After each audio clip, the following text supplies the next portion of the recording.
ನಮ್ಮ ವಿಶ್ವವಿದ್ಯಾಲಯದ ಗೌರವಾನ್ವಿತ ಕುಲಪತಿಗಳಾಗಿರುವಂತಹ ಡಾಕ್ಟರ್ ಗೌರವ ರಿಜಿಸ್ಟರ್ ಡಾಕ್ಟರ್ ರಾಜೇಶ್ವರ್ ಹಾಗೂ ಕಾರ್ಯಕ್ರಮ ಪ್ರೊಫೆಸರ್ ಸಂಘಟಕರು ಪೌರಶಾಸ್ತ್ರರಾಗುತ್ತದೆ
ಕುಲಪತಿಗಳು ಪ್ರೊಫೆಸರ್ ಜಯರಾಜ್ ಅಮೀನ್.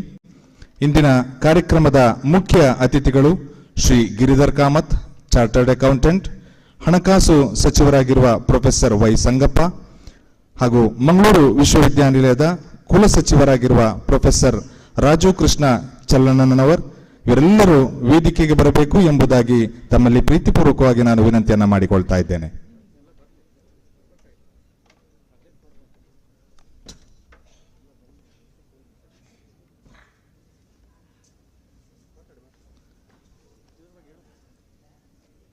ಈ ಶುಭ ದಿನದಂದು ಬಾಬಾ ಸಾಹೇಬ್ ಅಂಬೇಡ್ಕರ್ ಅವರ ಭಾವಚಿತ್ರಕ್ಕೆ ಪುಷ್ಪಾರ್ಚನೆಯನ್ನು ಮಾಡುವುದರ ಮುಖೇನ ಗೌರವವನ್ನು ಸಲ್ಲಿಸಬೇಕು ಎಂಬುದಾಗಿ ವೇದಿಕೆಗೆ ಆಗಮಿಸಿದ ಎಲ್ಲ ಗಣ್ಯರಲ್ಲಿ ನಾನು ವಿನಂತಿಯನ್ನು ಮಾಡಿಕೊಳ್ತಾ ಇದ್ದೇನೆ.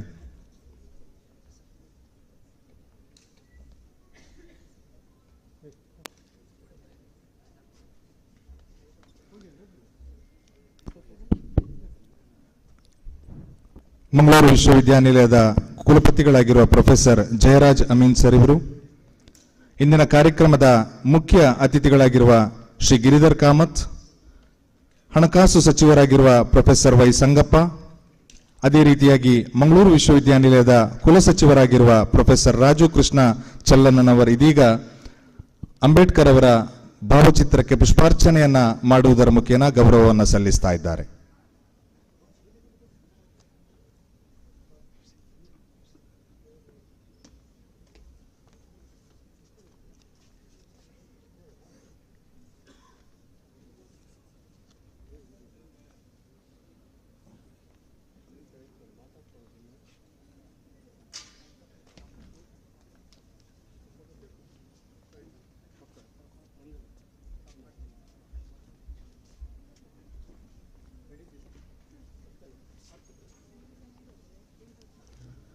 ಧನ್ಯವಾದಗಳು ಸರ್. ದೇಶವನ್ನ ಸ್ವತಂತ್ರಗೊಳಿಸಲು ಹೋರಾಡಿದ ಮಹಾನ್ ಚೇತನ ಅವರ ಸ್ಮರಣೆಗಾಗಿ ಈ ಸುದಿನ 1947 ಆಗಸ್ಟ್ 15ರಂದು ಭಾರತಕ್ಕೆ ಸ್ವಾತಂತ್ರ್ಯ ದೊರೆತ ದಿನ. ಇದೀಗ ಮೊಟ್ಟ ಮೊದಲಿಗೆ ದಿವಂಗತ ಪ್ರೊಫೆಸರ್ KL ಭೈರಪ್ಪ ಅವರ ಕನಸಿನ ಕೂಸಾಗಿದ್ದ ಜ್ಞಾನವೇ ಬೆಳಕು, ಬೆಳಗೋಕೆ ಈ ಬದುಕು, ಖ್ಯಾತ ಸಂಗೀತ ನಿರ್ದೇಶಕ ಗುರುಕಿರಣ್ ಇವರ ಸಂಗೀತ ಸಂಯೋಜನೆಯಲ್ಲಿ ಮೂಡಿಬಂದಿರುವಂತಹ ಮಂಗಳೂರು ವಿಶ್ವವಿದ್ಯಾನಿಲಯದ ಗೀತೆಯನ್ನ ಹಾಡಲು ಬರುತ್ತಿದ್ದಾರೆ ಪ್ರೀತಿಯ ವಿದ್ಯಾರ್ಥಿನಿಯರು.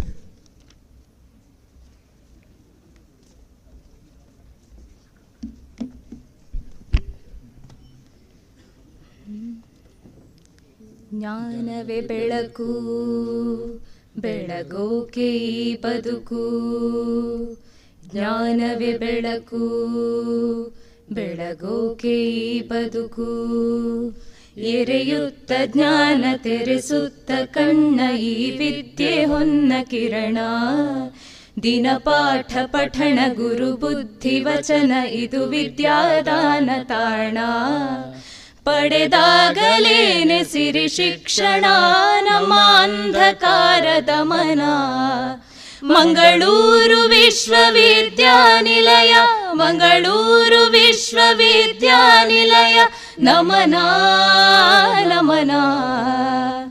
ಜ್ಞಾನವೇ ಬೆಳಕು, ಬೆಳಗೋಕೆ ಈ ಬದುಕು, ಜ್ಞಾನವೇ ಬೆಳಕು, ಬೆಳಗೋಕೆ ಈ ಬದುಕು, ಜ್ಞಾನ ದೇಗುಲವೇ ಬೀಡು ಬಿಟ್ಟಿದೆ ಕಡಲಿನ ತಡಿಯಲ್ಲಿ, ಅರಿವು ಮೂಡಿಸುವ ಗುರುವೇ ದೇವರು ನಮ್ಮ ಈ ಗುಡಿಯಲ್ಲಿ, ಎಲ್ಲ ಸಾಧನೆಯ ಮುಟ್ಟು ಮೆಟ್ಟಿಲು ಹತ್ತೋದಿಲ್ಲೆ ಮೊದಲು, ವಿದ್ಯೆಯೇ ನಮ್ಮಯ ಹಕ್ಕು ನಾಳೆಯ ದಿಕ್ಕು ಜೀವನದ ಸೆಲೆಯೂ, ಜ್ಞಾನವೇ ಬೆಳಕು, ಬೆಳಗೋಕೆ ಈ ಬದುಕು, ಜ್ಞಾನವೇ ಬೆಳಕು, ಬೆಳಗೋಕೆ ಈ ಬದುಕು.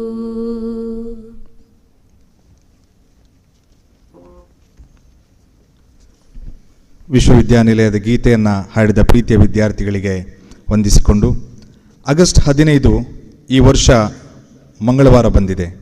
ಈ ದಿನ ದೇಶದಾದ್ಯಂತ ದೇಶಭಕ್ತಿ ಕಾರ್ಯಕ್ರಮಗಳು ನಡೆಯುತ್ತಿವೆ. ಇದೀಗ ಮಂಗಳೂರು ವಿಶ್ವವಿದ್ಯಾನಿಲಯದಲ್ಲಿ ನಡೆಯುವ 77ನೇ ಸ್ವಾತಂತ್ರ್ಯೋತ್ಸವ ದಿನಾಚರಣೆಯ ಕಾರ್ಯಕ್ರಮದಲ್ಲಿ ನಾವೆಲ್ಲ ಸೇರಿದ್ದೇವೆ. ಇಲ್ಲಿ ನೆರೆದಿರುವ ಎಲ್ಲರನ್ನ ಪ್ರೀತಿಪೂರ್ವಕವಾಗಿ ಸ್ವಾಗತಿಸಬೇಕು ಎಂಬುದಾಗಿ ಪ್ರೊಫೆಸರ್ ರಾಜು ಕೃಷ್ಣ ಚಲ್ಲಣ್ಣನವರ್, ಕುಲಸಚಿವರು, ಮಂಗಳೂರು ವಿಶ್ವವಿದ್ಯಾನಿಲಯ ಇವರಲ್ಲಿ ಪ್ರೀತಿಯಿಂದ ಕೇಳಿಕೊಳ್ತಾ ಇದ್ದೇನೆ.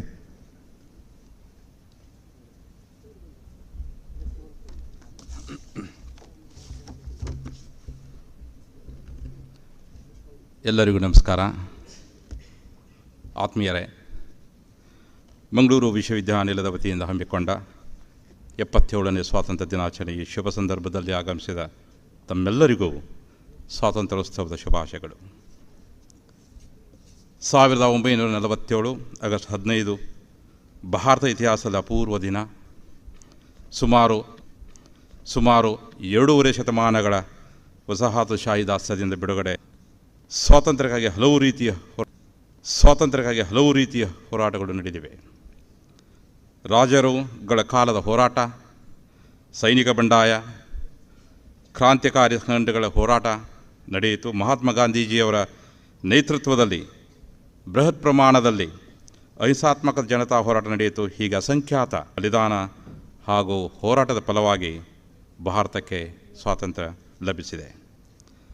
ಸ್ವಾತಂತ್ರ್ಯಕ್ಕಾಗಿ ಹೋರಾಡಿದ ಎಲ್ಲರನ್ನೂ ನಾವು ಅತ್ಯಂತ ಗೌರವದಿಂದ ಸ್ಮರಿಸುವುದರ ಜೊತೆಗೆ ಅವರ ಜೀವನದ ಆದರ್ಶಗಳನ್ನು, ಮೌಲ್ಯಗಳನ್ನು ಬದುಕಿನಲ್ಲಿ ಅಳವಡಿಸಿಕೊಳ್ಳುವುದು ನಮ್ಮ ಕರ್ತವ್ಯವಾಗಿದೆ. ದೇಶದ ಏಳಿಗೆ ಮತ್ತು ಐಕ್ಯತೆಗೆ ಮಾರಕವಾದ ದುಷ್ಟ ಶಕ್ತಿಗಳನ್ನು ಎದುರಿಸುವ ದೃಢ ಸಂಕಲ್ಪವನ್ನು ನಾವೆಲ್ಲರೂ ಮಾಡಬೇಕಾಗಿದೆ. ಹಗಲಿರಳು ಬಿಸಿಲು, ಮಳೆ, ಚಳಿಯನ್ನು ಲೆಕ್ಕಿಸದೆ ದೇಶದ ಗಡಿಗಾಯುವ ನಮ್ಮ ವೀರ ಸೇನಾನಿಗಳನ್ನು ನಾವು ನೆನೆಯಬೇಕಾಗಿದೆ. ದೇಶದ ಭವ್ಯ ಪರಂಪರೆ, ಸಂಸ್ಕೃತಿ, ಆಚಾರ ವಿಚಾರಗಳನ್ನು ಉಳಿಸಿ ಬೆಳೆಸಿಕೊಂಡ ಸ್ನೇಹ ಹಾಗೂ ಸೌಹಾರ್ದತೆಯಿಂದ ದೇಶದ ಏಕತೆ ಮತ್ತು ಐಕ್ಯತೆಯನ್ನು ಕಾಪಾಡುವುದು ನಿಮ್ಮೆಲ್ಲರ ಕರ್ತವ್ಯವಾಗಿದೆ.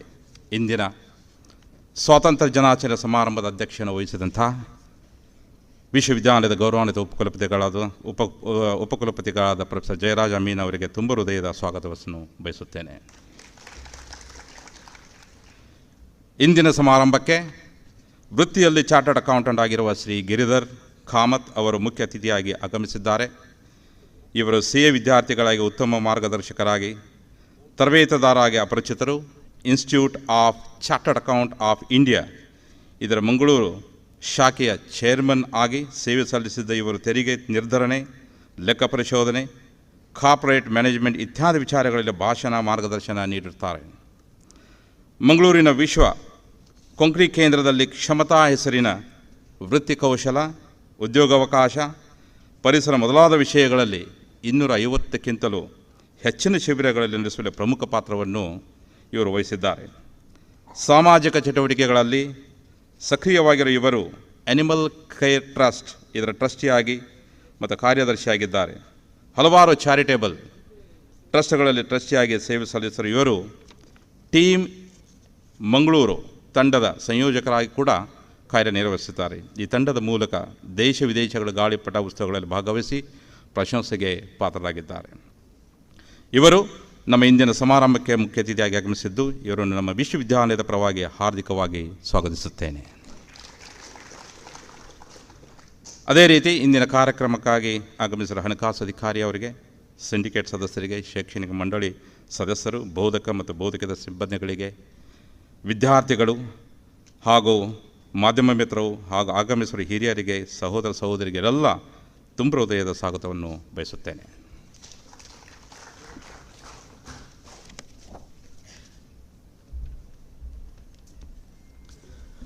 ಧನ್ಯವಾದಗಳು ಸರ್.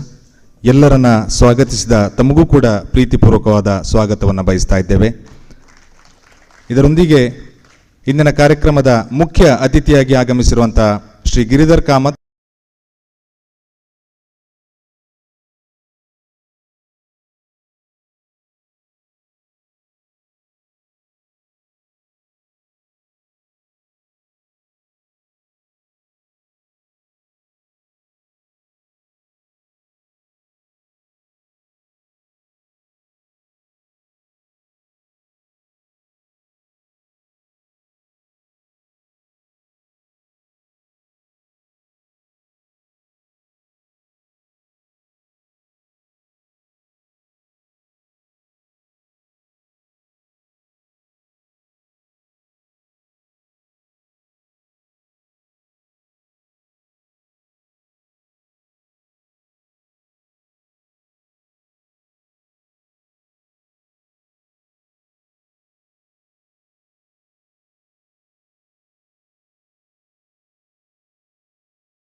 ಓ ಜನನಿ ಜನ್ಮಭೂಮಿ, ಜನ್ಮ ಜನ್ಮದ ಪುಣ್ಯದ ಫಲವು, ಕರುಣೆಯ ತೋರಿದೆ ಒಲವಿನ ಫಲವು, ಜನ್ಮ ಜನ್ಮದ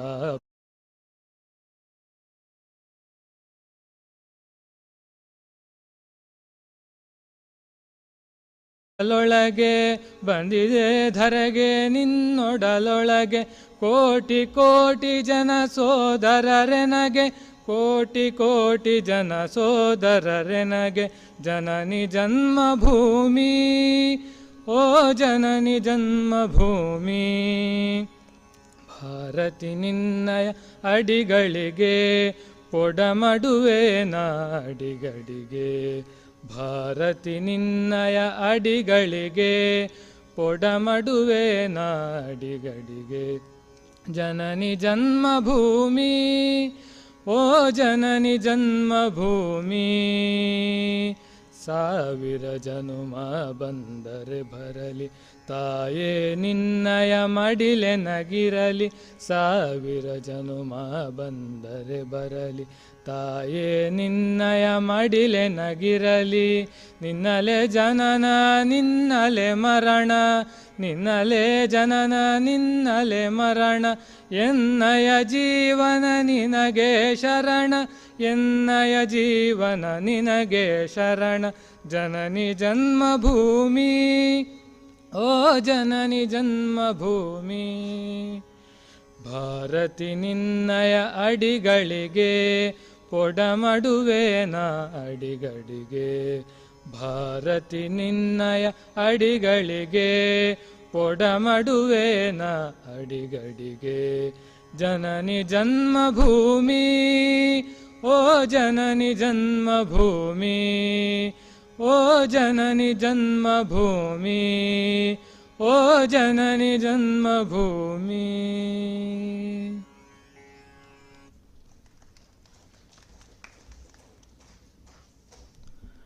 ಧನ್ಯವಾದಗಳು ಅಭಿರಾಮ್.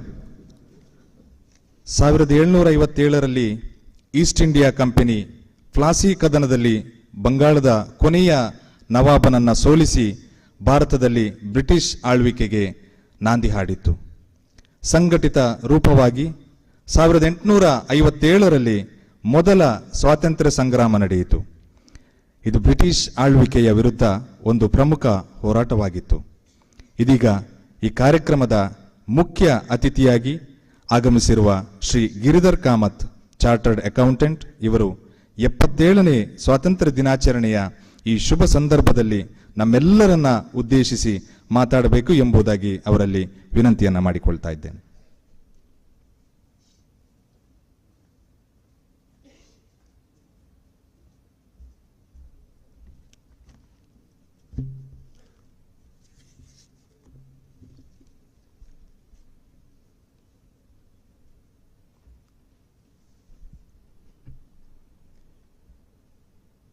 ವೇದಿಕೆಯಲ್ಲಿರುವ ಮಂಗಳೂರು ಮಹಾ ವಿಶ್ವವಿದ್ಯಾಲಯದ ರಿಜಿಸ್ಟ್ರಾರ್ ಆದ ಶ್ರೀ ಪ್ರೊಫೆಸರ್ ರಾಜು ಕೃಷ್ಣ ಚಲ್ಲನ್ನಾವರ್ ಅವರಿಗೆ ಹಾಗೂ ವೈಸ್ ಚಾನ್ಸಲರ್ ಆದ ಪ್ರೊಫೆಸರ್ ಜಯರಾಜ್ ಅಮೀನ್ ಅವರಿಗೂ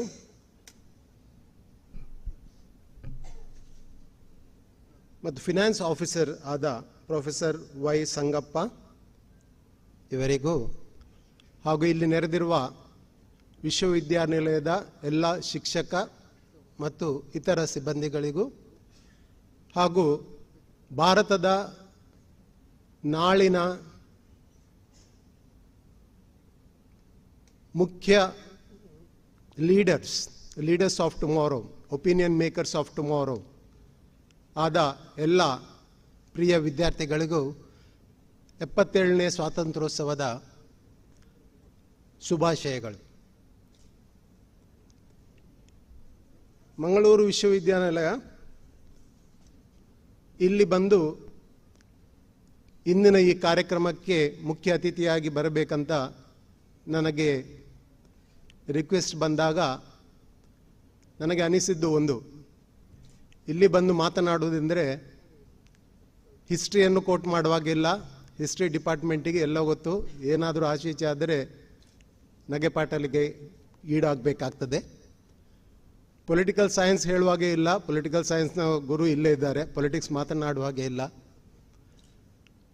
ಹಾಗೆ ಇಕನಾಮಿಕ್ಸಲ್ಲಿ ಕೋಟ್ ಮಾಡುವಾಗ ಆಚೆ ಈಚೆ ಆದರೆ ಇಕನಾಮಿಕ್ಸ್ ಡಿಪಾರ್ಟ್ಮೆಂಟೇ ಇಲ್ಲಿದೆ. ಆದ್ದರಿಂದ ನಾನು ಇದು ಯಾವುದನ್ನು ಮುಟ್ಟದೆ, ಹಿಸ್ಟ್ರಿಯ ಬಗ್ಗೆ ಹೆಚ್ಚು ಮಾತನಾಡದೆ, ಭಾರತ ಸ್ವಾತಂತ್ರ್ಯ ಸಂಗ್ರಾಮದಲ್ಲಿ ಲೋಕಲಿ ನನಗೆ ಇನ್ಸ್ಪೈರ್ ಆದ ಕೆಲವು ವಿಷಯಗಳನ್ನು ತಮ್ಮಲ್ಲಿ ಹೇಳಿಕೊಳ್ಳಲಿಕ್ಕಿದ್ದೇನೆ. ಹೆಚ್ಚು ದೊಡ್ಡ ಭಾಷಣ ಇಲ್ಲ, ನಿಮ್ಮೆಲ್ಲ ಕೈಗಳಲ್ಲಿ ಮೊಬೈಲ್ ಬರುವ ಮೊದಲೇ ನಾನು ನನ್ನ ಭಾಷಣವನ್ನು ಮುಗಿಸ್ತೇನೆ.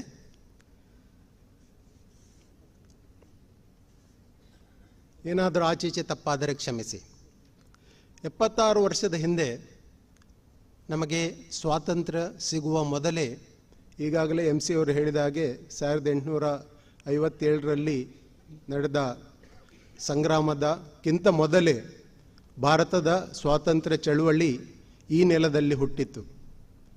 ನಮ್ಮ ಬ್ರಿಟಿಷರು ಬರುವಕ್ಕಿಂತ ಮೊದಲು ಪೋರ್ಚುಗೀಸರು ಈ ನೆಲಕ್ಕೆ ಬಂದಾಗ ಅವರೆಲ್ಲರೂ ಇಲ್ಲಿ ಈ ನೆಲಕ್ಕೆ ಬಂದ ಎಲ್ಲ ವಸಾಹತುಶಾಹಿಗಳು ಬಂದದ್ದು ಟ್ರೇಡ್ ಮಾಡಲಿಕ್ಕಾಗಿ, ಇಲ್ಲಿಯ ವ್ಯಾಪಾರಕ್ಕಾಗಿ. ಇಲ್ಲಿಯ ವ್ಯಾಪಾರ, ಇಲ್ಲಿಯ ವಹಿವಾಟು, ಇಲ್ಲಿ ಸಿಗುವ ನ್ಯಾಚುರಲ್ ರಿಸೋರ್ಸಸ್ ಇದರೆಲ್ಲ ಮನಸೋತು ಮತ್ತು ಇದಕ್ಕಾಗಿ ಇಲ್ಲಿ ವ್ಯಾಪಾರಕ್ಕಾಗಿ ಬಂದ ಇವರೆಲ್ಲರೂ ಕೂಡ ಇಲ್ಲಿಯೇ ತಮ್ಮ ವಸಾಹತನ್ನು ಮಾಡಿಕೊಂಡರು. ಇದಕ್ಕೆ ನಮ್ಮ ಲೋಕಲ್ ರಾಜ್ಯಗಳಲ್ಲಿರುವ ರಾಜಕೀಯ ವ್ಯವಸ್ಥೆ ಅನುವು ಮಾಡಿಕೊಟ್ಟಿತು. ಹೀಗೊಂದು ವ್ಯವಸ್ಥೆಯಲ್ಲಿ ಸುಮಾರು 500 ವರ್ಷದ ಮೊದಲು, ಅರೌಂಡ್ 16th ಸೆಂಚುರಿಯಲ್ಲಿ ಉಳ್ಳಾಲದ ರಾಣಿ ಅಬ್ಬಕ್ಕ ಅವರು ಸಣ್ಣ ಒಂದು ತಂಡವನ್ನು ಕಟ್ಟಿಕೊಂಡು ಪೋರ್ಚುಗೀಸರ ವಿರುದ್ಧ ಹೋರಾಡಿದ ಹಲವು ಕಥೆಗಳು ಅತ್ಯಂತ ಮನಸ್ಸಿಗೆ ದಾಟುವಂಥವು. ಮಂಗಳೂರಾಗ ಬೇರೆ ಒಂದು ವಸಾಹತಾಗಿತ್ತು, ಪೋರ್ಚುಗೀಸರ ಕೈಯಲ್ಲಿತ್ತು. ಉಳ್ಳಾಲದ ರಾಣಿ ಅಬ್ಬಕ್ಕರ ಕೈಯಲ್ಲಿತ್ತು. ಆಗಾಗ ಇವರ ಮಧ್ಯದಲ್ಲಿ ಸಮುದ್ರ ಮುಖೇನ ಹಲವು ಸಣ್ಣ ಪುಟ್ಟ ಕಲಹಗಳು ನಡೆಯುತ್ತಾ ಇದ್ದವು. ಉಳ್ಳಾಲ ರಾಣಿಯ ಬಗ್ಗೆ ನಮಗೆ ಇನ್ನಷ್ಟು ತಿಳಿಯಬೇಕಿದೆ. ಯಾಕೆಂದರೆ ಒಬ್ಬರಿದ್ರ, ಇಬ್ಬರಿದ್ರ, 3 ರಾಣಿಯರಿದ್ರ ಅಬ್ಬಕ್ಕ ಅಂತ ಇನ್ನೂ ಕೂಡ ಹಲವು ವಿದ್ವಾಂಸರಲ್ಲಿ ಹಲವು ಥರದ ಡೌಟ್ಸ್ಗಳಿವೆ. ಆದರೂ ಕೂಡ ಇದು ಏನಿದ್ದರೂ ಕೂಡ ರಾಣಿ ಅಬ್ಬಕ್ಕ ಅಂದು ಮಾಡಿದ ಆ ಕೆಲಸ ನಮಗೆಲ್ಲರಿಗೂ ಸಹ ಒಂದು ಇನ್ಸ್ಪಿರೇಷನಲ್ ವರ್ಕ್. ಸೊ ಅದರ ನಂತರ ಅರೌಂಡ್ ಅದೇ ಟೈಮಲ್ಲಿ ಗೇರುಸೊಪ್ಪದಲ್ಲಿ ರಾಜಕುಮಾರಿ ಭೈರಾದೇವಿ ಅಂತ ರಾಣಿ ಇದ್ದರು. ಅವರು ನಿಯರ್ಲಿ 5 decades 50 ವರ್ಷದ ಅಷ್ಟು ಕಾಲ ರಾಜ್ಯಭಾರ ಮಾಡಿದರು. ಹಲವು ಥರದ ಅಚೀವ್ಮೆಂಟ್ಸನ್ನು ಅವರು ಆ ಕಾಲದಲ್ಲಿ ಮಾಡಿದರು. ಸೊ ಇಂತಹ ಯಾವುದಾದ್ರೂ ಒಂದು ಬುಕ್ ನಿಮಗೆ ಸಿಕ್ಕಿದರೆ ಅವರ ಬಗ್ಗೆ, ರಾಜಕುಮಾರಿ ಭೈರಾದೇವಿಯ ಬಗ್ಗೆ, ಕಾಳು ಮೆಣಸಿನ ರಾಣಿ ರಾಜಕುಮಾರಿ ಭೈರಾದೇವಿ ಅಂತ ಒಂದು ಬುಕ್ ಬಂದಿದೆ ಇತ್ತೀಚೆಗೆ. ವಿದ್ಯಾರ್ಥಿಗಳು ಓದಲೇಬೇಕಾದ ಒಂದು ಪುಸ್ತಕ, ತುಂಬ ಇನ್ಸ್ಪೈರಿಂಗ್ ಆಗಿದೆ. ಹಾಗೆ ಈ ಬೆಲ್ಟ್ನಲ್ಲಿ ಸುಳ್ಯ ಇಂದ ಈಚೆ ಬರುವಾಗ ಇಲ್ಲಿ ನಮಗೆ ಸ್ವಾತಂತ್ರ್ಯ ಸಿಗುವ 10 ವರ್ಷದ ಮೊದಲು 1937ರಲ್ಲಿ ಒಂದು ಇವೆಂಟ್ ಆಗ್ತದೆ, ಒಂದು ಇನ್ಸಿಡೆನ್ಸ್ ಆಗ್ತದೆ. ಅದಕ್ಕೆ ಕಲ್ಯಾಣಪ್ಪನ ಕಾಟುಕಾಯಿ ಅಂತ ಅದರ ಹಿಸ್ಟ್ರಿಯಲ್ಲಿ ಅದಕ್ಕೆ ಉಲ್ಲೇಖ ಬರ್ತದೆ. ಕಲ್ಯಾಣಪ್ಪ ಎನ್ನುವ ಸುಳ್ಯದವ ಒಬ್ಬ ಸಣ್ಣ ಸಾಮಂತರ ಅಡಿಯಲ್ಲಿರುವ ಒಬ್ಬರು. ಇವರು ಆಗ ಬ್ರಿಟಿಷರು ಹಿಂದೆ ಕೊಡಗು ವಿಭಾಗದಲ್ಲಿ ಸೇರಿದ್ದ ಸುಳ್ಯ ಪುತ್ತೂರು ವಲಯವನ್ನು ದಕ್ಷಿಣ ಕನ್ನಡ ವಿಭಾಗಕ್ಕೆ ಸೇರಿಸಿದರು. ದಕ್ಷಿಣ ಕನ್ನಡ ವಿಭಾಗಕ್ಕೆ ಸೇರಿದ ನಂತರ ಇಲ್ಲಿಂದ ಅದಕ್ಕಿಂತ ಮೊದಲು ಇಲ್ಲಿ ಸಿಸ್ಟಮ್ ಹೇಗಿತ್ತು ಅಂದರೆ, ಇಲ್ಲಿ ಬರುವ ಆದಾಯದ ಕಂದಾಯವನ್ನು ಯಾವುದೆಲ್ಲ, ಈಗ ಭತ್ತ ನೀವು ಬೆಳೀತಾ ಇದ್ದೀರಂತಾದರೆ ಅದರಲ್ಲಿ ಭತ್ತದಲ್ಲಿ ಒಂದು ಅಂಶವನ್ನು ಕಂದಾಯವಾಗಿ ಕೊಡಬೇಕಿತ್ತು. ತೆಂಗಿನಕಾಯಿ ಬೆಳಿತೀರಂತಂದರೆ ತೆಂಗಿನಕಾಯಲ್ಲಿ ಒಂದು ಅಂಶವನ್ನು ಕಂದಾಯವಾಗಿ ಕೊಡಬೇಕಿತ್ತು. ಈ 1937ರಲ್ಲಿ ಈ ಎಂಟೈರ್ ರೀಜನನ್ನು ಒಂದು ಸೌತ್ ಕೆನರಾ ಅಂತ ಮಾಡಿದ ನಂತರ ಈ ರೀಜನ್ನಲ್ಲಿ ಹಣದ ಮುಖೇನ ಟ್ಯಾಕ್ಸಸ್ ಕೊಡಬೇಕು ಎಂಬ ಒಂದು ವ್ಯವಸ್ಥೆ ಜಾರಿಗೆ ಬಂತು. ಇದರಿಂದ ಹಲವು ರೈತರಿಗೆ ತುಂಬ ಕಷ್ಟ ಆಯಿತು. ಮುಂಚೆ ಆದರೆ ಒಂದು 600 ಮಣ ಅವನಿಗೆ ಉತ್ಪತ್ತಿ ಇದ್ದರೆ ಅದರಲ್ಲಿ ಒಂದು 200 ಮಣವನ್ನು ರಾಜನಿಗೆ ಕೊಟ್ಟು ಉಳಿದದನ್ನು ಅವನ ಸ್ವಂತಕ್ಕಾಗಿ ಅಥವಾ ಬಾರ್ಟರ್ ಸಿಸ್ಟಮ್ ಆಗ ಇತ್ತು. ಹಣ ಬಂದ ನಂತರ ಇವರಿಗೆ ಇದನ್ನು ಮಾರಲಿಕ್ಕೆ ಮಾರ್ಕೆಟ್ ಸಿಗ್ತಿರಲಿಲ್ಲ. ಟ್ರೇಡರ್ಸ್ ಇವರನ್ನು ತುಂಬ ರೇಟನ್ನು ತುಂಬ ಕಡಿಮೆ ಮಾಡಿ ಕೊಡ್ತಾ ಇದ್ದರು. ಆದ್ದರಿಂದ ಇವರ ಕೈಯಲ್ಲಿ ಹಣ ಇರ್ತಿರಲಿಲ್ಲ, ಇವರು ಬಡತನಕ್ಕೆ ಒಗ್ಗಿ ಹೋಗುವ ಪರಿಸ್ಥಿತಿ ಬಂತು. ಆಗ ಕಲ್ಯಾಣಪ್ಪ ತನ್ನ ಒಂದು ತಂಡವನ್ನು ಕಟ್ಟಿಕೊಂಡು ಪುತ್ತೂರಿನ ಹತ್ತಿರ ಒಂದು ಬ್ರಿಟಿಷ್ ಕಚೇರಿಯಲ್ಲಿದ್ದ ಮದ್ದುಗುಂಡುಗಳನ್ನು ಹಿಡ್ಕೊಂಡು ಸುಮಾರು 2,000 ಜನದ ಹೊತ್ತಿಗೆ ಮಂಗಳೂರಿಗೆ ಬಂದು, ಮಂಗಳೂರು ಬಾವಟಗುಡ್ಡೆ ಇಂದ ಹಿಡಿದು ಕಲೆಕ್ಟರ್ಸ್ ಗೇಟ್ವರೆಗೆ ಆ ಇಡೀ ಆಗ ರಸ್ತೆ ಈಗದಾಗಿ ಇರಲಿಲ್ಲ, ಜಾಮ್ ಮಾಡಿ ಬಾವಟಗುಡ್ಡೆಯಲ್ಲಿ 13 ದಿನಗಳ ಕಾಲ ಅಲ್ಲಿಯ ಒಂದು ಲೋಕಲ್ ಸಾಮಂತರ ಒಂದು ಧ್ವಜವನ್ನು ಹಾರಿಸಿ ಅದನ್ನು ಸೀಸ್ ಮಾಡಿದ್ರು ಅಂತ ಹಿಸ್ಟ್ರಿಯಲ್ಲಿ ನಮಗೆ ಉಲ್ಲೇಖ ಬರ್ತದೆ. ಸೊ ಅದರ ನಂತರ ಕಲ್ಯಾಣಪ್ಪನನ್ನು ಮತ್ತು ಆತನ ಸಂಗಡಿಗರನ್ನು ಗಲ್ಲಿಗೇರಿಸಲಾಯಿತು. ಈ ಗಲ್ಲಿಗೇರಿಸಿದ ಜಾಗ ನಮ್ಮ ನಂತೂರಿನ ಬಳಿಯಲ್ಲಿರುವ ಈಗಿನ ಬಿಕರ್ನ ಕಟ್ಟೆ ಅಂತ ಹೇಳ್ತಾರೆ. ಆಗ ಅದಕ್ಕೆ ಭೀಕರ ನ್ಯಾಯ ಕಟ್ಟೆ ಅಂತ ಹೆಸರು ಇತ್ತು ಅಂತ ಒಂದು ಉಲ್ಲೇಖವನ್ನು ಹಿಸ್ಟ್ರಿಯಲ್ಲಿ ನಮಗೆ ಬರ್ತದೆ. ಒಂದು ದೊಡ್ಡ ಆಲದ ಮರಕ್ಕೆ ಇವರನ್ನು ನೇತು ಹಾಕಿಸಿ ಗಲ್ಲಿಗೇರಿಸಿ ಅವರನ್ನು ಸುಮಾರು ದಿನಗಳ ಕಾಲ ಅಲ್ಲಿಯೇ ನೇತು ಹಾಕುವ ಪರಿಸ್ಥಿತಿಯಲ್ಲಿ ಇರುವಂತೆ ಮಾಡಲಾಗಿತ್ತು ಅಂತ ನಮಗೆ ಹಿಸ್ಟ್ರಿಯಲ್ಲಿ ತಿಳಿದು ಬರ್ತದೆ. ಸೊ ಇದರ ನಂತರ 1946ರಲ್ಲಿ ಕಾನ್ಸ್ಟಿಟ್ಯೂಷನ್ ಮಾಡಲಿಕ್ಕಾಗಿ ಒಂದು ಕಮಿಟಿ ಫಾರ್ಮ್ ಆಯಿತು ಡಾಕ್ಟರ್ ಶ್ರೀ B.R. ಅಂಬೇಡ್ಕರ್ ಅವರ ಮುತುವರ್ಜಿಯಲ್ಲಿ. ಇದರ ನಂತರ ಅಸೆಂಬ್ಲಿ ಫಾರ್ಮ್ ಆಗುವ ಮೊದಲೇ ಒಂದು ಕಾನ್ಸ್ಟಿಟ್ಯೂಯೆಂಟ್ ಅಸೆಂಬ್ಲಿ ಅಂತ 1946 ನವೆಂಬರಲ್ಲಿ ಫಾರ್ಮ್ ಆಯಿತು. ಈ ಕಾನ್ಸ್ಟಿಟ್ಯೂಯೆಂಟ್ ಅಸೆಂಬ್ಲಿ ಫಾರ್ಮ್ ಆದಲ್ಲಿ ಹಲವು ರಾಜ್ಯಗಳ ಹಲವು ರೆಪ್ರೆಸೆಂಟೇಟಿವ್ಸ್ ಇದ್ದರು. ಈ ನೆಲದಿಂದ ಆ ಕಾನ್ಸ್ಟಿಟ್ಯೂಯೆಂಟ್ ಅಸೆಂಬ್ಲಿಯಲ್ಲಿ Shri Benegal Narasinga Rao, Ullal Srinivas Mallya, reverend father Jerome D'Souza, Shri H.V. Kamath ಮತ್ತು ಬೆನಗಲ್ ಶಿವರಾವ್, ಈ 5 ಜನ ಆ ಕಾನ್ಸ್ಟಿಟ್ಯೂಯೆನ್ಸ್ ಅಸೆಂಬ್ಲಿಯಲ್ಲಿ ಇದ್ದರು. ಈ ಕಾನ್ಸ್ಟಿಟ್ಯೂಯೆನ್ಸ್ ಅಸೆಂಬ್ಲಿಯ ಡಿಸ್ಕಷನ್ ಒಂದು 5 ವಾಲ್ಯೂಮ್ಸಲ್ಲಿ ಬಂದಿದೆ. ಅದು ನಮ್ಮ ವಿಶ್ವಕೋಂಗಣಿ ಕೇಂದ್ರದ ಲೈಬ್ರರಿಯಲ್ಲಿದೆ. ಅದನ್ನು ತೆಗೆದು ನೋಡಿದರೆ ಸಾಧಾರಣ ಪ್ರತಿ ಪೇಜು ಎಂಬಲ್ಲಿ ಈ 5 ಜನರಲ್ಲಿ ಯಾರಾದರೂ ಒಬ್ಬರು ಮಾತನಾಡಿದ ಆ ಅಸೆಂಬ್ಲಿಯಲ್ಲಿ ನಿಂತು ತಮ್ಮ ಉಲ್ಲೇಖವನ್ನು ತಮ್ಮ ಮಾತನ್ನು ಪ್ರಸ್ತುತಪಡಿಸಿದ ನಿದರ್ಶನ ನಮಗೆ ಅದರಲ್ಲಿ ಸಿಗ್ತದೆ. ಸೊ ಇದರಿಂದ ಗೊತ್ತಾಗ್ತದೆ ಈ ನೆಲದ importance in our constitution. So finally November 26, 1949ರಲ್ಲಿ ಕಾನ್ಸ್ಟಿಟ್ಯೂಷನ್ ಅಡಾಪ್ಟ್ ಆಯಿತು.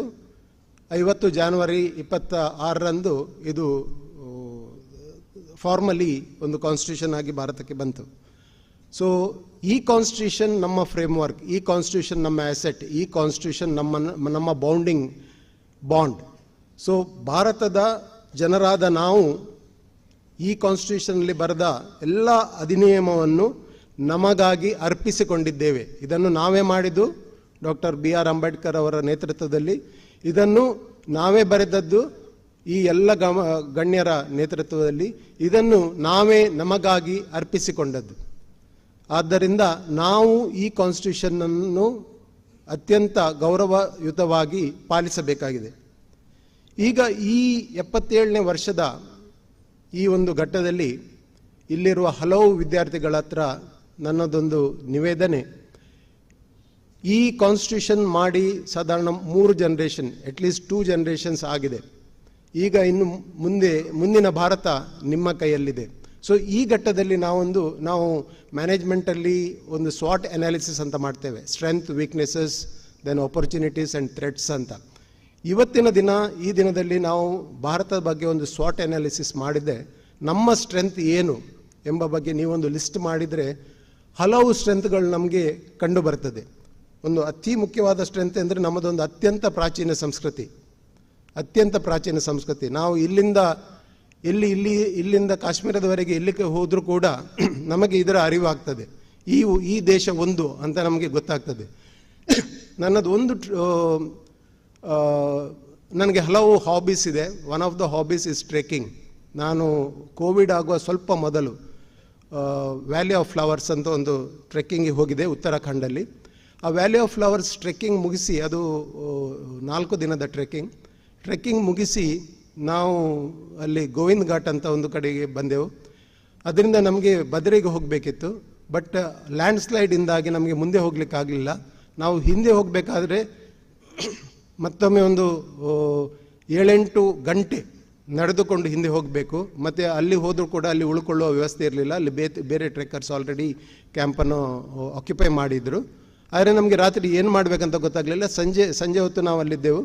ಆಗ ಯಾರೋ ಹೇಳಿದರು ಅಲ್ಲೊಂದು ಸಿಖ್ ಗುರುದ್ವಾರ ಇದೆ, ಅಲ್ಲಿಗೆ ಹೋಗಿ ಅಲ್ಲಿ ಉಳ್ಕೊಳ್ಳೋ ವ್ಯವಸ್ಥೆ ಇದೆ ಅಂತ. ನಾವು 40 ಜನರ ತಂಡ ಇತ್ತು. ನಾವಲ್ಲಿ ಹೋದ ಕೂಡಲೇ ಅವರು ಒಬ್ಬರ ಆಧಾರ್ ಕಾರ್ಡ್ ನೋಡಿ ನಮಗೆಲ್ಲರಿಗೂ ಮೊದಲು ನೀವು ಹೋಗಿ ನಿಮ್ಮ ಡ್ರೆಸ್ ಇದನ್ನೆಲ್ಲ ಬ್ಯಾಗನ್ನೆಲ್ಲ ಒಂದು ರೂಮಿಗೆ ಹಾಕಿ ಎಲ್ಲರೂ ಕಂಬಳಿ ಹಿಡ್ಕೊಂಡು ಹೋಗಿ ಅಲ್ಲಿ 24/7 ಲಂಗಾರ್ ಇದೆ. ಲಂಗಾರ್ ಅಂದರೆ ಧರ್ಮಾರ್ಥ ಊಟ ಅಲ್ಲಿದೆ.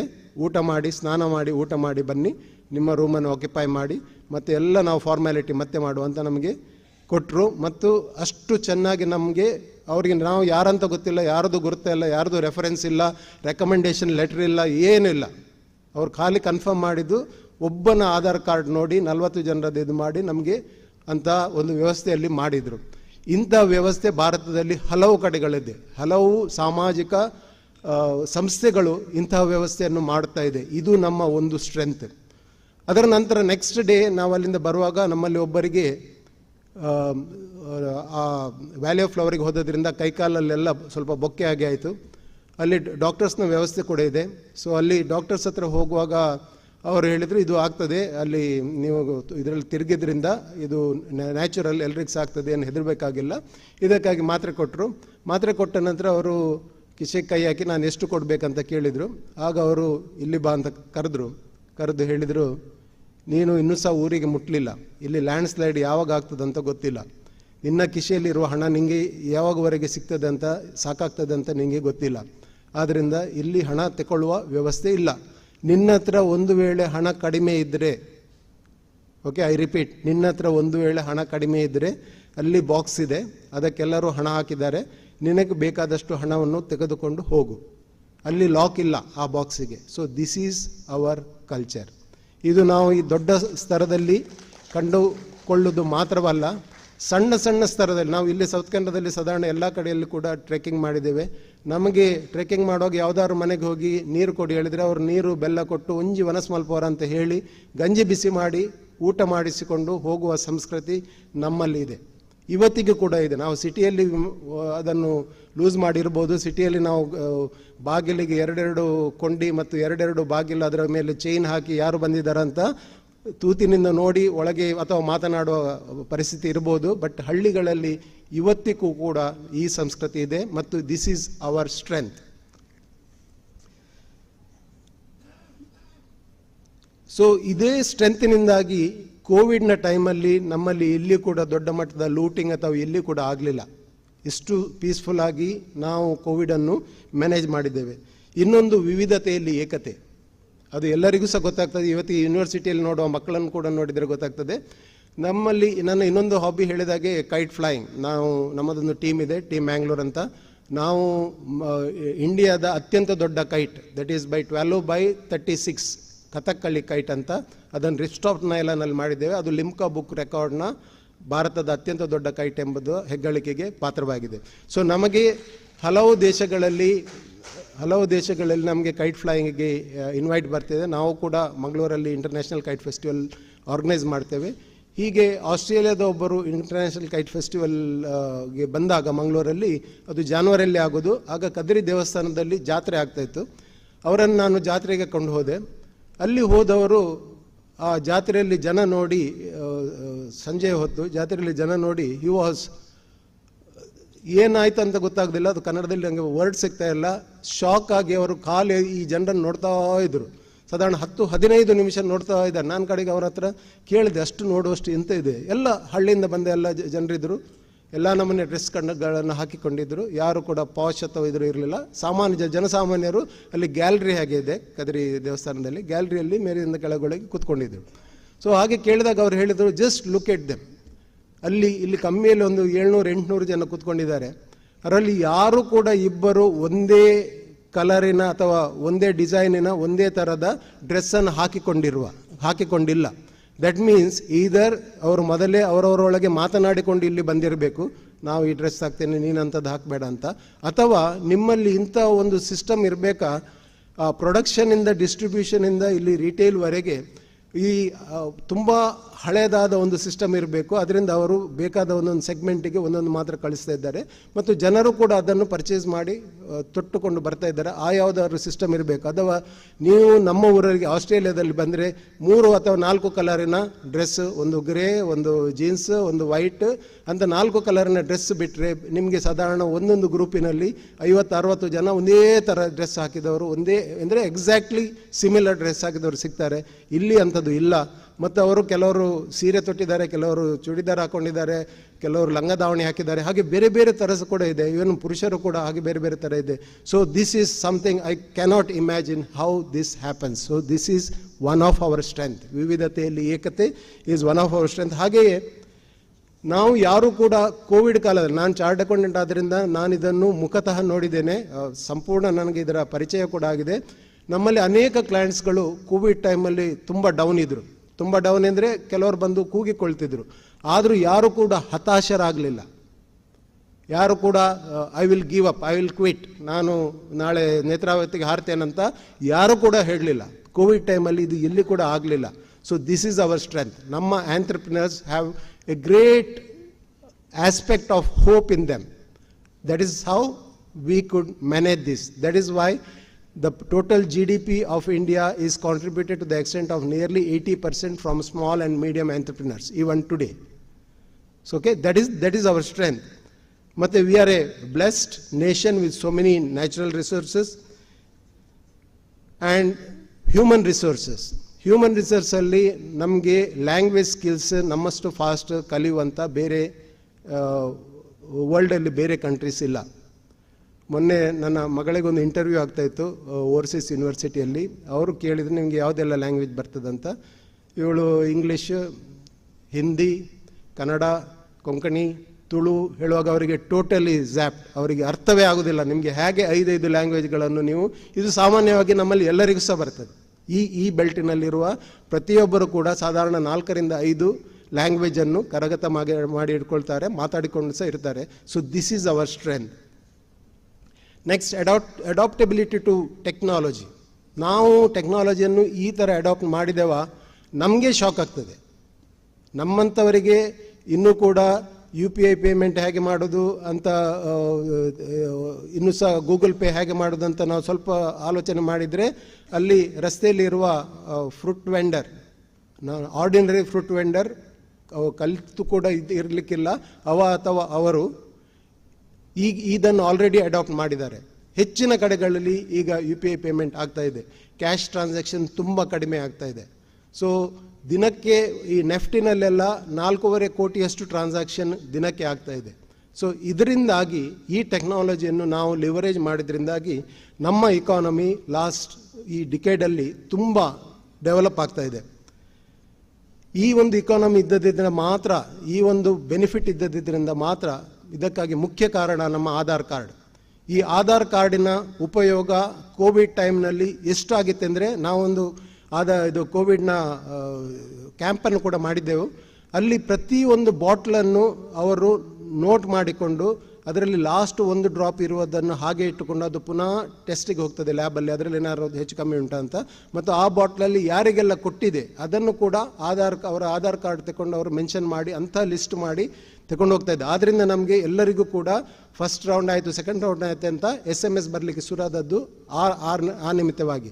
ಸೊ ಇಷ್ಟೊಂದು ಟೆಕ್ನಾಲಜಿಕಲಿ ಮುಂದುವರೆದದ್ದು, ಆದ್ದರಿಂದ ನಮಗೆ ಅದನ್ನು ಸಕ್ಸಸ್ಫುಲಿ ಆರ್ಗನೈಸ್ ಮಾಡಲಿಕ್ಕಾಯಿತು. ಅದರಿಂದ ನಮಗೆ ಅದರಿಂದ ಔಟ್ಗ್ರೋ ಮಾಡಲಿಕ್ಕೆ ಸಾಧ್ಯ ಆಯಿತು. ಮತ್ತೊಮ್ಮೆ ನಮ್ಮ ಎಕಾನಮಿ ಬ್ಯಾಕ್ ಟು ನಾರ್ಮಲ್ ಆಗಲಿಕ್ಕೆ ಸಾಧ್ಯವಾಯಿತು. ಇವತ್ತಿನ ಸ್ಟಾಕ್ ಮಾರ್ಕೆಟ್ ಆಲ್ಮೋಸ್ಟ್ ಡಬಲ್ ಆಗಿದೆ. ಕೋವಿಡ್ ಟೈಮ್ನಿಂದ ಇವತ್ತಿನ ಡಬಲ್ಗಿಂತ ಹೆಚ್ಚಾಗಿದೆ. ಸೊ ಇದೆಲ್ಲವೂ ಕೂಡ indicators that we are a growing economy. So G S T collection 5 ವರ್ಷದ ಮೊದಲು ಜಿ ಎಸ್ ಟಿ ಇಂಪ್ಲಿಮೆಂಟ್ ಆದಾಗ, 5-6 ವರ್ಷದ ಮೊದಲು ಜಿ ಎಸ್ ಟಿ ಇಂಪ್ಲಿಮೆಂಟ್ ಆದಾಗ, ಆಗ ಸಾಧಾರಣ 50,000 ರಿಜಿಸ್ಟರ್ಡ್ ಯೂಸರ್ಸ್ ಇದ್ದರು ಮತ್ತು ಕಲೆಕ್ಷನ್ ಸಾಧಾರಣ 60,000 ಕೋಟಿ ಹತ್ರ ಇತ್ತು. ಈಗ ಇತ್ತೀಚಿನ ತಿಂಗಳಲ್ಲಿ ಅದು 1.5 ಲಕ್ಷ ಕೋಟಿಗೂ ಮೀರಿದೆ. ಈ ಕಳೆದ ವರ್ಷದಲ್ಲಿ 22-23ರಲ್ಲಿ G S T collection was 18.47 lakh crores in the whole year. That is on an average 1.5 lakh ಕೋಟಿ ಜಿ ಎಸ್ ಟಿ ಕಲೆಕ್ಷನ್ ಆಗ್ತಾ ಇದೆ. ಮತ್ತು ರಿಜಿಸ್ಟರ್ಡ್ ಯೂಸರ್ಸ್ ಕೂಡ ಸಾಧಾರಣ 1.8 crores ರಿಜಿಸ್ಟರ್ಡ್ ಯೂಸರ್ಸ್ ಇವತ್ತಿದ್ದಾರೆ. ಈವನ್ ಇನ್ಕಮ್ ಟ್ಯಾಕ್ಸ್ ಕೂಡ ಈಗಿನ ಕಲೆಕ್ಷನ್ ಅವರದ್ದು ಬಜೆಟ್ ಎಸ್ಟಿಮೇಟ್ಗಿಂತ ಮೀರಿದೆ. Budget estimate was around 14 crores. Last year it cross 16 crores. So this is an indicator that we are going to be a great nation in the years to come. And our economy ಇವತ್ತಿನ ಇಕಾನಮಿಯಿಂದ double ಆಗಲಿಕ್ಕಿದೆ. ಇನ್ನು ಕೆಲವೇ ವರ್ಷದಲ್ಲಿ from 3.5 trillion ಇಕಾನಮಿಯಿಂದ we are growing towards 5 trillion economy, maybe in 2028 or 2030. So when we are going to be this 5 trillion economy, all of you who are going to make your future in this country are going to be benefited by this. You are the people who are driving this vehicle called India. ನಾವೆಲ್ಲ ಆಗ back ಸಿಟ್ಟರ್ಸ್ ಆಗಿರ್ತೇವೆ. So ಆದ್ದರಿಂದ ನಿಮ್ಮ ಮೇಲೆ ತುಂಬ ಜವಾಬ್ದಾರಿ ಇದೆ, ನಿಮಗೆ ತುಂಬ ಅವಕಾಶಗಳಿವೆ. ಇದೆಲ್ಲವನ್ನು ಉಪಯೋಗಿಸುವ ಹಕ್ಕು ನಿಮಗಿದೆ. ಮತ್ತು ನಿಮ್ಮಲ್ಲಿ ಈ ಸ್ಪೆಷಲಿ ಇಂತಹ ಕಾಲೇಜುಗಳಲ್ಲಿ ಇರುವ ಮಕ್ಕಳಲ್ಲಿ ಆಂಟ್ರಪ್ರಿನರ್ಶಿಪ್ ತುಂಬ ಡೆವಲಪ್ ಆಗಿರುತ್ತೆ. ನಾವು ಹಲವಾರು ಸ್ಟಾರ್ಟಪ್ಗಳನ್ನು ಮೀಟ್ ಆಗ್ತಾ ಇರ್ತೇವೆ. ಮೊನ್ನೆ ಒಬ್ಬರು ಬ್ಯಾಂಗ್ಳೂರಲ್ಲಿ ಒಂದು ಹಸ್ಬೆಂಡ್ ಆ್ಯಂಡ್ ವೈಫ್ ಸಿಕ್ಕಿದ್ರು. Both are chart accountants. ಅವರು ಒಂದು ಪ್ಲ್ಯಾನನ್ನು ಇಂಪ್ಲಿಮೆಂಟ್ ಹೇಗೆ ಮಾಡಿದ್ದಾರೆ ಅಂದರೆ, ಈಗ ಅವರಿಗೆ ಗೊತ್ತಾಯಿತು ನಗರದಲ್ಲಿರುವ ಸಣ್ಣ ಅಂಗಡಿಯವರಿಗೆ, ಮುಂಚೆ ಆದರೆ ಅಂಗಡಿಯವರು ವಾರದಲ್ಲಿ ಒಂದಿನ ರಜೆ ಮಾಡಿ ಬಂದರ್ನಂಥ ದೊಡ್ಡ ಹೋಲ್ಸೇಲಿಗೆ ಹೋಗಿ ಅಲ್ಲಿಂದ ಮಾಲ್ ತಗೊಂಡು ಬಂದು ಕಡೆಗೆ ಮಾಡ್ತಿದ್ರು. ಅಥವಾ it was A joint family, ಒಬ್ಬ ಅಂಗಡಿಯಲ್ಲಿ ಕುತ್ಕೊಳ್ತಿದ್ದ, ಮತ್ತೊಬ್ಬ ಹೋಗಿ ಮಾಲ್ ತಂದು ಹಾಕ್ತಿದ್ದ. ಈಗ ಹಾಗೆ ಆಗ್ತಾ ಇಲ್ಲ, ಒಬ್ಬನೇ ರನ್ ಮಾಡೋದು ಹೆಚ್ಚಿನ ಅಂಗಡಿಯನ್ನು. ಮಕ್ಕಳು ಕಲಿತು ಹೊರಗಿರ್ತಾರೆ. ಅಂಥದ್ದನ್ನು ಒಂದು ಆಪರ್ಚುನಿಟಿಯನ್ನು ಕಂಡುಕೊಂಡು ಅವರು ಬೆಂಗಳೂರಿನಲ್ಲಿ ಇರುವ ಇಬ್ಬರು ಒಟ್ಟಾಗಿ ಒಂದು ಕಾಲ್ ಸೆಂಟರ್ ಮಂಡ್ಯದಲ್ಲಿ ತೆಗೆದಿದ್ದಾರೆ. ಆ ಕಾಲ್ ಸೆಂಟರಲ್ಲಿ 100 ಚಿಲ್ಲರ್ ಜನರನ್ನು ಅವರು ಅಪಾಯಿಂಟ್ ಮಾಡಿದ್ದಾರೆ. ಮಂಡ್ಯದಲ್ಲಿ ಯಾಕೆಂದರೆ ಅಲ್ಲಿ ರೆಂಟ್ ಕಡಿಮೆ ಮತ್ತು ಅಲ್ಲಿ ಕಾಸ್ಟ್ ಕಡಿಮೆ, ಓವರ್ ಹೆಡ್ಸ್ ಕಡಿಮೆ ಮತ್ತು ಮಕ್ಕಳು ಸಿಗುವ ಜನರಿಗೆ ಸಂಬಳ ಕಡಿಮೆಯಲ್ಲಿ ಆಗ್ತದೆ. ಬೆಂಗಳೂರಲ್ಲಿ ತುಂಬ ಕಾಸ್ಟ್ಲಿ ಆಗ್ತದೆ. ಸೊ ಕಾಲ್ ಸೆಂಟರ್ ಮಾಡಿದ್ದು ಮತ್ತು ಈ ಎಲ್ಲ ಅಂಗಡಿಗಳನ್ನು ಸಾಧಾರಣ 10,000ಕ್ಕಿಂತ ಹೆಚ್ಚು ಅಂಗಡಿಗಳನ್ನು ಅವರು ಎನ್ಲಿಸ್ಟ್ ಮಾಡಿದ್ದಾರೆ. ಮತ್ತು ಅವರಿಗೆ ಏನು ಬೇಕು ಅವರು ವಾಟ್ಸಪ್ಪಲ್ಲಿ ಒಂದು ಆ್ಯಪ್ ಸಹ ಮಾಡಿದ್ದಾರೆ. ಅವರಲ್ಲಿ ಏನು ಬೇಕಂತಿದ್ದದನ್ನು ಸಂಜೆ ಒಳಗೆ ಇವರದು ಲಿಸ್ಟ್ ಆಗ್ತದೆ. ನಾಳೆ ಬೆಳಿಗ್ಗೆ ಒಳಗೆ ಆ ಅಂಗಡಿಯ ಬಾಗಿಲಲ್ಲಿ ಬಂದು ಬೀಳ್ತದೆ. ಸೊ ಆ ಸಂಜೆ ಒಳಗೆ ಇವರು ಪೇಮೆಂಟ್ ಆಗ್ತದೆ. ಮೀನ್ ವೈಲ್ ಕಾಲ್ ಸೆಂಟರ್ನವರು ಅವರಿಗೆ ಯಾರು ಕಳಿಸ್ಲಿಲ್ಲ ಅವರಿಗೆ ಫೋನ್ ಮಾಡಿ ಕೇಳ್ತಾರೆ. ಲಿಸ್ಟ್ ಮಾಡಿ ಬೇಳೆಯಿಂದ ಹಿಡಿದು ಕಾಳಿನಿಂದ ಹಿಡಿದು ಎಲ್ಲವೂ ಕೂಡ ಇವರು ಸಪ್ಲೈ ಮಾಡ್ತಾರೆ. ಅದಕ್ಕಾಗಿ ಅವರು 3 ಡಿಸ್ಟ್ರಿಕ್ಟಲ್ಲಿ ಒಂದೊಂದು ಕಡೆ ಗೋಡೌನನ್ನು ಕೂಡ ಮಾಡಿದ್ದಾರೆ. It is A huge thing. ಅವರದು ಫಸ್ಟ್ ಮಂತಲ್ಲಿ ಅವರ turn over crossed 100 crores. Just imagine, this was just on idea. Other day I met one person, simple idea. ಇಂತಹ ಕಾರ್ಯಕ್ರಮದಲ್ಲಿ ನೀವು ಬಂದಾಗ ತುಂಬ ಫೋಟೋ ತೆಗೆದಿರ್ತೀರಿ. ನನಗೆ ಸಹ ಒಂದು ಫೋಟೋ ಬೇಕಂತ ನನ್ನ ಮನಸ್ಸಲ್ಲಿರ್ತದೆ. ಸೊ ಇವರು ಫೋಟೋ ಕಳಿಸುವಾಗ ಯಾರಾದರೂ ಕೂತ್ಕೊಂಡು ಇವರು ಯಾರಿಗೂ ಕೂಡ ಬೇರೆಯವರ ಫೋಟೋ ಬೇಡ, ಅವರ ಮುಖ ಇರುವ ಫೋಟೋವನ್ನೇ ಅವರಿಗೆ ಕಳಿಸಬೇಕಾಗ್ತದೆ ಡೌನ್ಲೋಡ್ ಮಾಡಿ. ಸೊ ಅದನ್ನು ಮಾಡೋದೇ ಒಂದು ದೊಡ್ಡ ಕೆಲಸ. ಅದಕ್ಕೊಂದು 2-3 ದಿನ ಹೋಗ್ತದೆ. ಸೊ ಇವ ಒಂದು ಆ್ಯಪ್ ಮಾಡಿದ್ದಾನೆ. ನೀವು ಇಂಥ ಕಾರ್ಯಕ್ರಮಕ್ಕೆ ಬಂದು ಹೋಗುವಾಗ ಅಲ್ಲಿ ಒಂದು ಸ್ಕ್ರೀನಲ್ಲಿ ನಿನ್ನ ಫೋಟೋ ತೆಗಿತಾರೆ. ಆ ಫೋಟೋ ತೆಗೆದನ್ನು ಫೇಸ್ ಐಡೆಂಟಿಫಿಕೇಷನ್ ಟೆಕ್ನಾಲಜಿಯಿಂದಾಗಿ ನಾನು ಯಾವ ಎಲ್ಲ ಫ್ರೇಮಲ್ಲಿ ಇದ್ದೇನೆ ಅದೆಲ್ಲವೂ ಕೂಡ ಡೌನ್ಲೋಡ್ ಆಗ್ತದೆ ಇಮಿಡಿಯೇಟ್ಲಿ. ವಿದಿನ್ 3 to 10 seconds ಎಲ್ಲವೂ ಕೂಡ ಡೌನ್ಲೋಡ್ ಆಗ್ತದೆ. And it is accurate to the extent of nearly 90%. So this is the technology. So this is the technology developed by normal ordinary youngsters of our region, and this is what is startup is all about. This is what we all talk about, the startup India. So Apart from all this, we are a great, vibrant democracy. We are bound by constitution. And if we want, we can change the constitution provided we have support from the public. So this is the beauty of this particular country. So these are our strength, and there are many more. ನಾನು list ಮಾಡ್ತಾ ಹೋದರೆ ನಾಳೆ ಬೆಳಿಗ್ಗೆವರೆಗೆ ಆಗ್ಬೋದು. So these are our strength. Weaknesses I will not talk, because all the weaknesses are because of human beings, and this can be rectified by human beings. Opportunities, today we know India is, we are on a point of inflection. We are going to grow for next 5 to 10 years. We are going to grow every year in an additional, our scale will be on the northwards. So this is for sure. The indicators are showing this, and we have a great youthful strength. The strength of demographic dividend is with us. So ಆದ್ದರಿಂದ ಈ ವಿಷಯದಲ್ಲಿ ನಿಮಗೆ ಬಿಡ್ತೇನೆ, ನಾನು ಹೆಚ್ಚು ಮಾತಾಡಲಿಕ್ಕೆ ಹೋಗೋದಿಲ್ಲ. ನಾವೀಗ ಈ 77ನೇ ಇಂಡಿಪೆಂಡೆನ್ಸ್ ಡೇಯಲ್ಲಿ ಪ್ರತಿಯೊಬ್ಬರು ಕೂಡ ಇದರಿಂದ ನಾವು ಏನು ಪಾಠ ಕಲಿಬಹುದು, ಈ ಫ್ರೀಡಮ್ ಸ್ಟ್ರಗಲಿಂದ ನಾವು ಏನು ಪಾಠ ಕಲಿಬಹುದು, ಓಕೆ ಅಂತ ನಾವು ಇಂಟ್ರೋಸ್ಪೆಕ್ಟ್ ಮಾಡಿಕೊಂಡ್ರೆ, ನಮ್ಮಲ್ಲಿ ನಾವು ಕೇಳಿಕೊಂಡ್ರೆ ನಮಗೆ ಹಲವು ಕಣ್ಣುಗಳು ತೆರೆಯುತ್ತವೆ. ನಾನು ಹಲವು ಟ್ರೈನಿಂಗ್ಗಳನ್ನು ಮಾಡ್ತೇವೆ. ಅದರಲ್ಲಿ one of the trainings is you get in ಅಂತ, undergraduates employability training initiative ಅಂತ. ನಾವು ಬೇರೆ ಬೇರೆ GFGC ಗೌರ್ಮೆಂಟ್ ಫಸ್ಟ್ ಗ್ರೇಡ್ ಕಾಲೇಜಸ್ಸಿಗೆ ಹೋಗಿ ಅಲ್ಲಿಯ ಫೈನಲ್ ಇಯರ್ ಸ್ಟೂಡೆಂಟ್ಸ್ ಮಕ್ಕಳನ್ನು ನಿಜವಾಗಿ ನಿಮಗೆ ಎಂಪ್ಲಾಯಬಿಲಿಟಿಯಲ್ಲಿ ಇಂಟ್ರೆಸ್ಟ್ ಉಂಟಾ, ಕೆಲಸಕ್ಕೆ ಹೋಗ್ಲಿಕ್ಕೆ ಇಂಟ್ರೆಸ್ಟ್ ಉಂಟಾ ಅಂತ ಅವರದ್ದು ಒಂದು ಇಂಟರ್ವ್ಯೂ ಹಾಗೆ ತೆಗೆದು ಪ್ರತಿ ಕಾಲೇಜಿಂದ ಒಂದು 50 ಮಕ್ಕಳನ್ನು ಇನ್ವೈಟ್ ಮಾಡಿ ಅವರಿಗಾಗಿ ಒಂದು ಕ್ಯಾಂಪನ್ನು ಮಾಡ್ತೇವೆ, 1 ವಾರದ camp. And it is free. It is sponsored by Shri Ullas Kamath ಅಂತ, ಜ್ಯೋತಿ ಲ್ಯಾಬೊರೇಟರೀಸ್ಲಿ ಇದ್ದವ್ರು ಮುಂಚೆ, ಈಗ UK&Co ಅಲ್ಲಿ ಅಂತ ಅವರೊಂದು ಕನ್ಸಲ್ಟೆನ್ಸಿ ಸ್ಟಾರ್ಟ್ ಮಾಡಿದ್ದಾರೆ. And it is free. So 7 ದಿನ residential with all the good training, and it is free. ಇಷ್ಟು ಕರೆದ್ರೂ ಕೂಡ 50 ಜನರಲ್ಲಿ ಸಾಧಾರಣ ನಿಜವಾಗಿ ಬರೋದು ಒಂದು 18ರಿಂದ 20 ಜನ, ಉಳಿದವರು ಬರೋದಿಲ್ಲ. ನಂಬರ್ 1. ನಂಬರ್ 2, ಬಂದ ಮಕ್ಕಳಿಗೆ ನಾವು ಪ್ರಥಮವಾಗಿ ಕೇಳುವ ಪ್ರಶ್ನೆ, ಈಗ ನೀವು ಏನು ಕಲ್ತಿದ್ದೀರಿ ಕಾಲೇಜಲ್ಲಿ? ಗೊತ್ತುಂಟು ಸರ್. ಇಮೇಲ್ ಗೊತ್ತುಂಟಾ? ಇಮೇಲ್ ಗೊತ್ತುಂಟು ಸರ್. ಇದು ಅಕೌಂಟ್ಸ್ ಎಲ್ಲ ಗೊತ್ತುಂಟು. ಇನ್ಕಮ್ ಟ್ಯಾಕ್ಸ್ ನನಗೆ 98 ಮಾರ್ಕ್ಸ್ ಸಿಕ್ಕಿದೆ. ಸೊ ಎಲ್ಲ ಕೇಳ್ತಾರೆ. ಮತ್ತು ಟ್ಯಾಲಿ ಸರ್ಟಿಫಿಕೇಟ್ ಮಾಡಿದ್ದೇನೆ ಅಂತ. ನೆಕ್ಸ್ಟ್ ಡೇ ನೀವು ಈಗ ಏನೆಲ್ಲ ಕಲ್ತಿದ್ದಿ, ನಿಂಗೀಗ ಟ್ಯಾಲಿ ಸರ್ಟಿಫಿಕೇಟ್ ಮಾಡಿದ್ದೆ, ನಾನು ಇಷ್ಟು ವೋಚರ್ಸ್, ಇಷ್ಟು ಇನ್ವಾಯ್ಸ್ ತಂದು ನಿಮಗೆ ಕೊಡ್ತೇನೆ, ಒಂದು 4 ಪಾಸ್ಬುಕ್ ತಂದು ಕೊಡ್ತೇನೆ, ನಿನಗೆ ಒಂದು ಕ್ಯಾಶ್ ಬುಕ್ ಮತ್ತು ಲೆಜರ್ ಬರೆಯುವಂತಹ ಗೊತ್ತುಂಟಾ? ಅದು ಗೊತ್ತಿಲ್ಲ ಸರ್. ನಂಗೆ ಕ್ವೆಶನ್ ಪೇಪರ್ ಕೊಟ್ಟರೆ ಸಾಲ್ವ್ ಮಾಡಲಿಕ್ಕೆ ಗೊತ್ತುಂಟು. Okay. So this is the gap we have. ಆಯಿತಾ? ಅದರ ನಂತರ ಅವರಿಗೆ ಕೇಳೋದು, ನಿಮ್ಮ ಎಕ್ಸ್ಪೆಕ್ಟೇಷನ್ ಎಷ್ಟುಂಟು? ಎಕ್ಸ್ಪೆಕ್ಟೇಷನ್ ಪ್ರತಿಯೊಬ್ಬರು ಹೇಳೋದು 25K. ಫೈನಲ್ ಇಯರ್ಲಿದ್ದಾರೆ, ಇಮೇಲ್ ಸರಿ ಡ್ರಾಫ್ಟ್ ಮಾಡಲಿಕ್ಕೆ ಬರೋದಿಲ್ಲ, ಅಕೌಂಟ್ಸ್ ಅಂದರೆ ಏನಂತ ಗೊತ್ತಿಲ್ಲ. ಓಕೆ, ಯಾವ ನಮ್ಮನೆ ಕೆಲಸ ಆಗಬೇಕು? ನಂಗೆ ಒಂದು ಸೆಟ್ ಜಾಬ್ ಆಗಬೇಕು ಸರ್, 9 to 5 ಕಂಪ್ಯೂಟರ್ ಎದುರುಗಳು ಕೂತ್ಕೊಂಡು ಆಫೀಸಲ್ಲಿ ಕೆಲಸ ಮಾಡುವಂಥ ಕೆಲಸ ಉಂಟು. ಓಕೆ, ಹಾಗಾದರೆ ನಿಮಗೆ ನಿನ್ನ ಊರಿನಲ್ಲಿ ನಿಮಗೆ ಕೆಲಸ ಸಿಗೋದಾದರೆ ಯಾವ ಥರದ ಕೆಲಸ ಸಿಗ್ತದೆ ಮತ್ತು ಎಷ್ಟು ಸಂಬಳ ಸಿಗ್ತದೆ ಅಂತ ಅವ್ರಿಗೊಂದು 15 ನಿಮಿಷ ಡಿಸ್ಕಷನಿಗೆ ಬಿಡೋದು. ಎಲ್ಲ ಹಳ್ಳಿಯಿಂದ ಬರೋರು, ನಮ್ಮೂರಲ್ಲಿ ಚಾನ್ಸ್ ಇಲ್ಲ ಸರ್, ಸೊಸೈಟಿಯಲ್ಲಿ ಸಿಗ್ಬೋದು, ಅಲ್ಲೊಂದು 8-10 ಸಾವಿರ, ಬಟ್ ಅದಕ್ಕೆ ಇನ್ಫ್ಲೂಯೆನ್ಸ್ ಬೇಕು. ಬೇರೆ ಎಂಥದ್ದು? ಬೇರೆ ಕ್ಯಾಟ್ರಿಂಗಿಗೆ ಹೋಗಬೇಕು, ಬೇರೆ ಜೆರಾಕ್ಸ್ ಅಂಗಡಿಯಲ್ಲಿ ಜೆರಾಕ್ಸ್ ತೆಗೆಯೋದು, ಅಥವಾ ಇದರಲ್ಲಿ ಬೇರೆ ಅಂಗಡಿಯಲ್ಲಿ ಕೆಲಸ ಸಿಗ್ತದೆ. ಅದು ಬಿಟ್ಟರೆ ಇಂಥ ಕೆಲಸ ಸಿಗೋದಿಲ್ಲ. ಓಕೆ, ಹಾಗಾದರೆ ಏನು ನೀನು ಆಲೋಚನೆ ಮಾಡಬೇಕು? You have to go out of your village. ನಿಮ್ಮ ಊರಿನಲ್ಲಿ, ನಿಮ್ಮ ಸಣ್ಣ ಟೌನ್ಶಿಪ್ಪಲ್ಲಿ ನಿಮಗೆ ಕೆಲಸ ಸಿಗೋದಿಲ್ಲ ಆದರೆ ನೀವು ದೊಡ್ಡ ಊರಿಗೆ ಹೋಗಬೇಕು. ದೊಡ್ಡ ಊರಿಗೆ ಹೋಗುವುದಾದರೆ ನಿಮಗೆ ಅಲ್ಲಿ ನಿಮ್ಮದೇ ಭಾಷೆ ಮಾತಾಡುವವರು ಸಿಗೋದಿಲ್ಲ. ಆದ್ದರಿಂದ ನೀನು ಇಂಗ್ಲೀಷ್ ಅಥವಾ ಹಿಂದಿಯಲ್ಲಿ, ಸ್ಪೆಷಲಿ ಇಂಗ್ಲೀಷ್ನಲ್ಲಿ ಮಾತನಾಡಲಿಕ್ಕೆ ಕಲಿಬೇಕು. ಸೊ ಆ್ಯಂಡ್ 100ರಲ್ಲಿ 90 ಜನರಿಗೆ ಇದೊಂದು ದೊಡ್ಡದು ಪ್ರಾಬ್ಲಮ್.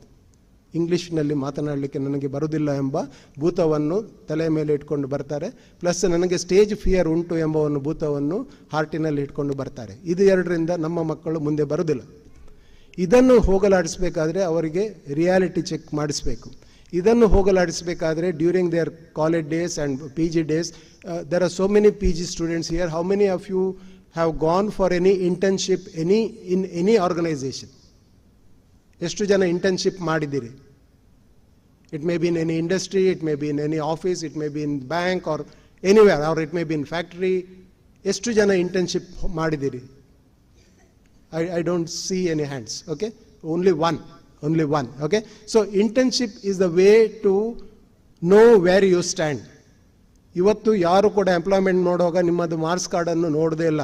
85, 90, 95 ಮಾರ್ಕ್ಸ್ ಯಾರೂ ನೋಡೋದಿಲ್ಲ. ಈಗ ನಮ್ಮ ಆಫೀಸಲ್ಲಿ ಕೆಲವರು ಬರ್ತಾರೆ CA ಮಾಡಲಿಕ್ಕೆ ಅಥವಾ ಹೀಗೆ ಜಾಬ್ ಇದೆ ಅಂತ. ಅವರಿಗೆ ಪ್ರಥಮವಾಗಿ ಮಾಡುವ ಕೆಲಸ ನಾವೊಂದು ಲೆಟರ್, ಒಂದು ಪೇಪರ್ ಕೊಡೋದು, ಮತ್ತು ಇದರಲ್ಲಿ ಒಂದು ನಂಗೆ ಏನು ಹೇಳಬೇಕಂತ ಇದೆ ಅದನ್ನು ಬರಿ. ಕನ್ನಡದಲ್ಲಿ ಆಗ್ಬೋದು, ಇಂಗ್ಲೀಷಲ್ಲಿ ಆಗ್ಬೋದು. ಇಂಗ್ಲೀಷಲ್ಲಿ ಆದರೆ better. So you will not believe people who have scored 85-90% in BCom, ಅವರು ಒಂದು ಪೇಜಿನಲ್ಲಿ ಅಟ್ಲೀಸ್ಟ್ 8ರಿಂದ 10 ಮಿಸ್ಟೇಕ್ಸನ್ನು ಕಮಿಟ್ ಮಾಡ್ತಾರೆ. ಒಂದು ಇಮೇಲ್ ಬರೀರಿ ಅಂದರೆ 2 ಲೈನ್ ಬರೀಲಿಕ್ಕೆ ಗೊತ್ತಿರೋದಿಲ್ಲ. So this is the quality of students, and this is the gap we are creating between industry and education. So this somehow we have to manage, and this somehow students have to realize, because colleges are doing their best to impart education, but if you get education and if you go to industry, you will just get a job. If you want to make a career out of this job, it is up to you. ನೀವೇ ಇದರಲ್ಲಿ ನಿಮ್ಮನ್ನು ತೊಡಗಿಸ್ಕೊಂಡು, ಏನು ಇವತ್ತಿಗೆ ಕಲಿಬೇಕಂತ ಇರುವವನಿಗೆ ಯಾವುದರಲ್ಲಿ ಕೂಡ ಕಡಿಮೆ ಇಲ್ಲ. ನಿಮಗೆ ಬೇಕಾದಷ್ಟು ರಿಸೋರ್ಸಸ್ ಆರ್ ಅವೈಲೇಬಲ್. ಅದನ್ನು ನೀವು ನೋಡಿಕೊಂಡು ಮಾಡಿದರೆ it is you can come up in life. ಅದಕ್ಕೆ ನಾವೀಗ ಲೇಟೆಸ್ಟ್ ಏನು ಮಾಡ್ತಾ ಇದ್ದೇವೆ ಅಂದರೆ, ಈ ಮಕ್ಕಳಿಗೆ, ಇಂಥ ಇಂಗ್ಲೀಷಲ್ಲಿ ತೊಂದರೆ ಇರುವ ಮಕ್ಕಳಿಗೆ ನಿಮ್ಮ ಥಾಟ್ಸ್ ಎಂತ ಉಂಟು ಅದನ್ನು ಖಾಲಿ ವರ್ಡ್ಸಲ್ಲಿ ಇಂಗ್ಲೀಷಲ್ಲಿ ಬರೀರಿ, ಮತ್ತು ಚಾಟ್ GPT ಹೇಗೆ ಯೂಸ್ ಮಾಡಬೇಕಂತ ಹೇಳಿಕೊಡ್ತಾ ಇದ್ದೇವೆ. And this is working wonderful. Okay, so this is something I wanted to say. So today when we are celebrating this, our students should think of all these things, and they have to set small goals. Next 15 ದಿನ ಅಥವಾ ಈ month end ಒಳಗೆ ನಾನು ಕಂಪ್ಯೂಟರಲ್ಲಿ Excel ಅನ್ನು ಕಲಿತೇನೆ, ಒಂದೇ ವಿಷಯ. Next month end ಒಳಗೆ ನಾನು ಚಾಟ್ GPT ಬಗ್ಗೆ ಹೆಚ್ಚಿನಾಗಿ ನೋಡ್ಕೊಳ್ತೇನೆ. ನೆಕ್ಸ್ಟ್ ಮಂತ್ ಒಳಗೆ ನಾನು ಇಂಗ್ಲೀಷ್ನಲ್ಲಿ ಅಟ್ಲೀಸ್ಟ್ ಸ್ವಲ್ಪ ಮಾತನಾಡೋದನ್ನು ಕಲಿತೇನೆ. ನೀವು how many of you visit TED talks or TEDx ಅಂತ ಒಂದು ಸ್ಮಾಲ್ ಟಾಕ್ಸ್, 8ರಿಂದ 10 ಮಿನಿಟಿನ ಟಾಕ್ಸ್ ನಿಮಗೆ ಯೂಟ್ಯೂಬಲ್ಲಿ ಸಿಗ್ತದೆ. ಎಷ್ಟು ಜನ ಇದನ್ನು ನೋಡ್ತಾ ಇದ್ದೀರಿ? Okay, only 1, right? So that is one of the way to improve your language. ನಮಗೆ ಲ್ಯಾಂಗ್ವೇಜ್ ಯಾಕೆ ಬರೋದಿಲ್ಲ ಅಂದರೆ, ನಮ್ಮ ಕಿವಿಯಲ್ಲಿ ಬೇಕಾದ ಆ ಲ್ಯಾಂಗ್ವೇಜಿನ ವರ್ಡ್ಸ್ ನಮ್ಮ ಕಿವಿಯಲ್ಲಿ ಬೀಳ್ತಾ ಇಲ್ಲ, ನಾವು ಅದನ್ನು ಯೂಸ್ ಮಾಡ್ತಾ ಇಲ್ಲ, ನಾವು ಬೇಕಾದ ಪತ್ರಿಕೆಯನ್ನು ಓದ್ತಾ ಇಲ್ಲ, ನಾವು ಪುಸ್ತಕವನ್ನು ಓದ್ತಾ ಇಲ್ಲ. So because of this we have this problem, and we have to overcome this.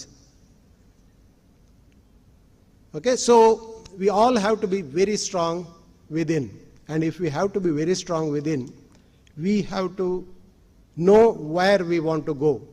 You have already come to a college, you are already in the post graduation, and you are one of the very few lucky guys who are in this particular field. And if you want to make a career out of your education, you have to think now, and you have to start now. And this is the time when you do this, and when you do this, and when you go to the world is not fair. It is not fair.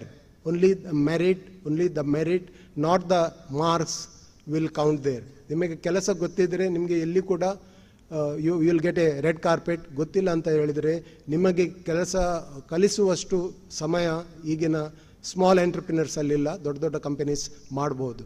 So I end my talk with a small story. So if you have to be very strong, we have to work go that extra mile. ಒಮ್ಮೆ ಏನಾಗ್ತದೆ ಅಂದರೆ, ಒಂದು 300 ಮಂಗಗಳನ್ನು ಒಂದು ದೊಡ್ಡ ಕೇಜಿನಲ್ಲಿ ಹಾಕ್ತಾರೆ, ಒಂದು ದೊಡ್ಡ ಗೂಡಿನಲ್ಲಿ ಹಾಕ್ತಾರಂತೆ. There was a test. ಆ ಗೂಡಿನಲ್ಲಿ ಹೇಗೆ ಇರ್ತದೆ ಅಂದರೆ, ಗೂಡಿಗೊಂದು ಬಾಗಿಲು ಇರ್ತದೆ. ಆ ಬಾಗಿಲು ಮಂಗ ಬಂದು ಓಪನ್ ಮಾಡಿದರೆ ಮಂಗ ಹೊರಗೆ ಹೋಗ್ಬೋದು. ಅದು ಓಪನ್ ಮಾಡುವಷ್ಟು ಈಸಿ ಉಂಟು, ಓಪನ್ ಮಾಡಿ ಮಂಗ ಹೊರಗೆ ಹೋಗ್ಬೋದು. ಆದರೆ ಓಪನ್ ಮಾಡಲಿಕ್ಕೆ ಹೋಗುವಾಗ ಮೇಲಿನಿಂದ ಒಂದು ಬಾಳೆಹಣ್ಣು ಬೀಳ್ತದೆ. ಸೊ ಈ 300 ಮಂಗವನ್ನು ದೊಡ್ಡ ಕೇಜಿನಲ್ಲಿ, ಮೇ ಬಿ ಇಷ್ಟು ದೊಡ್ಡ ಒಂದು ಆಡಿಟೋರಿಯಂನಷ್ಟು ದೊಡ್ಡ ಕೇಜಿನಲ್ಲಿ ಹಾಕಿ ಒಂದು ಬಾಗಿಲಿತ್ತು. ಸೊ ಪ್ರತಿದಿನ ಈ ಮಂಗ ಹಸಿವಾದಾಗ ಬಾಗಿಲಿಗೆ ಹೋಗೋದು, ಬಾಗಿಲು ಸ್ವಲ್ಪ ತೆರೆಯೋದು, ಬಾಳೆಹಣ್ಣು ಬೀಳ್ತದೆ, ಬಾಳೆಹಣ್ಣು ತಿನ್ನೋದು. ಅವರು 21 ದಿನ ಈ ಟೆಸ್ಟ್ ಮಾಡಿದರು. 21 ದಿನದ ನಂತರ ಪುನಃ ಬಂದು ಮಂಗ ಕೌಂಟ್ ಮಾಡಿದಾಗ 300ರಲ್ಲಿ 283 ಮಂಗ ಬಾಳೆಹಣ್ಣು ತಿಂದು ಗಮ್ಮತ್ತಿನಲ್ಲಿತ್ತು. 17 ಮಂಗಗಳು ಮಾತ್ರ ಬಾಗಿಲು ಓಪನ್ ಮಾಡಿ ಹೊರಗೆ ಹೋಗಿ ಹೊರಗಿನ ಈ ಗ್ರೀನ್ ವರ್ಲ್ಡ್ನಲ್ಲಿ ತಮ್ಮ ಮನೆ ಮಾಡಿಕೊಂಡು ತಮ್ಮ ಸಂಸಾರ ಮಾಡಿಕೊಂಡಿದ್ದವು. So from these we have to learn a lesson. ನಾವು ಈ 283 ಸಿಕ್ಕಿದ ಇದರಲ್ಲಿ ತಪ್ಪೆಪಟ್ಟುಕೊಂಡು ನಾವು ಮುಂದಿನ we don't raise the bar, we don't do that extra mile, we don't put that extra effort, we don't put that extra energy that is required today in this competitive world. And when we do that, we will be set for lesser than what we really have to get. And if we want to get what we really have to get, we have to open the door, look out, and be in the wilderness and play in the wilderness. And even if the world is not fair, we have to get our things done through our skill set. So develop this skill set. Have a great future. Thank you very much.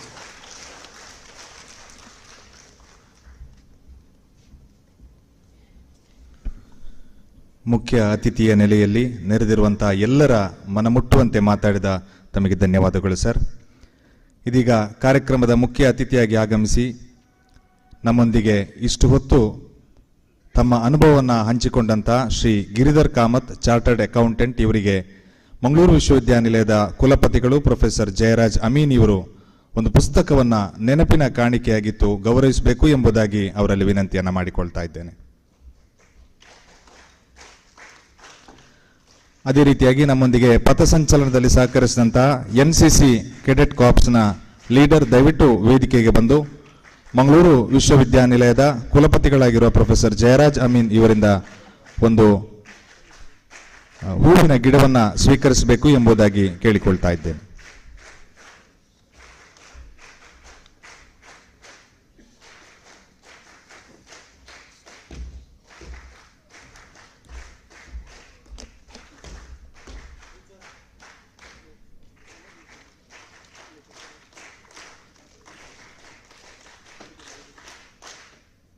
ಇದೀಗ ಮಂಗಳೂರು ವಿಶ್ವವಿದ್ಯಾನಿಲಯಕ್ಕೆ ಮತ್ತೊಂದು ಹೆಮ್ಮೆಯ ಸುದ್ದಿಯನ್ನ ನಿಮ್ಮೊಂದಿಗೆ ಹಂಚಿಕೊಳ್ಳಲು ನಾನು ಬಯಸ್ತಾ ಇದ್ದೇನೆ. Miss Bhavani Yadav ಅವರು world university ಗೇಮ್ಸ್ನಲ್ಲಿ Mangaluru ವಿಶ್ವವಿದ್ಯಾನಿಲಯವನ್ನು ಪ್ರತಿನಿಧಿಸಿ Alva's ಕಾಲೇಜಿನ ವಿದ್ಯಾರ್ಥಿಯಾಗಿದ್ದು ಲಾಂಗ್ ಜಂಪ್ನಲ್ಲಿ 6.32 ಮೀಟರ್ಸ್ ಅನ್ನು ಹಾರುವುದರ ಮುಖೇನ ವರ್ಲ್ಡ್ ಯೂನಿವರ್ಸಿಟಿ ಗೇಮ್ಸ್ನಲ್ಲಿ ಕಂಚಿನ ಪದಕವನ್ನು ತಮ್ಮದಾಗಿಸಿಕೊಂಡಿದ್ದಾರೆ. ಆಗಸ್ಟ್ 8ನೇ ತಾರೀಕಿನಂದು ಚಿಂಗ್ಡು ಚೈನಾದಲ್ಲಿ ನಡೆದಂತಹ ವರ್ಲ್ಡ್ ಯೂನಿವರ್ಸಿಟಿ ಗೇಮ್ಸ್ನಲ್ಲಿ ಭಾಗವಹಿಸಿ ಮಂಗಳೂರು ವಿಶ್ವವಿದ್ಯಾನಿಲಯಕ್ಕೆ ಕೀರ್ತಿಯನ್ನು ತಂದಿರುತ್ತಾರೆ. ಈ ನಿಟ್ಟಿನಲ್ಲಿ ನೆರೆದಿರುವ ಎಲ್ಲರೂ ಜೋರಾದ ಚಪ್ಪಾಳಿಯನ್ನು ಕೊಡುವುದರ ಮುಖೇನ ಅವರಿಗೆ ಮತ್ತಷ್ಟು ಶುಭ ಹಾರೈಕೆಗಳನ್ನು ಹಾರೈಸಬೇಕು ಎಂಬುದಾಗಿ ಕೇಳಿಕೊಳ್ತಾ ಇದ್ದೇನೆ.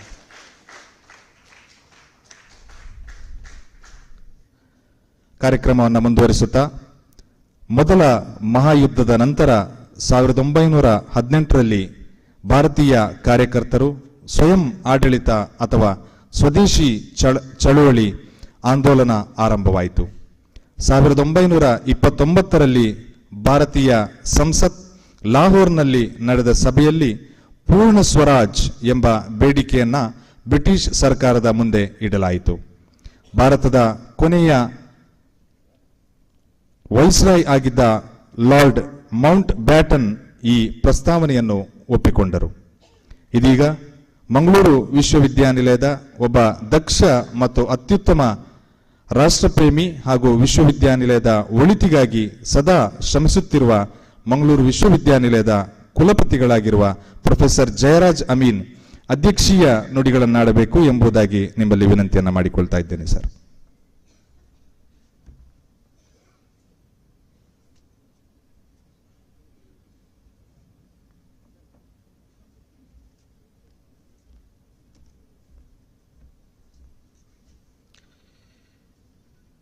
ವೇದಿಕೆಯಲ್ಲಿ ಮತ್ತೆ ಮುಂದೆ ನಡೆದಿರುವ ಎಲ್ಲರಿಗೂ ಮೊಟ್ಟ ಮೊದಲನೇದಾಗಿ ಸ್ವಾತಂತ್ರ್ಯ ದಿನಾಚರಣೆದ ಶುಭಾಶಯಗಳು.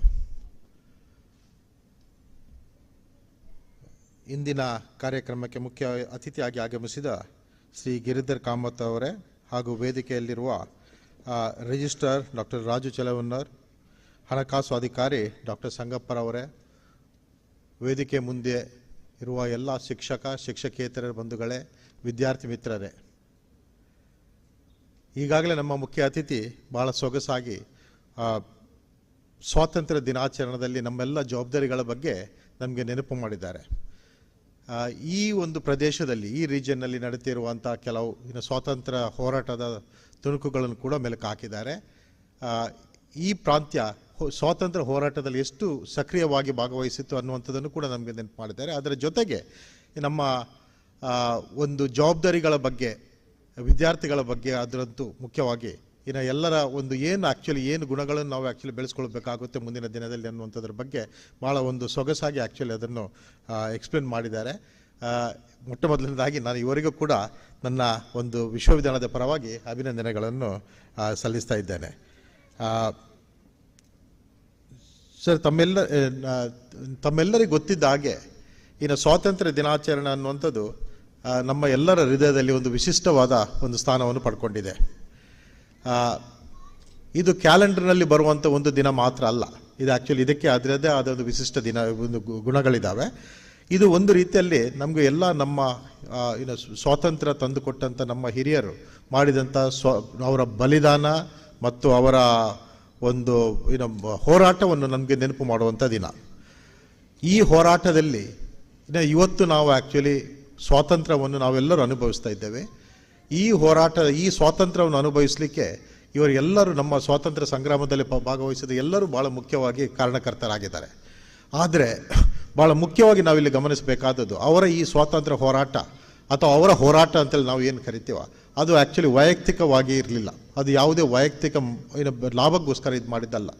ಅದು ಯಾವುದೋ ಒಂದು ದೇಶ, ನಮ್ಮ ದೇಶದ ಸ್ವಾತಂತ್ರ್ಯ ಆಗಬೇಕು ಮತ್ತು ನಮ್ಮ ದೇಶದಲ್ಲಿ ಎಲ್ಲರೂ ಕೂಡ ಸ್ವಾತಂತ್ರ್ಯವನ್ನು ಅನುಭವಿಸಬೇಕು, ಸಮಾನತೆ ಇರಬೇಕು ಅನ್ನೋವಂಥ ಕೆಲವು ಮೌಲ್ಯಗಳನ್ನು ಮುಂದಿಟ್ಟುಕೊಂಡು ಆ್ಯಕ್ಚುಲಿ ಮಾಡಿದಂಥ ಒಂದು ಹೋರಾಟ ಇದು. ಸೊ ಈ ಒಂದು ಸಾಮಾಜಿಕ ಕಳಕಳಿಯಿಂದಾಗಿ, ದೇಶದ ಬಗ್ಗೆ ಚಿಂತನೆಯಿಂದಾಗಿ ಮಾಡಿದಂಥ ಹೋರಾಟ ಹೆಚ್ಚಿನ ಜೀವಗಳನ್ನು ಕೂಡ ಕಳ್ಕೊಳ್ಳುವ ಹಾಗೆ ಮಾಡಿದೆ. ಆದರೂ ಅದು ಎಲ್ಲೂ ಕೂಡ ಆ್ಯಕ್ಚುಲಿ ಅವರು ಒಂದು ಎದೆಗುಂದದೆ ಆ್ಯಕ್ಚುಲಿ ಮುಂದೆ ಹೋಗಿ ನಮಗೆ ಸ್ವಾತಂತ್ರ್ಯವನ್ನು ಆ್ಯಕ್ಚುಲಿ ನೀಡಿ ಇವತ್ತು ನಾವು ಸ್ವಾತಂತ್ರ್ಯವನ್ನು ಅನುಭವಿಸುವಂಥ ಒಂದು ಒಳ್ಳೆಯ ವಾತಾವರಣವನ್ನು ಅವರು ಕಲ್ಪಿಸಿದ್ದಾರೆ. ಸ್ವಾತಂತ್ರ್ಯ ಅನ್ನುವಂಥದ್ದು ಇದು ನಮಗೆ ದೊರಕಿದ್ದಲ್ಲ, ನಮಗೆಲ್ಲರಿಗೂ ಗೊತ್ತಿದ್ದಾಗೆ ಇದು ದೊರಕಿದ್ದಲ್ಲ, ಇದು ನಾವು ಪಡೆದುಕೊಂಡದ್ದು. ಸೊ ಇದು ಆಟೋಮೆಟಿಕಲಿ ನಮಗೆ ಬಂದದಲ್ಲ, ಇದು ನಾವು ಆ್ಯಕ್ಚುಲಿ ಭಾಳಷ್ಟು ಹೋರಾಟದಿಂದ ಆ್ಯಕ್ಚುಲಿ ಮಾಡಿಕೊಂಡು ಇದನ್ನು ಪಡೆದುಕೊಂಡದ್ದು. ಸೊ ಇದರಲ್ಲಿ ಆ್ಯಕ್ಚುಲಿ ಈ ಥರದ ಪಡೆದುಕೊಳ್ಳುವಿಕೆಯಲ್ಲಿ ಅನೇಕ ನಮ್ಮ ಹಿರಿಯರು ಅವರ ಪ್ರಾಣವನ್ನು ತ್ಯಾಗ ಮಾಡಿದ್ದಾರೆ, ಅವರ ವೈಯಕ್ತಿಕ ಜೀವನಗಳನ್ನು ಅರ್ಪಿಸಿದ್ದಾರೆ ಈ ದೇಶಕ್ಕೋಸ್ಕರ. ಸೊ ಬಹಳಷ್ಟು ಸ್ಯಾಕ್ರಿಫೈಸ್ನ ನಂತರ ಈ ಒಂದು ಆ್ಯಕ್ಚುಲಿ ಇದು ಸ್ವಾತಂತ್ರ್ಯ ನಮಗೆ ಸಿಕ್ಕಿದೆ. ಬಟ್ ಇಲ್ಲಿ ಭಾಳ ಮುಖ್ಯವಾಗಿ ನಾವು ನೋಡಬೇಕಾದದ್ದು ಸ್ವಾತಂತ್ರ್ಯ ಹೋರಾಟ ಭಾರತದಂತೂ ಬೇರೆ ಸ್ವಾತಂತ್ರ್ಯ ಹೋರಾಟಕ್ಕಿಂತ ಭಾಳ ಭಿನ್ನವಾದದ್ದು. ಯಾಕೆ ಭಿನ್ನವಾದದ್ದು ಅಂದರೆ ನಮ್ಮ ಇಡೀ ಸ್ವಾತಂತ್ರ್ಯ ಹೋರಾಟದ ಒಂದು ಗುಣಗಳನ್ನು ನೀವು ಆ್ಯಕ್ಚುಲಿ ಐಡೆಂಟಿಫೈ ಮಾಡೋದಾದರೆ ಅದು it is completely based on non violence. ಅಲ್ಲಿ ಇಲ್ಲಿ ಸಣ್ಣ ಪುಟ್ಟ ಘಟನೆಗಳಾಗಿರ್ಬೋದು, ಬಟ್ ಇಡೀ ಒಂದು ಸ್ವಾತಂತ್ರ್ಯ ಹೋರಾಟನೇ ಒಂದು ನಾನ್ ವೈಲೆನ್ಸ್ನ ಒಂದು ಮಾಧ್ಯಮದ ಮುಖಾಂತರ ದೊರಕಿದಂಥ ಹೋರಾಟ. ಎರಡನೇದಾಗಿ ಭಾಳ ಮುಖ್ಯವಾಗಿ ಇವತ್ತಿನ ಪರಿಸ್ಥಿತಿಗಂತೂ ಭಾಳ ಮುಖ್ಯವಾಗಿ ನೋಡಬೇಕಾದ ಅಂಶ ಏನಂದರೆ ಈ ಹೋರಾಟ our freedom movement was a very inclusive kind of movement. ಯಾಕಂದರೆ ಈ ಒಂದು ಹೋರಾಟದಲ್ಲಿ ದೇಶದ ಎಲ್ಲ ಪ್ರದೇಶದವರು, ಎಲ್ಲ ಭಾಷೆಯರು, ಎಲ್ಲ ಮತದವರು, ಎಲ್ಲ ಜಾತಿಯವರು, ಎಲ್ಲ ಭಾಷೆ, ಎಲ್ಲ ಅವರ ಬೇರೆ ಬೇರೆ ಬ್ಯಾಕ್ಗ್ರೌಂಡಿಂದ ಬಂದವರು ಆ್ಯಕ್ಚುಲಿ ಪಾರ್ಟಿಸಿಪೇಟ್ ಮಾಡಿದ್ರು. ಸೊ ಅವರೆಲ್ಲರ ಉದ್ದೇಶ ಏನಾಗಿತ್ತು ಅಂದರೆ ನಮ್ಮ ದೇಶಕ್ಕೆ ಸ್ವಾತಂತ್ರ್ಯವನ್ನು ಗಳಿಸುವಂಥದ್ದು. ಸೊ ಅವರ ಯಾವುದೇ ನಮ್ಮ ಈ ದೇಶದ ಭಿನ್ನತೆಗಳು ಯಾವುದೇ ಈ ಹೋರಾಟಕ್ಕೆ ಆ್ಯಕ್ಚುಲಿ ಅಡ್ಡಿ ಆಗಲಿಲ್ಲ. ಸೊ ಎಲ್ಲರನ್ನೂ ಒಳಗೂಡಿಸಿಕೊಂಡ ಒಂದು ಸ್ವಾತಂತ್ರ್ಯ ಹೋರಾಟ ಇದು.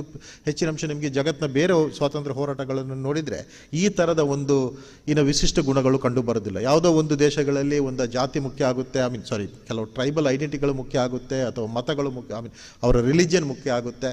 ಬಟ್ ಇಲ್ಲಿ ಬರುವಾಗ ಆ್ಯಕ್ಚುಲಿ ಅದು ಎಲ್ಲ ಐಡೆಂಟಿಫಿಕೇಷನ್ಗಿಂತ ಮೀರಿ ಒಂದು ದೇಶದೊಟ್ಟಿಗೆ ಐಡೆಂಟಿಫೈ ಮಾಡಿಕೊಂಡು ಅವರು ನಮಗೆ ಆ್ಯಕ್ಚುಲಿ ಈ ಸ್ವಾತಂತ್ರ್ಯ ಹೋರಾಟವನ್ನು ತಂದಿದ್ದಾರೆ. ಸೊ ಆದ್ದರಿಂದ ಇದು ಈ ಸ್ವಾತಂತ್ರ್ಯ ದಿನಾಚರಣೆ ಒಂದು ದಿನದಲ್ಲಿ ಆ ಒಂದು ನಮ್ಮ ಯೂನಿಟಿಯನ್ನು ಕೂಡ ನಮಗೆ ನೆನಪಿಸುವಂಥದ್ದು.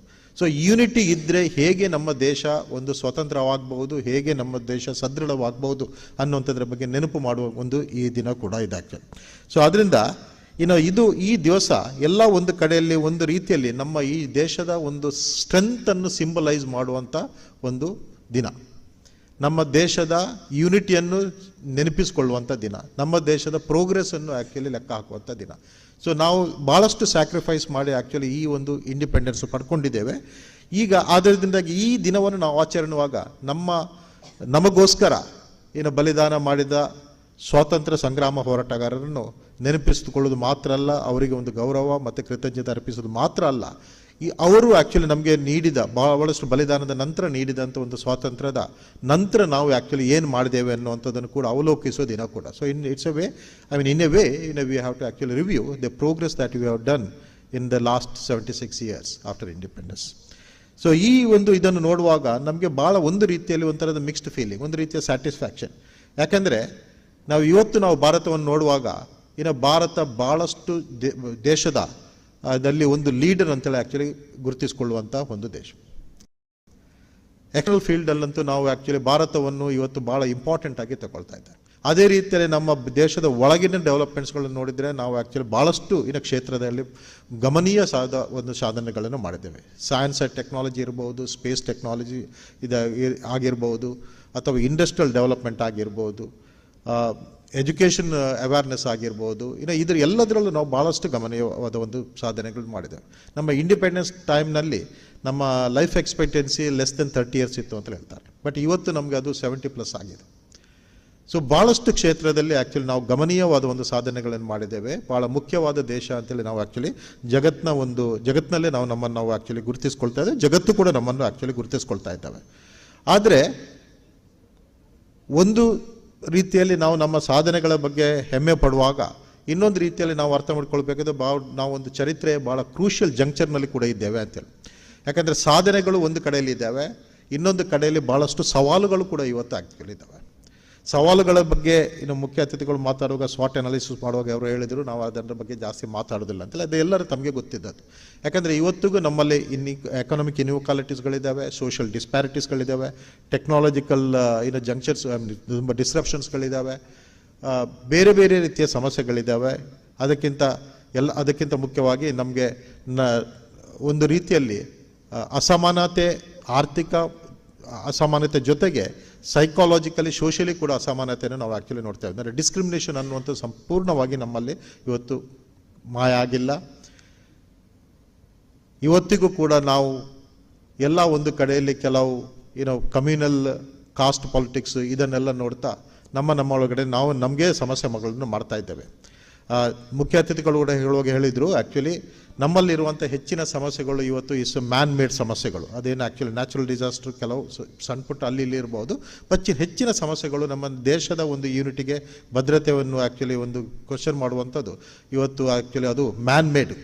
ಹೊರಗಿನ ನಮ್ಮ ಒಂದು ಏಳಿಗೆಯನ್ನು ಇಷ್ಟಪಡದ ಹೊರಗಿನ ಶಕ್ತಿಗಳಾಗಿರ್ಬೋದು, ಬಟ್ ಅದರ ಜೊತೆಗೆ ನಮ್ಮ ಒಳಗಡೆ ಕೂಡ ನಾವು ಎಲ್ಲ ಒಂದು ಕಡೆಯಲ್ಲಿ ಅಸಮಾನತೆಯನ್ನು ಆ್ಯಕ್ಚುಲಿ ಬೇರೆ ಬೇರೆ ರೀತಿಯ ಅಸಮಾನತೆಗಳೊಟ್ಟಿಗೆ ನಾವು ಆ್ಯಕ್ಚುಲಿ ಮುಂದೆ ಸಾಗ್ತಾ ಇದ್ದೇವೆ.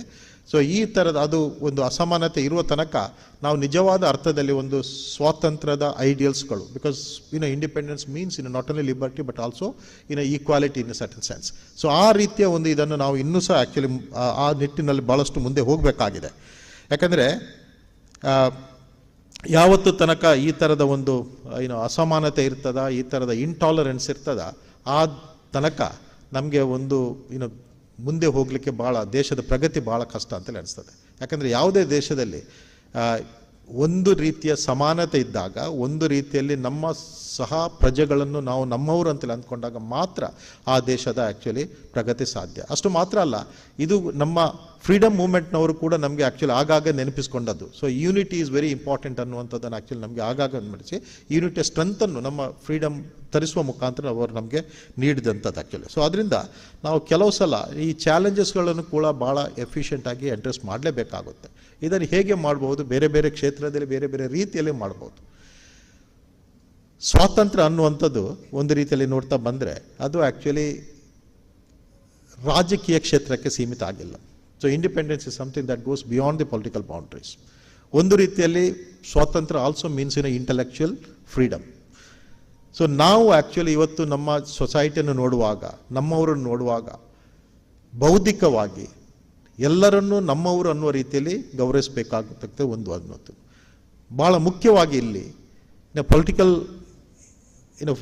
ಇಂಟೆಲೆಕ್ಚುಯಲ್ ಫ್ರೀಡಮ್ ಅಂದರೆ ಒಂದು ರೀತಿಯಲ್ಲಿ ನಾವು ನಮ್ಮ ಸಮಾಜವನ್ನು ನೋಡೋ ದೃಷ್ಟಿಕೋನದಲ್ಲಿ ಕೂಡ ನಾವು ಆ್ಯಕ್ಚುಲಿ ಫ್ರೀಡಮ್. ಸೊ ಅಂದರೆ ಇಲ್ಲಿ ಯಾವುದೇ ರೀತಿಯ ಪ್ರಿಜುಡಿಸಸ್ ಇಲ್ಲದೆ, ಯಾವುದೇ ರೀತಿಯ ಮೌಢ್ಯಗಳಿಲ್ಲದೆ, ಯಾವ ರೀತಿಯ ಒಂದು ಅಂಧಕಾರ ಇಲ್ಲದೆ, ಅಸಮಾನತೆ ಇಲ್ಲದೆ, ಯಾವುದೇ ರೀತಿಯ ಒಂದು ಇಂಟಾಲರೆನ್ಸ್ ಇಲ್ಲದೆ ನಾವು ಎಲ್ಲರನ್ನು ಓಪನ್ ಆಗಿ ಆ್ಯಕ್ಚುಲಿ ನಾವು ಎಕ್ಸೆಪ್ಟ್ ಮಾಡಬೇಕಂತ ಒಂದು ಅಗತ್ಯತೆ ಇವತ್ತು ಬಂದಿದೆ ಆ್ಯಕ್ಚುಲಿ.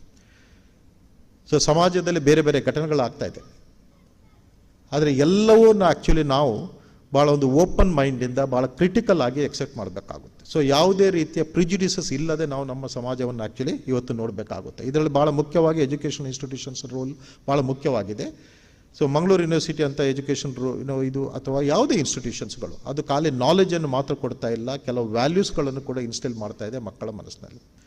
ಸೊ ಆ ನಿಟ್ಟಿನಲ್ಲಿ ಆ ವ್ಯಾಲ್ಯೂಸ್ಗಳು ಯಾವುದು, ಯಾವ ರೀತಿಯಲ್ಲಿ, ಯಾವ ಡೈರೆಕ್ಷನ್ ನಾವು ಹೋಗ್ತಾ ಇದ್ದೇವೆ ಅನ್ನುವಂಥದ್ದನ್ನು ಕೂಡ ಆ್ಯಕ್ಚುಲಿ ನಾವು ಕಲಿಬೇಕಾಗುತ್ತೆ. ಇವತ್ತು ಮಂಗಳೂರು ಯೂನಿವರ್ಸಿಟಿ ಸೇರಿ ಹೆಚ್ಚಿನ ಯೂನಿವರ್ಸಿಟಿಯಲ್ಲಿ ಇಂಡಿಯನ್ ಕಾನ್ಸ್ಟಿಟ್ಯೂಷನ್ ಒಂದು ಕಂಪಲ್ಸರಿ ಪೇಪರ್ ಆಗಿ ಬಂದಿದೆ. ಬಟ್ ಅದನ್ನು ಹೆಚ್ಚಿನ ಸಲ ನಾವು ಆ ಇಂಡಿಯನ್ ಕಾನ್ಸ್ಟಿಟ್ಯೂಷನ್ನ ಮೌಲ್ಯಗಳನ್ನು ನಾವು ಸರಿಯಾಗಿ ಅರ್ಥ ಮಾಡಿಕೊಳ್ಳೋದು ಒಂದು ಭಾಳ ಮೆಕ್ಯಾನಿಕಲ್ ಆಗಿ ಅದನ್ನು ಕಲಿತು ಒಂದು ಪರೀಕ್ಷೆ ಬರೆದು ನಾವು ಪಾಸ್ ಆಗಿದೆ ಅನ್ನುವ ರೀತಿಯಲ್ಲಿ ನಾವು ತಗೊಳ್ತಾ ಇದ್ದೇವೆ. ನಾವು ನಿಜವಾಗಿ ಎಜುಕೇಷನಲ್ ಇನ್ಸ್ಟಿಟ್ಯೂಷನ್ಸ್ಗಳು ಏನು ಮಾಡಬೇಕಾಗುತ್ತೆ ಅಂದರೆ ಆ ಥರದ ಮೌಲ್ಯಗಳು, ಅಂದರೆ ಇಂಡಿಯನ್ ಕಾನ್ಸ್ಟಿಟ್ಯೂಷನ್ ಯಾವ ಒಂದು ಐಡಿಯಲ್ಸ್ಗಳಿಗೆ ಆ್ಯಕ್ಚುಲಿ ರೆಪ್ರೆಸೆಂಟ್ ಮಾಡ್ತದೆ, ಯಾವ ಐಡಿಯಲ್ಸ್ಗಳನ್ನು ಹೇಳ್ತದೆ, ಯಾವ ರೀತಿಯ ಸೊಸೈಟಿ ಕಟ್ಟಬೇಕು ಅನ್ನುವಂಥದ್ದು ಒಂದು ಇಚ್ಛೆ ಪಡ್ತದೆ, ಆ ಮೌಲ್ಯಗಳಿಗೆ ತಕ್ಕ ನಮ್ಮ ವಿದ್ಯಾರ್ಥಿ ಒಂದು ಸಮುದಾಯವನ್ನು ರೂಪಿಸಬೇಕಾಗುತ್ತೆ.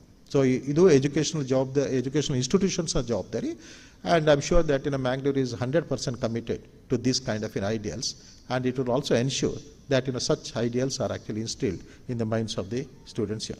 Because only then ಈ ಥರ ಇದ್ದಾಗ ಮಾತ್ರ ನಾವು ಎಲ್ಲ ಒಂದು ಕಡೆಯಲ್ಲಿ ಒಳ್ಳೆಯ ಸಮಾಜವನ್ನು ಕಟ್ಟುವಂಥ ಸಾಧ್ಯತೆ ಇರುವಂಥದ್ದು. ಸೊ ಅದರಿಂದ ನಾವು ಭಾಳ ಮುಖ್ಯವಾಗಿ ಎಲ್ಲ ಒಂದು ಥರದ ಇಂಟೆಲೆಕ್ಚುಯಲ್ ಫ್ರೀಡಮನ್ನು ಕೂಡ ಹೊಂದಿ, ಯಾವುದೇ ಥರದ ಮೌಢ್ಯಗಳು ಇಲ್ಲದೆ ನಾವು ನಮ್ಮವರು ಅಂತೇಳಿ ಗುರುತಿಸ್ಕೊಂಡು ಯೂನಿಟಿಯನ್ನು ಜಾಸ್ತಿ ಸ್ಟ್ರೆಸ್ ಮಾಡ್ತಾ ಬಂದಾಗ ಈ ಫ್ರೀಡಮ್ ಮೂವ್ಮೆಂಟ್ನವರು ಏನು ನಮಗೋಸ್ಕರ ಆ್ಯಕ್ಚುಲಿ ಈ ಥರದ ಲಿಬರ್ಟಿಯನ್ನು ಕೊಟ್ಟಿದ್ದಾರೆ, ಆ ಲಿಬರ್ಟಿ, ಈಕ್ವಾಲಿಟಿ ಇನ್ನಷ್ಟು ಅರ್ಥಪೂರ್ಣವಾಗಿ ಮುಂದುವರಿಬೋದು ಅಂಥೇಳಿ ನನ್ನ ಒಂದು ಅನಿಸಿಕೆ. ಸೊ ಇದರ ಬಗ್ಗೆ ಭಾಳ ಒಂದು ಸಣ್ಣ ಎಕ್ಸಾಂಪಲ್ಸ್ ಕೊಟ್ಟು ನಮ್ಮ ಮುಖ್ಯ ಅತಿಥಿಗಳು ಒಂದು ಸ್ವಾಟ್ ಅನಾಲಿಸಿಸ್ ಮಾಡಿದರೆ ಭಾಳ ಮುಟ್ಟುವಂಥದ್ದು. ಯಾಕಂದರೆ ಹೆಚ್ಚಿನ ಸಲ ನಾವು ಕೆಲವು ಸಲ ಏನು ಕ್ಲಾಸ್ನಲ್ಲಿ ಹೇಳಿಕೊಡ್ತೇವೋ ಅದು ನಮ್ಮ ಪ್ರಾಕ್ಟಿಕಲ್ ಲೈಫಿಗೆ ಅಗತ್ಯ ಅಥವಾ ಅದು ಸೂಟ್ ಆಗೋದಿಲ್ಲ. ಅವರ ಸಬ್ಜೆಕ್ಟ್ನ ಹಿಡ್ಕೊಂಡು ಆ್ಯಕ್ಚುಲಿ ಕೆಲವು ಎಕ್ಸಾಂಪಲ್ಸ್ಗಳನ್ನು ಕೊಡ್ತಾರೆ.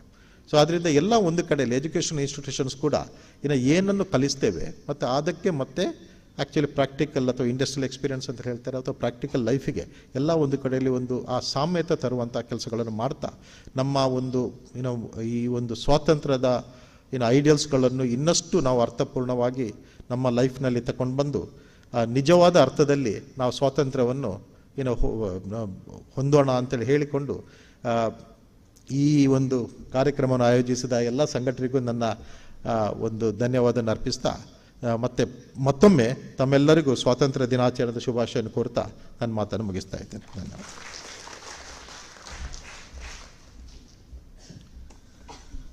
ಅಧ್ಯಕ್ಷೀಯ ನೆಲೆಯಲ್ಲಿ 77ನೇ ವರ್ಷದ ಸ್ವಾತಂತ್ರ್ಯ ದಿನಾಚರಣೆಯ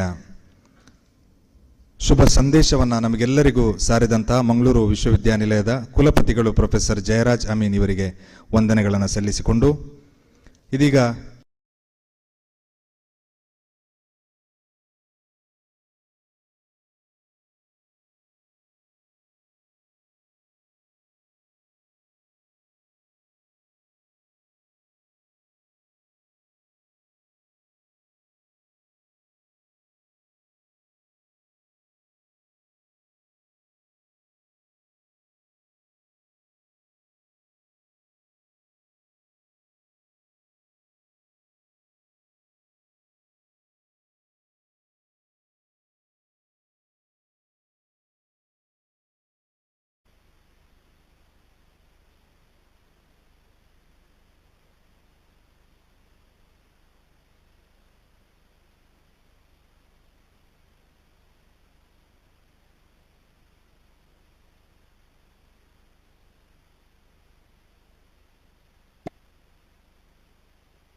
ಹಾಡಿನ ಮೂಲಕ ನಮ್ಮಲ್ಲಿ ಮತ್ತಷ್ಟು ದೇಶಪ್ರೇಮವನ್ನು ತುಂಬಿದಂಥ ಸುಮಾ ಕೋಟಿ ಇವರಿಗೆ ಧನ್ಯವಾದಗಳು.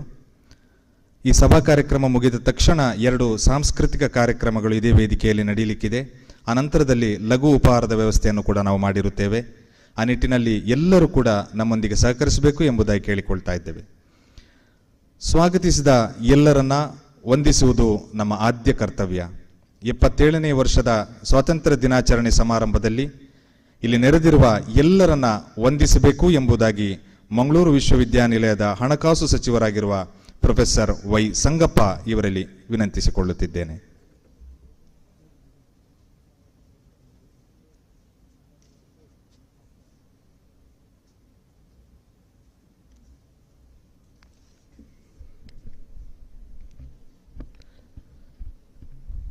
ಎಲ್ಲರಿಗೂ ಮೊಟ್ಟ ಮೊದಲನೆಯದಾಗಿ 77ನೇ ಸ್ವಾತಂತ್ರ್ಯ ದಿನಾಚರಣೆಯ ಶುಭಾಶಯಗಳು.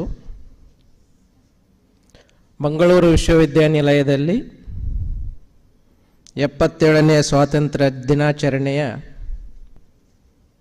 ಈ ಸರಳ ಸಮಾರಂಭವ ರೂವಾರಿಗಳು ಆದಂತಹ ಸನ್ಮಾನ್ಯ ಕುಲಪತಿಗಳು ಈ ಸಮಾರಂಭದ ಅಧ್ಯಕ್ಷತೆಯನ್ನು ವಹಿಸಿಕೊಂಡು ಸ್ವಾತಂತ್ರ್ಯ ಸಂಗ್ರಾಮ ಅಥವಾ ಭಾರತಕ್ಕೆ ಸ್ವಾತಂತ್ರ್ಯ ಬಂದ ರೀತಿ ಹೇಗಿತ್ತು, ಸ್ವಾತಂತ್ರ್ಯ ಪಡೆದುಕೊಂಡ ಬಗ್ಗೆ ಹಾಗೂ ಭಾರತ ದೇಶವು ಇಂದು ವಿಜ್ಞಾನ ತಂತ್ರಜ್ಞಾನದಲ್ಲಿ ಸಾಧಿಸಿದ ಬೆಳವಣಿಗೆಗಳನ್ನು ಎಲ್ಲರಿಗೂ ಮನಮುಟ್ಟುವಂತೆ ತಿಳಿಸಿ ತಮ್ಮ ಅಧ್ಯಕ್ಷ ಭಾಷಣವನ್ನು ನೀಡಿದಂತಹ ಗೌರವಾನ್ವಿತ ಕುಲಪತಿಗಳಿಗೆ ವೈಯಕ್ತಿಕವಾಗಿ ಹಾಗೂ ಮಂಗಳೂರು ವಿಶ್ವವಿದ್ಯಾನಿಲಯದ ಪರವಾಗಿ ಗೌರವ ವಂದನೆಗಳನ್ನು ಸಲ್ಲಿಸ್ತಾ ಇದ್ದೇನೆ.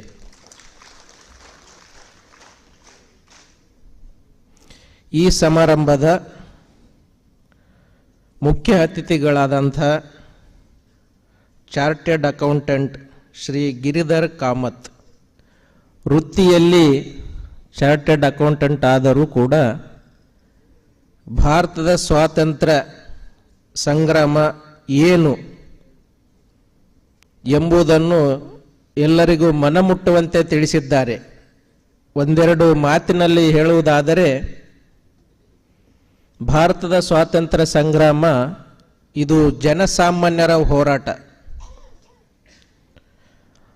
ಜನಸಾಮಾನ್ಯರ ಹೋರಾಟದಲ್ಲಿ ಉದಾಹರಣೆಯಾಗಿ ತೆಗೆದುಕೊಳ್ಳುವುದಾದರೆ, ದಕ್ಷಿಣ ಕನ್ನಡದಲ್ಲಿ ಅಮರ ಸುಳ್ಯ ಅಥವಾ ಅವರು ಉದಾಹರಣೆಯನ್ನು ಕೊಟ್ಟಂಥ ವ್ಯಕ್ತಿಯಾಗಲಿ ಅಥವಾ ಕೆದಂಬಡಿಯ ರಾಮಯ್ಯ ಗೌಡರಂಥವರಿಂದ ಹಿಡಿದುಕೊಂಡು ದಕ್ಷಿಣ ಕನ್ನಡದಲ್ಲಿ ಸ್ವಾತಂತ್ರ್ಯದ ರಣಕಹಳೆಯನ್ನು ಊದಿ ಮಂಗಳೂರಿಗೆ ಮುನ್ನುಗ್ಗಿದಾಗ ಆ ಎಲ್ಲ ಹೋರಾಟಗಾರರನ್ನು ಭೀಕರ ರಣಕಟ್ಟೆಯಲ್ಲಿ ಅವರನ್ನು ಗಲ್ಲಿಗೇರಿಸಿದ ಬಗ್ಗೆ ಹೇಳಿದರು. ಇಂಥ ಸ್ಥಳೀಯ ವಿಚಾರ ಬಹಳಷ್ಟು ಜನರಿಗೆ ತಿಳಿದಿರೋದಿಲ್ಲ. ನಾನು ಕೂಡ ಈ ಪೇಪರಲ್ಲಿ ಬಂದಾಗ ನೋಡಿ ತಿಳಿದುಕೊಂಡೆ. ನಾವೆಲ್ಲರೂ ಹೇಳ್ತೀವಿ ಬಿಕರ್ನ ಕಟ್ಟೆ, ಅದು ಭೀಕರ ರಣಕಟ್ಟೆ. ಭೀಕರ ರಣಕಟ್ಟೆ ಆಗಿದ್ದು ಆ ಸ್ವಾತಂತ್ರ್ಯ ಸೇನಾನಿಗಳನ್ನು ಗಲ್ಲಿಗೇರಿಸಿ ಆ ಹೆಣಗಳನ್ನು ಹಾಗೆ ನೇತಾಡುವಂತೆ ನೋಡಿಕೊಂಡಿದ್ದ ಬ್ರಿಟಿಷ್ ಅಧಿಕಾರಿಗಳು. ಸೊ ಅದು ಒಂದು ಬಿಭತ್ಸವಾಗಿ ಕಾಣಬೇಕು, ಒಂದು ರಣಕೇಕೆಯಾಗಿ ಕಾಣಬೇಕು ಜನರಿಗೆ ಅಂತ ಅದನ್ನು ಹಾಗೆ ಬಿಟ್ಟು ಅದು ಇವತ್ತು ಬಿಕರ್ನ ಕಟ್ಟೆಯಾಗಿ ಪರಿವರ್ತನೆಗೊಂಡಿದೆ. ಸೊ ಈ ಸ್ಥಳೀಯ ಇತಿಹಾಸ.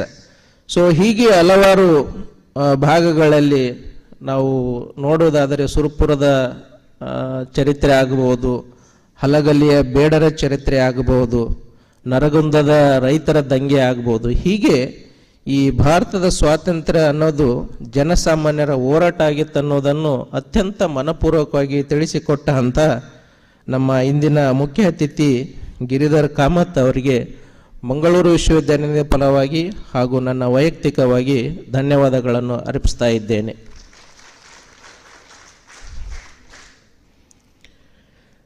ಸಮಾರಂಭಕ್ಕೆ ಬೇಕಾದಂಥ ಎಲ್ಲ ಅನುಕೂಲತೆಗಳನ್ನು ಒದಗಿಸಿಕೊಟ್ಟಂಥ ಮಂಗಳೂರು ವಿಶ್ವವಿದ್ಯಾನಿಲಯದ ಪ್ರಭಾರ ಕುಲಸಚಿವರಾದಂಥ ಪ್ರೊಫೆಸರ್ ರಾಜಕೃಷ್ಣ ಚಳ್ಳಣ್ಣ ಅವರಿಗೆ ವಿಶ್ವವಿದ್ಯಾನಿಲಯದ ಪರವಾಗಿ ಹಾಗೂ ವೈಯಕ್ತಿಕವಾಗಿ ಧನ್ಯವಾದಗಳನ್ನು ಅರ್ಪಿಸ್ತಾ ಇದ್ದೇನೆ. ಈ ಸಮಾರಂಭದಲ್ಲಿ ಉಪಸ್ಥಿತರಿದ್ದು ಸಮಾರಂಭದ ಕಳೆಯನ್ನು ಹೆಚ್ಚಿಸಿದಂತಹ ಸಿಂಡಿಕೇಟ್ ಹಾಗೂ ಅಕಾಡೆಮಿಕ್ ಕೌನ್ಸಿಲ್ ಸದಸ್ಯರುಗಳಿಗೆ ಮಂಗಳೂರು ವಿಶ್ವವಿದ್ಯಾನಿಲಯದ ಪರವಾಗಿ ಹಾಗೂ ವೈಯಕ್ತಿಕವಾಗಿ ಗೌರವ ವಂದನೆಗಳನ್ನು ಸಲ್ಲಿಸ್ತಾ ಇದ್ದೇನೆ. ವಿವಿಧ ನಿಕಾಯಗಳ ಡೀನರುಗಳು, ವಿವಿಧ ವಿಭಾಗಗಳ ಅಧ್ಯಕ್ಷರುಗಳು, ಹಿರಿಯ ಪ್ರಾಧ್ಯಾಪಕರು, ಸಂಶೋಧನಾ ವಿದ್ಯಾರ್ಥಿಗಳು ಹಾಗೂ ವಿದ್ಯಾರ್ಥಿಗಳು ಸಮಾರಂಭದಲ್ಲಿ ಭಾಗವಹಿಸಿ ಸಮಾರಂಭದ ಘನತೆಯನ್ನು ಹೆಚ್ಚಿಸಿದ್ದಕ್ಕಾಗಿ ತಮಗೆಲ್ಲರಿಗೂ ಧನ್ಯವಾದಗಳನ್ನು ಅರ್ಪಿಸ್ತಾ ಇದ್ದೇನೆ. ಸಮಾರಂಭದಲ್ಲಿ ಭಾಗವಹಿಸಿದ ಬೋಧಕೇತರ ಸಿಬ್ಬಂದಿ ಹಾಗೂ NCC, ನೆವಲ್ ವಿಂಗ್ ಮತ್ತು ದೈಹಿಕ ಶಿಕ್ಷಣ ವಿಭಾಗದ ವಿದ್ಯಾರ್ಥಿಗಳು, ಸಿಬ್ಬಂದಿಗಳು, ಹಾಗೆಯೇ ಮಂಗಳೂರು ವಿಶ್ವವಿದ್ಯಾನಿಲಯದ ಎಂಜಿನಿಯರಿಂಗ್ ವಿಭಾಗದ ಸಿಬ್ಬಂದಿಯವರು, ಪತ್ರಿಕಾ ಮಾಧ್ಯಮದ ಮಿತ್ರರು ಹಾಗೂ ಛಾಯಾಚಿತ್ರಗ್ರಾಹಕರು ಭಾಗವಹಿಸಿದ ಎಲ್ಲರಿಗೂ ವಿಶ್ವವಿದ್ಯಾನಿಲಯದ ಪರವಾಗಿ ಹಾಗೂ ವೈಯಕ್ತಿಕವಾಗಿ ಧನ್ಯವಾದಗಳನ್ನು ಅರ್ಪಿಸ್ತಾ ಇದ್ದೇನೆ. ಎಲ್ಲರಿಗೂ ನಮಸ್ಕಾರಗಳು.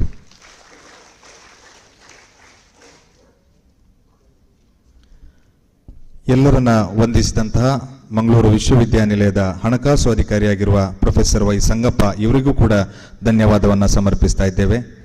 ಇದೀಗ ವೇದಿಕೆಯಲ್ಲಿ ಸಾಂಸ್ಕೃತಿಕ ಕಾರ್ಯಕ್ರಮ ನಡೆಯಲಿಕ್ಕಿರುವ ಕಾರಣ ವೇದಿಕೆಯಲ್ಲಿ ಉಪಸ್ಥಿತರಿರುವ ಎಲ್ಲ ಗಣ್ಯರು ವೇದಿಕೆ ಮುಂಭಾಗದಲ್ಲಿ ಆಸನವನ್ನು ಅಲಂಕರಿಸಬೇಕು ಎಂಬುದಾಗಿ ನಿಮ್ಮಲ್ಲಿ ಕಳಕಳಿಯ ವಿನಂತಿಯನ್ನು ಮಾಡಿಕೊಳ್ತಾ ಇದ್ದೇವೆ.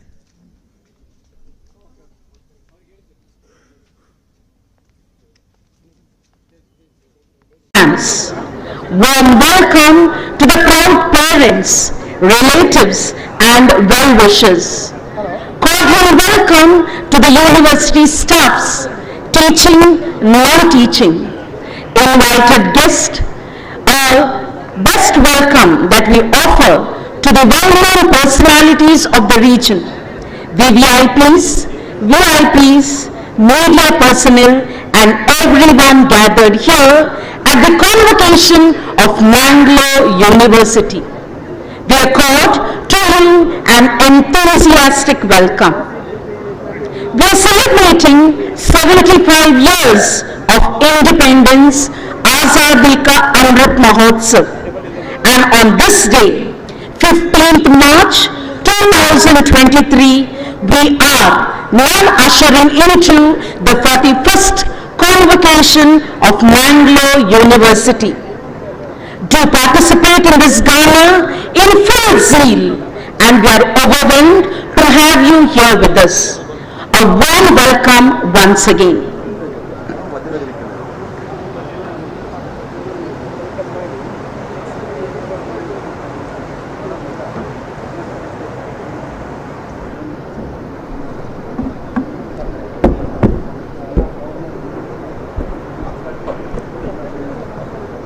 ಆಗಮಿಸಿರುವ ಎಲ್ಲ ಸಹೃದಯ ಬಂಧುಗಳಿಗೆ ಅತ್ಯಂತ ಪ್ರೀತಿ ಮತ್ತು ಗೌರವದ ಸ್ವಾಗತವನ್ನು ಬಯಸ್ತಾ ಇದ್ದೇವೆ. ಮಂಗಳೂರು ವಿಶ್ವವಿದ್ಯಾನಿಲಯದ 41ನೇ ವಾರ್ಷಿಕ ಘಟಿಕೋತ್ಸವ ಇವತ್ತು ಅತ್ಯಂತ ಪವಿತ್ರವಾದ ಒಂದು ಉತ್ಸವ. ವಿಶ್ವವಿದ್ಯಾನಿಲಯದ ಇಡೀ ವಾರ್ಷಿಕ ಶೈಕ್ಷಣಿಕ ಚಟುವಟಿಕೆಗಳಲ್ಲೇ ಅತ್ಯಂತ ಭವ್ಯವಾದ ಒಂದು ಸಂಭ್ರಮದ ಒಂದು ಕಾರ್ಯಕ್ರಮ ಇವತ್ತು ಇಲ್ಲಿ ನಡೀತಾ ಇದೆ.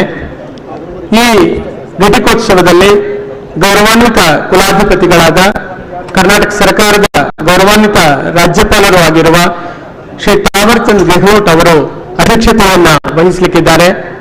ಹಾಗೇನೆ ಇವತ್ತು ಘಟಿಕೋತ್ಸವ ಭಾಷಣವನ್ನ ನೆರವೇರಿಸುವುದಕ್ಕಾಗಿ ರಾಷ್ಟ್ರೀಯ ಮೌಲ್ಯೀಕರಣ ಮತ್ತು ಮಾನ್ಯತಾ ಪರಿಷತ್ NAC ಇದರ ನಿರ್ದೇಶಕರಾಗಿರುವ ಪ್ರೊಫೆಸರ್ SC ಶರ್ಮಾ ಅವರು ಘಟಿಕೋತ್ಸವ ಭಾಷಣವನ್ನು ನೆರವೇರಿಸುವುದಕ್ಕಾಗಿ ನಮ್ಮೊಂದಿಗೆ ಬಂದು ಸೇರಿಕೊಳ್ಳುವರಿದ್ದಾರೆ.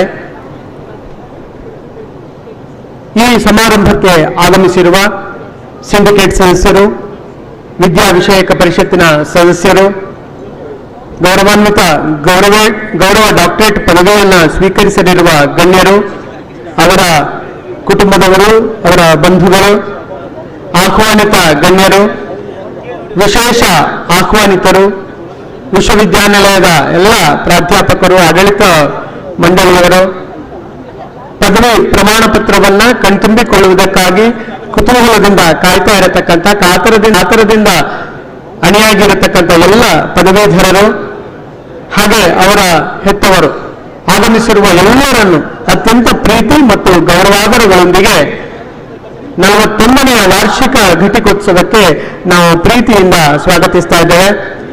ಈ ಸಮಾರಂಭದಲ್ಲಿ ವಿಶ್ವವಿದ್ಯಾಲಯದ ಪ್ರಥಮ ಮಹಿಳೆ ಶ್ರೀಮತಿ ಅನುರಾಧ ಎಡಪಡಿತಾಳ ಅವರು ಆಗಮಿಸಿದ್ದಾರೆ. ಅವರಿಗೂ ಕೂಡ ಅತ್ಯಂತ ಗೌರವಪೂರ್ವಕವಾದಂತಹ ಸ್ವಾಗತವನ್ನ ಬಯಸ್ತಾ ಇದ್ದೇನೆ. ಎಲ್ಲ ಆಗಮಿಸಿರುವ ಆತ್ಮೀಯರೇ, ತಮಗೆಲ್ಲ ಗೊತ್ತೇ ಇದೆ, ಮಂಗಳೂರು ವಿಶ್ವವಿದ್ಯಾನಿಲಯ ಇದು ಕಳೆದ ಹಲವು ವರ್ಷಗಳಿಂದ ಈ ನಾಡಿನ ಶೈಕ್ಷಣಿಕ ಗುಣಮಟ್ಟವನ್ನು ಕಾಪಾಡುವ ಮತ್ತು ಶೈಕ್ಷಣಿಕ ಗುಣಮಟ್ಟವನ್ನು ಎತ್ತರಿಸುವ ಎಲ್ಲ ಕೆಲಸ ಕಾರ್ಯಗಳಲ್ಲಿ ತನ್ನನ್ನು ತಾನು ತೊಡಗಿಸಿಕೊಂಡಿದೆ. ಅವಿಭಜಿತ ದಕ್ಷಿಣ ಕನ್ನಡ ಜಿಲ್ಲೆಯ ಅಂದರೆ ಇವತ್ತು ಉಡುಪಿ ಮತ್ತು ಕೊಡಗು, ಈ ಎರಡು ದಕ್ಷಿಣ ಕನ್ನಡ, ಉಡುಪಿ, ಕೊಡಗು ಈ ಮೂರು ಜಿಲ್ಲೆಗಳ ಉನ್ನತ ಶೈಕ್ಷಣಿಕ ಅಗತ್ಯಗಳನ್ನು ಪೂರೈಸುವುದಕ್ಕಾಗಿ ಮಂಗಳೂರು ವಿಶ್ವವಿದ್ಯಾನಿಲಯವು 1980 ಸೆಪ್ಟೆಂಬರ್ 10ರಂದು ಈ ಕೊಣಾಜೆಯ ಪರಿಸರದಲ್ಲಿ ಇವತ್ತು ಮಂಗಳ ಗಂಗೋತ್ರಿ ಎನ್ನುವ ಒಂದು ನಾಮಾಂಕಿತದೊಂದಿಗೆ ಈ ಆವರಣದಲ್ಲಿ ಸ್ಥಾಪನೆಗೊಂಡಿತು. ಕಲೆ, ವಿಜ್ಞಾನ ಮತ್ತು ತಂತ್ರಜ್ಞಾನ, ವಾಣಿಜ್ಯ ಮತ್ತು ಶಿಕ್ಷಣ ನಿಕಾಯಗಳಲ್ಲಿ ಸುಮಾರು 40 ವಿವಿಧ ಸ್ನಾತಕೋತ್ತರ ಕಾರ್ಯಕ್ರಮಗಳನ್ನು ಈ ವಿಶ್ವವಿದ್ಯಾನಿಲಯ ಹೊಂದಿರುವುದನ್ನು ಬಹಳ ಸಂತೋಷದಿಂದ ನಾನಿಲ್ಲಿ ನೆನಪು ಮಾಡಿಕೊಳ್ತಾ ಇದ್ದೇನೆ. ಪ್ರಸ್ತುತ ಈ ಮಂಗಳ ಗಂಗೋತ್ರಿಯ ಕ್ಯಾಂಪಸ್ನಲ್ಲಿ ಒಟ್ಟು 28 ವಿಭಾಗಗಳಿದ್ದಾವೆ. ಸುಮಾರು 2200ಕ್ಕೂ ಅಧಿಕ ವಿದ್ಯಾರ್ಥಿಗಳು ಇಲ್ಲಿ ಅಧ್ಯಯನವನ್ನ ನಡೆಸ್ತಾ ಇದ್ದಾರೆ. ವಿಶ್ವವಿದ್ಯಾನಿಲಯವು ವಿದ್ಯಾರ್ಥಿಗಳ ಎಲ್ಲ ರೀತಿಯ ಮೂಲಭೂತ ಅವಶ್ಯಕತೆಗಳನ್ನು ಪೂರೈಸುವುದರೊಂದಿಗೆ ಅವರ ಉಜ್ವಲ ಭವಿಷ್ಯಕ್ಕೆ ಪೂರಕವಾದ ಶೈಕ್ಷಣಿಕ ಮಾತ್ರವಲ್ಲದೆ ಸಾಂಸ್ಕೃತಿಕ ಮತ್ತು ಕ್ರೀಡಾ ಚಟುವಟಿಕೆಗಳಿಗೂ ಕೂಡ ವಿಶೇಷ ಉತ್ತೇಜನ ಕೊಡುಗೆಗಳನ್ನು ನೀಡ್ತಾ ಬಂದಿದೆ. ಮಂಗಳೂರು ವಿಶ್ವವಿದ್ಯಾನಿಲಯವು ಇವತ್ತು 208 ಸಂಯೋಜಿತ ಕಾಲೇಜುಗಳನ್ನು ಹೊಂದಿದೆ. ಇದರಲ್ಲಿ 5 ಘಟಕ ಕಾಲೇಜುಗಳು, 38 ಸರ್ಕಾರಿ ಕಾಲೇಜುಗಳು, 5 ಸ್ವಾಯತ್ತ ಕಾಲೇಜುಗಳು ಕೂಡ ಸೇರಿಕೊಂಡಿವೆ. ಪ್ರೊಫೆಸರ್ ಟಿ ಸುಬ್ರಹ್ಮಣ್ಯ ಎಡಪಡಿತ ಸರ್ ಅವರು ಕಳೆದ ಜೂನ್ 3, 2019ರಿಂದ ಈ ವಿಶ್ವವಿದ್ಯಾಲಯದಲ್ಲಿ 9ನೇ ಕುಲಪತಿಗಳಾಗಿ ಬದಲಿಗೆ ನಿರಂತರತೆ ಎನ್ನುವ ಧ್ಯೇಯದೊಂದಿಗೆ ಅಧಿಕಾರವನ್ನ ವಹಿಸಿಕೊಂಡ ಬಳಿಕ ನಿರಂತರ ಅನೇಕ ಶೈಕ್ಷಣಿಕ ಚಟುವಟಿಕೆಗಳನ್ನು ನಡೆಸಿಕೊಳ್ತಾ ಈ ವಿಶ್ವವಿದ್ಯಾಲಯದ ಗೌರವ ಘನತೆಯನ್ನ ಹೆಚ್ಚಿಸ್ತಾ ಇದ್ದಾರೆ. ವಿಶ್ವವಿದ್ಯಾನಿಲಯದಲ್ಲಿ ಅನೇಕ ಸಂಶೋಧನಾ ಸೌಲಭ್ಯಗಳಿವೆ. Centre for advance research in environmental radio activity, the centre for application of radio isotopes and radiation technology card, university research and scientific excellence purse, microtron centre, ಹೀಗೆ ಹಲವು ಅಂತಾರಾಷ್ಟ್ರೀಯ ಘನತೆ ಗೌರವಗಳ ಎತ್ತರಕ್ಕೆ ಏರಿರತಕ್ಕಂಥ ಸಂಶೋಧನಾ ಕೇಂದ್ರಗಳು, ಅತ್ಯಾಧುನಿಕ ಸಂಶೋಧನಾ ಅಭಿವೃದ್ಧಿ ಕಾರ್ಯಗಳಲ್ಲಿ ನಿರತವಾಗಿರುವ ಸಂಶೋಧನಾ ಕಾರ್ಯಗಳು ಇವತ್ತು ಭಾರತ ಮತ್ತು ಪ್ರಪಂಚದಾದ್ಯಂತ ಹೆಸರನ್ನು ಗಳಿಸಿದೆ. ವಿವಿಧ ದೇಶೀಯ ಮಾತ್ರ ಅಲ್ಲ, ಅಂತಾರಾಷ್ಟ್ರೀಯ ಸಂಶೋಧಕರು ಕೂಡ ಈ ವಿಶ್ವವಿದ್ಯಾಲಯದ ಆವರಣಕ್ಕೆ ಬಂದು ಇದರ ಸದುಪಯೋಗವನ್ನು ಪಡೀತಾ ಇದ್ದಾರೆ. ಇದಲ್ಲದೆ ಈ ವಿಶ್ವವಿದ್ಯಾನಿಲಯದಲ್ಲಿ ಹಲವು ಆಕರ್ಷಕ ವಸ್ತು ಸಂಗ್ರಹಾಲಯಗಳು ಕೂಡ ಇವೆ. ಮೊಲಸ್ಕನ್ ಶೆಲ್ ಮ್ಯೂಸಿಯಂ, ಡಾಕ್ಟರ್ ಮುಕುಂದ ಪ್ರಭು ಅವರು ಸಂಗ್ರಹಿಸಿದ ವಿಶ್ವದಾದ್ಯಂತ ಇರುವ 2000ಕ್ಕೂ ಹೆಚ್ಚು ಮೃದ್ವಂಗಿ ಪ್ರಭೇದಗಳ ಚಿಪ್ಪುಗಳು ಮತ್ತು ಪ್ರಾಣಿ ಪ್ರಭೇದಗಳ ಮಾದರಿಗಳ ಸಂಗ್ರಹದ ಒಂದು ಮ್ಯೂಸಿಯಂ ಇದೆ. ಯಕ್ಷಗಾನ ಮ್ಯೂಸಿಯಂ ಇದೆ. ಹಾಗೇನೆ ಇಲ್ಲಿ ಕರಾವಳಿಯ ತುಳು ಮತ್ತು ಈ ಭಾಗದ ಸಾಂಸ್ಕೃತಿಕ ಮಹತ್ವವನ್ನು ಸಾರುವ ಸಾಂಸ್ಕೃತಿಕ ಒಂದು ವಸ್ತು ಸಂಗ್ರಹಾಲಯವಿದೆ. ಇವೆಲ್ಲದರ ನಡುವೆ ಶೈಕ್ಷಣಿಕ ಚಟುವಟಿಕೆಗಳು ಅತ್ಯಂತ ಶ್ರದ್ಧೆ ಮತ್ತು ಬಹಳ ನಿಷ್ಠೆಯಿಂದ ಈ ಕ್ಯಾಂಪಸ್ ಅಲ್ಲಿ ನಡೀತಾ ಇದೆ ಎನ್ನುವುದನ್ನು ಈ ಕಾನ್ವೊಕೇಶನ್ ಸಭೆಗೆ ಮಂಡಿಸುವುದಕ್ಕೆ ನಾನು ಸಂತೋಷ ಪಡ್ತೇನೆ.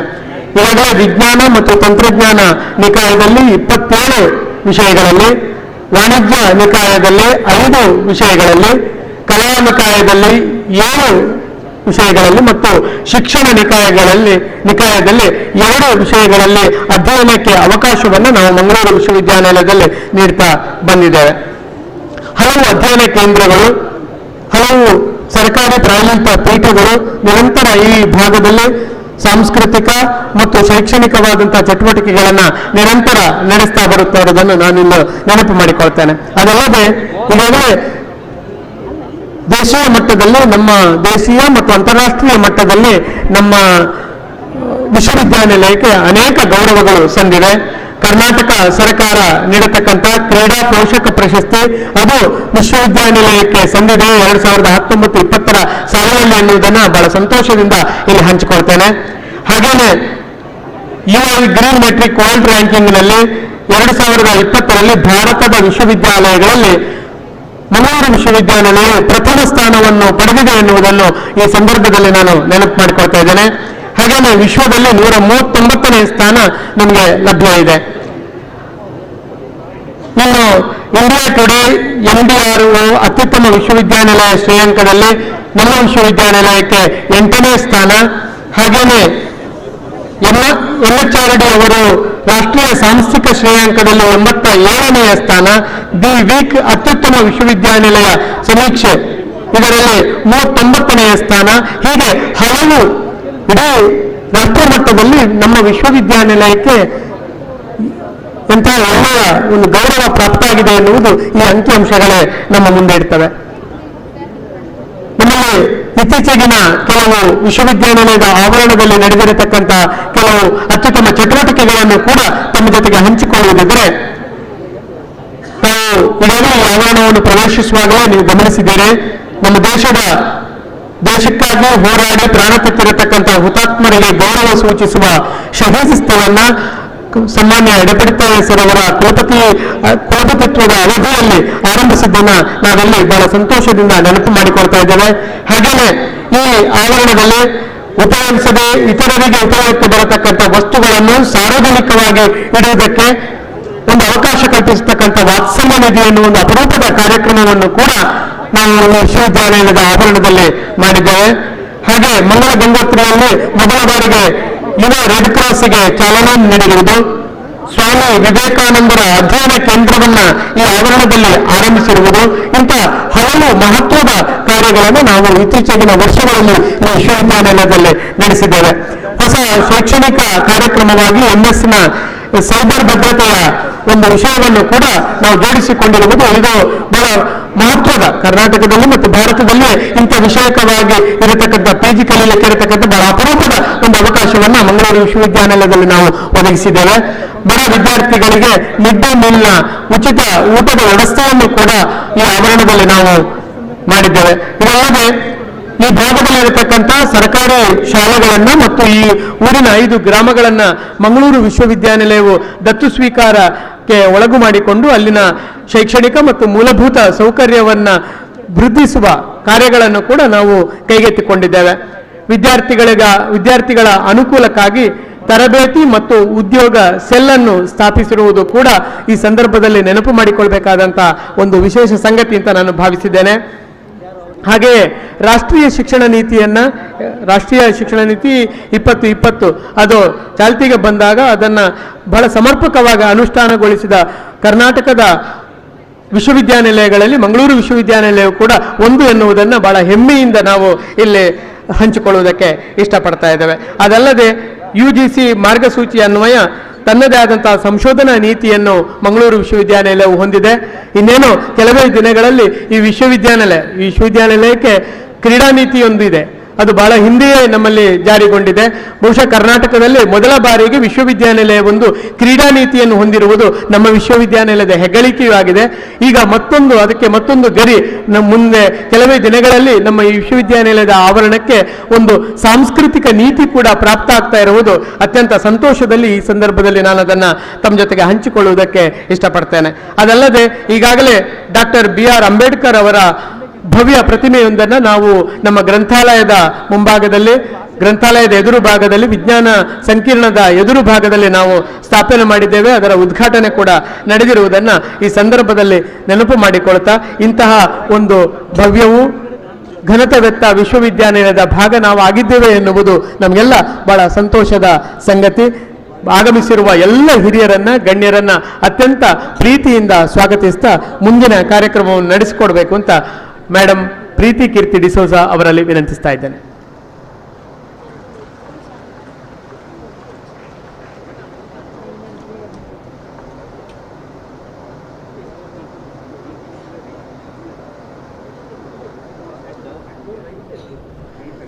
Thank you, Dr. Dhananjay Kumble, sir. Dear friends, here are certain instructions for us to understand during this convocation. Rank holders, PhD degree recipients, staff, teachers, parents, invitees are requested to be seated in the allotted place. When the convocation procession enters the hall, all are requested to rise and remain standing until the Chancellor takes his seat. When the convocation is over, all will remain in their respective places until the convocation procession leaves the venue. We request each one of you to put your mobiles either on the silent mode or on the switch off mode. Kindly do it now. We request each one of you to kindly put your mobiles on a silent mode or a switch off mode for this program. Another request to all the dignitaries here, kindly do not come further here to click photographs. Once again we request, kindly do not come near the dais to click photographs of your wards or anybody else. This is a direction. Please adhere to this. All the photographs taken by the professional photographers will be uploaded on the website and you can take your respective photograph from there. Once again, requesting each one of you to put your mobiles on a silent or switch off mode. Let us follow COVID-19 SOPs as much as possible. There will be live streaming of this convocation. Live streaming will be done on Mangalore University official channel, YouTube, Facebook, Twitter, all the social medias. Please do follow, like, share and subscribe. Drinking water facility is made available in the hall. There are volunteers to help you around. Let us know convocation is a day to celebrate, rejoice and spread smiles. Hence, we request you to maintain a positive decorum at the venue. DSCs, PhD candidates, gold medalists, first rank, cash prize holders will receive their degree in person today. All the other students who have applied for their degree certificates in absentia will receive their certificates by post. When the candidates are requested to stand by the respective deans, please follow the instruction, bow to the Chancellor and do the needful. Once again, when the candidates are requested to stand by the respective faculty deans, please follow the instructions, bow to the Chancellor and do the needful. Please do not leave the auditorium till the entire program is over. Selected candidates will receive their degrees in the forenoon. Eligible candidates will receive their degrees in the afternoon starting at this after lunch. Every person here is invited for lunch by the university officials. We request you to join us for lunch at 1 p.m. where separate veg and non-veg counters are made available. Once again, requesting you to enjoy this program as well as see the academic vigor of the 41st annual convocation of Mangalore University.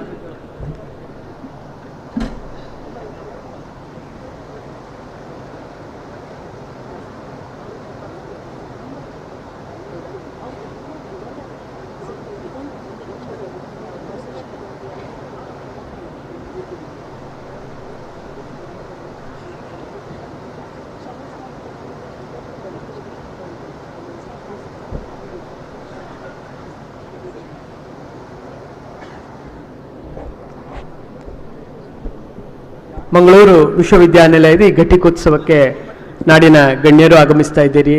Syndicate ಸದಸ್ಯರು, ಶೈಕ್ಷಣಿಕ ಸದಸ್ಯರು, ಮಾಧ್ಯಮದ ಬಂಧುಗಳು ಮತ್ತು ಆಹ್ವಾನಿತ ಎಲ್ಲ ಹಿರಿಯರು ನೀವು ಆಗಮಿಸ್ತಾ ಇದ್ದೀರಿ. ಎಲ್ಲರನ್ನ ಅತ್ಯಂತ ಗೌರವಪೂರ್ವಕವಾಗಿ ಮತ್ತೊಮ್ಮೆ ಈ ಸಭೆಗೆ ಸ್ವಾಗತಿಸ್ತಾ ಇದ್ದೇವೆ. ಈಗಾಗಲೇ ಸೂಚನೆಯನ್ನು ನೀಡಿದ ಹಾಗೆ ದಯವಿಟ್ಟು ಗಮನಿಸಬೇಕು. ಘಟಿಕೋತ್ಸವ ಮೆರವಣಿಗೆ ಸಭಾಭವನವನ್ನು ಪ್ರವೇಶಿಸುವಾಗ ಎಲ್ಲರೂ ಎದ್ದು ನಿಂತು ತಮ್ಮ ಗೌರವವನ್ನು ಆ ಮೆರವಣಿಗೆಗೆ ಸೂಚಿಸಬೇಕು ಅಂತ ವಿನಂತಿಸ್ತಾ ಇದ್ದೇವೆ. ಹಾಗೆಯೇ ಘಟಿಕೋತ್ಸವ ಮೆರವಣಿಗೆ ಹಿಂತಿರುಗಿ ತೆರಳಿದ ಬಳಿಕ ತಾವೆಲ್ಲ ಅಲ್ಲಿ ತನಕ ಯಾರೂ ಕೂಡ ಸಭೆಯಿಂದ ತೆರಳಬಾರದು ಅಂತ ನಮ್ಮ ವಿನಂತಿಯನ್ನು ಮಾಡ್ತಾ ಇದ್ದೇವೆ. ಮೊಬೈಲ್ ಫೋನನ್ನು ದಯವಿಟ್ಟು ಸ್ವಿಚ್ ಆಫ್ ಮಾಡಿ ಅಥವಾ ಸೈಲೆಂಟ್ ಮೂಡಲ್ಲಿಡಿ ಅಂತ ಮತ್ತೊಮ್ಮೆ ನಾವು ನಮ್ಮ ವಿನಂತಿಯನ್ನು ನಿಮ್ಮ ಮುಂದೆ ಪ್ರಸ್ತುತಪಡಿಸ್ತಾ ಇದ್ದೇವೆ. ಘಟಿಕೋತ್ಸವ ಅಂದರೆ ಅದು ಪದವೀಧರರಿಗೆ ಒಂದು ಅತ್ಯಂತ ಸಂಭ್ರಮದ ಮತ್ತು ಸಂತೋಷದ ಒಂದು ಸಂದರ್ಭ. ಈ ವರ್ಷದ ಘಟಿಕೋತ್ಸವದಲ್ಲಿ ಅದರ ಸಾರಾಂಶವನ್ನು ತಮ್ಮ ಜೊತೆಗೆ ಹಂಚಿಕೊಳ್ಳುವುದಕ್ಕೆ ನಾನು ಈ ಸಮಯವನ್ನು ಬಳಕೆ ಮಾಡ್ತಾ ಇದ್ದೇನೆ. ಈ ಘಟಿಕೋತ್ಸವದಲ್ಲಿ ಮಂಗಳೂರು ವಿಶ್ವವಿದ್ಯಾನಿಲಯದಿಂದ ಒಬ್ಬರಿಗೆ ಡಾಕ್ಟರ್ ಆಫ್ ಸೈನ್ಸ್ ಪ್ರಾಣಿಶಾಸ್ತ್ರ ವಿಭಾಗದಿಂದ, 115 ಮಂದಿಗೆ PhD ಡಾಕ್ಟರೇಟ್ ಪದವಿ, ಅದು ಕಲಾ ವಿಭಾಗದಲ್ಲಿ 29, ವಿಜ್ಞಾನ ವಿಭಾಗದಲ್ಲಿ 61, ವಾಣಿಜ್ಯ ವಿಭಾಗದಲ್ಲಿ 22 ಮತ್ತು ಶಿಕ್ಷಣ ವಿಭಾಗದಲ್ಲಿ ನಿಕಾಯದಿಂದ 3 ಮಂದಿಗೆ PhD ಡಾಕ್ಟರೇಟ್ ಪದವಿಯನ್ನು ನಾವು ಇಲ್ಲಿ ಪ್ರದಾನ ಮಾಡುವವರಿದ್ದೇವೆ. ಇವರಲ್ಲಿ 55 ಅಂದರೆ 48% ಮಹಿಳೆಯರು ಮತ್ತು 60 52% ಪುರುಷರಿದ್ದಾರೆ ಅನ್ನುವುದನ್ನು ನಾವಿಲ್ಲಿ ಅಂಕಿಅಂಶಗಳನ್ನು ನಿಮ್ಮ ಮುಂದಿಡ ಬಯಸ್ತೇನೆ. ಈ ಬಾರಿ 7 ಮಂದಿ ಅಂತಾರಾಷ್ಟ್ರೀಯ ವಿದ್ಯಾರ್ಥಿಗಳು PhD ಪದವಿಯನ್ನು ಈ ವೇದಿಕೆಯಿಂದ ಪಡೆಯುವುದಕ್ಕಿದ್ದಾರೆ. 55 ಮಂದಿಗೆ ಚಿನ್ನದ ಪದಕ ಮತ್ತು 57 ನಗದು ಬಹುಮಾನವಿದ್ದು ವಿವಿಧ ಕೋರ್ಸುಗಳಲ್ಲಿ ಸುಮಾರಲ್ಲ ಒಟ್ಟು 199 ರ್ಯಾಂಕ್ಗಳನ್ನು ನಾವು ಇಲ್ಲಿ ಪ್ರದಾನ ಮಾಡ್ತಾ ಇದ್ದೇವೆ.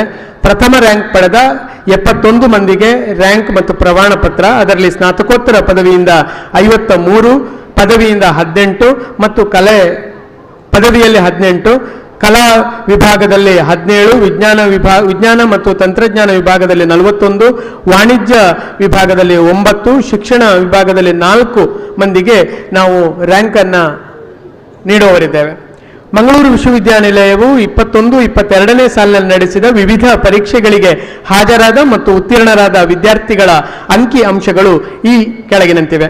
ಒಟ್ಟು 28,520 ವಿದ್ಯಾರ್ಥಿಗಳು ಮಂಗಳೂರು ವಿಶ್ವವಿದ್ಯಾಲಯದಿಂದ ಕಳೆದ ಶೈಕ್ಷಣಿಕ ವರ್ಷದಲ್ಲಿ ಪರೀಕ್ಷೆಗೆ ಹಾಜರಾಗಿದ್ದಾರೆ. ಅದರಲ್ಲಿ 23,020 ವಿದ್ಯಾರ್ಥಿಗಳು ಉತ್ತೀರ್ಣರಾಗಿದ್ದಾರೆ. 80.72% ವಿದ್ಯಾರ್ಥಿಗಳು ಉತ್ತೀರ್ಣರಾಗಿದ್ದಾರೆ. ಅದರಲ್ಲಿ ಸ್ನಾತಕೋತ್ತರ ಪದವಿ ಪರೀಕ್ಷೆಗೆ 5,069 ವಿದ್ಯಾರ್ಥಿಗಳು ಹಾಜರಾಗಿದ್ದು 4,526 ವಿದ್ಯಾರ್ಥಿಗಳು ಉತ್ತೀರ್ಣರಾಗಿದ್ದಾರೆ. ಪದವಿ ಪರೀಕ್ಷೆಗೆ ಒಟ್ಟು 23,336 ವಿದ್ಯಾರ್ಥಿಗಳು ಹಾಜರಾಗಿದ್ದು 18,379 ವಿದ್ಯಾರ್ಥಿಗಳು ಉತ್ತೀರ್ಣರಾಗಿದ್ದಾರೆ. ಸ್ನಾತಕೋತ್ತರ ಪದವಿಯಲ್ಲಿ ಉತ್ತೀರ್ಣರಾದ 4,526 ವಿದ್ಯಾರ್ಥಿಗಳಲ್ಲಿ 1,186 ಹುಡುಗರು ಮತ್ತು 3,340 ವಿದ್ಯಾರ್ಥಿನಿಯರು ಇದ್ದರು ಅನ್ನುವುದನ್ನು ಈ ಸಂದರ್ಭದಲ್ಲಿ ನಾನು ನಿಮ್ಮ ಮುಂದಿಡ ಬಯಸ್ತೇನೆ. ಪದವಿ ಪರೀಕ್ಷೆಯಲ್ಲಿ ಉತ್ತೀರ್ಣರಾದ 18,379 ವಿದ್ಯಾರ್ಥಿಗಳಲ್ಲಿ 6,911 ವಿದ್ಯಾರ್ಥಿಗಳು ಹುಡುಗರು ಮತ್ತು 11,468 ವಿದ್ಯಾರ್ಥಿನಿಯರದ್ದೇ ಇವತ್ತು ನಮ್ಮ ವಿಶ್ವವಿದ್ಯಾನಿಲಯದಲ್ಲಿ ಮೇಲುಗೈ ಎನ್ನುವುದನ್ನು ಈ ಅಂಕಿಅಂಶಗಳು ತೋರಿಸ್ತಾ ಇರುವುದನ್ನು ನಾವು ನೆನಪು ಮಾಡಿಕೊಳ್ತಾ ಇದ್ದೇವೆ. ಒಟ್ಟು ಪರೀಕ್ಷೆಯಲ್ಲಿ ಉತ್ತೀರ್ಣರಾದ 23,020 ವಿದ್ಯಾರ್ಥಿಗಳಲ್ಲಿ 8,157 ಹುಡುಗರು ಮತ್ತು 14,863 ಹುಡುಗಿಯರು ಇದ್ದಾರೆ ಎನ್ನುವುದು ನಮ್ಮ ಅಂಕಿಅಂಶಗಳ ವಿವರ. ಈ ವಿಶ್ವವಿದ್ಯಾನಿಲಯದ ಇವತ್ತಿನ ಈ ಘಟಿಕೋತ್ಸವದಲ್ಲಿ ಆಯ್ದ ರ್ಯಾಂಕ್ ವಿಜೇತರು, ಪ್ರಥಮ ರ್ಯಾಂಕ್ ವಿಜೇತರು ಮತ್ತು PhD ಪದವೀಧರರು ಮತ್ತು ಗೌರವ ಡಾಕ್ಟರೇಟ್ ಪದವೀಧರರಿಗೆಲ್ಲ ಇಲ್ಲಿ ಪದವಿ ಪ್ರದಾನವನ್ನು ನಡೆಸಲಾಗುವುದು.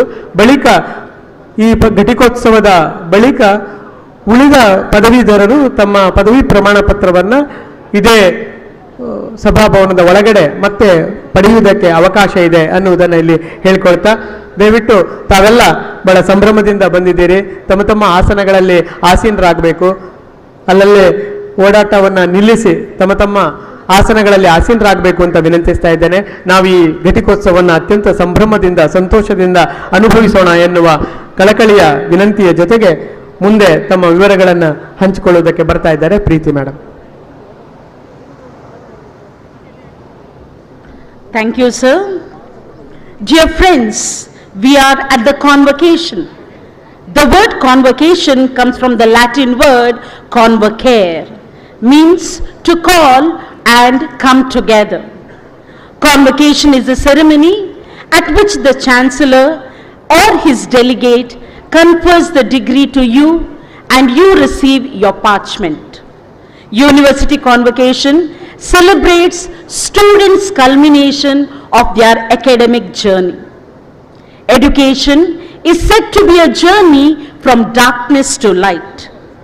Mangalore University too has a motto, knowledge is light. Jnanave Belaku.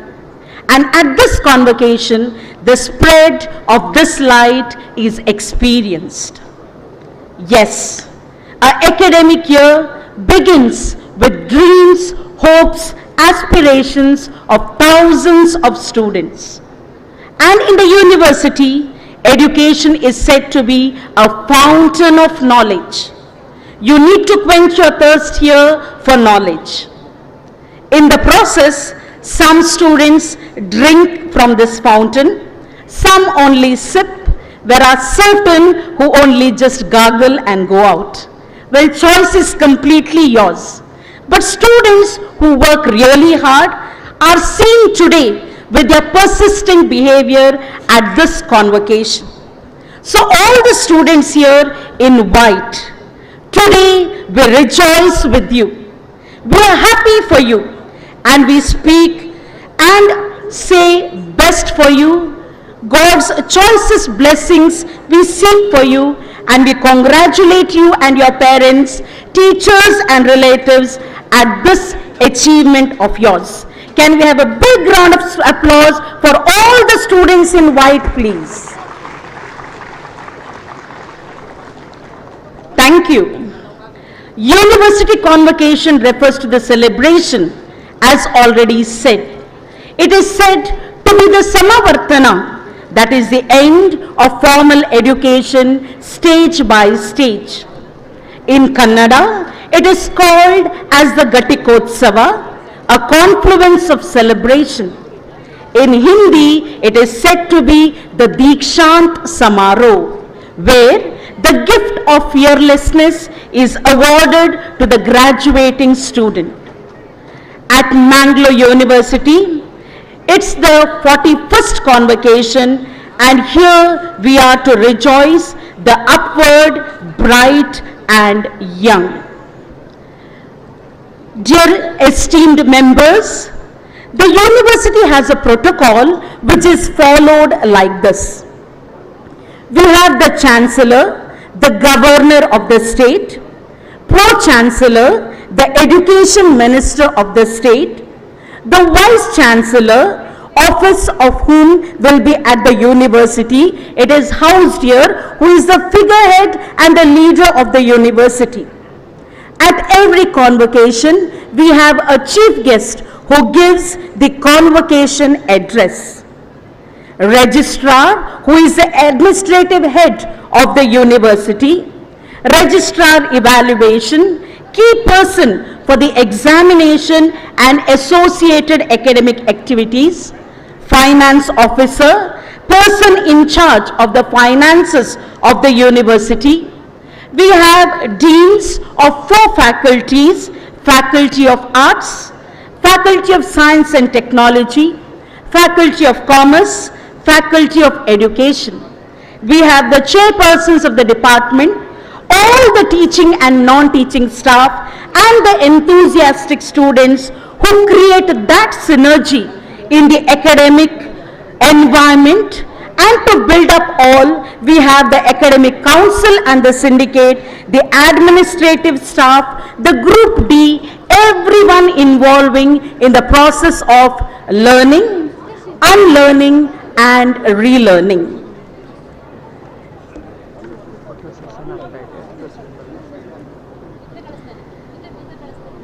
We have the members of the Academic Council and Syndicate who have already assembled here at the ceremonial and have taken their ceremonial robes.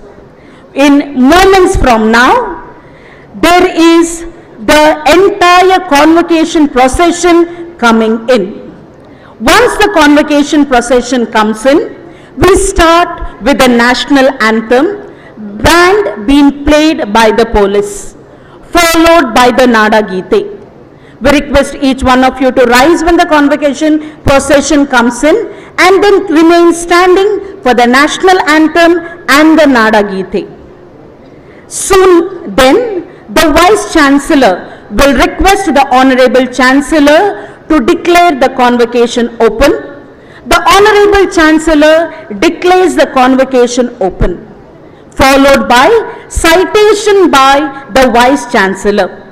Then there is conferment of honorary degree and felicitation by the Honorable Chancellor, presentation of recipients of degrees by the deans of respective faculties and conferment of degrees.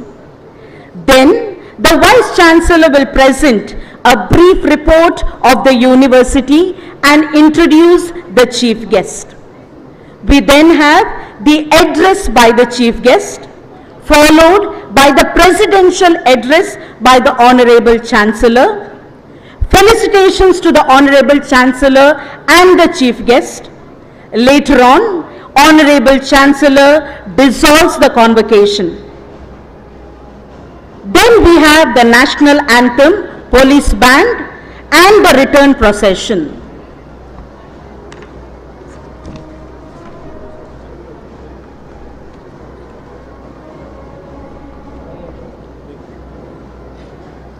We'll be telling you, please remain seated. We'll be telling you, please remain seated.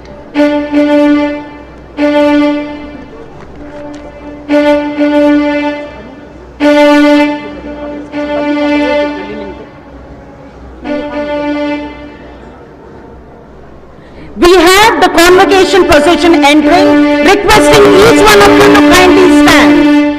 We are having the mace bearer leading the procession, senior most Dean Faculty of Arts, Professor Jairaj Amin Sir.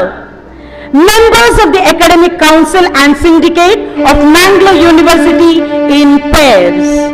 Dean of Faculty in pairs, Dean of Science and Technology, Dean Faculty of Commerce, Dean Faculty of Education. The Registrar, Evaluation Mangalore University, the Registrar, Mangalore University, recipients of the honorary degrees are with us. The chief guest of the day, Professor S.C. Sharma, Director NAC, Honorable Vice Chancellor, Professor P. Subramanya Yadapadithaya.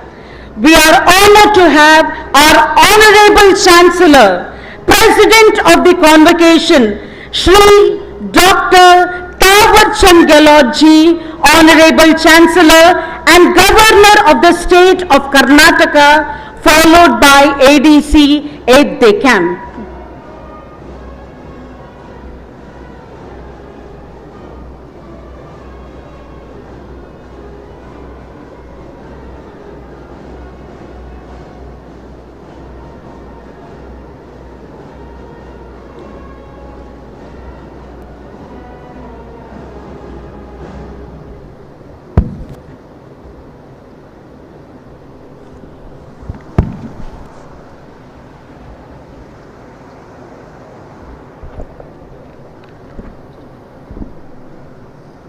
Mangaluru ವಿಶ್ವವಿದ್ಯಾನಿಲಯದ 45ನೆಯ ವಾರ್ಷಿಕ ಘಟಿಕೋತ್ಸವವು ಇದೀಗ ರಾಷ್ಟ್ರಗೀತೆಯೊಂದಿಗೆ ಆರಂಭಗೊಳ್ಳುತ್ತದೆ.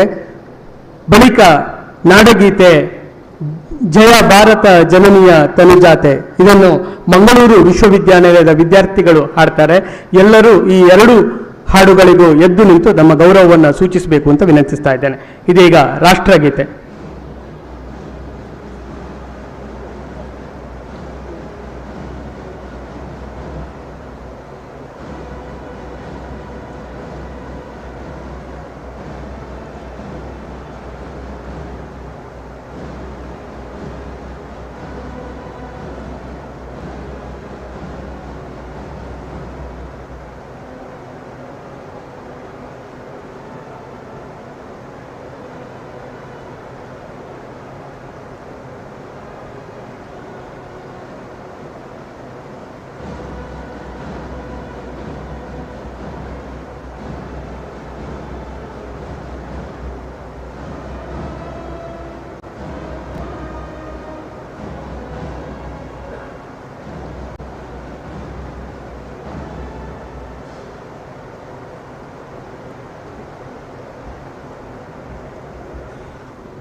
ಚಂದದ ಹೊನ್ನಿನ ಗಣಿಯೇ ರಾಘವ ಮಧುಸೂದನರವತರಿಸಿದ ಭಾರತ ಜನನಿಯ ತನುಜಾತೆ ಜನನಿಯ ಜೋಗುಳ ವೇದದ ಘೋಷ ಜನನಿಗೆ ಜೀವವು ನಿನ್ನಾವೇಶ ಹಸುರಿನ ಗಿರಿಗಳ ಸಾಲೆ ನಿನ್ನಯ ಕೊರಳಿನ ಮಾಲೆ ಕಪಿಲ ಪತಂಜಲ ಗೌತಮ ಜಿನನುತ ಭಾರತ ಜನನಿಯ ತನುಜಾತೆ ಶಂಕರ ರಮನುಜ ವಿದ್ಯಾರಣ್ಯ ಬಸವೇಶ್ವರ ಮಧ್ವರ ದಿವ್ಯಾರಣ್ಯ ನನ್ನ ಷಡಕ್ಷರಿ ಪೊನ್ನ ಪಂಪಲ ಕುಮಿಪತಿ ಜನ್ನ ಕುಮಾರ ವ್ಯಾಸರ ಮಂಗಳ ಧಾಮ ಕವಿ ಕೋಗಿಲೆಗಳ ಪುಣ್ಯಾರಾಮ ನಾನಕ ರಾಮಾನಂದ ಕಬೀರರ ಭಾರತ ಜನನಿಯ ತನುಜಾತೆ ಕೈಲಪ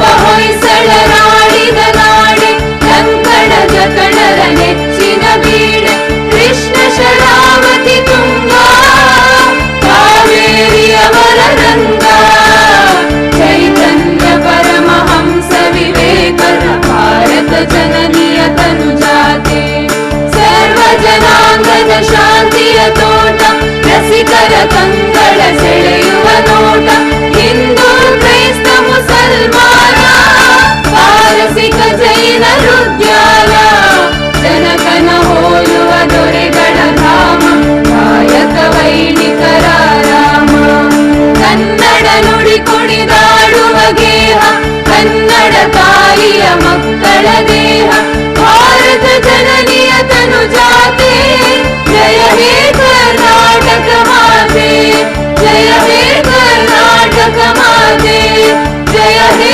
ಕರ್ನಾಟಕ ಮಾತೆ.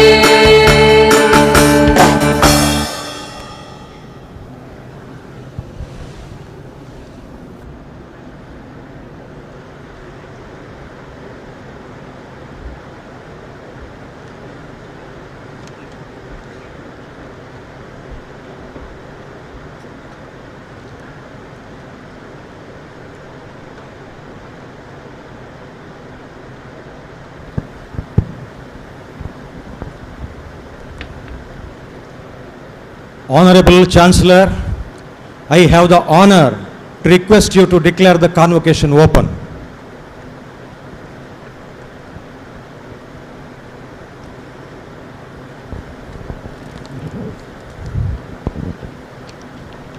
I declare the convocation open.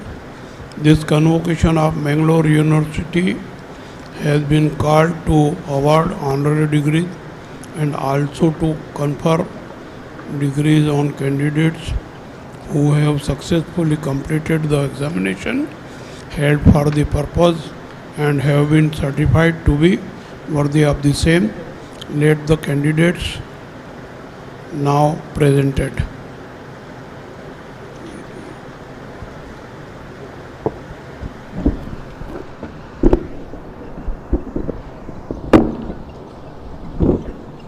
Sir, on behalf of the syndicate and the Academic Council of Mangalore University, I have the honor to present before you the following three eminent personalities who have contributed significantly to our society in the areas of education, agriculture and social service for the conferment of the honorary doctorate degrees honoris causa of Mangalore University. Haji UK Monu is the founder and managing director of Kanachur Group of Industries in Mangalore.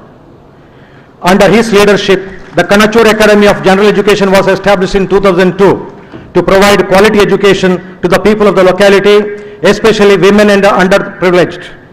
The academy includes a range of institutions from school level to higher education level, including medical education. Haji UK Monu's business ventures have provided direct and indirect employment opportunities to many people, and his efforts have extended globally through his association with Global Business Associates in Singapore, Dubai, Myanmar, Africa and Europe. He has been recognized for his outstanding contributions in the field of education and social service by the Newspaper Association of Karnataka and by the Mangalore University on 43rd Foundation Day. Haji UK Monu is self-taught and self-made entrepreneur and educationist with an undying passion for constant learning and amelioration. He is universally compassionate, empathetic and involved in social service, helping many poor families who are economically backward, facilitating fee concessions and free education for deserving students, and conducting free mass marriages for poor couples. He has covered a vast sphere of business interests and diverse social ventures, providing both direct and indirect employment to many people. He has faced numerous difficulties and challenges during his initial days towards the path of achievement. His dedication, hard work and commitment to excellence made him a role model for the younger generation. His contributions to society are truly commendable. For his contribution to education and social service, Mangalore University deems it an honor to confer the degree of Doctor of Literature honoris causa on Haji UK Monu. Shri G. Ramakrishna Achar. Shri G. Ramakrishna Achar was born in a financially backward family from Gangolli in Kundapur Taluk of Udupi district. He dropped out of the school early in his childhood to support his family. The self-learning desire in him took him deep into mechanics and fabrication field and made him master craftsman when he had just reached his teenage. Later he joined as a trainee in the Central Food Technology and Research Institute CFTRI in Mysore. Ramakrishna Achar started his professional life in a shed with only rupees 25,000 capital, and today he owns a fabrication company in the field of agriculture, water management, sewage treatment, having a turnover of rupees 250 crores per annum and employed over 3,000 people in skilled, semi-skilled and unskilled segments. He has built infrastructure close to rupees 100 crores. Ramakrishna Achar's quest for research took another turn, which was towards providing safe drinking water to the masses. His Elixir brand of water purifier with a different configuration is now a standard equipment for water dispensing in public places all over the country and in the neighboring countries. Heeding to the call of Honorable Prime Minister Shri Narendra Modi ji for clean and safe water for every citizen under Sujala program, Ramakrishna Achar upgraded his range of water purification plants and made it more affordable to install them in more places where people can fill up 1 liter of purified water at ₹1 per liter. This worked like a charm in rural areas where the drinking water supply quality was always wanting for improvement. Another area of vital importance where Ramakrishna Achar concentrated is the treatment of effluent water, or what we call municipal waste. His deep understanding of the social system around the youth was instrumental in promoting an industrial institute at Bannadka near Moodbidri. Many of them already own small and medium enterprises in the rural engineering and fabrication in small towns and cities. Even here, the Skill India program of our Honorable Prime Minister Shri Narendra Modi ji has been a motivating factor for him. Shri Ramakrishna Achar has launched a Godhama in a remote village, Muniyal, in Karkal Taluk, about 25 kilometers from Moodbidri, on a 35 acres of land to make the farmers self-sufficient. The Godhama has 37 Indian breed cows from different parts of the country. A fully machinized production unit, in-house veterinary service, composting, fodder development, training programs for the farmer in integrated farming and intercropping, and developing nutrition program for the cows for better milk yield and healthy progeny. The Bala Samskara Kendra is an institution he launched with help from his own community.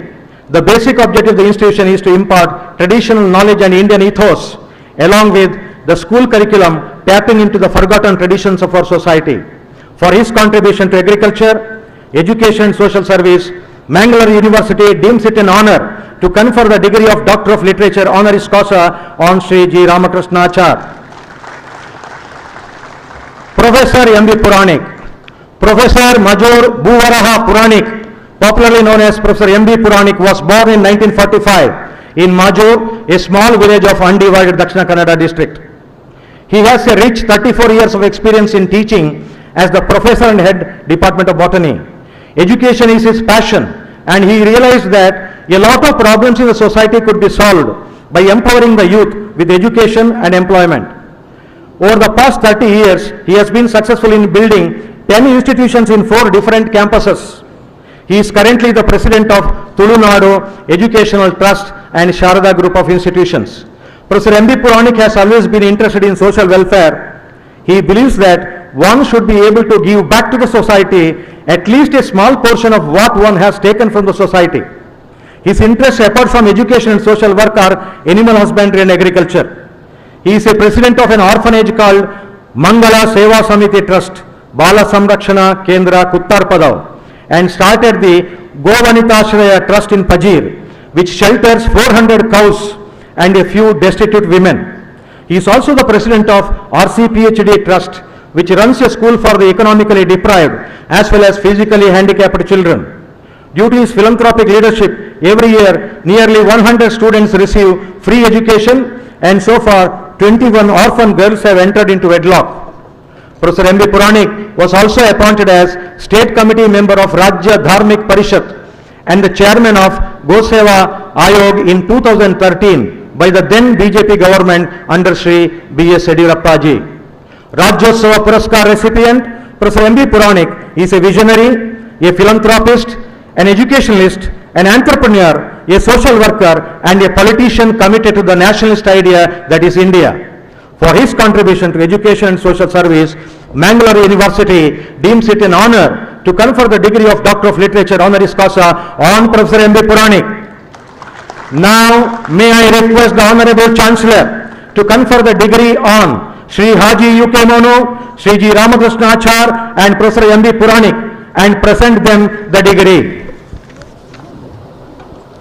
By virtue of the authority vested in me as Chancellor of Mangalore University, I admit Haji U.K. Monu, delete, Sri G. Ramakrishna Achar, delete, and Professor M.B. Puranik, delete, honoris causa of the university, and in token thereof, I present them to honorary degrees and authorize them to wear the hood outend as the insignia of the said degrees.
ಘನತೆವೆತ್ತ ಕುಲಾಧಿಪತಿಗಳೇ, ಮಾನವ ನಿಕಾಯದ doctor of philosophy, master of arts, master of social work, master of visual arts, bachelor of arts, bachelor of social work, bachelor of arts human resource development, bachelor of visual arts ಪದವಿಗಳಿಗೆ ಅರ್ಹರಾಗಿರುವವರ ಯಾದಿಯನ್ನು ಒಪ್ಪಿಸುತ್ತಿದ್ದೇನೆ. ಅವರನ್ನು ಆಯಾ ಪದವಿಗಳಿಗೆ ಅಂಗೀಕರಿಸಬೇಕಾಗಿ ಪ್ರಾರ್ಥಿಸುತ್ತಿದ್ದೇನೆ. ಮಾನವಿಕ ನಿಕಾಯದ ಪದವಿ ಪಡೆಯಲಿರುವ ಎಲ್ಲ ಅಭ್ಯರ್ಥಿಗಳು ಎದ್ದು ನಿಂತು ಕುಲಾಧಿಪತಿಯವರಿಗೆ ವಂದಿಸಿ ತಮ್ಮ ಸ್ಥಾನದಲ್ಲಿ ಕುಳಿತುಕೊಳ್ಳಬೇಕು. ಮಾನವಿಕ ನಿಕಾಯದ ಉಪಸ್ಥಿತ ಅಭ್ಯರ್ಥಿಗಳು ಅವರ ಹೆಸರುಗಳನ್ನು ಕರೆದ ಹಾಗೆ ವೇದಿಕೆಗೆ ಬಂದು ಕುಲಾಧಿಪತಿಯವರಿಗೆ ವಂದಿಸಿ ಪದಕ, ಬಹುಮಾನ ಮತ್ತು ಪದವಿ ಪತ್ರಗಳನ್ನು ಸ್ವೀಕರಿಸಿ ತಮ್ಮ ಸ್ಥಳಗಳಿಗೆ ಹಿಂದಿರುಗಬೇಕು. Doctor of philosophy Kumaraswamy BH, Sanskrit.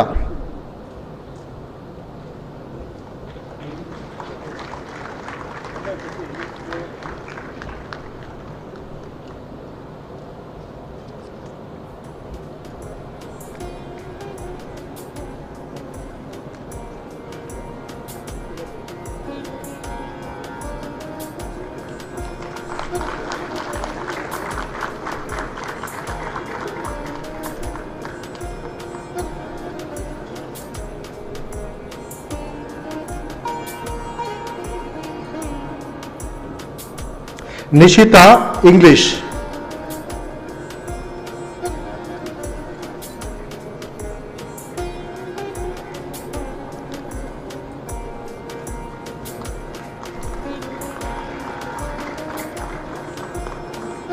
Sumana B, ಸಮಾಜಶಾಸ್ತ್ರ.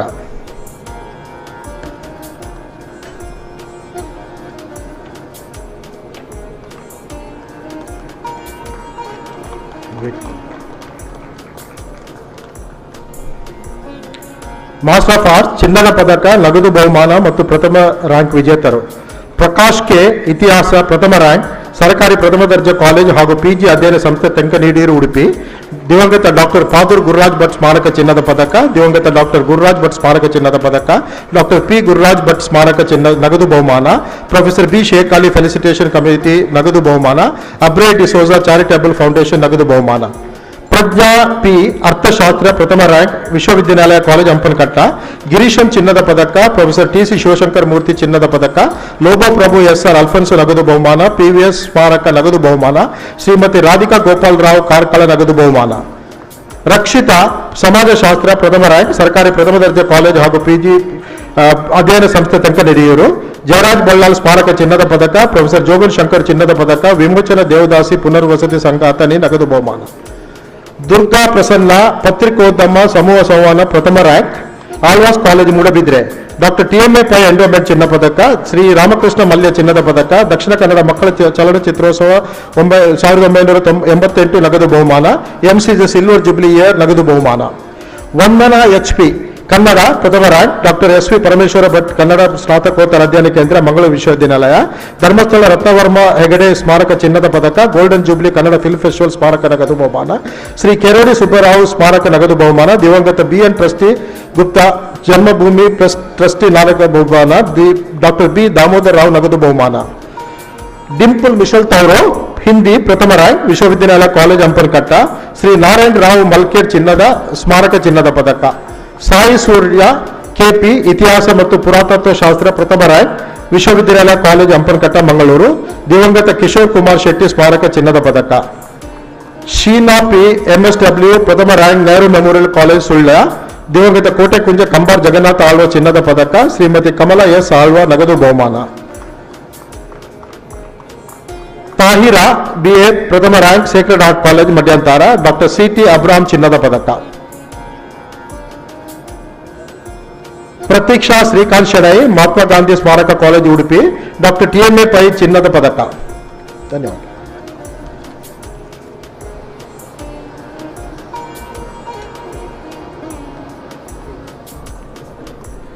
ಘನತೆವೆತ್ತ ಕುಲಾಧಿಪತಿಗಳೇ, ವಿಜ್ಞಾನ ಮತ್ತು ತಂತ್ರಜ್ಞಾನ ನಿಕಾಯದ doctor of science, doctor of philosophy, master of science, master of library and information science, master in audiology and speech language pathology, master of science speech language pathology, master of science audiology, master of computer applications, bachelor of science hospitality, bachelor of science fashion design, bachelor of science interior design and decoration, bachelor of science food nutrition and dietetics, bachelor of science food technology, bachelor of computer applications, bachelor in audiology and speech language pathology, bachelor of science animation and visual effect ಪದವಿಗಳಿಗೆ ಅರ್ಹರಾಗಿರುವ ಯಾದಿಯನ್ನು ಒಪ್ಪಿಸುತ್ತಿದ್ದೇನೆ.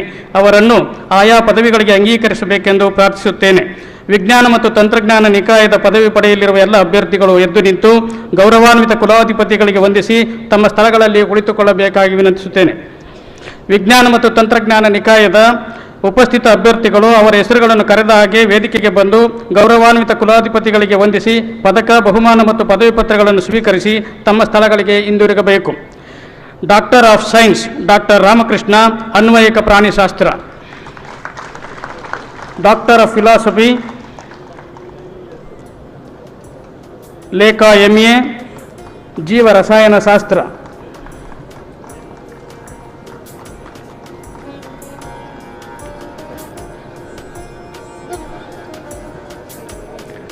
Shobha S ಪ್ರಭು, ಗಣಕ ವಿಜ್ಞಾನ.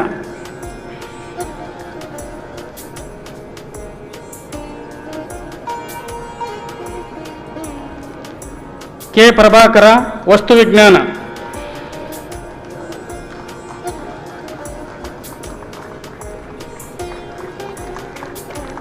Jaya pi A, ಕೈಗಾರಿಕಾ ರಸಾಯನಶಾಸ್ತ್ರ.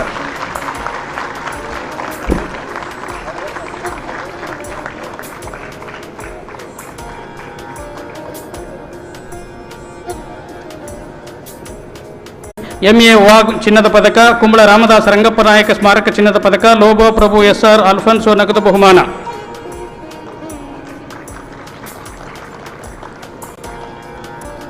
ಶ್ರೀ ಶ್ರೀನಿವಾಸ್ ಪ್ರಾಣಿಶಾಸ್ತ್ರ ಪ್ರಥಮ rank, ಅನ್ವಯಿಕ ಪ್ರಾಣಿ ಚಿನ್ನದ ಪದಕ.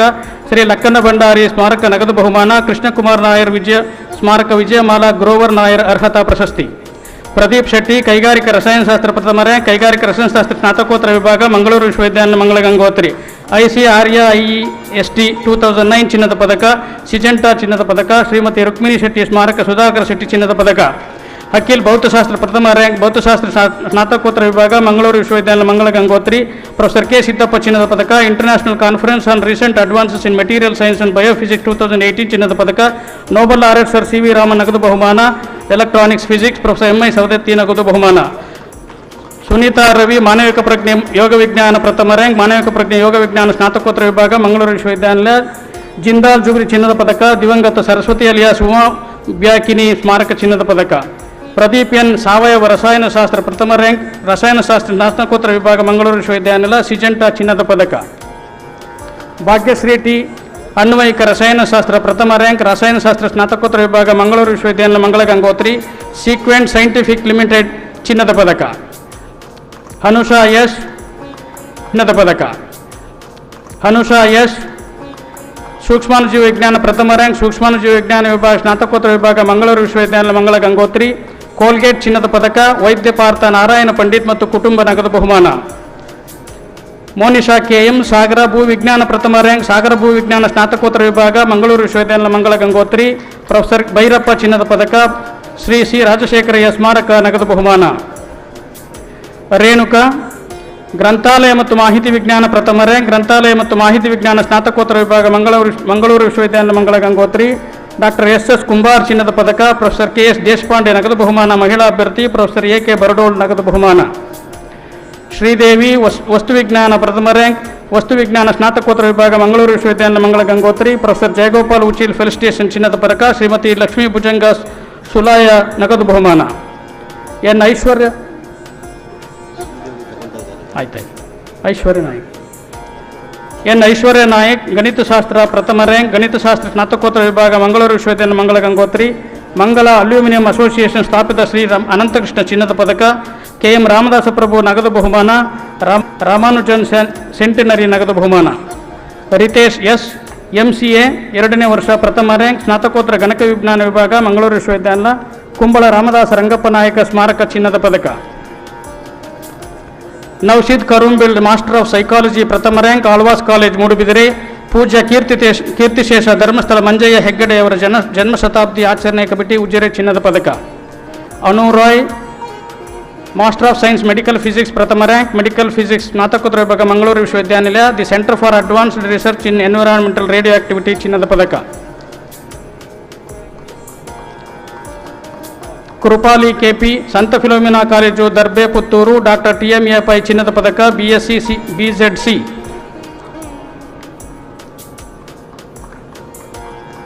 ಸ್ಪಂದನ BSc biotechnology Shri Bhuvanendra college Karkala. Shri ಆಂಟೋನಿಜಿ ಲೋಬೋ ಚಿನ್ನದ ಪದಕ BSc ಬಯೋಟೆಕ್ನಾಲಜಿ.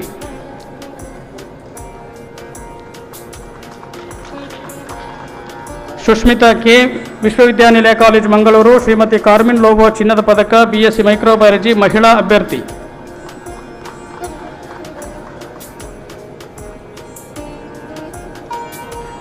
ಶ್ರದ್ಧಾ ಪ್ರಥಮ ರ್ಯಾಂಕ್ MSc ಬಯೋಟೆಕ್ನಾಲಜಿ ಸ್ನಾತಕೋತ್ತರ ಜೀವವಿಜ್ಞಾನ ವಿಭಾಗ ಮಂಗಳೂರು ವಿಶ್ವವಿದ್ಯಾನಿಲಯ 15th graduating batch commemoration gold medal in MSc biotechnology. ಧನ್ಯವಾದಗಳು.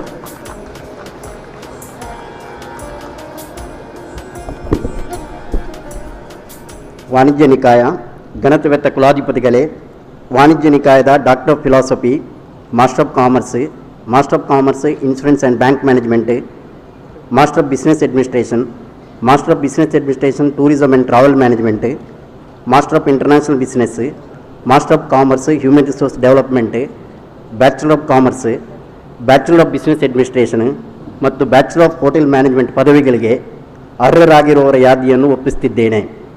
ಅವರನ್ನು ಆಯಾ ಪದವಿಗಳಿಗೆ ಅಂಗೀಕರಿಸಬೇಕೆಂದು ಪ್ರಾರ್ಥಿಸುತ್ತೇನೆ. ವಾಣಿಜ್ಯ ನಿಕಾಯದ ಪದವಿ ಪಡೆಯಲಿರುವ ಎಲ್ಲ ಅಭ್ಯರ್ಥಿಗಳು ಎದ್ದು ನಿಂತು ಕುಲಾಧಿಪತಿಯವರಿಗೆ ವಂದಿಸಿ ತಮ್ಮ ಸ್ಥಳಗಳಲ್ಲಿ ಕುಳಿತುಕೊಳ್ಳಬೇಕು. ವಾಣಿಜ್ಯ ನಿಕಾಯದ ಉಪಸ್ಥಿತ ಅಭ್ಯರ್ಥಿಗಳು ಅವರ ಹೆಸರುಗಳನ್ನು ಕರೆದ ಹಾಗೆ ವೇದಿಕೆಗೆ ಬಂದು ಕುಲಾಧಿಪತಿಯವರಿಗೆ ವಂದಿಸಿ ಪದಕ, ಬಹುಮಾನ ಮತ್ತು ಪದವಿ ಪತ್ರವನ್ನು ಸ್ವೀಕರಿಸಿ ತಮ್ಮ ಸ್ಥಳಗಳಿಗೆ ಹಿಂದಿರುಗಬೇಕು. ಡಾಕ್ಟರ್ ಆಫ್ ಫಿಲಾಸಫಿ ಅವಿನಾಶ್, ವ್ಯವಹಾರ ಆಡಳಿತ. ಡಾಕ್ಟರ್ ಫಿಲಾಸಫಿ ರಾಣಿ PB, ವಾಣಿಜ್ಯ.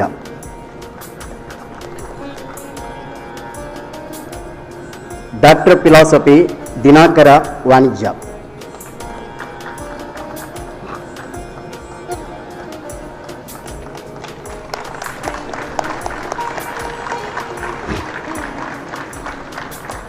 ಮಾಸ್ಟರ್ ಆಫ್ ಕಾಮರ್ಸ್ ಚಿನ್ನದ ಪದಕ ಮತ್ತು ನಗದು ಬಹುಮಾನ ಹಾಗೂ ಪ್ರಥಮ ರ್ಯಾಂಕ್ ವಿಜೇತರು ದೀಪಾ ಸಿ ಭಟ್, MCom ಪ್ರಥಮ ರ್ಯಾಂಕ್ ವಾಣಿಜ್ಯ ಸ್ನಾತಕೋತ್ತರ ವಿಭಾಗ ಮಂಗಳೂರು ವಿಶ್ವವಿದ್ಯಾನಿಲಯ.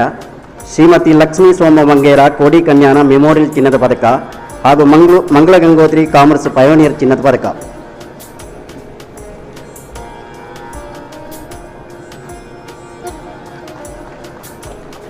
ಅವಿಷ್ಮಾ ಆಳ್ವವಿ MBA ಪ್ರಥಮ rank Manel Srinivas Nayak memorial institute of PG management studies Besant Vidyakendra Bondel. Shri Ramakrishna Mallya ಚಿನ್ನದ ಪದಕ, ಶ್ರೀ HV ಶಂಕರನಾರಾಯಣ ಸ್ಮಾರಕ ಚಿನ್ನದ ಪದಕ, ವೈಶ್ಯ ಬ್ಯಾಂಕ್ ಸ್ಮಾರಕ ನಗದು ಬಹುಮಾನ.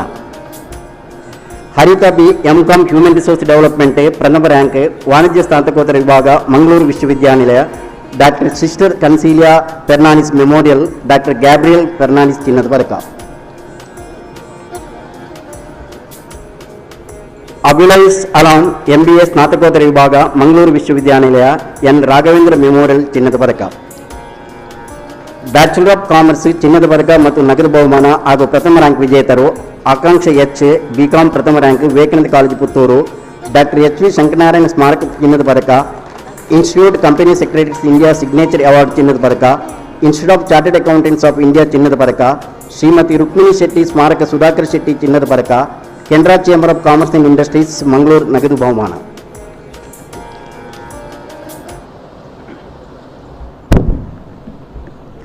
ಶಿಕ್ಷಣ ನಿಕಾಯ ಘನತವಿತ ಕುಲಾಧಿಪತಿಗಳೇ, ಶಿಕ್ಷಣ ನಿಕಾಯದ doctor of philosophy, master of education, master of physical education, bachelor of physical education, bachelor of education ಪದವಿಗಳಿಗೆ ಅರ್ಹರಾಗಿರುವವರ ಯಾದಿಯನ್ನು ಒಪ್ಪಿಸುತ್ತಿದ್ದೇನೆ.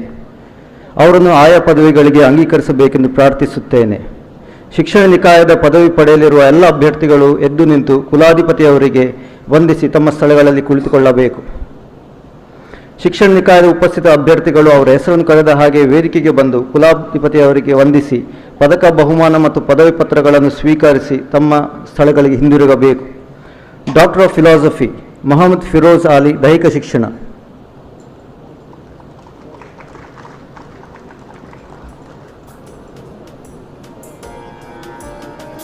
ಚಿನ್ನದ ಪದಕ ಮತ್ತು ನಗದು ಬಹುಮಾನ ಹಾಗೂ ಪ್ರಥಮ ರ್ಯಾಂಕ್ ವಿಜೇತರು: master of education Shruthi MEd, ಪ್ರಥಮ ರ್ಯಾಂಕ್, ಶಿಕ್ಷಣ ವಿಭಾಗ, ಮಂಗಳೂರು ವಿಶ್ವವಿದ್ಯಾನಿಲಯ. ದಿವಂಗತ ಶ್ರೀಮತಿ ಇಂದಿರಾ ಅನಂತರಂಗಾಚಾರ್, ಚಿನ್ನದ ಪದಕ. ಶ್ರೀಮತಿ ಕೆ ಪಾರ್ವತಿ ಎನ್ ಮಾಳ್ವ ಸ್ಮಾರಕ ನಗದು ಬಹುಮಾನ. ಮಾಸ್ಟರ್ ಆಫ್ ಫಿಸಿಕಲ್ ಎಜುಕೇಷನ್ ಪ್ರಥಮ ರ್ಯಾಂಕ್ ಶ್ರೀಜ ಪಿಎಸ್, ಎಂ.ಪೆಡ್, ಪ್ರಥಮ rank, Alva's college of physical education. Ashwini Shetty and Gautam Shetty ಸ್ಮಾರಕ ಚಿನ್ನದ ಪದಕ. Bachelor of education Soumya KV, BEd, ಪ್ರಥಮ rank, Vivekananda college of education Puttur. ದಿವಂಗತ ಶ್ರೀಮತಿ ಮಲ್ಲಿಪಟ್ನ ಸುಬ್ಬಲಕ್ಷ್ಮ ರಾಮಸ್ವಾಮಿ, ಚಿನ್ನದ ಪದಕ.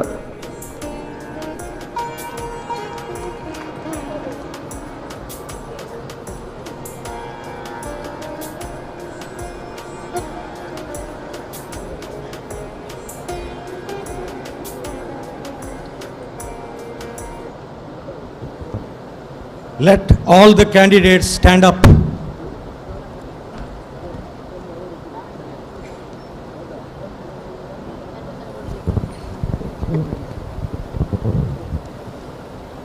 By virtue of the authority vested in me as Chancellor of Mangalore University, I admit all the presented candidates and candidates in absentia to all undergraduate, postgraduate degrees, postgraduate diploma, Doctor of Science and Doctor of Philosophy under the faculties of Arts, Science and Technology, Commerce and Education of this university, and in token thereof they have been presented with the degrees in respective faculties.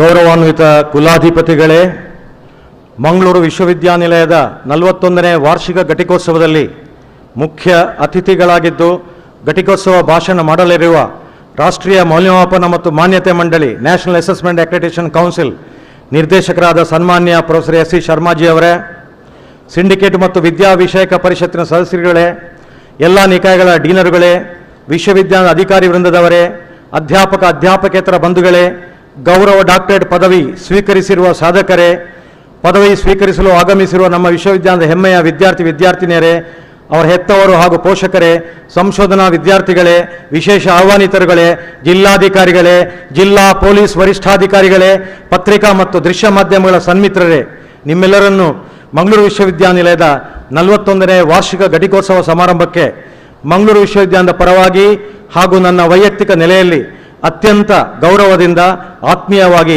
ಸ್ವಾಗತಿಸುತ್ತಿದ್ದೇನೆ. ಇನ್ನು ಮುಂದಕ್ಕೆ ನನ್ನ ಭಾಷಣವನ್ನು ಆಂಗ್ಲ ಭಾಷೆಯಲ್ಲಿ ಮಂಡಿಸಲು ತಮ್ಮೆಲ್ಲರ ಅನುಮತಿಯನ್ನು ಕೋರುತ್ತೇನೆ. At the very outset, I extend a respectful and hearty welcome to Honorable Shri Thawar Chand Gehlot ji, Chancellor and Governor of Karnataka, who is presiding over the 41st annual convocation of our university. I welcome you, sir. It's a great honor and a matter of pride to cordially welcome the chief guest, Professor S.C. Sharmaji, Director of the National Assessment Accreditation Council, who will be delivering the 41st annual convocation address. I welcome you, sir. I welcome the honorable members of our syndicate and academic council, recipients of honorary doctorate, our teaching and non-teaching staff, degree recipients and their parents, officers of the district administration, special invitees, people of goodwill, and friends from print and electronic media to this 41st annual convocation of our university. The university has continued many progressive developments in terms of academics, infrastructure, and outreach activities for the year 2020-23. I would like to present some of the major developments. We have successfully implemented the Unified University and College Management System, an initiative of the Government of Karnataka for e-governance and examination process under National Education Policy 2020. I thank the Higher Education Department for all the support extended to our academic and evaluation sections, enabling us to smoothly handle the admission process and publishing results of the 2021-22 batch onwards.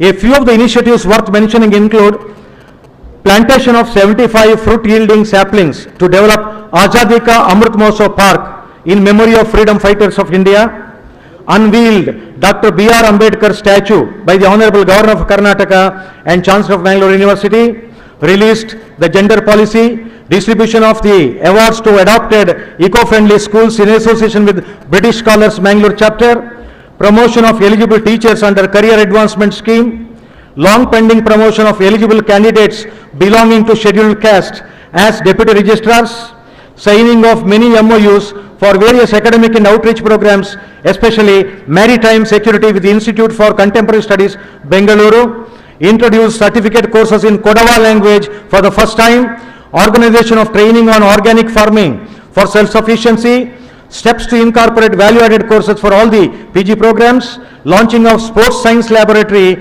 on the campus in collaboration with Lakshmi Memorial College of Physiotherapy, inaugurated the University College Bannarka at Mudbidri to cater to the needs of poor people in the surrounding region, preparation of cultural policy of the university, community engagement and service with the support, involvement and commitment of our NSS, Youth Red Cross, NGOs, study centers, endowment chairs, village awareness programs for the 5 adopted villages, and upgraded the infrastructure of 15 adopted government schools. As a matter of pride, we have got NAC accreditation with A grade to University College Mangalore, a constituent college of our university.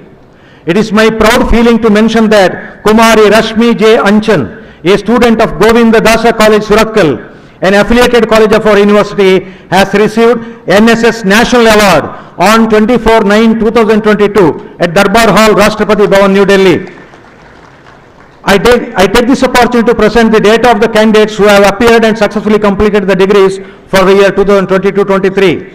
DSC 1, Doctor of Philosophy 116, of which Faculty of Arts 29, Faculty of Science 61, Faculty of Commerce 22, and Faculty of Education 3. Out of 5,069 candidates appeared for postgraduate examinations, 4,526 have passed the examinations, it means 89%. Out of 1,278 postgraduate students appeared for examinations in autonomous institutions, 1,266 have passed, percentage 99%. Out of 23,336 undergraduate candidates appeared, 18,379 passed, 79%. Out of 3,257 undergraduate candidates who have appeared in autonomous institutions, 3,077 have passed, 94%. I am proud to inform you that 56 students have been conferred with gold medals and 57 students have been conferred with cash prizes for their outstanding academic performance. A total of 199 students secured the ranks, of which 53 PG and 18 undergraduate are first rank holders. I wish all the students a great success and a sense of achievement in all their future endeavors. Now, let me introduce Honorable Director, National Assessment Accreditation Council, who is going to deliver the 41st Annual Convocation Address in a short while from now. Professor S.C. Sharma is an educationist, researcher, administrator,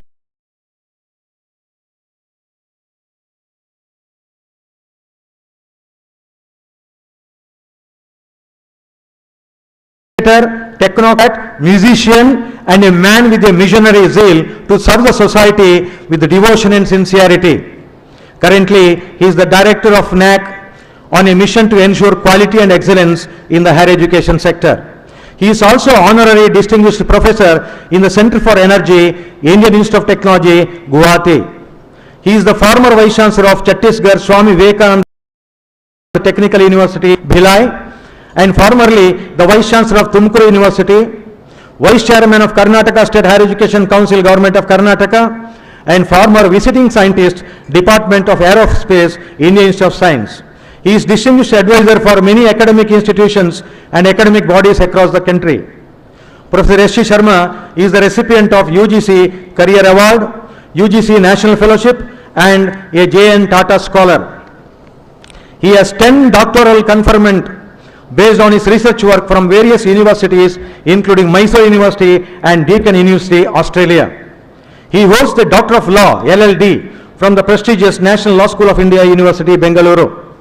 Professor S.C. Sharma is recognized by various bodies and organizations for his contribution to the field of science and research, besides his contribution to the community through conferment of various awards.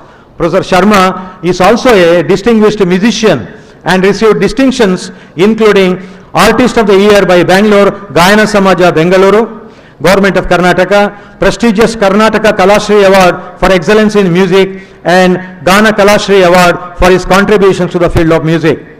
In the recent global survey conducted by Stanford University, USA, it has depicted the name of Professor S.C. Sharma as world top 2% scientist from India and has figured in serial number 226 of the said list.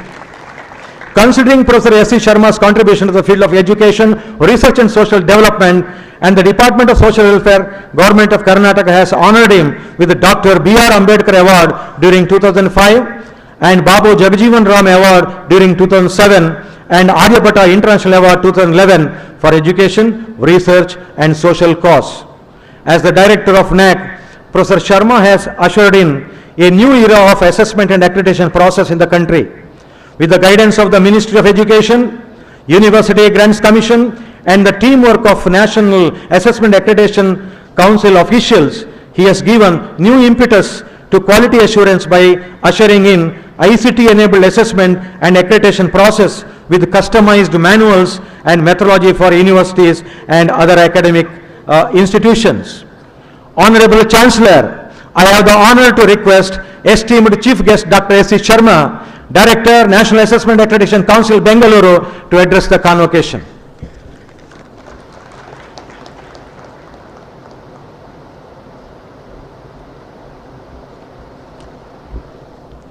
ಎಲ್ಲರಿಗೂ ನಮಸ್ಕಾರ.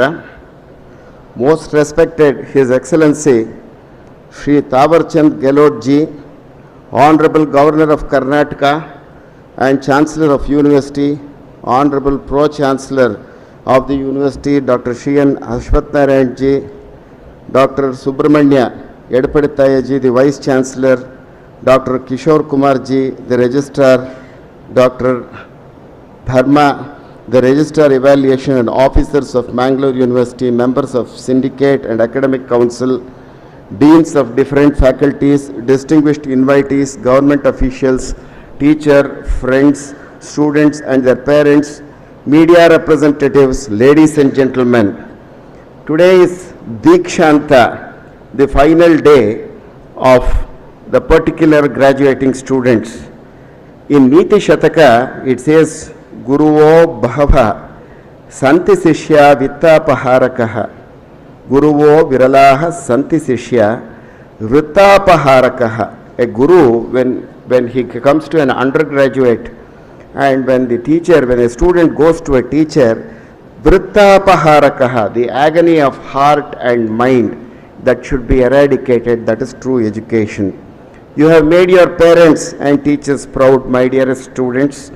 And university education, even till today, we talk about accessibility, but it is gaining momentum and it is happening, but still a long way to go through.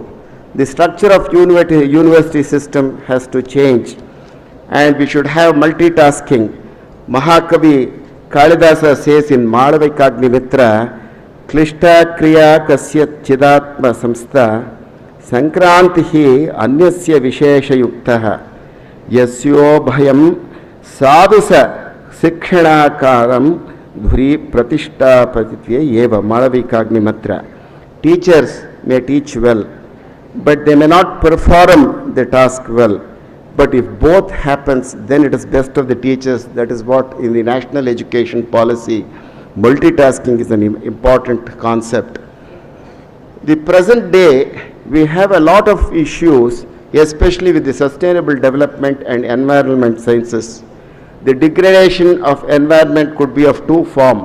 One is man-made and the other is natural. Man-made to control, we have the national government level, and we will have to be watchful and careful about the environmental. That is the purpose. in all faculty of science, engineering, social sciences. This is most important. To combat this, it is not the STEM, it is the humanistic and liberal arts education which is very, very important. In fact, in one of the Brahmavarta, it says that Etad Desha Prasutasya Sakashad Agrajanmanaha Swam Swam Charitram Sikshakaran Prithvigyam Sarva Manavaha. In fact, let all human beings on the earth learn their proper conduct from learned people in their ancestral lineage of this world. In fact, we have some best practices of the West and best practices of the East. The national education policy emphasis on the responsibilities of the universities world over. There is a lot of crisis that goes on in the minds of students with the concept of education. University education and higher learning is quite different. In fact, what I would like to drive home is we conduct a lot of seminars, writing papers, etc. But the conferences should not be celebrating a festival. In fact, we have a lot of predatory journals where we publish and we ask the students to publish also. That should be shunned, and it should not be for my personal career growth for an API. So if we do that, there is ample deterioration practices in Indian higher education. We should always aim at world-class universities in India. My dearest students, if you get the slightest opportunity, please read Pandit Deen Dayal Upadhyaya ji's Ekatma Manav Darshan and also the economic principles of Dattopant Thengdi ji. There are a lot of literatures available.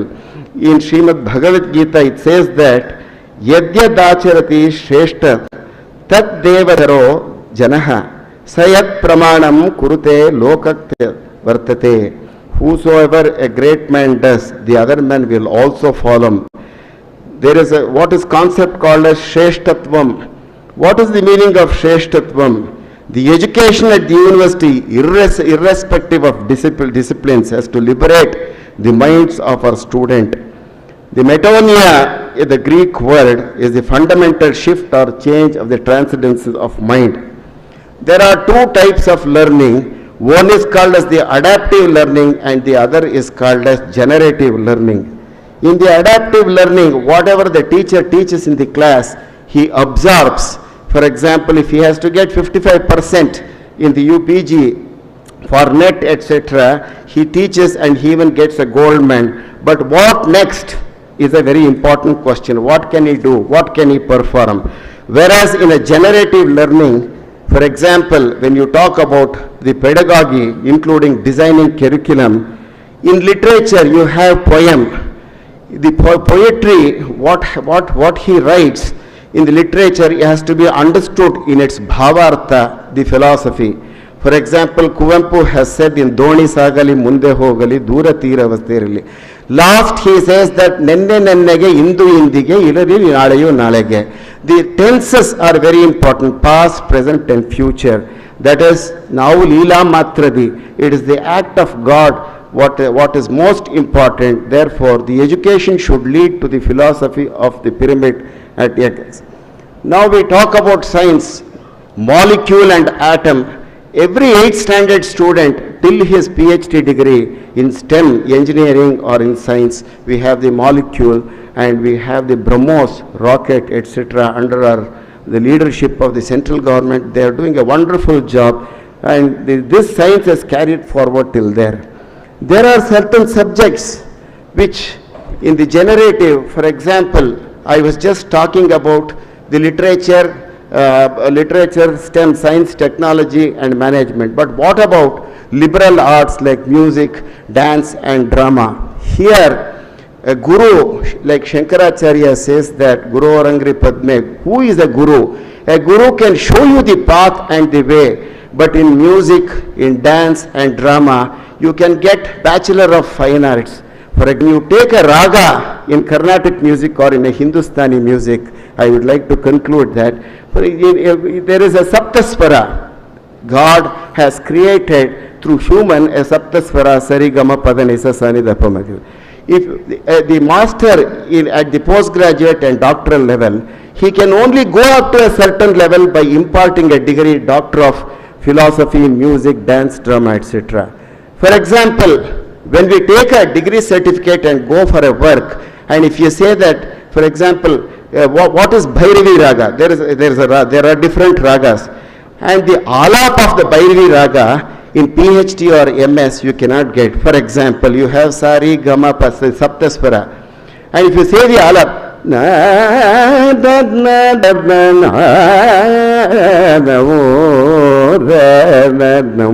this is an alap which the Saptasvaras are encountered in the boundary of the alap. Therefore, fine arts is a very, very important concept which the God has to have, give a mind for it. Therefore, let noble thoughts come from every direction. Yukti yuktam vacho grahyam baladapi shukadapi anyashrina vityakhyam apyuktam padmarajayam.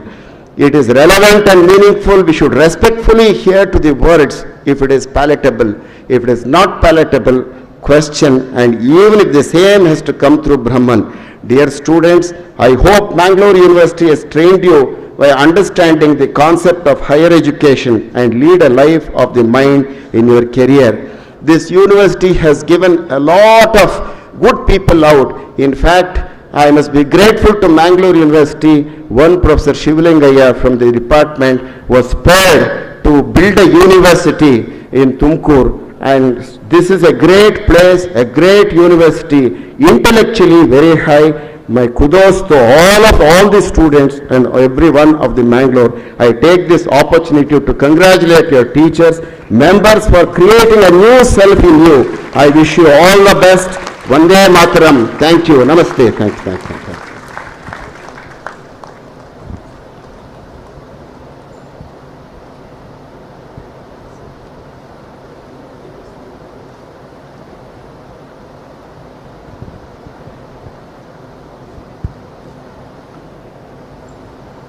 Honorable Chancellor, I have the honor to request you to deliver the presidential address.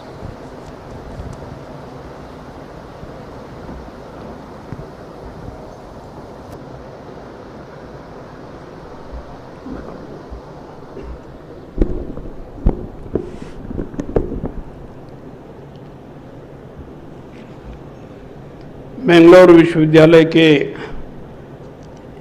41वें दीक्षांत समारोह के अवसर पर उपस्थित नेक के director एवं दीक्षांत समारोह के मुख्य अतिथि प्रोफेसर SC शर्मा जी, जिनका मार्गदर्शन आशीर्वचन अभी अभी हम सब ने सुना है, विश्वविद्यालय के vice chancellor professor P Subramanya ji, syndicate एवं अकादमिक परिषद के समस्त सम्माननीय सदस्यगण, सम्माननीय अतिथिगण, विश्वविद्यालय परिवार के समस्त परिजन, मानद उपाधि से सम्मानित महानुभाव, उपाधि प्राप्त विद्यार्थी एवं उनके परिजन, सभी उपस्थित विद्यार्थीगण, ಎಲ್ಲರಿಗೂ ನಮಸ್ಕಾರ, ತಮ್ಮೆಲ್ಲರಿಗೂ ಹಾರ್ದಿಕ ಅಭಿನಂದನೆಗಳು.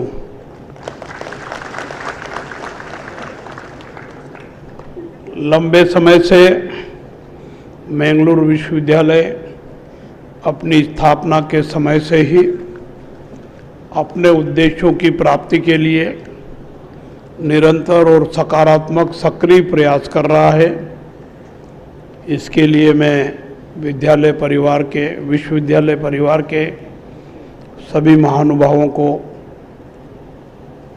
बधाई एवं शुभकामनाएं देता हूं। इस दीक्षांत समारोह में आज श्री जी रामकृष्ण आचार्य जी एवं राज्योत्सव पुरस्कार प्राप्त प्रोफेसर MB पुराणिक जी और हाजी UK मानू जी को उनके द्वारा किए गए भिन्न भिन्न क्षेत्रों में उत्कृष्ट कार्यों के लिए मानद उपाधि से सम्मानित किया गया है। मैं उनको भी बधाई और शुभकामनाएं देता हूं। उनके उज्जवल भविष्य की कामना करता हूं और उनसे आग्रह करता हूं कि इस सम्मान को और मजबूती प्रदान करने के लिए, सुदृढ़ता प्रदान करने के लिए, लोगों के मन मस्तिष्क में और आपके प्रति विश्वास बढ़े, इसलिए आप जनहित और देशहित में सक्रिय प्रयास करते रहें। छात्र छात्राओं को भी उपाधि मिली है, गोल्ड मेडल भी प्राप्त हुआ है, पीएचडी की डिग्री भी प्राप्त हुई है। मैं ऐसे समस्त छात्र छात्राओं को बधाई देता हूं, शुभकामनाएं देता हूं और उनसे भी आग्रह करता हूं कि आपने जो शिक्षा प्राप्त की है उसको आप दूसरों को भी देने का प्रयास करें। आने वाले छात्र आपसे प्रेरणा प्राप्त करें, इस प्रकार का प्रयास आप करें। आपके उज्जवल भविष्य की कामना करता हूं। आप में से बहुत सारे छात्र छात्राएं नए कारोबार करने की दिशा में भी अग्रसर होंगे। उन सब कामों में आपको सफलता मिले, आपका भविष्य उज्जवल हो, ऐसी शुभकामनाएं देता हूं। मुझे विश्वास है कि आप मजबूत नैतिक नींव लेकर के यहाँ से जा रहे हैं, जो आपके कैरियर को सफलता प्रदान करेगी। आत्मनिर्भर भारत बनाने का जो सरकार का सोच है, सपना है, उसको साकार करने में भी आप अपनी भूमिका निभाएंगे। आप और हम सब जानते हैं कि अपना देश एक समय विश्व गुरु कहलाता था। उनके कारणों का पता लगाएं कि क्यों और कैसे कहलाता था, और फिर से विश्व गुरु बनाने की दृष्टि से अपन उन कारणों को अमल करके देश और दुनिया में भारत का सम्मान बढ़ाएं। अपने देश को सोने की चिड़िया भी कहा जाता था। आज भी हम आर्थिक दृष्टि से बहुत प्रगति के पथ पर अग्रसर हो रहे हैं। 8-10 वर्षों पहले हमारा दुनिया के अग्रणी देशों में आर्थिक दृष्टि से 10वां स्थान था। आज देश की अर्थव्यवस्था विश्व के देशों में 5वें स्थान पर है। इसको और ऊंचाइयों पर पहुंचाने के लिए हम जो जो प्रयास कर सकते हैं, सरकार की योजनाओं के माध्यम से, अपने मस्तिष्क में अगर कोई योजना है तो उसके माध्यम से, परंतु प्रयास जरूर करें। देश को वैभवशाली स्थान पर पहुंचाना हमारा अपना सबका कर्तव्य है, और इस कर्तव्य पालन में हम सब एक दूसरे को सहभागी बनाने का प्रयास करेंगे तो अच्छा होगा। उच्च शिक्षा संस्थानों में स्थानीय भाषाओं में शिक्षण सुविधा उपलब्ध कराने की दृष्टि से भारत सरकार ने जो नई नीति बनाई है, उस नीति में प्रावधान किया है और उच्च शिक्षा स्तर पर पाठ्य पुस्तकें क्षेत्रीय भाषा में उपलब्ध कराई जाए, इस प्रकार की योजना भी बनी है।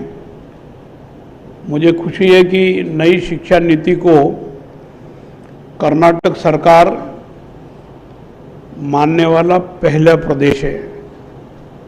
सबसे पहले राष्ट्रीय नई शिक्षा नीति को लागू करने का काम कर्नाटक सरकार ने किया है और मुझे इस बात की और खुशी है कि कल ही भारत सरकार की योजना अनुसार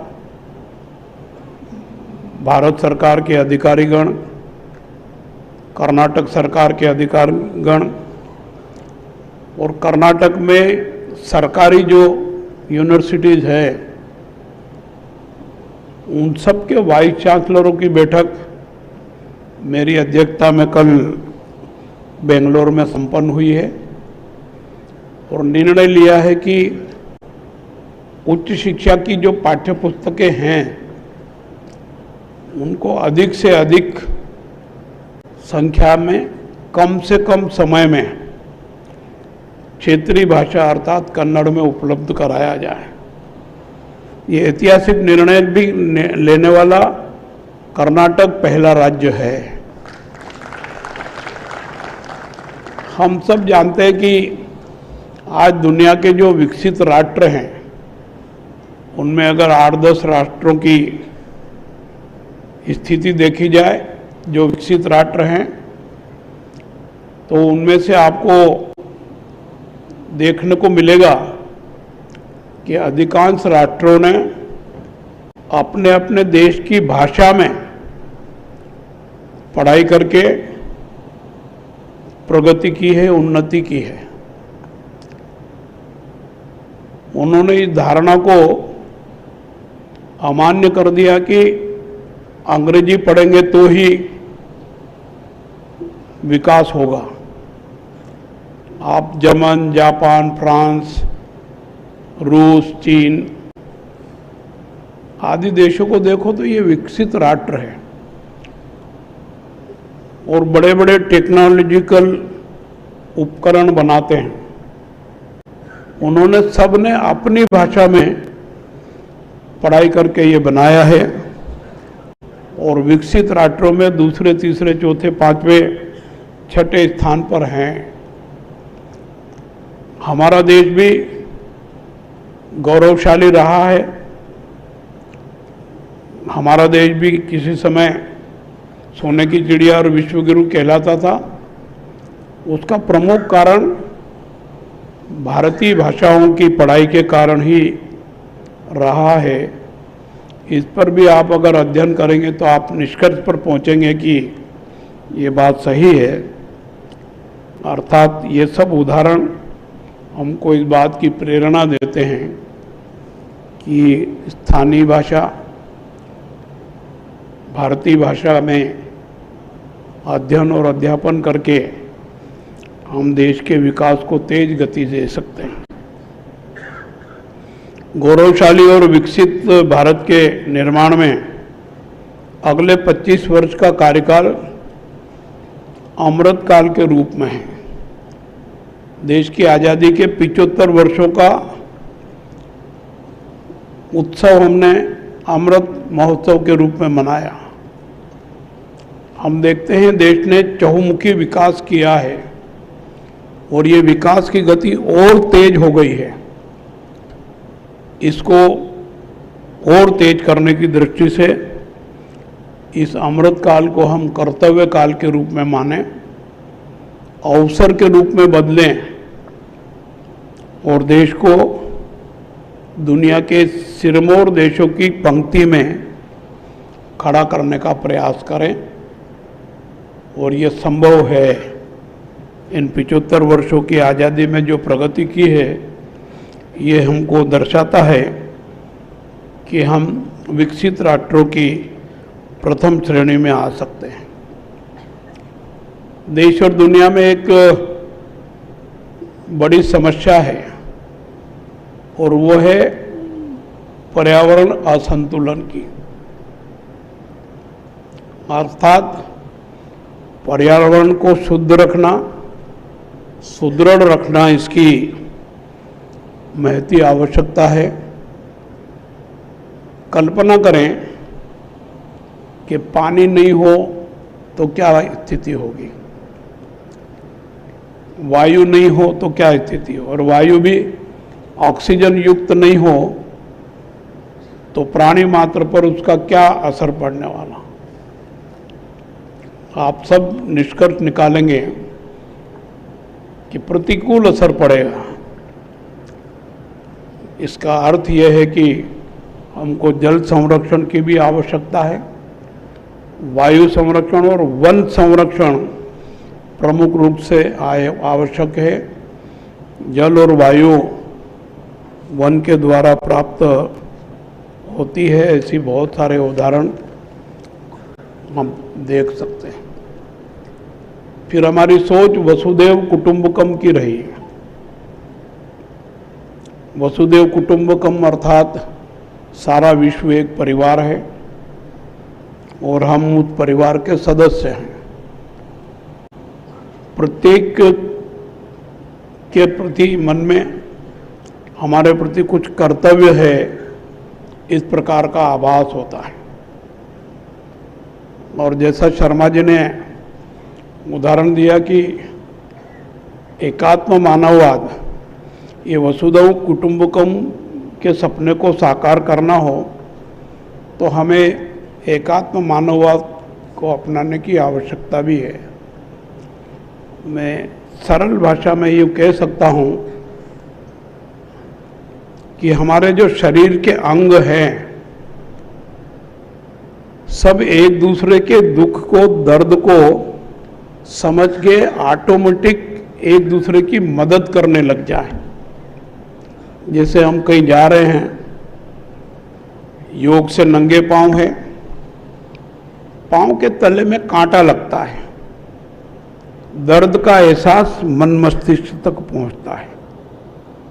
शरीर के अंग अपने आप उस कांटे को निकालकर दर्द को कम करने का प्रयास करने लगते हैं। हम झुकते हैं, कांटे को निकालते हैं और जहाँ कांटा लगा है उसको मल्लम या मलने की कोशिश करते हैं दर्द कम करने। ऐसे ही कहीं जा रहे हैं, आंधी तूफान चल रही है और आँख में अगर कचरा गिर जाता है तो कचरा गिरने से बचाने के लिए हाथ आँखों पर आता है और आँख को कचरे से बचाने की कोशिश करता है, और उसके बाद भी अगर कचरा आँख में चला जाता तो उसको निकाल करके दर्द को कम करने की कोशिश करते हैं। कोई हम पर वार करता है और हम देख रहे हैं कि डंडे की या जिससे भी वो वार कर रहा, चोट सिर में लगने वाली है, तो शरीर के अंग और मन मस्तिष्क अपने आप कहता है कि इसको बचाओ, ये बचेगा तो शरीर ठीक रहेगा। हाथ अपने आप प्रयास करते हैं उसको रोकने का। हाथ ये सोचे बिना कि मेरे हाथ में लग जाएगी, मैं डिफेक्टिव हो जाऊंगा, ये नहीं सोचता। वो तो रोकता है कि सिर नहीं फूटे ताकि हम जीवित रहें। इस प्रकार के ऑटोमेटिक एक दूसरे के मन में एक दूसरे की मदद करने के कर्तव्य का आभास होना चाहिए और उस पर अमल करने का प्रयास करना चाहिए। मैं सोचता हूँ हमारे ऋषि मुनियों ने, महापुरुषों ने हमको इस प्रकार के आशीर्वचन देकर के, मार्गदर्शन देकर के इस प्रकार की शिक्षा देने का प्रयास किया है। हम उसका अनुपालन करें, ऐसा मेरा अनुरोध है।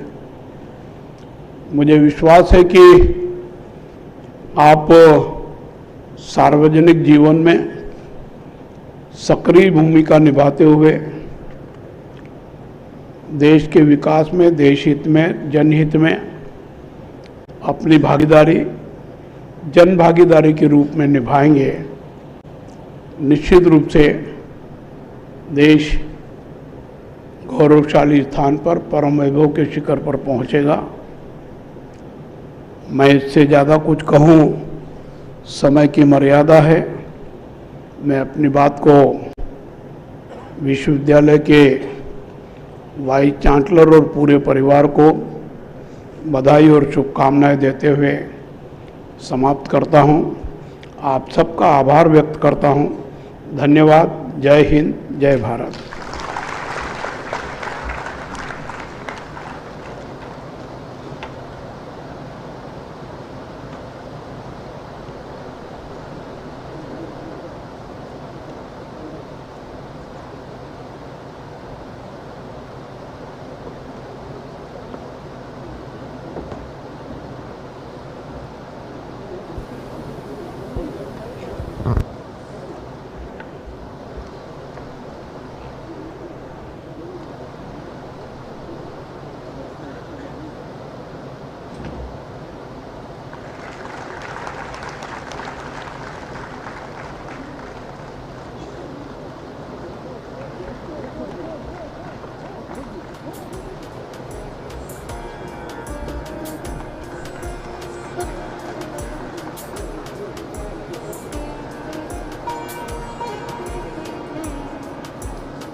I request the Honorable Chancellor to dissolve the convocation.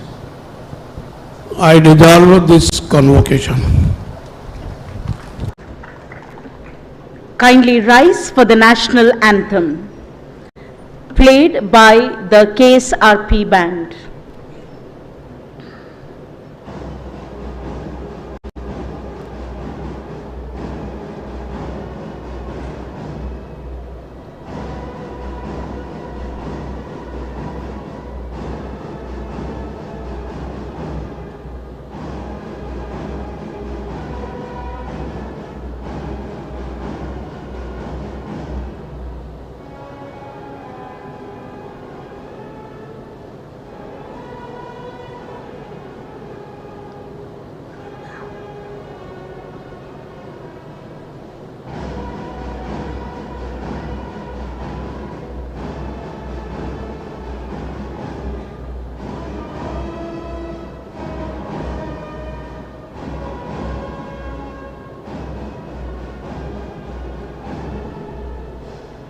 Thank you. Please remain standing as we have the return procession now, led by the mace bearer, Dean Faculty of Arts, Professor Jairaj Amin sir, the Honorable Chancellor, Shri Dr. Thawarchand Gehlot ji, Governor of the State of Karnataka, followed by the Vice Chancellor of Mangalore University, Professor P. Subramanya Yadapadithaya, the Chief Guest, Professor S.C. Sharma, Director NAC, recipients of the honorary degrees, Dr. Shri Haji U.K. Monu, Dr. Shri G. Ramakrishna Achar, Dr. Professor M.B. Puranik, the Registrar of Mangalore University, Professor Kishore Kumar C.K., the Registrar Evaluation of Mangalore University,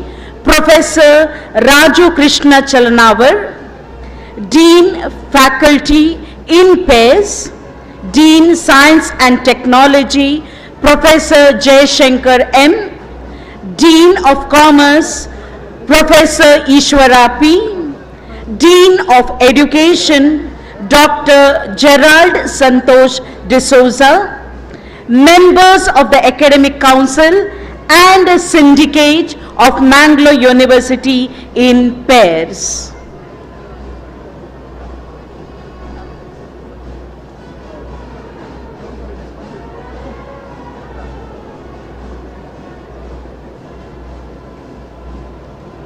A very meaningful convocation. Thank you, distinguished personalities, VIPs, teachers, administrative staff, researchers, students, parents, relatives, well-wishers, police personnel, media personnel for your gracious presence and active involvement. We now break for lunch and reassemble back at 2:45 p.m. in the same hall. We now break for lunch and reassemble back at 2:45 p.m. in the same hall. All the students in white are requested to be there in your respective places now for another 10 minutes. Requesting all the students in white, please be here itself for another 10 minutes, particularly those who have not yet received your degrees. Dear friends, you are invited for lunch by the university officials. Kindly note, to your right is the non-veg counter.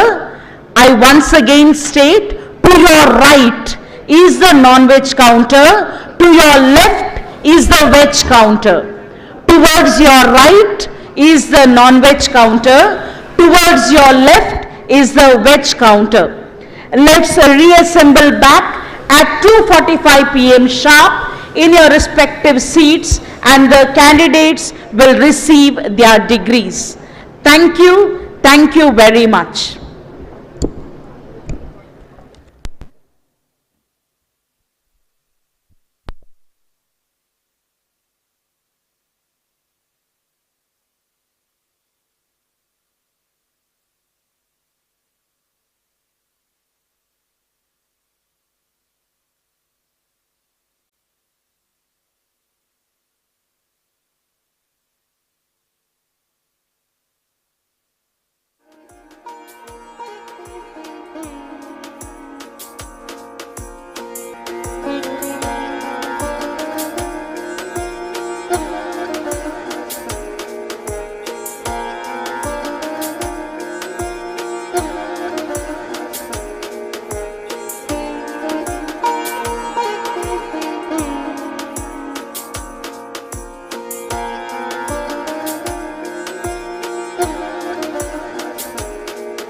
ಸ್ವಾಗತ.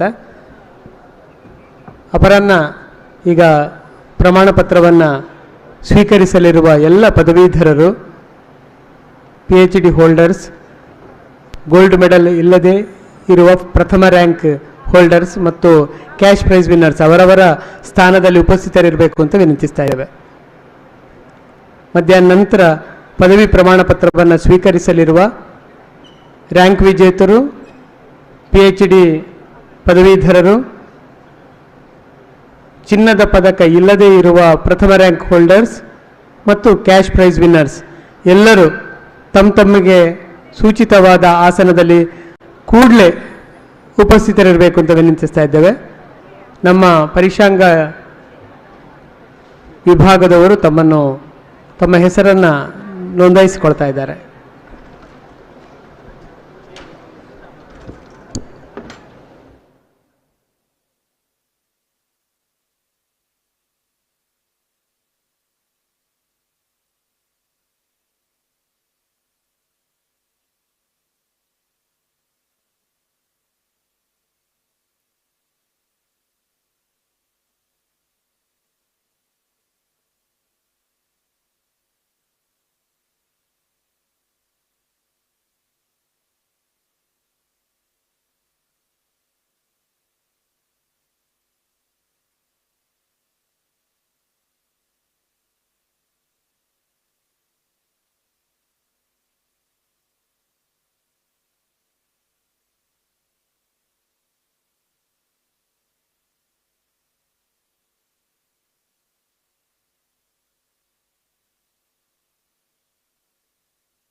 one of you gathered here.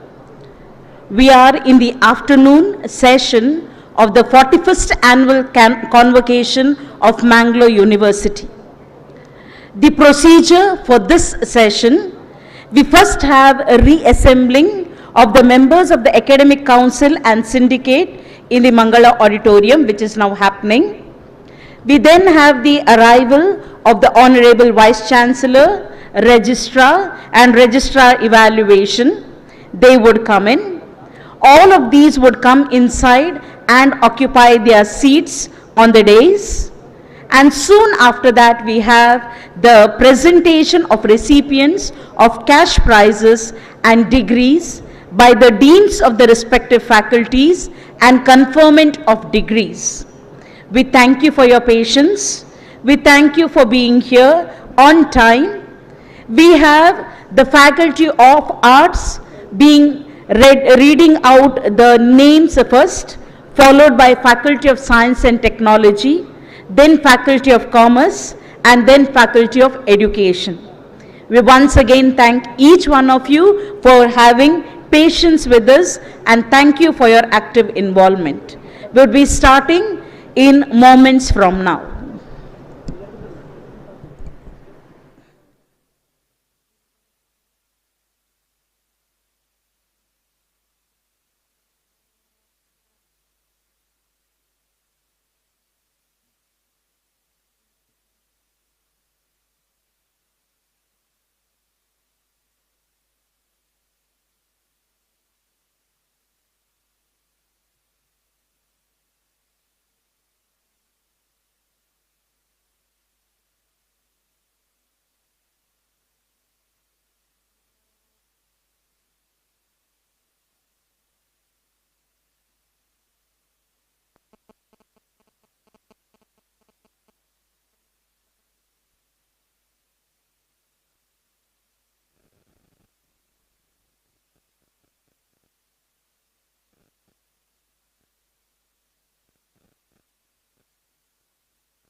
we have our dignitaries coming inside.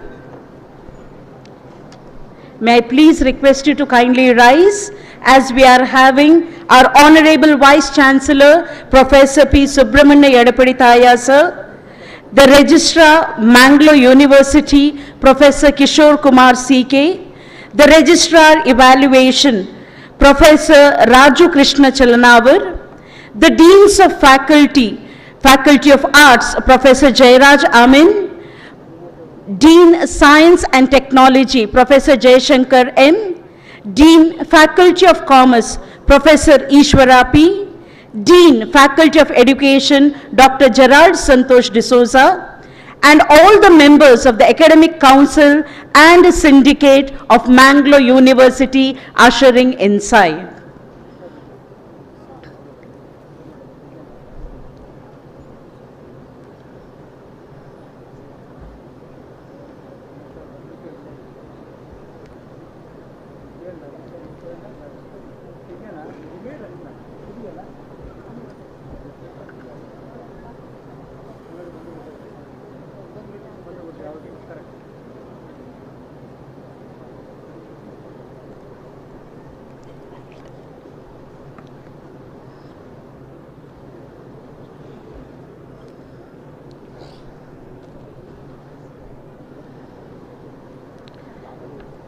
A warm welcome to the dignitaries on the dais as well as off the dais. May I please request Dean Faculty of Arts, Professor Jairaj Amin sir, to kindly read out the names of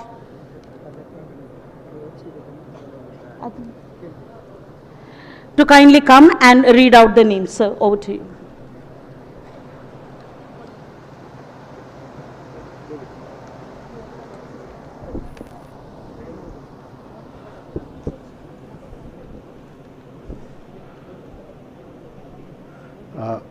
ಪ್ರಶಸ್ತಿ ವಿಜೇತರು ಹೆಸರು ಕರೆದಾಗಿ ಒಬ್ಬೊಬ್ಬರೇ ಬಂದು ಸನ್ಮಾನ್ಯ ಕುಲಪತಿ ಅವರಿಂದ ತಮ್ಮ ಪದಕ ಸ್ವೀಕರಿಸಬೇಕಾಗಿ ಕೇಳಿಕೊಳ್ತಾ ಇದ್ದೇನೆ. Doctor of philosophy Mustafa KH Kannada.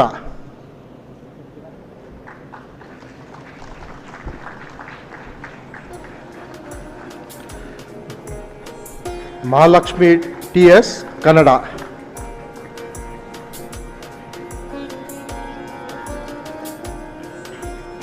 MB Kaveriappa Kannada.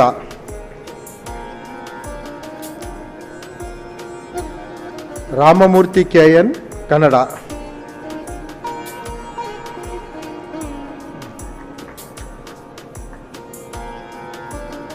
Vignesh Sharma KV Sanskrit.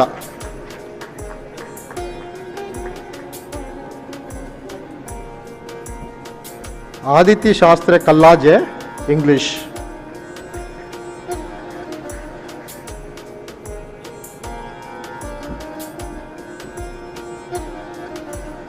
Vishnumurthy Prabhu English.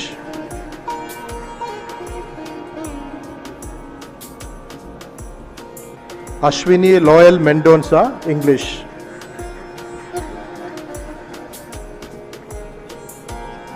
Manjula Mallya M ಅರ್ಥಶಾಸ್ತ್ರ.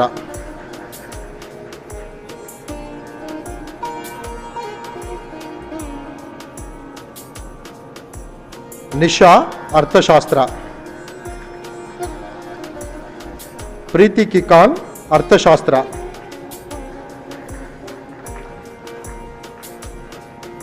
ನಾಗರಾಜ್ CS ಇತಿಹಾಸ.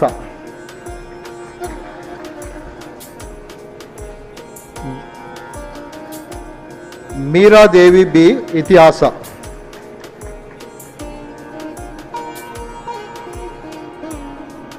ಜ್ಯೋತಿ PS ಸಮಾಜ ಕಾರ್ಯ.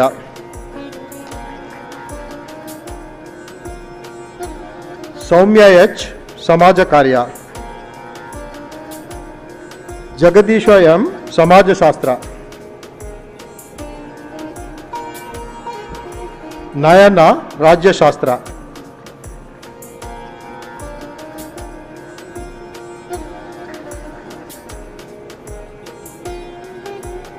ಆಲ್ವಿನ್ ಸೆರಾವೋ ರಾಜ್ಯಶಾಸ್ತ್ರ. ಸಾಜಿದಾ ಇತಿಹಾಸ.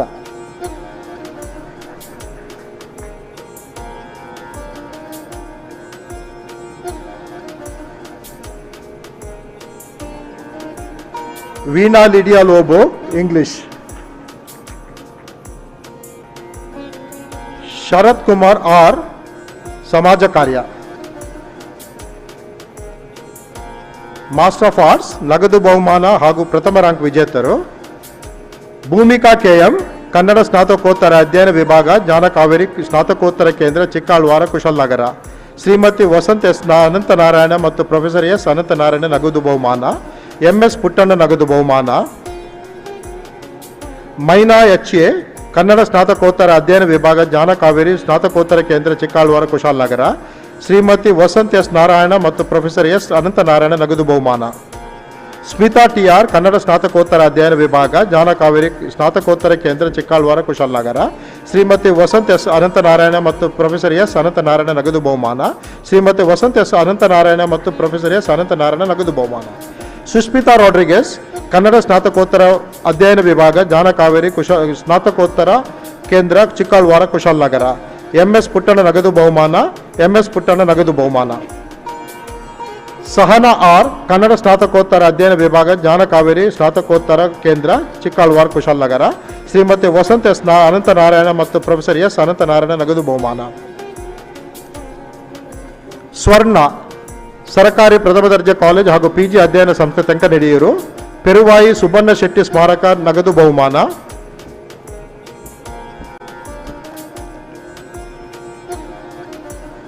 ಕೊಲಿನ್ ಅಂಟನಿತೋ ಲೋಬೋ, ಇಂಗ್ಲಿಷ್ ಪ್ರಥಮ ರ್ಯಾಂಕ್, ಸರ್ಕಾರಿ ಪ್ರಥಮ ದರ್ಜೆ ಕಾಲೇಜು ಹಾಗೂ ಪಿಜಿ ಅಧ್ಯಯನ ಸಂಸ್ಥೆ ತೆಂಕನಡಿಯೂರು, ಉಡುಪಿ. ಪದ್ಮನಾಗಪ್ಪ ಶಾಸ್ತ್ರಿ ನಗದು ಬಹುಮಾನ. ಲೋಯಲಾ ಮತ್ತು ಜೆಎಂ ಲೋಬೋ ಪ್ರಭು ಲಿಟರೇಚರ್ ನಗದು ಬಹುಮಾನ. ಓಲ್ಡ್ ಸ್ಟೂಡೆಂಟ್ಸ್ ನಗದು ಬಹುಮಾನ. Kaveramma KJ, field marshal KM Cariappa college, Madikeri. Shrimati Vasanthi S Ananthanarayana ಮತ್ತು ಪ್ರೊಫೆಸರ್ ಎಸ್ ಅನಂತನಾರಾಯಣ ನಗದು ಬಹುಮಾನ. CA Subrahmanya, field marshal KM Cariappa college, Madikeri. Shrimati Vasanth S Narayana ಮತ್ತು ಪ್ರೊಫೆಸರ್ ಎಸ್ ಅನಂತನಾರಾಯಣ ನಗದು ಬಹುಮಾನ. ರವೀನಾ ಸಿ, ಸರ್ಕಾರಿ ಪ್ರಥಮ ದರ್ಜೆ ಕಾಲೇಜ್ ಹಾಗೂ ಪಿಜಿ ಅಧ್ಯಯನ ಸಂಸ್ಥೆ ತೆಂಕನಡಿಯೂರು, ಉಡುಪಿ. ಶ್ರೀಮತಿ ವಸಂತ್ ಎಸ್ ಅನಂತನಾರಾಯಣ ಮತ್ತು ಪ್ರೊಫೆಸರ್ ಎಸ್ ಅನಂತನಾರಾಯಣ ನಗದು ಬಹುಮಾನ. ಶ್ರೀಲಕ್ಷ್ಮಿ, ಆಂಗ್ಲ ಸ್ನಾತಕೋತ್ತರ ವಿಭಾಗ, ಮಂಗಳೂರು ವಿಶ್ವವಿದ್ಯಾನಿಲಯ. ಶ್ರೀಮತಿ ವಸಂತ್ ಎಸ್ ಅನಂತನಾರಾಯಣ ಮತ್ತು ಪ್ರೊಫೆಸರ್ ಎಸ್ ಅನಂತನಾರಾಯಣ ನಗದು ಬಹುಮಾನ. ಸರೋಜ ಪಿವಿ, ರಾಜ್ಯಶಾಸ್ತ್ರ ಪ್ರಥಮ rank, doctor P Dayananda Pai, P Satish Pai, ಸರ್ಕಾರಿ ಪ್ರಥಮ ದರ್ಜೆ college, Mangaluru. Shrimati Cyprian Carnelio ಸ್ಮಾರಕ ನಗದು ಬಹುಮಾನ. ಹನುಮಾನ್ ಗಜಾನನ ಆಟೋಮೊಬೈಲ್ಸ್ ನಗದು ಬಹುಮಾನ. ಲೋಯಲೋ ಲೋಬೋ ಪ್ರಭು ಮತ್ತು ಜೆಎಂ ಲೋಬೋ ಪ್ರಭು ನಗದು ಬಹುಮಾನ. Jagadisha J, Vivekananda college, Puttur. MCJ silver jubilee year ನಗದು ಬಹುಮಾನ.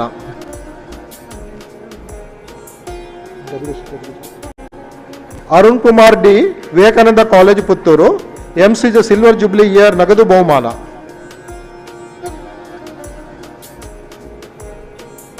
Deekshitha, Vivekananda college, Puttur.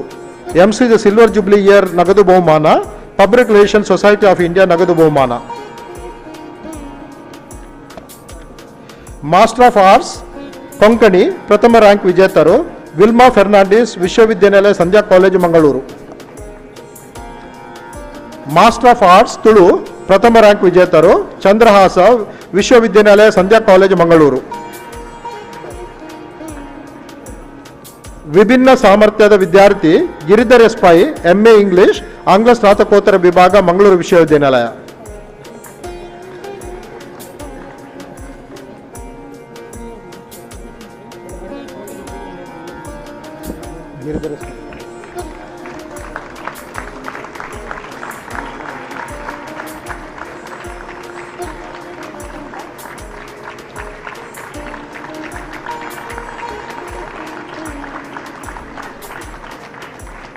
Bachelor of arts ನಗದು ಬಹುಮಾನ ಹಾಗೂ ಪ್ರಥಮ ರ್ಯಾಂಕ್ ವಿಜೇತರು.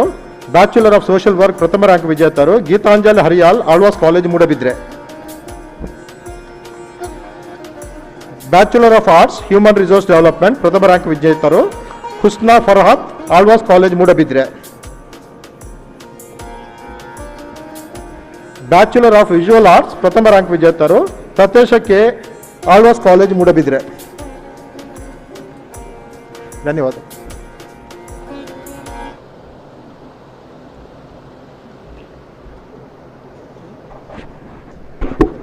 ಮುಂದೆ ವಿಜ್ಞಾನ ಮತ್ತು ತಂತ್ರಜ್ಞಾನ ನಿಕಾಯದ ಡೀನ್ ಪ್ರೊಫೆಸರ್ ಜಯಶಂಕರ್ ಎಂ ಇವರು ಪದವೀಧರರ ವಿವರಗಳನ್ನು ನಮ್ಮ ಮುಂದಿಡ್ತಾರೆ.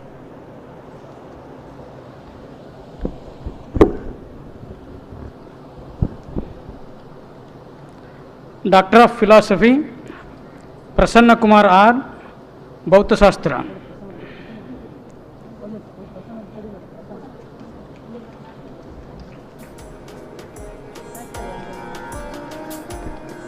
ಅಭಿಷೇಕ್ ಎನ್ ಎಸ್, ಭೌತಶಾಸ್ತ್ರ. ಪ್ರೀತಿ ಅಗಸ್ಟಿನ್, ಭೌತಶಾಸ್ತ್ರ.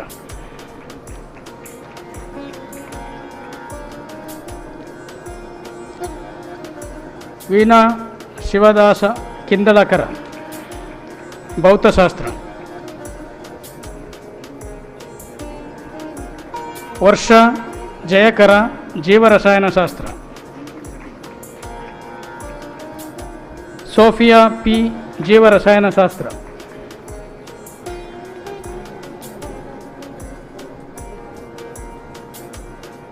ವಿನಾಯಕ ಲೋಕಾಪುರ, ಜೀವರಸಾಯನಶಾಸ್ತ್ರ. ಸಿ ಎ ದಿವ್ಯ, ಜೀವರಸಾಯನಶಾಸ್ತ್ರ. Yogesh Kumar K, ಜೀವವಿಜ್ಞಾನ.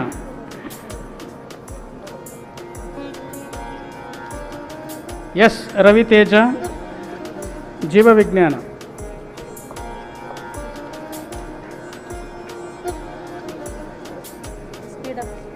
Diwakar M S, ಜೀವವಿಜ್ಞಾನ. ಮಧುಬಾಬು ಕಾನಾಕಾಲ, ರಸಾಯನಶಾಸ್ತ್ರ. ಗೌತಮ ಬಿ ಯು, ರಸಾಯನಶಾಸ್ತ್ರ. ರೇಷ್ಮಾ ಎಸ್, ರಸಾಯನಶಾಸ್ತ್ರ.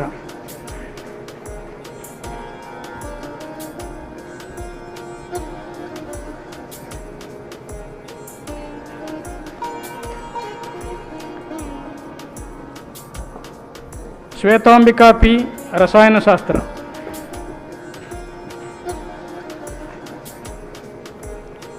ಪುಷ್ಪರೇಖಾ, ರಸಾಯನಶಾಸ್ತ್ರ.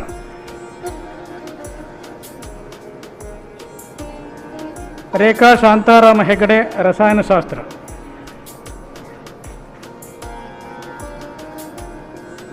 ಎಡ್ವಿನ್ ಎಸ್ ಡಿಸೋಜಾ, ರಸಾಯನಶಾಸ್ತ್ರ.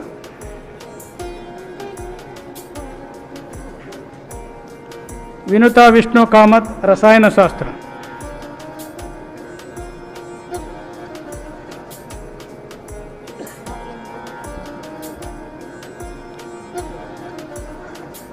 ಮೊಹಮ್ಮದ್ ಅಹ್ಮದ್ ಮೊಹಮ್ಮದ್ ಫದೇಲ್ ಆಲ್ ಜುನೇದ್, ಗಣಕ ವಿಜ್ಞಾನ. ಜಾನ್ ವಿಲಿಯಂ ಕಸುಬಿ, ಗಣಕ ವಿಜ್ಞಾನ.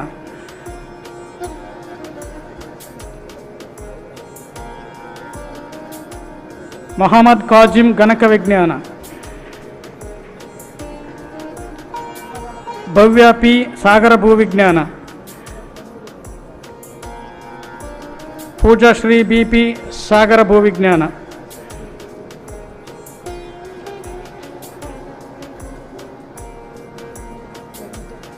ಹರ್ಷದ, ಸಾಗರ ಭೂವಿಜ್ಞಾನ. ನಿತ್ಯಶ್ರೀ ಬಿ ಆರ್, ಅನ್ವಯಿಕ ಸಸ್ಯಶಾಸ್ತ್ರ.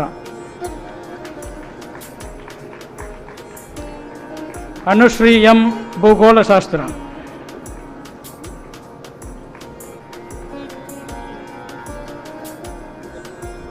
Deepika Devaramani, ಭೂಗೋಳಶಾಸ್ತ್ರ.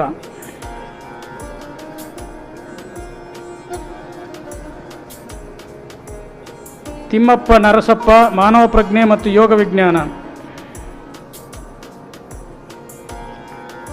Denzil Jason Saldanha, ಗಣಿತಶಾಸ್ತ್ರ.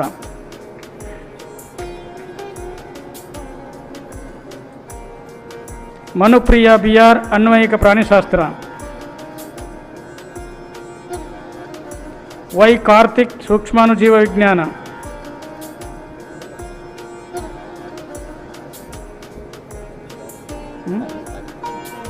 Mahesh B S, ಮನೋವಿಜ್ಞಾನ.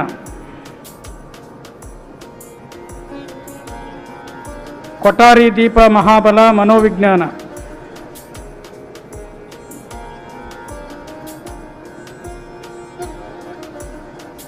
Ganesh Prasad DN ಜೀವರಸಾಯನಶಾಸ್ತ್ರ. ರಾಜಶ್ರೀ A ಸಾಗರ ಭೂವಿಜ್ಞಾನ. ದರ್ಶ S ಸೂಕ್ಷ್ಮಾಣುಜೀವ ವಿಜ್ಞಾನ.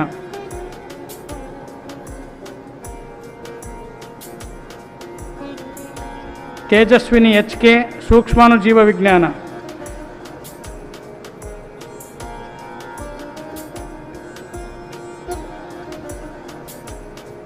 ಸಂದೇಶ್ ಆಚಾರಿ ಭೌತಶಾಸ್ತ್ರ.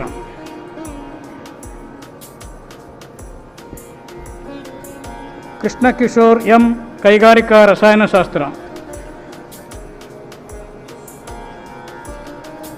ಶುಭಾ R ಶೆಟ್ಟಿ ಗಣಕ ವಿಜ್ಞಾನ.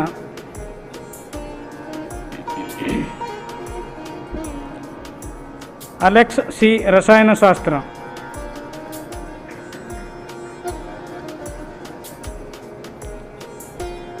ಲೋಕರಾಜ್ VS ಮಾಹಿತಿ ವಿಜ್ಞಾನ.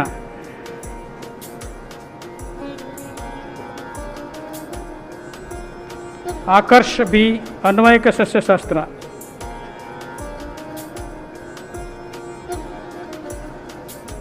ರಶ್ಮಿ K ಅನ್ವಯಿಕ ಸಸ್ಯಶಾಸ್ತ್ರ. ಗಣೇಶ್ H ಭೌತಶಾಸ್ತ್ರ. ವೀರೇಶ ಶಾಂತಪ್ಪ ಭೌತಶಾಸ್ತ್ರ. ಡೆಸ್ಟಾ ಗೆಬ್ರೆಟೆಕ್ ಸೆಫಾರೋ ರಸಾಯನಶಾಸ್ತ್ರ. ನಾಗರಾಜು YS ಭೌತಶಾಸ್ತ್ರ. ಮಾಸ್ಟರ್ ಆಫ್ ಸೈನ್ಸ್ ನಗದು ಬಹುಮಾನ ಮತ್ತು ಪ್ರಥಮ ರ್ಯಾಂಕ್ ವಿಜೇತರು ಅಭಿನಾ K ಜೀವವಿಜ್ಞಾನ ಪ್ರಥಮ ರ್ಯಾಂಕ್, ಜೀವವಿಜ್ಞಾನ ಸ್ನಾತಕೋತ್ತರ ವಿಭಾಗ ಮಂಗಳೂರು ವಿಶ್ವವಿದ್ಯಾಲಯ ಮಂಗಳ ಗಂಗೋತ್ರಿ. ದರ್ಬೆ ನಾರಾಯಣ ಚೌಟ ಮತ್ತು ಕುಟುಂಬ ನಗದು ಬಹುಮಾನ. ಡಾಕ್ಟರ್ KR ಶ್ರೀಧರ ಅರ್ಹತಾ ಪ್ರಶಸ್ತಿ. ಪ್ರೊಫೆಸರ್ MR ಗಜೇಂದ್ರಗಢ್ ನಗದು ಬಹುಮಾನ. ಅನನ್ಯ V ಶೆಟ್ಟಿ ಕೈಗಾರಿಕಾ ರಸಾಯನಶಾಸ್ತ್ರ ದ್ವಿತೀಯ ರ್ಯಾಂಕ್ ಮಂಗಳೂರು ವಿಶ್ವವಿದ್ಯಾನಿಲಯ. IC EST 2009 ನಗದು ಬಹುಮಾನ. ಅತಿ ಹೆಚ್ಚು ಅಂಕ ಪಡೆದ ಎರಡನೇ ವಿದ್ಯಾರ್ಥಿ. ಅನುಪ್ರಿಯಾ KV ಭೌತಶಾಸ್ತ್ರ ಸ್ನಾತಕೋತ್ತರ ವಿಭಾಗ ಮಂಗಳೂರು ವಿಶ್ವವಿದ್ಯಾನಿಲಯ. Nobel laureate sir CV Rama ನಗದು ಬಹುಮಾನ ನ್ಯೂಕ್ಲಿಯರ್ ಫಿಸಿಕ್ಸ್. ಇಲ್ವಾ? ಗಗನ್ M ಜೀವರಸಾಯನಶಾಸ್ತ್ರ ಪ್ರಥಮ ರ್ಯಾಂಕ್, ಜೀವರಸಾಯನಶಾಸ್ತ್ರ ವಿಭಾಗ ಸ್ನಾತಕೋತ್ತರ ಕೇಂದ್ರ ಚಿಕ್ಕಾಳುವಾರ. 36ನೇ ಇಂಡಿಯನ್ ಫಾರ್ಮಸ್ಯೂಟಿಕಲ್ ಕಾಂಗ್ರೆಸ್ ಅರ್ಹತಾ ಪ್ರಶಸ್ತಿ. ಅನುಪ್ರಿಯಾ KV ಭೌತಶಾಸ್ತ್ರ ವಿಭಾಗ ಮಂಗಳೂರು ವಿಶ್ವವಿದ್ಯಾನಿಲಯ. Nobel laureate sir CV Rama ನಗದು ಬಹುಮಾನ nuclear physics. Rakendu SR Alva's college Moodbidire. Nobel laureate sir CV Raman ನಗದು ಬಹುಮಾನ condensed matter physics. Vinitha Serrao ಸಂಖ್ಯಾಶಾಸ್ತ್ರ ಪ್ರಥಮ ರ್ಯಾಂಕ್, ಸಂಖ್ಯಾಶಾಸ್ತ್ರ ಸ್ನಾತಕೋತ್ತರ ವಿಭಾಗ ಮಂಗಳೂರು ವಿಶ್ವವಿದ್ಯಾನಿಲಯ. ಡಾಕ್ಟರ್ KM ರೈ ನಗದು ಬಹುಮಾನ. ಶ್ರೀ C ರಾಜಶೇಖರಯ್ಯ ಶಂಕರ್ ನಗದು ಬಹುಮಾನ. ಪ್ರೊಫೆಸರ್ BR ಭಟ್ ಗೌರವ ನಗದು ಬಹುಮಾನ. ಪ್ರೊಬಾಬಿಲಿಟಿ ಥಿಯರಿ ಪತ್ರಿಕೆ.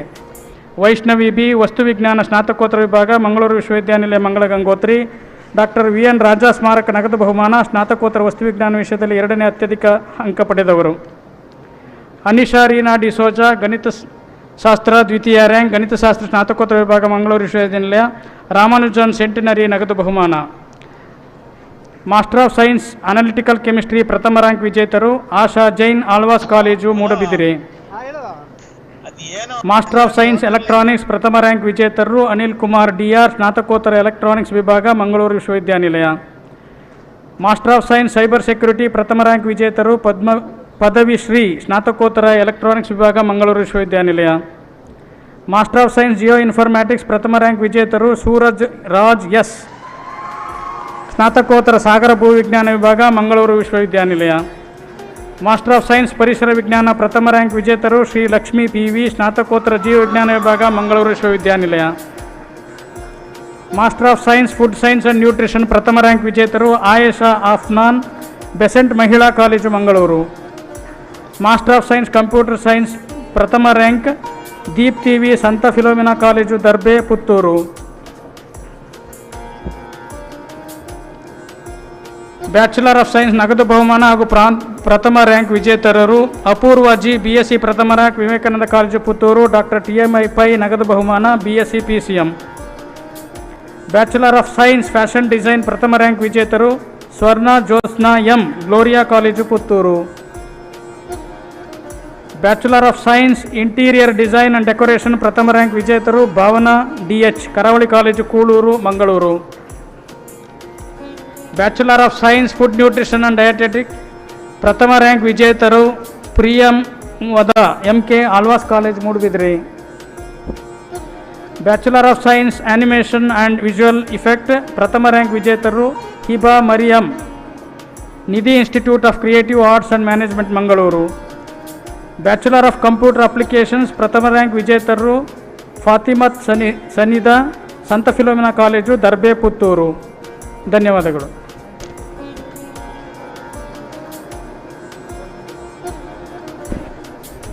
ಮುಂದೆ ವಾಣಿಜ್ಯ ನಿಕಾಯದ ಡೀನ್ ಆಗಿರುವ ಪ್ರೊಫೆಸರ್ ಈಶ್ವರ್ P ಅವರು ವಾಣಿಜ್ಯ ನಿಕಾಯದ ಪದವೀಧರರ ಪಟ್ಟಿಯನ್ನು ನಮ್ಮ ಮುಂದಿಡ್ತಾರೆ.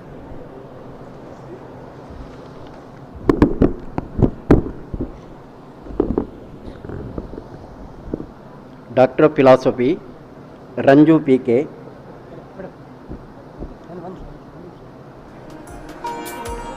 Sahana Dinesh, Vanijya. Sona HC, Vanijya.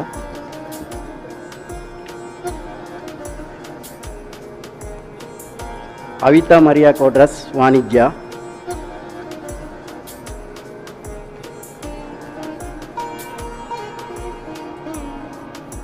Trishant Kumar, Vanijya.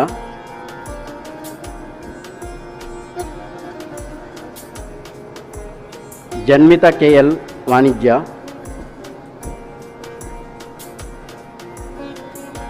Ajaya, Vanijya.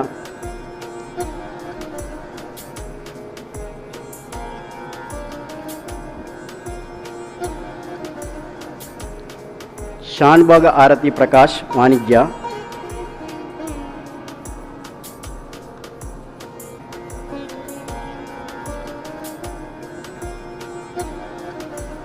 प्रकाशन के, वाणिज्य.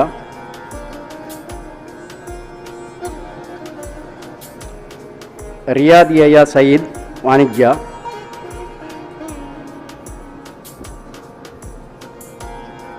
मीनाक्षी आचार्य, वाणिज्य. प्रदीप R भंडारी, वाणिज्य.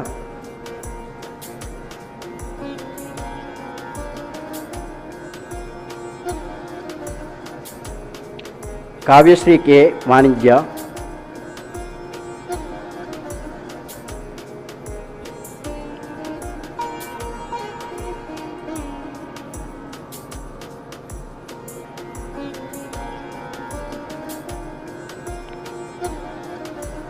स्मिता डी के, वाणिज्य.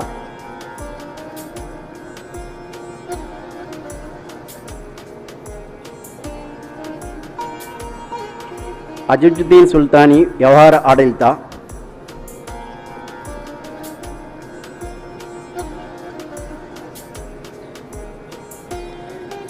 अश्विनी कुंदार, व्यवहार आडಳಿತ.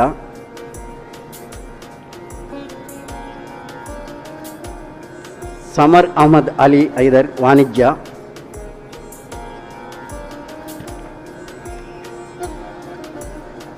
ಮಾಸ್ಟರ್ ಆಫ್ ಕಾಮರ್ಸ್ ನಗದು ಬಹುಮಾನ ಹಾಗೂ ಪ್ರಥಮ ರ್ಯಾಂಕ್ ವಿಜೇತರು master of commerce insurance and bank management ಪ್ರಥಮ ರ್ಯಾಂಕ್ ವಿಜೇತರು ಮೇಘಾ ಆರ್, ಆಳ್ವಾಸ್ ಕಾಲೇಜ್, ಮೂಡುಬಿದಿರೆ.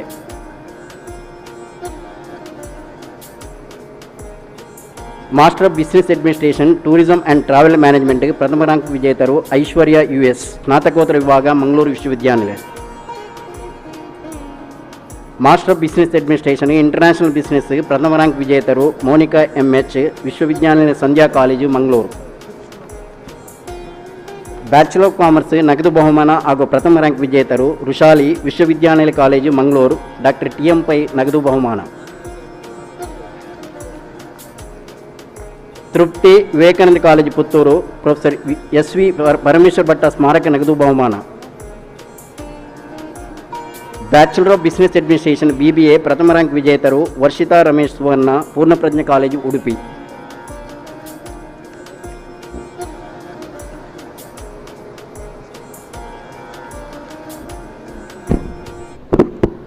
ಮುಂದೆ ಶಿಕ್ಷಣ ನಿಕಾಯದ ಡೀನ್ ಆಗಿರುವ ಡಾಕ್ಟರ್ ಜೆರಾಲ್ಡ್ ಸಂತೋಷ್ ಡಿಸೋಜಾ ಅವರು ಪದವೀಧರರ ಪಟ್ಟಿಯನ್ನು ಮುಂದಿಡ್ತಾರೆ. ಡಾಕ್ಟರ್ ಆಫ್ ಫಿಲಾಸಫಿ ದೈಹಿಕ ಶಿಕ್ಷಣ ಪ್ರಕಾಶ್ ಡಿಸೋಜಾ.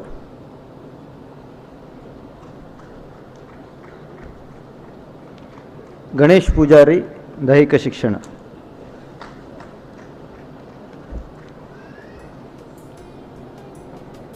ಸಿಆರ್ ದೈಹಿಕ ಶಿಕ್ಷಣ ಸ್ನಾತಕೋತ್ತರ ವಿಭಾಗ ಮಂಗಳೂರು ವಿಶ್ವವಿದ್ಯಾನಿಲಯ ಮಂಗಳ ಗಂಗೋತ್ರಿ. ಅಂಜಲಿ ಬಾಬು ಜುಬ್ರೆ ವಿಶ್ವವಿದ್ಯಾನಿಲಯ college ಹಂಪನಗಟ್ಟೆ Mangaluru. ವನಮಾಲಿದಾಸ್ Gokaldas charitable trust ನಗದು ಬಹುಮಾನ.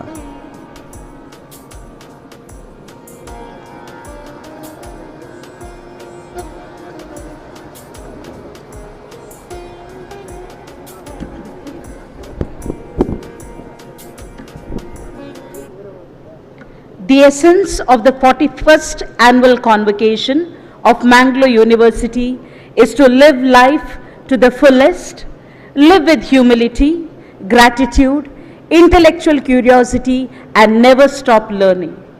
The message given by the chief guest served this nation.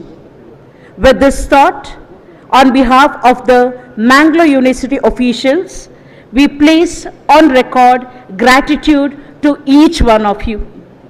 We are grateful to the president of today's program, Honorable Vice Chancellor, Professor Subramanya Yadapadithaya sir, the registrar in his absence due to his academic engagement, Professor Kishore Kumar CK, registrar evaluation, Professor Raju Krishna Chalanavar, all the deans of the faculties of arts, science and technology, commerce and education. Gratitude to the members of the Academic Council, syndicate, dignitaries on and off the dais. Well, today is a day to rejoice and celebrate, a day to cherish for Mangalore University and all the students and staff teaching and non-teaching associated with it. The Mangalore University officials once again congratulate all the students assembled here. Can we have a thunderous applause as we are coming to the end of the 41st annual convocation. Congratulations, kudos to you. Gratitude to the VIPs, known personalities of the region, invited guests, chairpersons, teaching and non-teaching staff, relatives and well-wishers, parents, cream of today, students who have received their due, media personnel, police personnel, everyone who have made it possible today, contributed to the success of this 41st convocation of Mangalore University. We remain grateful. Can we please rise? As we are having our dignitaries now going back in the same order as they came in. We now have the president of today's program, Honorable Vice Chancellor, Professor Subramanya Yadapadithaya sir, Registrar Evaluation, Professor Raju Krishna Chalanavar, Deans of Faculty, Dean of Arts, Professor Jairaj Amin, Dean Science and Technology, Professor Jaishankar M, Dean of Commerce, Professor Ishwara P, Dean of Education, Professor Gerald Santosh D'Souza. Gratitude to the members of the Academic Council, syndicate and everyone gathered here. It was a meaning 41st annual convocation. We thank each one of you for your gracious presence, for your patience and for making this event a memorable one. Do enjoy your due and we once again congratulate everyone. Thank you. God bless. Have a great day ahead.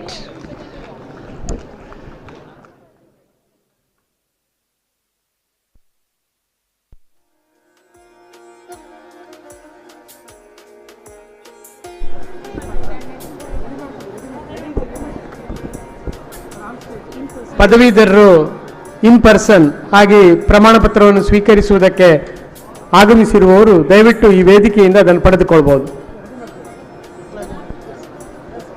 ಯಾರೆಲ್ಲ in person ಆಗಿ ಪ್ರಮಾಣ ಪತ್ರವನ್ನು ಸ್ವೀಕರಿಸ್ತೇವೆ ಅಂತ ಅರ್ಜಿ ಸಲ್ಲಿಸಿದ್ದೀರೋ ತಾವು ದಯವಿಟ್ಟು ವೇದಿಕೆಯಿಂದ ಪ್ರಮಾಣ ಪತ್ರಗಳನ್ನು ಸ್ವೀಕರಿಸುವುದಕ್ಕೆ ಅವಕಾಶ ಇದೆ.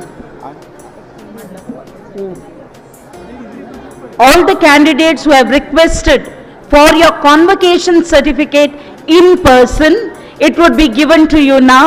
We request you to come near the dais. All the candidates who have requested for a convocation in person, kindly come forward. There are university officials waiting for you here to give your certificates. Kindly come forward. Thank you.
ತೆರೆ ಸುತ್ತ ಕಣ್ಣ ಈ ವಿದ್ಯೆ ಹೊನ್ನ ಕಿರಣ ದಿನ ಪಾಠ ಪಠಣ ಗುರು ಬುದ್ಧಿ ವಚನ ಇದು ವಿದ್ಯಾದಾನ ತಾಣ ಪಡೆದಾಗಲೇ ಸಿರಿ ಶಿಕ್ಷಣ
ಎರೆಯುತ್ತ ಜ್ಞಾನ ತೆರೆಸುತ್ತ ಕಣ್ಣ ಈ ವಿದ್ಯೆ ಹೊನ್ನ ಕಿರಣ ದಿನ ಪಾಠ ಪಠಣ ಗುರು ಬುದ್ಧಿ ವಚನ ಇದು ವಿದ್ಯಾದಾನ ತಾಣ ಪಡೆದಾಗಲೇನೆ ಸಿರಿ ಶಿಕ್ಷಣ ನಮ್ಮ ಅಂಧಕಾರ ದಮನ ಮಂಗಳೂರು ವಿಶ್ವವಿದ್ಯಾನಿಲಯ ಮಂಗಳೂರು ವಿಶ್ವವಿದ್ಯಾನಿಲಯ ನಮನ ನಮನ ಜ್ಞಾನವೇ ಬೆಳಕು ಬೆಳಗೋಕೆ ಬದುಕು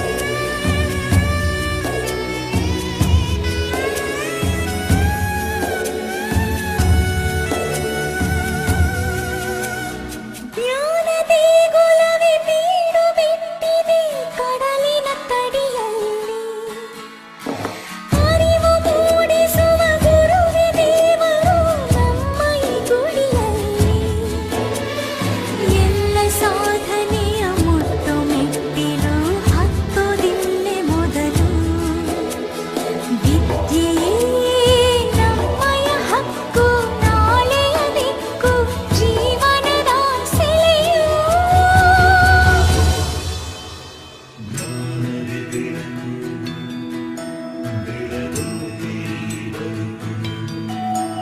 ಎರೆಯುತ್ತ ಜ್ಞಾನ ತೆರೆಸುತ್ತ ಕಣ್ಣ ಈ ವಿದ್ಯೆ ಹೊನ್ನ ಕಿರಣ ದಿನ ಪಾಠ ಪಠಣ ಗುರು ಬುದ್ಧಿ ವಚನ ಇದು ವಿದ್ಯಾದಾನ ತಾಣ ಪಡೆದಾಗಲೇನೆ ಸಿರಿ ಶಿಕ್ಷಣ ನಮ್ಮ ಅಂಧಕಾರ ದಮನ ಮಂಗಳೂರು ವಿಶ್ವವಿದ್ಯಾನಿಲಯ ಮಂಗಳೂರು ವಿಶ್ವವಿದ್ಯಾನಿಲಯ ನಮನ ನಮನ ಜ್ಞಾನವೇ ಬೆಳಕು ಬೆಳಗೋಕೆ ಬದುಕು ಜ್ಞಾನವೇ ಬೆಳಕು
Subramanian, General Secretary, Asian Dodgeball Federation, Mr. Narsimha Reddy, Secretary General, Indian Dodgeball Federation, Mr. Chandrasekhar, CEO, Indian Dodgeball Federation, Mr. Rajesh TB, Joint Secretary, Karnataka State Dodgeball Association, Mr. Vidyadhar Jain, President, Dakshina Kannada District Dodgeball Association, to the gathering.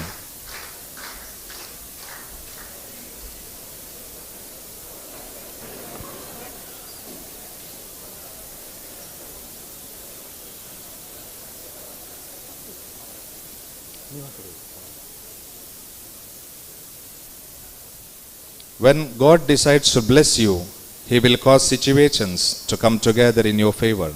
No matter what others try to do, the success comes on your path by His blessings. So I would like to request Mr. Vinay, of second year MPA trainee of Mangalore University, to invoke the blessings of God.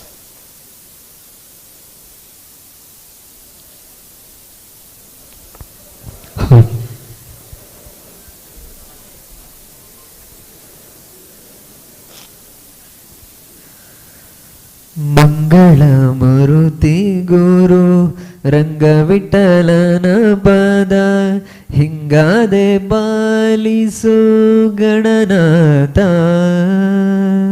Mangalamurthy ಗುರು ರಂಗವಿಠಲನ ಪದ ಹಿಂಗಾದೆ ಪಾಲಿಸು Gananatha.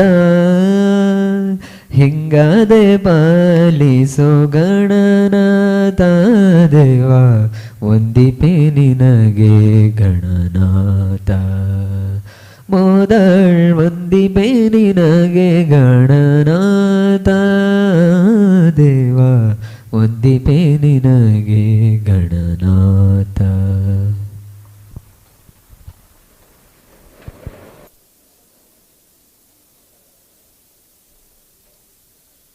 Thank you, Vinay, for invoking the blessings of God. It's a sincere pleasure to welcome all of us, because welcoming is our culture, welcoming is our tradition, welcoming is a greetings to our loved ones. So I request Mr. Narsimha Reddy, Secretary General, Indian Dodgeball Federation, to welcome the gathering and introduce about the dodgeball.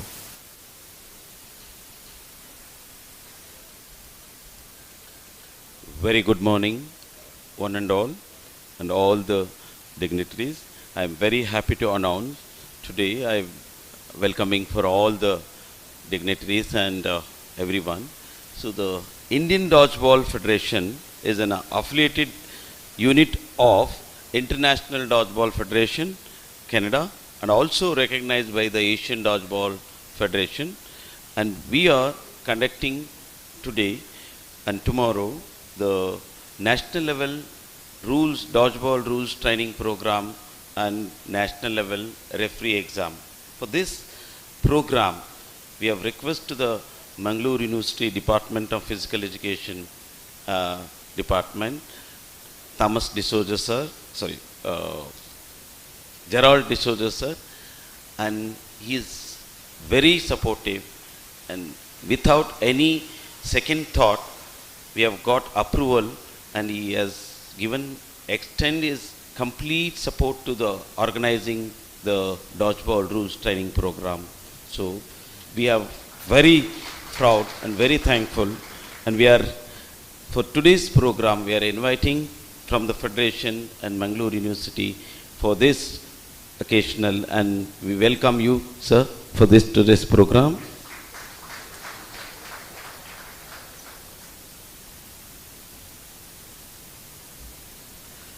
Next, we will be having Mr. Dastara V. Subramaniam, Malaysian Dodgeball Federation Secretary and Asian Dodgeball Federation Secretary. So he will be the main program training session he is attending. So he will be taking care of you for 2 days for all these rules and training program. First, he has accepted our invitation, and he has attend this program, and he is giving the guidance. So we welcome you, sir. Thank you very much. Now we have Mr. Chandrasekhar sir, is known as actually football coach and HAL football team coach. Also, he has retired as a HAL grade 7 officer, and also is a football lifetime achievement, Karnataka State Lifetime Achievement Award winner, and also sitting volleyball, founder of Sitting Volleyball Federation of India, president, and he is also with us today, and he is supporting for the dodgeball game promotion in India and around the globe, and lot of support with us. So he is with us. I welcome you for this today's program, sir. Thank you very much. And for this program, we ask the support of Mr. Vidyadhar Jain, President of local President of Dodgeball Federation, Vidyadhar Jain. He is also present today. I welcome you, sir. Thank you very much. And my colleague, Mr. Rajesh, is the Karnataka State Joint Secretary. He is also present. I welcome you, Mr. Rajesh. And also all those who are there, representative of different states of India, all the states, I think 14 to 15 state representatives have participated today for this training program. On behalf of Mangalore University and Indian Dodgeball Federation, I welcome you, all the participants, for this prestigious program. And especially here for the program, we have a special guest from Rajasthan, Rakim, Mr. Rakim, and we have another, sorry, I don't know the name, madam name, Erega from foreign delegate. They also have come. I welcome you on behalf of Mangalore University and Indian Dodgeball Federation for this program. Thank you very much. And they are running the Sports Federation. And I welcome all, each and every one, press reporters, and all this, those who are attending today for this program.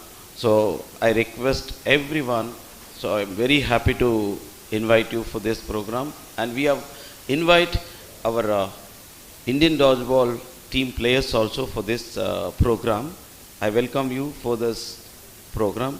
And all those who are today present here, I welcome heartfully for this occasion to make success. Thank you very much.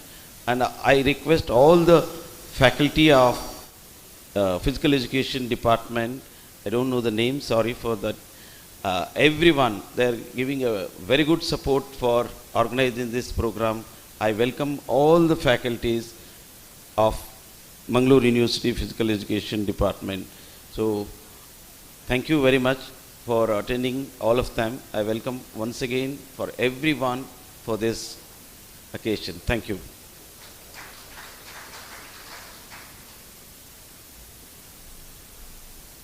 Thank you, sir, for welcoming the gathering. Now I request the Mr. Narasimha Reddy, Secretary General IDBF, to welcome the President of today's program, Dr. Gerald Santosh D'Souza, Chairman and Director, Department of Physical Education, plurally.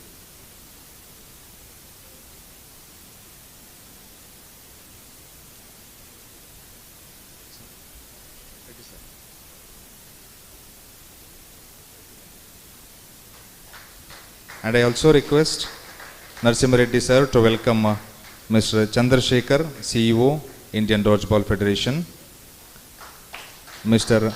Dasataran V. Subramaniam, General Secretary of Asian Dodgeball Federation, Mr. Rajesh TB, Joint Secretary of Karnataka State Dodgeball Association, and Mr. Vidyadhar Jain, President of Dakshina Kannada District Dodgeball Association. Light fade away darkness. Light is a symbol of knowledge. Light is a symbol of wisdom.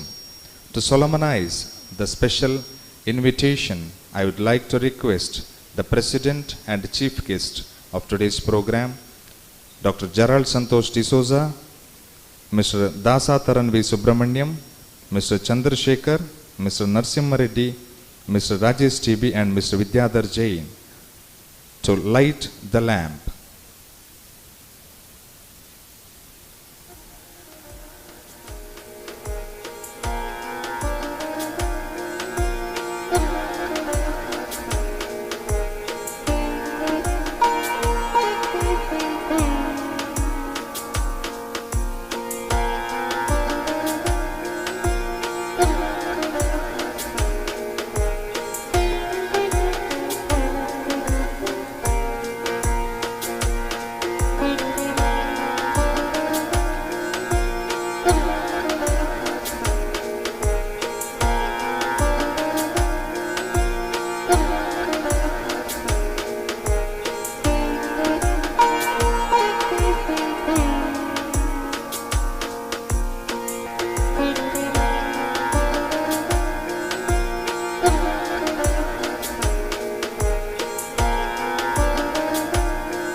Thank you to all the dignitaries for lighting the lamp.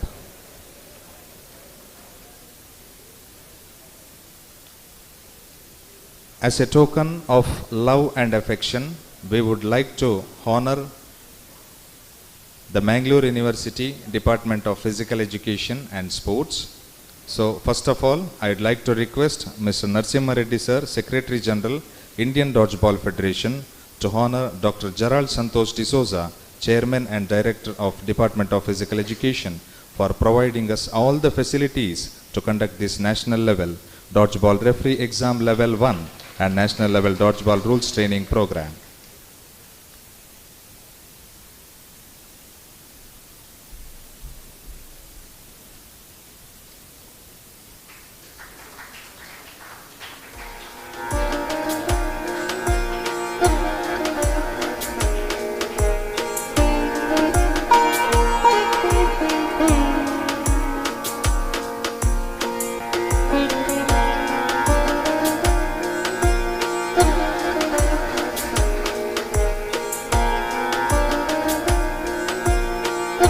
Now I request Dr. Haridas Koluru, Assistant Director, Department of Physical Education, to come out to the dais and receive the honor from the General Secretary, Mr. Narsimha Reddy.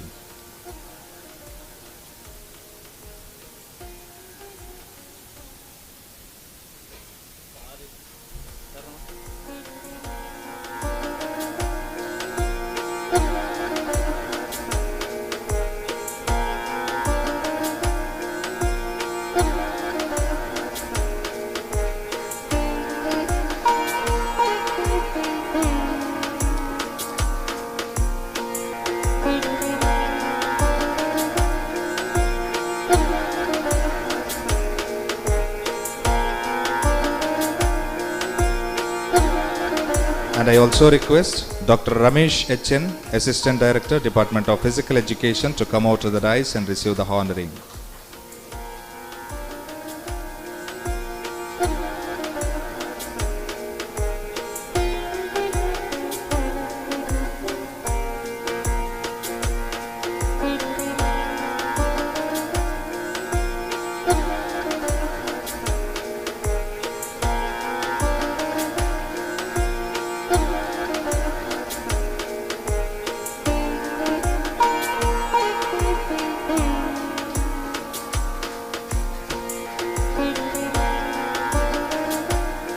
And I also request the lecturers of Department of Physical Education, Dr. Chidananda, to please come out to the dais. And I request Mr. Dasa Taran V. Subramaniam, General Secretary, Asian Dodgeball Federation, to honor Dr. Chidananda.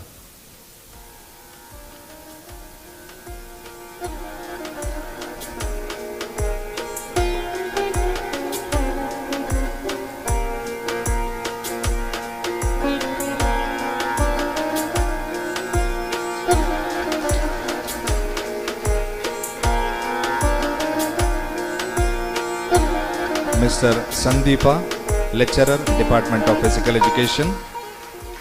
Mr. Sandeepa, Lecturer, Department of Physical Education. And Mr. Sandeep,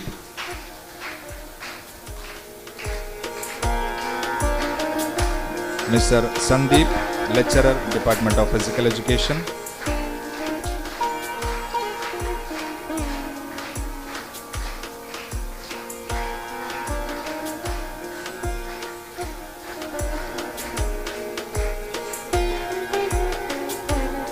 Mr. Sandeep, Lecturer, Department of Physical Education. Mr. Yatish Kumar, Mr. Yatish Kumar, Lecturer, Department of Physical Education.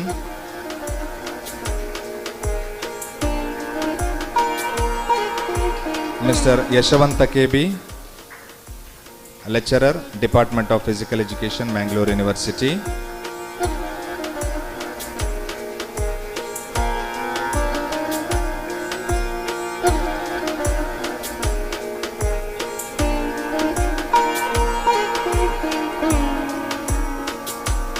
Thank you, sir.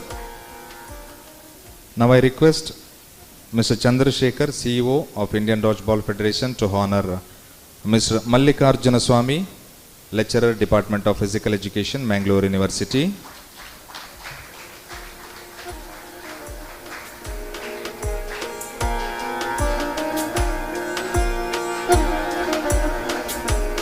Mr. Sirajuddin, lecturer, Department of Physical Education. Mr. Yatish Kumar, lecturer, Department of Physical Education. I request you to come to the dais.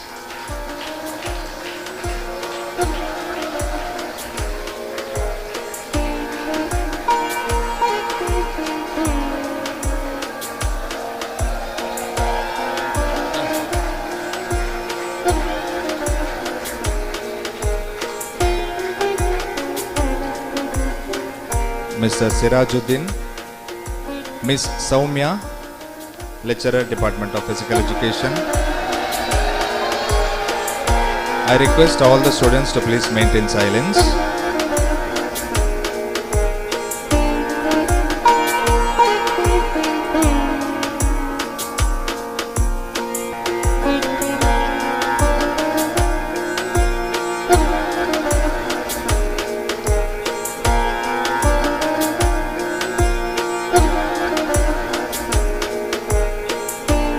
Thank you, sir.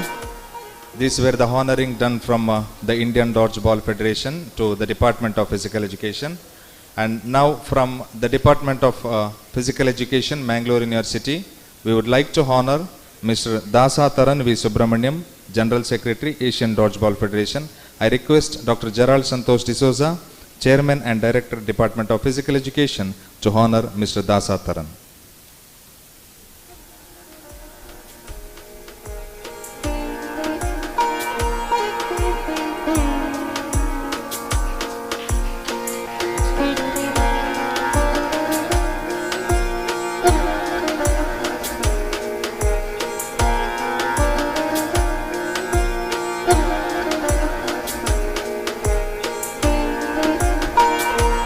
Next to Mr. Chandrasekhar, CEO, Indian Dodgeball Federation. I request the Chairman and Director, Department of Physical Education, Dr. Gerald Santosh D'Souza, to honor Mr.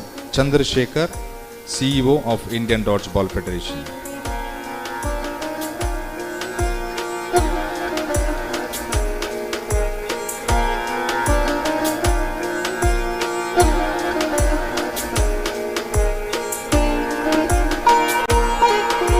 And next, I request Mr. Narasimha Reddy sir, Secretary General, Indian Dodgeball, to receive the honoring from the Chairman, Department of Physical Education.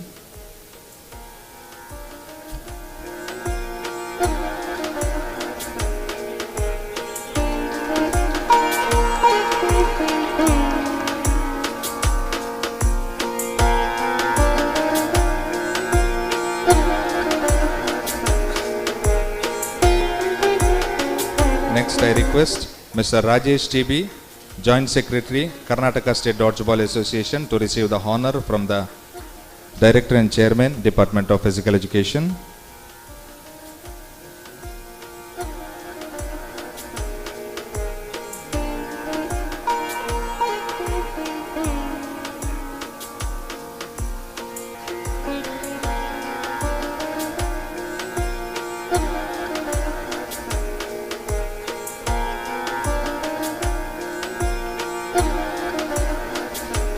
Next, I request Mr. Vidyadhar Jain, Dakshina Kannada Dodgeball District Association President, to receive the honoring from Dr. Gerald Santosh D'Souza.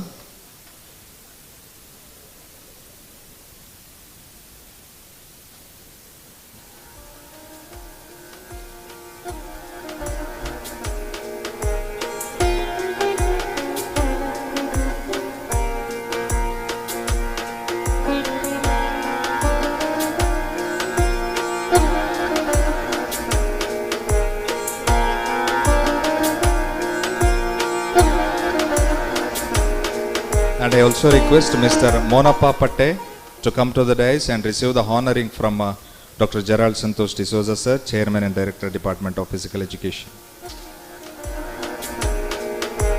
Mr. Monappa Patte is a guide and a motivator of Dakshina Kannada district.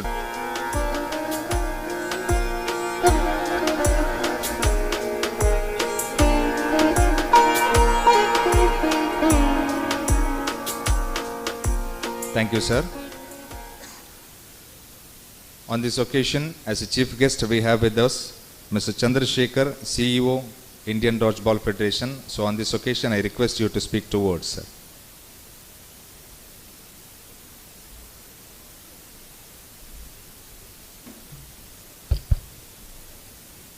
Good morning to everybody. Say louder. Say to your chairman of Physical Education, Direct D'Souza. Say a good morning to him. Because of him, you are here.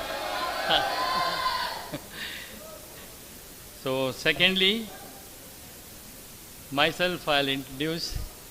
I am H. Chandrasekhar, a former international footballer. I am the professional coach for a football for an Indian team during 1983-84. Similarly, like this, I am the first man who went to London for after getting the first class in NIH in 1983-84.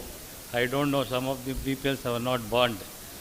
So I have gone through 30 years in my life. I got a Lifetime Achievement Award from the national and international also. And I have recruited in my capacity around 100 to 200 people who are joined in many government jobs in football across the country.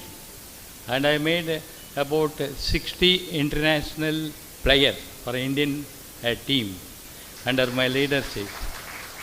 I recruited HL many people like a sportsman quota.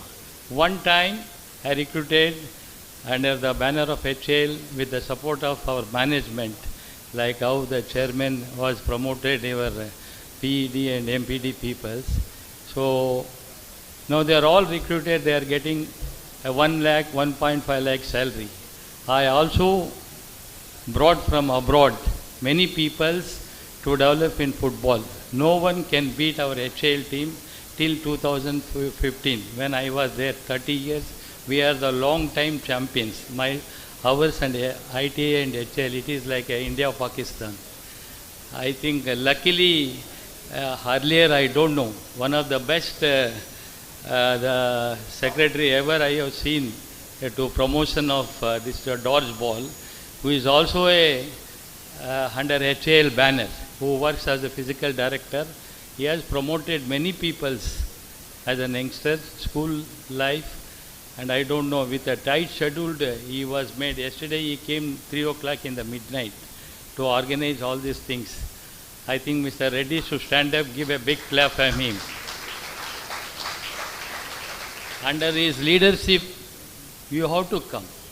Under his leadership, India, because I am a proved person in football, recruited many peoples in the country, and also I am the chairman of the Asian Para Volley for 15 years. I recruited 100 peoples in the Para Volley, bringing to the government notice. I served 15 years. Now my termination 15 years as per the sports code, only 4 terms. I have 5 times a president. Bringing that level, it is very difficult. Now my friend is here, who has come all the way from Rajasthan. He is running an academy. So we have a very good relationship across the country, what I feel. I heard about D'Souza's name in Bangalore. He was one of the best sports person as well as a qualified person. God has given as a chairman. You have to welcome to him, has taken as a charge and made a very disciplined team in Mangalore. If anybody asks in Bangalore why D'Souza means, everybody knows. He's the senior most. I wish the future course of action also, sir. And we are very happy that you have made all arrangement. Yesterday, luckily, I have seen a new register. He is joined with me as in a dinner. He also says that unfortunately their examination were there. Otherwise, D'Souza would have bought 150 people for guiding.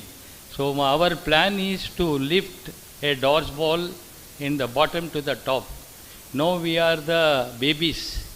Now you have to register in the government and you have to come under the schools Reddy is making a day and night, and really we are very lucky to have a person like Reddy. He has initiated like a stepping stone of this dodgeball. He made the national team, and he has also covered around 14 to 15 states. I hope some of the peoples from the federation also is here. I have not seen, but on his request I have come to promote you peoples. I am sure this is the reason I went personally to Malaysia to see the Asian chairman. He is my close friend, Mr. Radha, and he was also one of the world body member. And luckily today we have come Dasan Subramaniam. He was also a national player, international player, also a secretary for the Malaysia as well as the Asia. Please stand up and give a big clap. So the idea of Reddy's idea to bring normally and officially, if you call, it will be a more cost. Reddy initially had requested Mr. Subramaniam. After seeing 2,000 people, I think Indian team has participated, and they have played. They though lost, they have played a fantastic game, men and women particularly. They have played with top peoples, and Canada, the best team in the world. For them, they have given a fight because I was the witness for that. So that is why I thought, okay, why as a CEO, my challenge is here to bring you up from the bottom to top with all your federation and association support. Will you agree my point? Association people have come here who are all different state of association. Please raise your hand. From Delhi and from Rajasthan, I think he is there. From anybody from Bihar? Yeah, thank you so much. You have come all the way, and I hope you have come to a place called a God place. It is in a God place, like in a Switzerland. Ever we have seen no like this atmosphere. You are lucky to have, with the grace of a chairman, registered, and especially you have to thanks to Mr. Vijay. He is the man day and night work. Give a clap to Vijay. And followed by our head coach, our Rajesh. Please stand up. So who trains the player? So I don't want to take a much time. So I am here, I'll assure you, with your support. And today morning also in the breakfast time, I have an idea to conduct here three series, India, Sri Lanka and Malaysia. Initially I have discussed with the registered. I hope he has assured me. And we also discussed with the chairman of the Physical Education Director, Mr. D'Souza, Dawson and Reddy. Soon we will have an international match here. So I was the first man to propose, see that everybody should support. And India, we don't have a dodgeball equipments and balls. So we are planning to gather 5,000 balls. So that it is your duty, all federations and institutions should promote with that ball. See that dodgeball is a game of history, old. I think you are all played Lagori. It is like that earlier. You are all come under the Lagori. This is the system. The rules and regulation export have come here. So it is not so easy to bring such peoples as a world body member, as Asian chairman. Because of our request, and Mr. Reddy and myself, we are requested. Now he has come 2 days. He will be giving you as a coaching. Please go through that. After that, don't forget what you learn here. What you learn, see how a physical director has promoted your people. I have seen a good hockey player, hockey coach, and volleyball like this. See, your duty is not only 2 days you learn, you leave. But you have to follow. What is that? You have to improve. Then only we can go to the national and international. I am sure to put you in the international. I am sure to put you in the World Cup. Already we have got a MOU with the international body. We participated in Australia, Austria, and we also conduct here. for which there was a lot of what you call potential do you have. From your support and federation support, I am sure we will, as an CEO, I will try my best to put you in the system. What is required is a system, documentation. You should have a pakka documentation, registration, and the team formation, and the district formation. Then you have to national conduction, then international, then we go. It will take a long time to process. So I hope, I am confident with your all support, I can able to do this. And Dasan will give you very good rules and regulations. See, it requires minimum 15 days for a course. He is the only one person who recommended, Mr. Reddy has recommended Mr. Vijay to go for the world from Karnataka and India. We are very proud that he has succeeded with his diploma in international. Give a big clap to Vijay once again.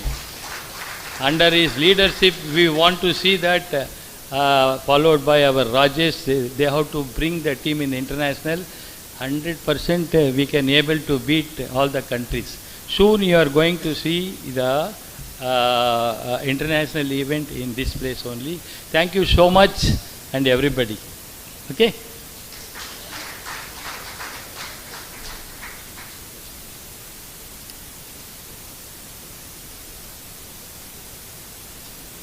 Thank you, sir. Now I request Mr. Narasimha Reddy, sir, Secretary General, to brief about the Indian dodgeball.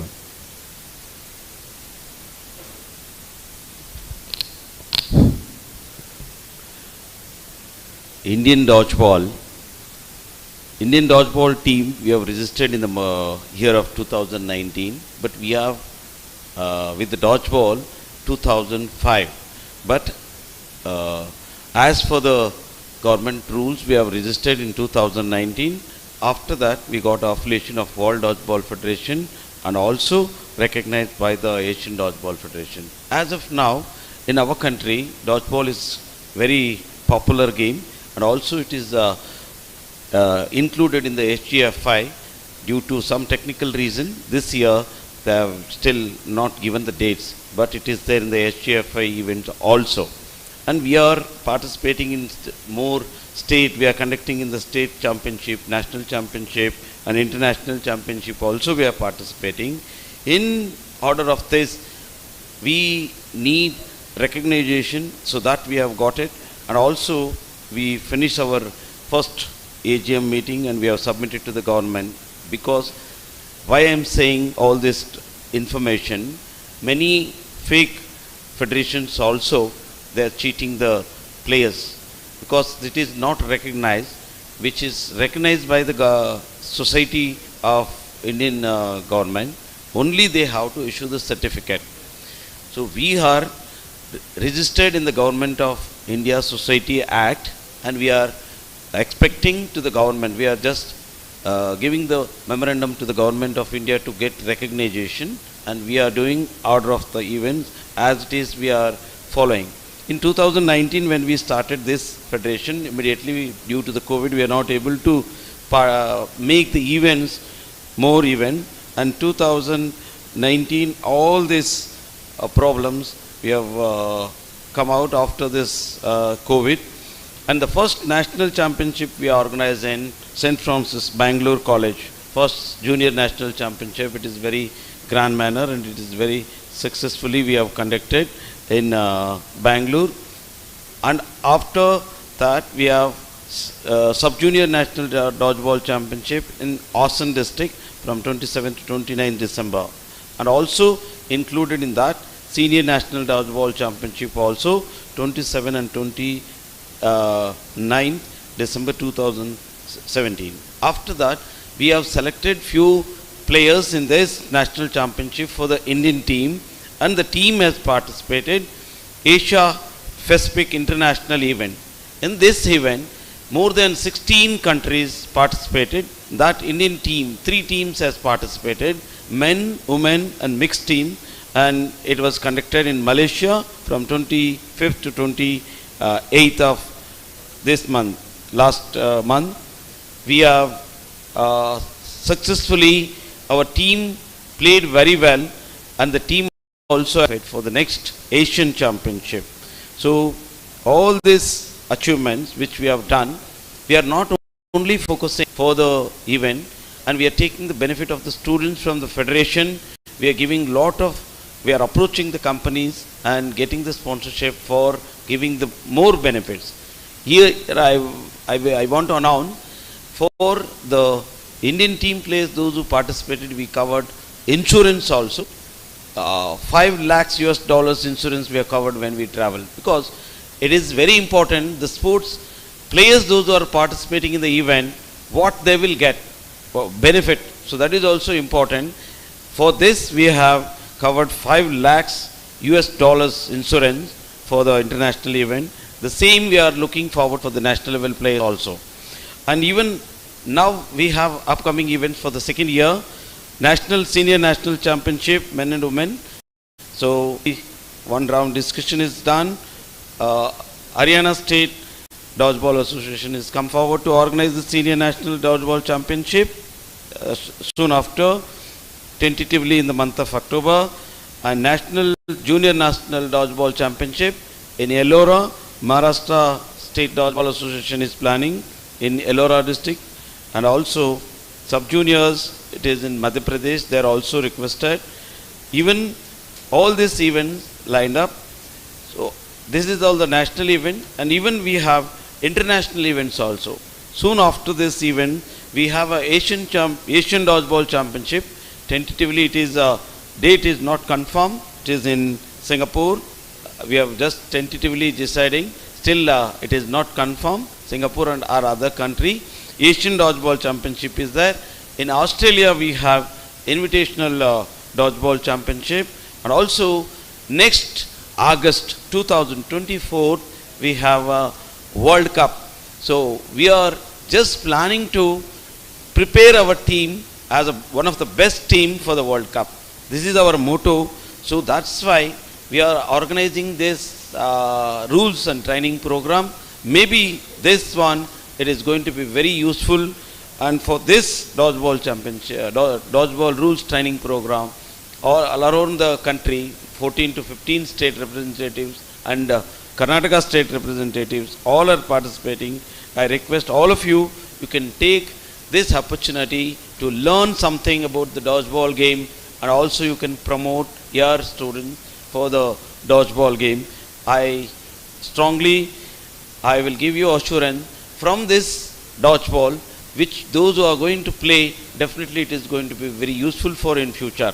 Already in international level, dodgeball is very famous, and also when we see in the Malaysia, which they have organized Asia Pacific, it was fantastic.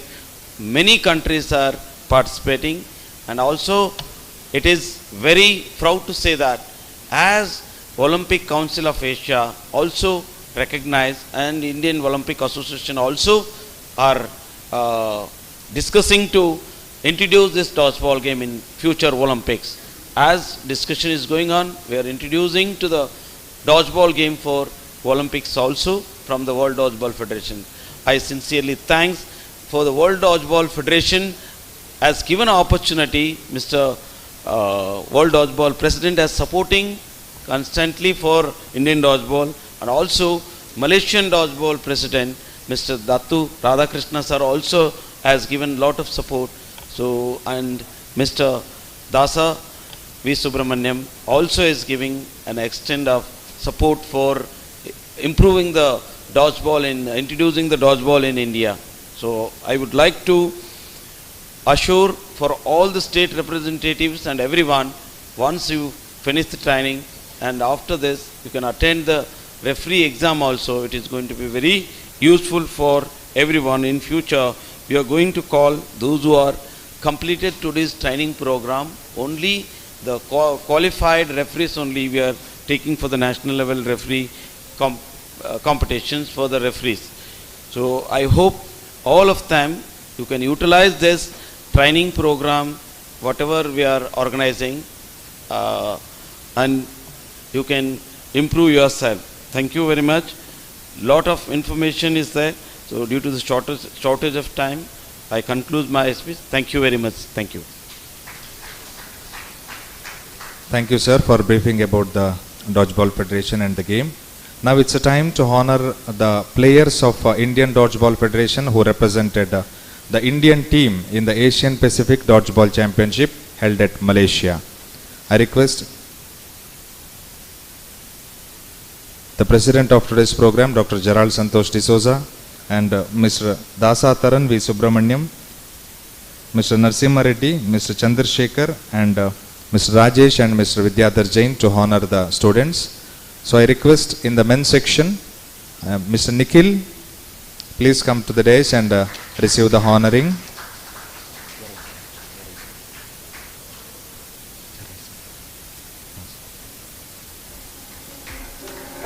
Mr. Nayan,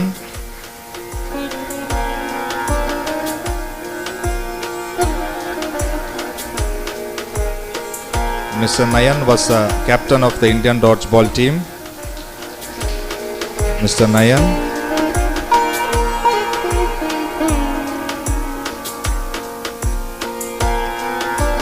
Mr. Nayan, followed by Mr. Sandeep,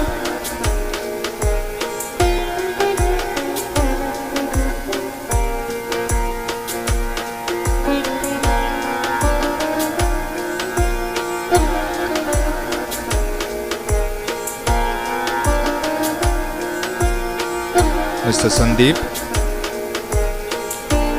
followed by Mr. Madhu,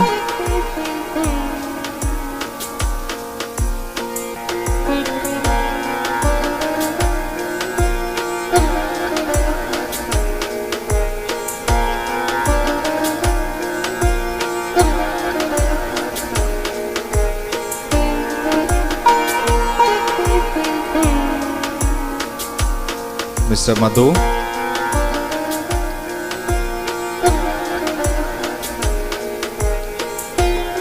now in girls section, Mrs. Bhumika,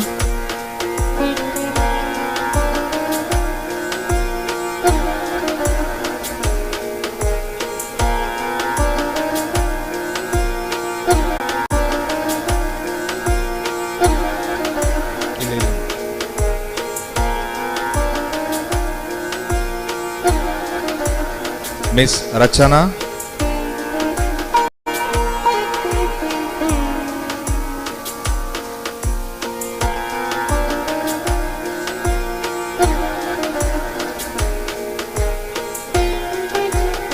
Miss Vedavati,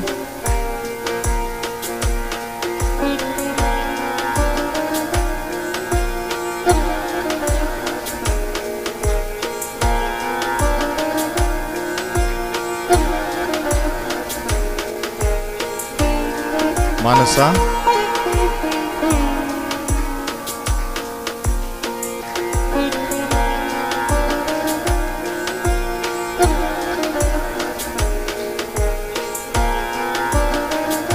Pragya Goyal,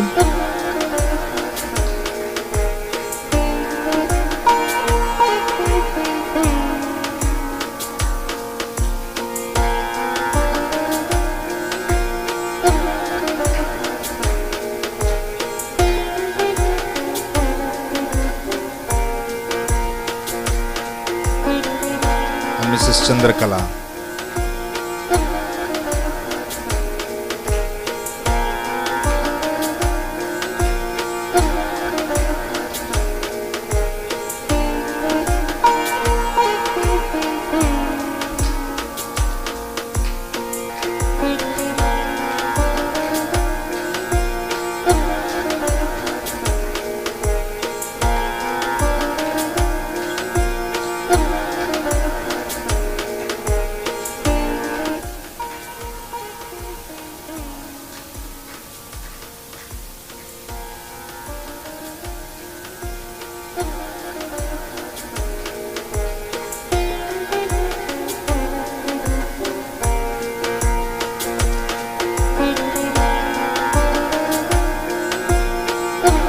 And I also request Mr. Mrudulanand. Mr. Mrudulanand and Mr. Sheikh are the representatives of Kerala Police Department. They have also participated in the Asian Pacific Dodgeball Championship held at Malaysia. I request Mr. Mrudulanand sir to come out to the dais and receive the honoring.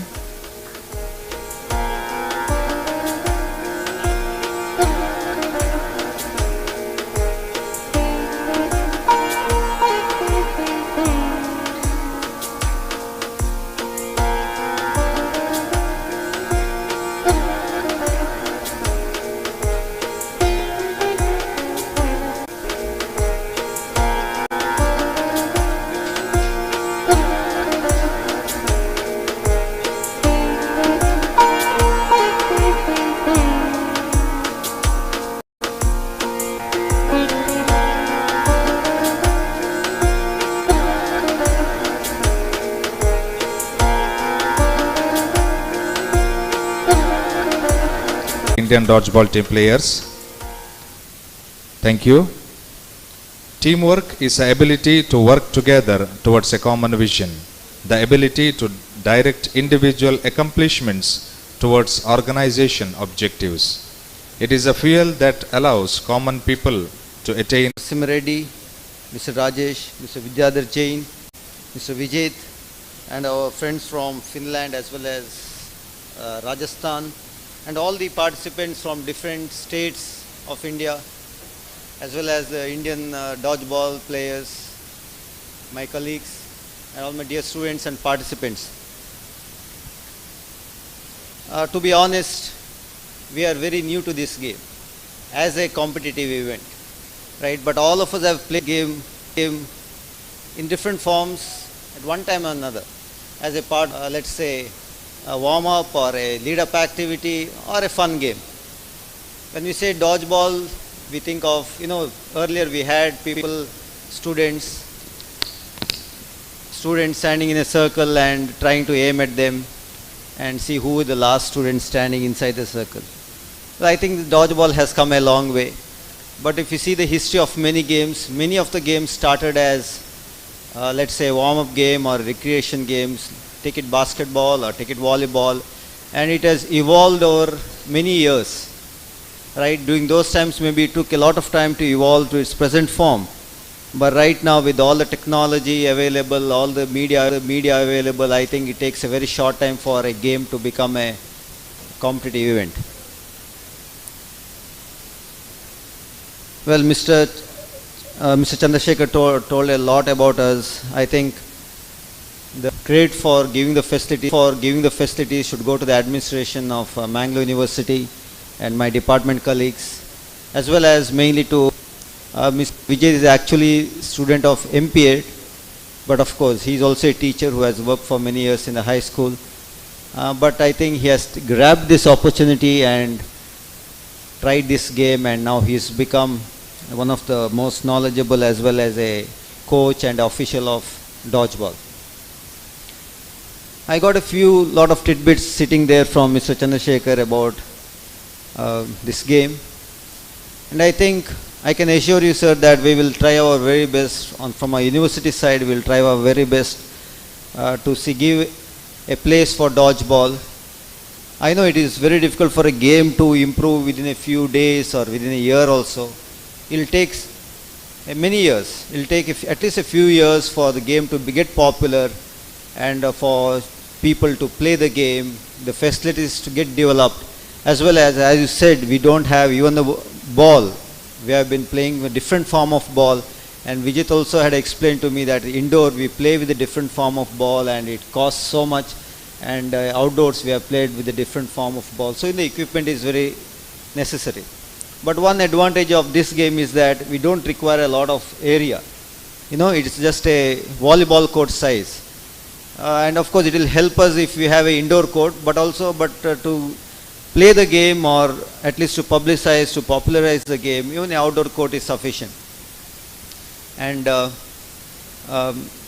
Mr. Chandrasekhar also mentioned that we will be doing the international 3-nation tournament over here. I think I'll be safe to assume that the university will give all its support. Of course, we are a department of physical education. But from the department, we will do our very best to convince of course, he has already convinced the registrar, I think. So it makes our job that much easier. So we'll also try our very best to see that. See, one thing I should tell is that sports is always sports, whichever game it is, right? And we are here for sports. Unless it is so impossible or beyond our reach, we are always there to promote any kind of sports, because ultimately, as a sportsman, even I am from a different sports actually. I am from hockey, and many of my colleagues are from hockey, kabaddi, athletics and all. But all of us are sportsmen, and as a sportsman, we always have to promote different kinds of sports, so that ultimately the children, the participants should play. That is the main aim. Because as you all know, the present days with all the gadgets, with all the mobiles, most of the students have become very stationary, or they have become very stagnant, and they have lost the ability to play even some kind of physical activity. And I think this dodgeball is a very popular game, and I also have to see the game actually, maybe in the next today and tomorrow. Maybe I'll know more about the actual requirements as well as the rules of this game, right? And I think this game can be started by playing in different schools, colleges, as a part of fitness, as a part of warming up, as a part of recreation. And I think this way the game can develop. In the starting only, if you take it as a competitive game, I think it might not be the very good idea, but people should enjoy any game they play. People should enjoy, and that's how a game is developed. I can see many people and Varanasi and all. I've seen many North Indians over here. I think many of them must have come to India for the first time, and coming from Bihar, such a long way you have to come. And during these times, actually we have got a very pleasant weather now. Last 4-5 days also was very pleasant, but in a different sort of way. Lot of rains, lot of greenery over here. And as a director of physical education of Mangalore University, as a part of the host, I welcome you all, and I wish you all a very pleasant stay for the next 2 days. And please go around the university and see this part of India also, because that's also a part of learning experience. Sports, when you go for sports for different areas, the learning experience, the educative experience which we get from visiting different geographical regions, different institutions, that is also a very plus point. Few words. I always firmly believe that work is important. This is all a formality, but being the first time that dodgeball is being introduced or dodgeball is being popularized here, I think it's okay. 1.5 hours is fine. But more importantly, you have much more important things to come. So once again, saying thanks to all the office bearers of the Asian Federation as well as the Indian Federation, the Karnataka Dodgeball Federation. Thank you all for giving us event over here, and I wish all the participants all the very best. Learn about this game, and maybe in future years, in the next year or so, maybe we'll have more of competitions at the inter-college or inter-university levels. Thank you very much, and all the best.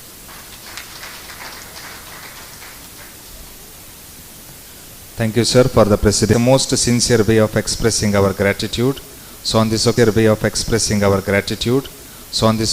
I would like to thank Dr. Gerald Santosh D'Souza, Chairman and Director, Department of Physical Education, for being the president of today's program. Thank you, sir. And I also thank the Asian Dodgeball Federation for being a part of this program. Thank you, sir. I also thank Mr. Narsim Reddy, Secretary General, Indian Dodgeball Federation. Thank you, sir. And I also thank Mr. Chandrasekhar, CEO, Indian Dodgeball Federation. Thank you, sir. And I also thank Mr. Rajesh TB, Joint Secretary, Karnataka State Dodgeball Association. Thank you, sir. And I also thank Mr. Vidyadhar Jain, President, Dakshina Kannada District Dodgeball Association. Thank you, sir. And I also thank all the faculty members of Department of Physical Education and all the people, those who are present here from different states, Indian dodgeball players. And with one sentence, I thank each and everyone for being this part of this inauguration program. Thank you. Now we will be having 5 minutes break. If anyone wants to go for fresh up, you can go. And after 5 minutes, we will be having the first session. That is our theory session, will be handled by Dasa Taran V. Subramaniam, General Secretary of Asian Dodgeball Federation. You will be having a break of 5 minutes. Thank you.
ತೆರೆಸುತ್ತ ಕಣ್ಣ ಈ ವಿದ್ಯೆ ಹೊನ್ನ ಕಿರಣ ದಿನ ಪಾಠ ಪಠಣ ಗುರು ಬುದ್ಧಿ ವಚನ ಇದು ವಿದ್ಯಾದಾನ ತಾಣ ಪಡೆದಾಗಲೇನೆ ಸಿರಿ ಶಿಕ್ಷಣ ನಮ್ಮ ಅಂಧಕಾರ ದಮನ ಮಂಗಳೂರು ವಿಶ್ವವಿದ್ಯಾನಿಲಯ ಮಂಗಳೂರು ವಿಶ್ವವಿದ್ಯಾನಿಲಯ ನಮನ ನಮನ ಜ್ಞಾನವೇ ಬೆಳಕು ಬೆಳಗೋಕೆ ಬದುಕು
ದಿನ ಪಾಠ ಪಠಣ ಗುರು ಬುದ್ಧಿ ವಚನ ಇದು ವಿದ್ಯಾದಾನ ತಾಣ ಪಡೆದಾಗಲೇನೆ ಸಿರಿ ಶಿಕ್ಷಣ ನಮ್ಮ ಅಂಧಕಾರ ದಮನ ಮಂಗಳೂರು ವಿಶ್ವವಿದ್ಯಾನಿಲಯ ಮಂಗಳೂರು ವಿಶ್ವವಿದ್ಯಾನಿಲಯ ನಮನ ನಮನ ಜ್ಞಾನವೇ ಬೆಳಕು ಬೆಳಗೋಕೆ ಬದುಕು ಜ್ಞಾನವೇ ಬೆಳಕು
ಗುರು ಬುದ್ಧಿ ವಚನ ಇದು ವಿದ್ಯಾದಾನ ತಾಣ ಪಡೆದಾಗಲೇನೆ ಸಿರಿ ಶಿಕ್ಷಣ ನಮ್ಮ ಅಂಧಕಾರ ದಮನ ಮಂಗಳೂರು ವಿಶ್ವವಿದ್ಯಾನಿಲಯ ಮಂಗಳೂರು ವಿಶ್ವವಿದ್ಯಾನಿಲಯ ನಮನ ನಮನ ಜ್ಞಾನವೇ ಬೆಳಕು ಬೆಳಗೋಕೆ ಈ ಬದುಕು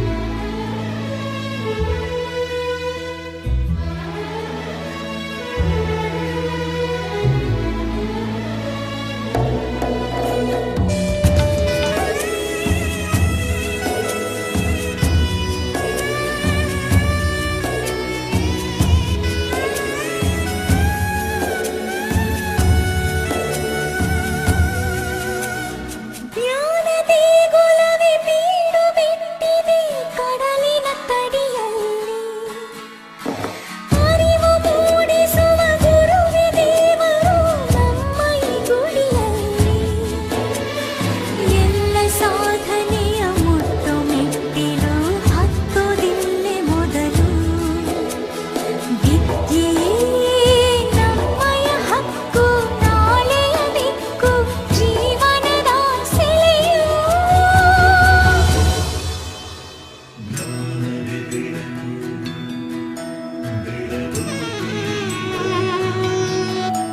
ಎರೆಯುತ್ತ ಜ್ಞಾನ ತೆರೆಸುತ್ತ ಕಣ್ಣ ಈ ವಿದ್ಯೆ ಹೊನ್ನ ಕಿರಣ ದಿನ ಪಾಠ ಪಠಣ ಗುರು ಬುದ್ಧಿ ವಚನ ಇದು ವಿದ್ಯಾದಾನ ತಾಣ ಪಡೆದಾಗಲೇನೆ ಸಿರಿ ಶಿಕ್ಷಣ ನಮ್ಮ ಅಂಧಕಾರ ದಮನ ಮಂಗಳೂರು ವಿಶ್ವವಿದ್ಯಾನಿಲಯ ಮಂಗಳೂರು ವಿಶ್ವವಿದ್ಯಾನಿಲಯ ನಮನ ನಮನ ಜ್ಞಾನವೇ ಬೆಳಕು ಬೆಳಗೋಕೆ ಈ ಬದುಕು ಜ್ಞಾನವೇ ಬೆಳಕು ಬೆಳಗೋಕೆ ಈ ಬದುಕು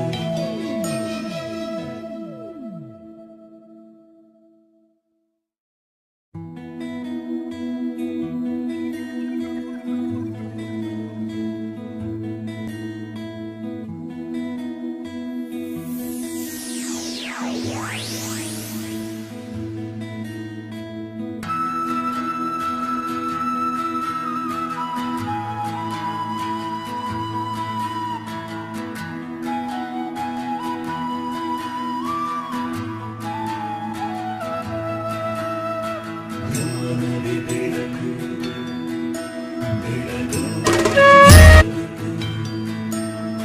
ಜ್ಞಾನವೇ ಬೆಳಕು ಬೆಳಗೋಕೆ ಈ ಬದುಕು ಎರೆಯುತ್ತ ಜ್ಞಾನ ಈ ವಿದ್ಯೆ ಹೊನ್ನ ಕಿರಣ ದಿನ ಪಾಠ ಪಠಣ ಗುರು ಬುದ್ಧಿ ವಚನ ಇದು ವಿದ್ಯಾದಾನ ತಾಣ ಪಡೆದಾಗಲೇನೆ ಸಿರಿ ಶಿಕ್ಷಣ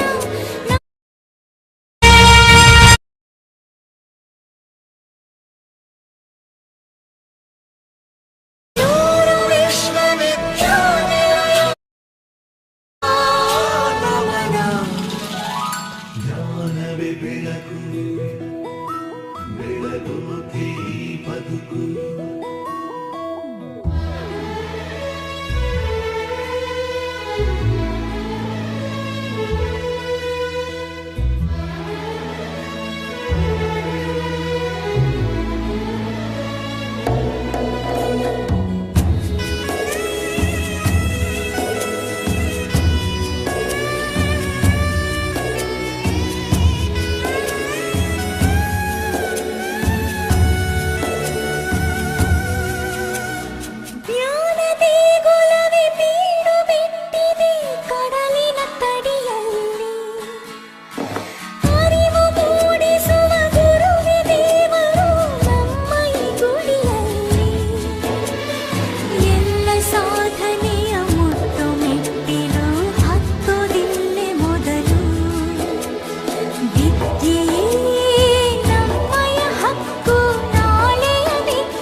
ಗುರು ಬುದ್ಧಿ ವಚನ ಇದು ವಿದ್ಯಾದಾನ ತಾಣ ಪಡೆದಾಗಲೇ ಸಿರಿ ಶಿಕ್ಷಣ ನಮ್ಮ ಅಂಧಕಾರ ದಮನ ಮಂಗಳೂರು ವಿಶ್ವವಿದ್ಯಾನಿಲಯ ಮಂಗಳೂರು ವಿಶ್ವವಿದ್ಯಾನಿಲಯ ನಮನ ನಮನ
ಎರೆಯುತ್ತ ಜ್ಞಾನ ತೆರೆಸುತ್ತ ಕಣ್ಣ ಈ ವಿದ್ಯೆ ಹೊನ್ನ ಕಿರಣ ದಿನ ಪಾಠ ಪಠಣ ಗುರು ಬುದ್ಧಿ ವಚನ ಇದು ವಿದ್ಯಾದಾನ ತಾಣ ಪಡೆದಾಗಲೇ ಸಿರಿ ಶಿಕ್ಷಣ ನಮ್ಮ ಅಂಧಕಾರ ದಮನ ಮಂಗಳೂರು ವಿಶ್ವವಿದ್ಯಾನಿಲಯ ಮಂಗಳೂರು ವಿಶ್ವವಿದ್ಯಾನಿಲಯ ನಮನ ನಮನ ಜ್ಞಾನವೇ ಬೆಳಕು ಬೆಳಗೋಕೆ ಬದುಕು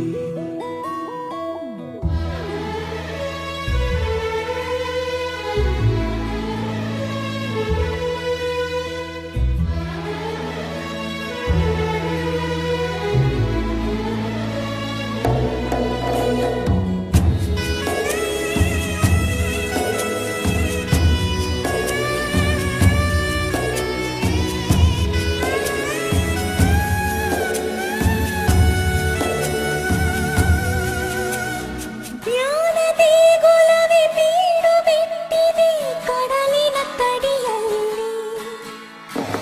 ಅರಿವು ಮೂಡಿಸುವ ಗುರುವೇ ದೇವರು ನಮ್ಮ ಈ ಗುಡಿಯಲ್ಲಿ ಎಲ್ಲ ಸಾಧನೆಯ ಮುಟ್ಟು ಮೆಟ್ಟಿಲು ಹತ್ತುವುದಿಲ್ಲೇ ಮೊದಲು ವಿದ್ಯೆಯೇ ನಮ್ಮಯ ಹಕ್ಕು ನಾಳೆಯ ದಿಕ್ಕು ಜೀವನದ ಸೆಲೆಯು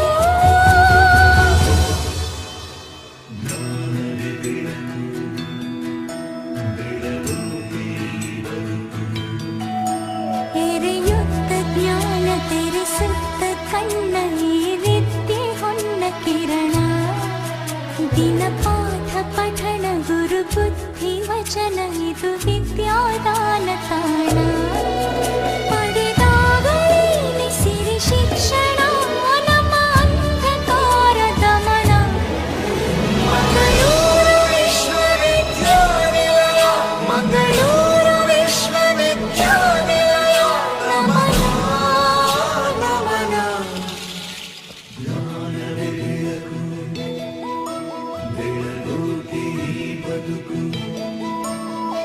ಜ್ಞಾನವೇ ಬೆಳಕು ಬೆಳಗೋಕೆ ಬದುಕು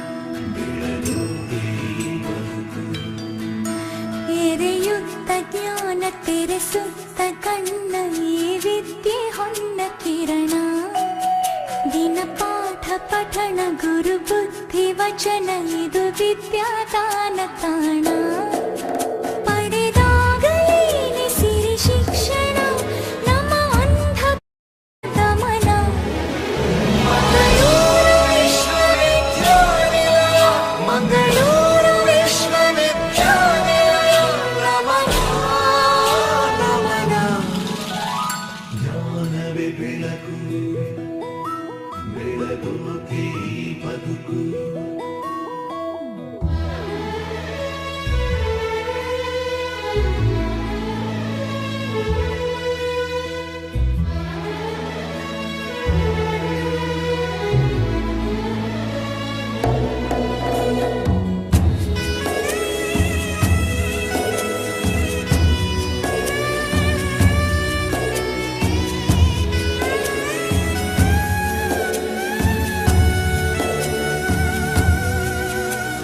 ಜ್ಞಾನದೇ ಗೊಲವೆ ಬೀಡು ಬಿಟ್ಟಿದೆ ಕಡಲಿನ ತಡಿಯಲ್ಲಿ ಅರಿವು ಮೂಡಿಸುವ ಗುರುವೆ ದೇವರು ನಮ್ಮ ಈ ಗುಡಿಯಲ್ಲಿ ಎಲ್ಲ ಸಾಧನೆಯ ಮುಟ್ಟು ಮೆಟ್ಟಿಲು ಹತ್ತುವುದಿಲ್ಲೆ ಮೊದಲು ವಿದ್ಯೆಯೇ ನಮ್ಮಯ ಹಕ್ಕು ನಾಳೆಯ ದಿಕ್ಕು ಜೀವನದ ಸೆಲೆಯು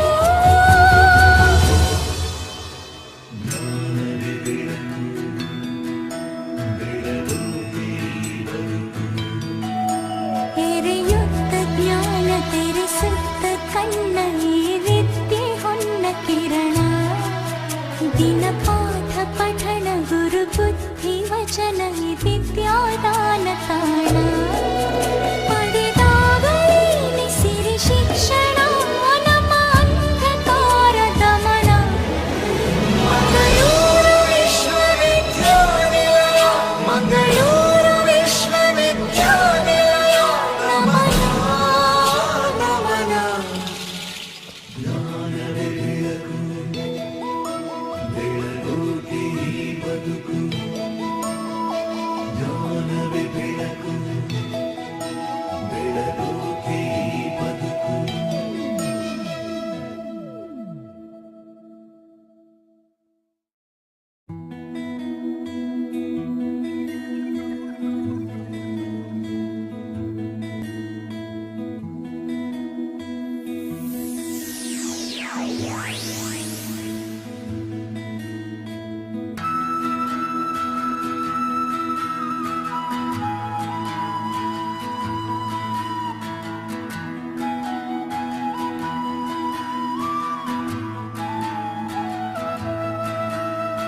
ಜ್ಞಾನವೇ ಬೆಳಕು ಬೆಳಗೋಕೆ ಈ ಬದುಕು ಜ್ಞಾನವೇ ಬೆಳಕು ಬೆಳಗೋಕೆ ಈ ಬದುಕು ಎರೆಯುತ್ತ ಜ್ಞಾನ ತೆರೆಸುತ್ತ ಕಣ್ಣ ಈ ವಿದ್ಯೆ ಹೊನ್ನ ಕಿರಣ ದಿನ ಪಾಠ ಪಠಣ ಗುರು ಬುದ್ಧಿ ವಚನ ಇದು ವಿದ್ಯಾದಾನ ತಾಣ ಪಡೆದಾಗಲೇನೆ ಸಿರಿ ಶಿಕ್ಷಣ ನಮ್ಮ ಅಂಧಕಾರ ದಮನ ಮಂಗಳೂರು ವಿಶ್ವವಿದ್ಯಾನಿಲಯ ಮಂಗಳೂರು ವಿಶ್ವವಿದ್ಯಾನಿಲಯ ನಮನ ನಮನ ಜ್ಞಾನವೇ ಬೆಳಕು ಬೆಳಗೋಕೆ ಈ ಬದುಕು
ದಿನ ಪಾಠ ಪಠಣ ಗುರು ಬುದ್ಧಿ ವಚನ ಇದು ವಿದ್ಯಾದಾನ ತಾಣ ಪಡೆದಾಗಲೇ ಸಿರಿ ಶಿಕ್ಷಣ ನಮ್ಮ ಅಂಧಕಾರ ದಮನ ಮಂಗಳೂರು ವಿಶ್ವವಿದ್ಯಾನಿಲಯ ಮಂಗಳೂರು ವಿಶ್ವವಿದ್ಯಾನಿಲಯ ನಮನ ನಮನ ಜ್ಞಾನವೇ ಬೆಳಕು ಬೆಳಗೋಕೆ ಈ ಬದುಕು ಜ್ಞಾನವೇ ಬೆಳಕು ಬೆಳಗೋಕೆ ಈ ಬದುಕು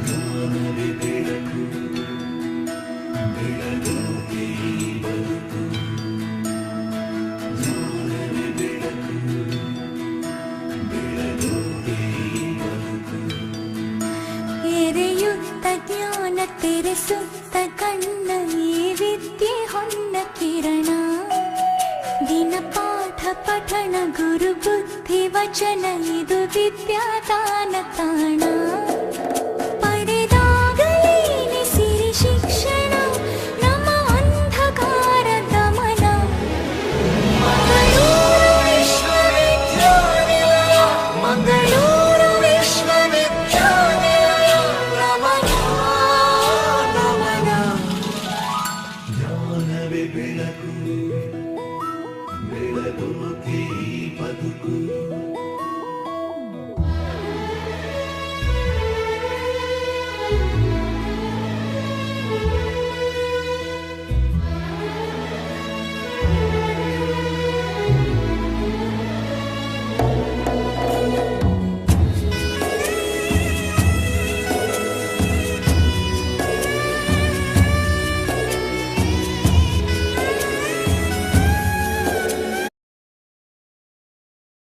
Behind.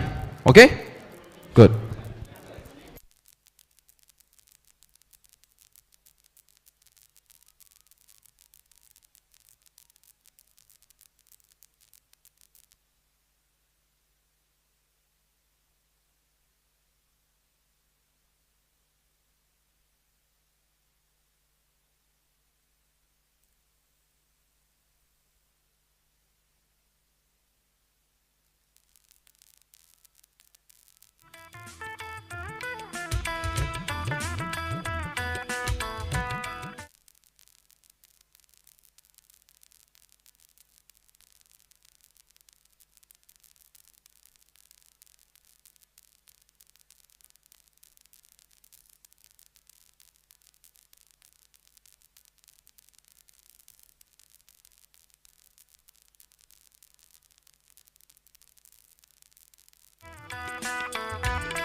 ಪಠಣ ಗುರು ಬುದ್ಧಿ ವಚನ ಇದು ವಿದ್ಯಾದಾನ ತಾಣ ಪಡೆದಾಗಲೇನೆ ಸಿರಿ ಶಿಕ್ಷಣ ನಮ್ಮ ಅಂಧಕಾರ ದಮನ ಮಂಗಳೂರು ವಿಶ್ವವಿದ್ಯಾನಿಲಯ ಮಂಗಳೂರು ವಿಶ್ವವಿದ್ಯಾನಿಲಯ ನಮನ ನಮನ ಜ್ಞಾನವೇ ಬೆಳಕು ಬೆಳಗೋಕೆ ಈ ಬದುಕು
ದಿನಪಾಠ ಪಠಣ ಗುರು ಬುದ್ಧಿ ವಚನ ಇದು ವಿದ್ಯಾದಾನ ತಾಣ ಪಡೆದಾಗಲೇನೆ ಸಿರಿ ಶಿಕ್ಷಣ ನಮ್ಮ ಅಂಧಕಾರ ದಮನ ಮಂಗಳೂರು ವಿಶ್ವವಿದ್ಯಾನಿಲಯ ಮಂಗಳೂರು ವಿಶ್ವವಿದ್ಯಾನಿಲಯ ನಮನ ನಮನ ಜ್ಞಾನವೇ ಬೆಳಕು ಬೆಳಗೋಕೆ ಈ ಬದುಕು ಜ್ಞಾನವೇ ಬೆಳಕು ಬೆಳಗೋಕೆ ಈ ಬದುಕು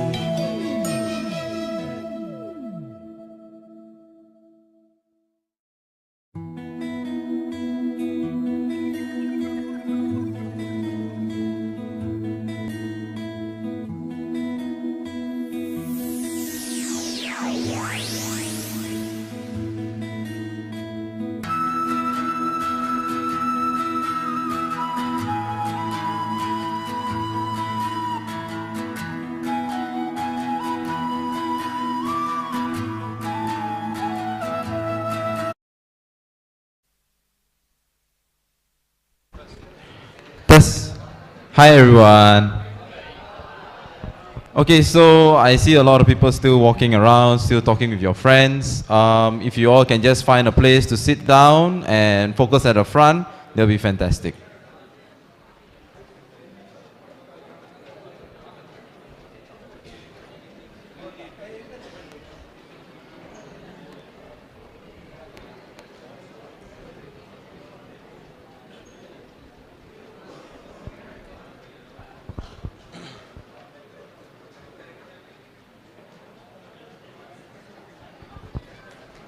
Okay, so do we have everyone who is going to sit for the referee exam tomorrow?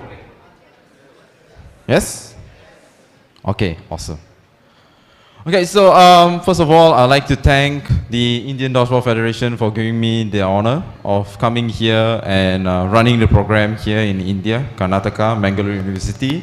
Of course, I'd like to extend my thanks to the President of the World Dodgeball Federation, Mr. Dwayne Wyszynski. He has always been supportive of growing the sport in many growing regions. I think we will go towards Finland as well soon. Yeah, Finland, Norway, all the other regions as well. And of course, I'd like to extend my gratitude to my mentor and also president for Malaysia Association of Dodgeball and Asian Dodgeball Federation, Dato Radhakrishnan. All right, so without further ado, ladies and gentlemen, I'd like to, first of all, congratulate the Indian Dodgeball Federation for running this program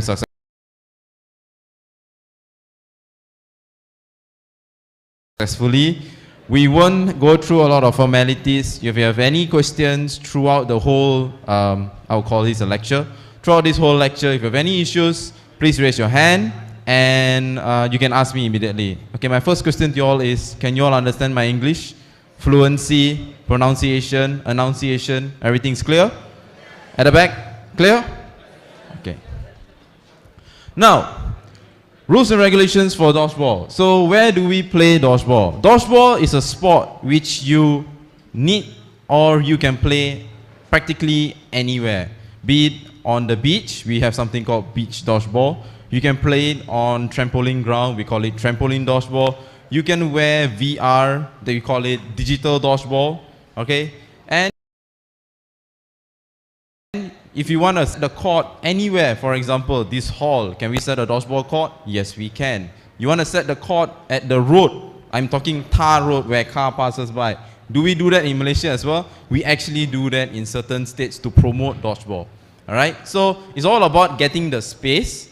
And in the rule book itself, if let's say the space does not allow for a conducive full court size, can you reduce the court size according to the organizer? You can by 1 or 2 feet. You can. Okay? Now, with that being said, this is actually the court that was done in Cancun, Mexico, when we had the 2018, if I'm not wrong, 2018 or 2019 World Championships. Okay, boundaries. We have a few boundaries for the players. Very important for you all to note. What I'm going to go through the whole course today is called foam dodgeball, because in your guideline books that you have in your hand, there is something known as cloth dodgeball as well. If you go through the book, every single page you will see cloth dodgeball, this is how it's played. Foam dodgeball, this is how it's played. Please focus on foam dodgeball only. Alright, I repeat, focus on foam dodgeball only. Alright, now, is the court size same for all sports? It is the same. Alright, so we have a 30 feet wide, 60 feet long court for the court. Alright, 30 feet wide, 60 feet long. That goes for all male category, all mixed categories. Okay? All male category and mixed or co-ed category, it is 60 feet long, 30 feet wide. For female category, it is 50 feet long, 30 feet wide. So it is a short of 10 feet for female category. Now, if we want to introduce the sport to our children, those who are in the primary education, can we do it? Yes, we can. What is the court size? 30 feet wide, 40 feet long. Okay, so there's another 10 feet reduction. Obviously, it's because of their size of the children. You see children are very small, hand size also very small. Is 40 feet enough? 40 feet is more than enough, trust me. Okay, if you look at the slide here, you can see a center line. What is the function of the center line? The center line is to separate the court into 2 equal halves. The players who once enter the boundaries of the court are not allowed to exceed their boundaries, which means, can a player from here go towards the other side? Can they cross the line? Can they cross out the side line? Can they cross the back line? They cannot. Once you enter the court, you are stuck in the court. Okay? Okay, we have something called a PRA, a player return area or a player reserve area. This is somewhat rather known as the elimination box. Why is it known as an elimination box? Now, in a dodgeball team, 6 active players will be in the court. Alright, 6 active players will be in the court. Dodgeball roster, total, we can have up to 12 players. 12 players. Okay, I repeat, total team roster, 12 players. Now, you have 6 active players in the court. That's the reason why the PRA goes from number 1 until number 5. Because once the 6th player is eliminated, the points, opposite team scores 1 point, the game resets, and you play the game again. Immediately. You have a 30-second buffer. You can check that in the rule book as well. Alright? Okay, the PRA would most probably be 5 feet away from the court. This is the exact measurement. You can check in the rule books as well. Optimal measurement. If let's say you want to extend the PRA to about 10 feet away from the court, can you do it? Yes, you can. Can you reduce the space of the PRA? You can, but it's not advised. To extend the PRA away, advised. Nearer, not advised. Okay? Because why? Why is there a 5 feet gap? Because you have ball pickers. Remember, I said, the moment the players enter the court, they are not allowed to go out. Correct? So, how are they going to get the balls that is outside of the court? They are ball pickers. Okay? Or we call them ball shaggers. In Australia, we call them shaggers. In Malaysia, we call them ball pickers. Alright? In USA, they call it ball retrievers. But the whole point is the same. To get the ball outside of the court, to bring it back in the court. Okay? Alright, you have a substitution area which is outside of the playing grounds. Alright, so again, like I said, your team roster, 12 people. 6 will be playing in court. Then you have maximum of 3 ball pickers who will help to pick the ball outside of the court. Total 9. Now what about the other 3 players? They will be in the substitution area, behind, away from the court. Can they be involved in the game? They can, if the manager asks them to come in as a ball picker or come in as an active player. Besides that, substitute players cannot get involved in the game.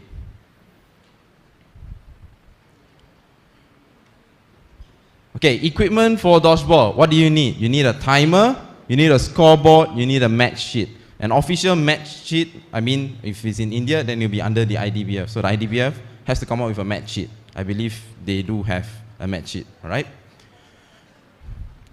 Okay, so again, ladies and gentlemen, just to refresh your memory, this is a full-size male court. You can see it is 30 feet wide and it is 60 feet long. This here is a 10 feet gap and then there is a line. What is this line known as? This line is known as the activation line or attacking line. Okay, now what is the function of the activation line? When the game starts, you have 3 balls on the right side of the court. So if I'm standing here, my right will be there. If I'm standing here, my right will be this side. So on the right side of the court. You get me? Okay, so you have 3 balls on each side. The moment the marshal calls, that's my whistle. As a referee, you should have a loud voice. So you'll be left ready, right ready. Players immediately will run, take the ball. The ball must pass behind the activation line to activate the ball. Then only they can start throwing. Now, the name itself tells you the function. It is an activation line, which means it only happens once. When the start of the game. That's it. After that, can the players go in the activation line to throw? They can. Before the activation line, also can. In dodgeball, always remember, you can dodge anytime, you can throw anytime, you can catch anytime. Based on marshal call, marshal may say, right side, more balls, throw. But if the left side got 2 balls, can they counter shot? They can. Now this is based on strategy. Okay? As the referee, it is your job to always be alert.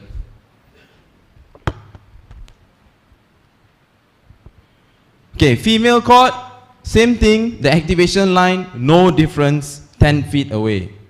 50 feet length.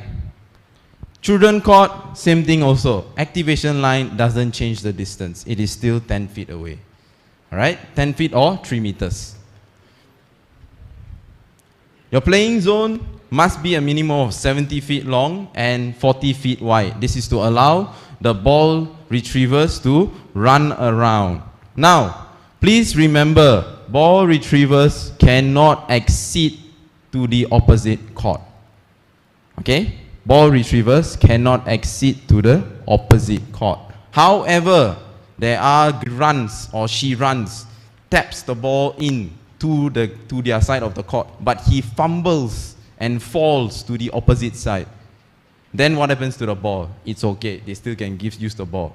Okay? But I do not encourage it. Please don't try to do that, because there have been multiple situations whereby players clash with each other and they get injured. Unnecessary injury outside of court. Okay, this is the official dodgeball size for foam format under the World Dodgeball Federation. So if you go anywhere, you go to Finland or you go all the way to the North Pole, it's the same size ball that must be played if you're playing foam dodgeball. If you're running official tournaments, ladies and gentlemen, this is the size. Okay, you can see it in your rule books as well. So we have a 7-inch ball in diameter, and then the material is polyurethane, weightage plus minus 6 grams, 140. So nothing more than 150 grams. Number of balls is 6 balls, marked with, since I'm from Malaysia, our association is the Malaysian Association of Dodgeball. So we will have our official logo here.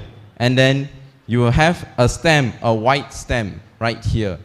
Okay? Can the Indian Dodgeball team, can you bring me the balls so you can pass around to your participants? Alright? And then you have the World Dodgeball Federation logo at the bottom. Okay? Okay, number of players in a team, again, like I said, the previous roster, this is for international tournament, yeah? 16. So for example, if the Indian team wants to send their players for the World Championship next year, a total of 16 players maximum. Now, when I said 12, that is the minimum for you to have to rotate, to have a proper game. Can you play dodgeball with 6 players? Okay, come. Okay, ladies and gentlemen, this is the normal ball that you can see. You see that our Malaysian Association of Dodgeball logo is up there. Then it's written dodgeball, and then this white stamp here states World Dodgeball Federation official ball. So you won't get cheated if you buy unofficial balls. You know it is an unofficial ball, because it must have the stamp of an official ball. Then you can run an official tournament. Okay, now, if let's say your roster only has 6 players, can you play in a tournament? You can, but you play handicap. Why? Because at the end of the day, you need 1 ball picker at least. 1 person to run around and take the ball. So I advise, try not to go up to that extent. Alright? Substitute players, again, they stand outside of the court. Okay, we have a few player statuses. One is an active player, a live player, eliminated or dead player, and then inactive players. So inactive players are practically players that are not playing in the current set. So inactive players will be standing at the PRA. Alright? Substitute players are also known as inactive players. Now, active players are live or dead players that are playing in the current set. And then you have a live player. A live player is a player who is still in the court, still playing the game. Alright? Eliminated or dead player, they will be standing at the PRA according to their elimination. Which means, for example, if Chandru sir and me play dodgeball and I was eliminated first, I will stand at number 1. And then later on, Chandru sir gets eliminated. He will stand at number 2. And then Narasimha sir will stand at number 3. It follows that style. Okay, equipment. Now this is a very technical area, but as referees, it is very important for you to know a few things. Number 1, fingernails. Now since the ball is foam, which means it's sponge inside, yeah? When you are able, are you able to squeeze the ball all the way? Yes, you can, but please never ever do it. Few reasons why. Number 1, immediately the construct of the ball, the density of the ball will get lesser. Faster, lesser. Number 2, you may tear, you may have cause micro tears around the ball. Because the polyurethane and the sponge is stick together. Okay, it's just one thin layer. So if the players consistently squeeze the ball all the way and then throw the ball, you will easily destroy the ball. Okay, that's the reason why as officials, as referees, if you see a player squeezing the ball, can you give the player a warning? Can you even give the player a yellow card? You can. Remember, a bit of squeeze is fine. Ball? Yeah, the yellow, can. Okay, what do I mean by squeeze? If you squeeze all the way, you clasp your hand, the ball can go all the way down. Can I squeeze? Can I? Okay. Okay, if you squeeze, you see, the ball can go all the way, right? But this is not good for the ball. You have a hole here. The hole will allow the air to go inside. So what is the amount of squeeze that you can allow a player to grip? They can grip up to this. Because sometimes, depending on the hand size, the smaller the hand, the more grip they need. It's understandable because they want to give a throw. But you don't see the player squeezing all the way and holding the ball like that. That is bad for the ball. Okay? So it is up to your discretion as a referee to come up with a set of rules to understand how much of squeeze can you allow a player to hold the ball. Alright? Next, you also have fingernails. So fingernails, make sure it's always cut. So ladies, I'm sorry, no manicure, pedicure stuff. Alright? Now, next things, clothing, shoes. Always wear equitable shoes. Can players wear sneakers and play dodgeball? They can. I've wear sneakers and play dodgeball all the time as well. There is no set of proper equipment for you to wear as long as it's covered shoes, you have a shirt, you have a pants, you can play dodgeball. Of course, advisable, professionally, you need a team shirt, you need a team jersey, and then you need sports shoes. Okay, if you want to play dodgeball, my advice to you all, since most of you are MS and also bachelor students, I believe I've heard, and also we have people from everywhere. I'm telling you all now this. If you want the players to play dodgeball for a long period of time, shoes are one of the major factors. Please observe how they throw the ball. Okay, as coaches as well, because you're not only going to be referees, you're going to be coaches as well. So please, I advise you, look at how your players throw the ball. See their shoes. Ask the players themselves to observe their shoes. Why? Some players, they have a more insole shading. Some players, they have a more backsole shading. So based on the shoe, the way they throw, and the way the wear and tear of the shoe, you can recommend them to buy different kind of shoes. Usually, dodgeball, we recommend only basically two types. Either you wear basketball, badminton shoes, the one that has a higher insole, or you buy a sports shoe. Okay? Now, okay, back to this. Clothing, non-marking sports shoes. At the same time, what do you mean by non-marking sports shoes? Which means like studs. Can you play on the field? Case you can, but don't wear studs. Because the moment you squeeze the ball, then that's it. There's a hole in the ball. Okay? Okay, non-permitted equipments. Any equipments that deem to enhance performance in the game. Currently, the World Dodgeball Federation has started to collaborate with WADA, the World Anti-Doping Agency, to look further into doping in dodgeball. Because the sport is growing into a very big area. Therefore, of course, these type of things we have to take into consideration. Alright? Can players use grip chalk? You can use grip chalk, but at a minimal level. Not until you take the grip chalk, your hand becomes snow. Understand? Grip chalks at a minimal level. Alright? I believe badminton is very usual, and weightlifting, powerlifting, you use a lot of grip chalk. You can use grip chalk in dodgeball as well, because sometimes players' hands get sweaty. So it's understandable. Humidity. Alright? Now, gloves and other form of hand gear to aid players catching. For example, in football or futsal, hockey, goalkeepers, their glove pad is thick and it's to prevent any type of finger injuries. If you use that in dodgeball, you have an advantage. Therefore, you cannot. So dodgeball is all bare hands. Unless the player, let's say, if the player is a right-handed player, he sprained his left wrist. He's wearing a cast. Okay? He's wearing a cast or a wrist guard. Can he play if the coach allows him to play? Yes, with the agreement of a few people, the referee of the game, the match official, and the team. If they are willing to take the risk to allow the players to play, they can. No issues.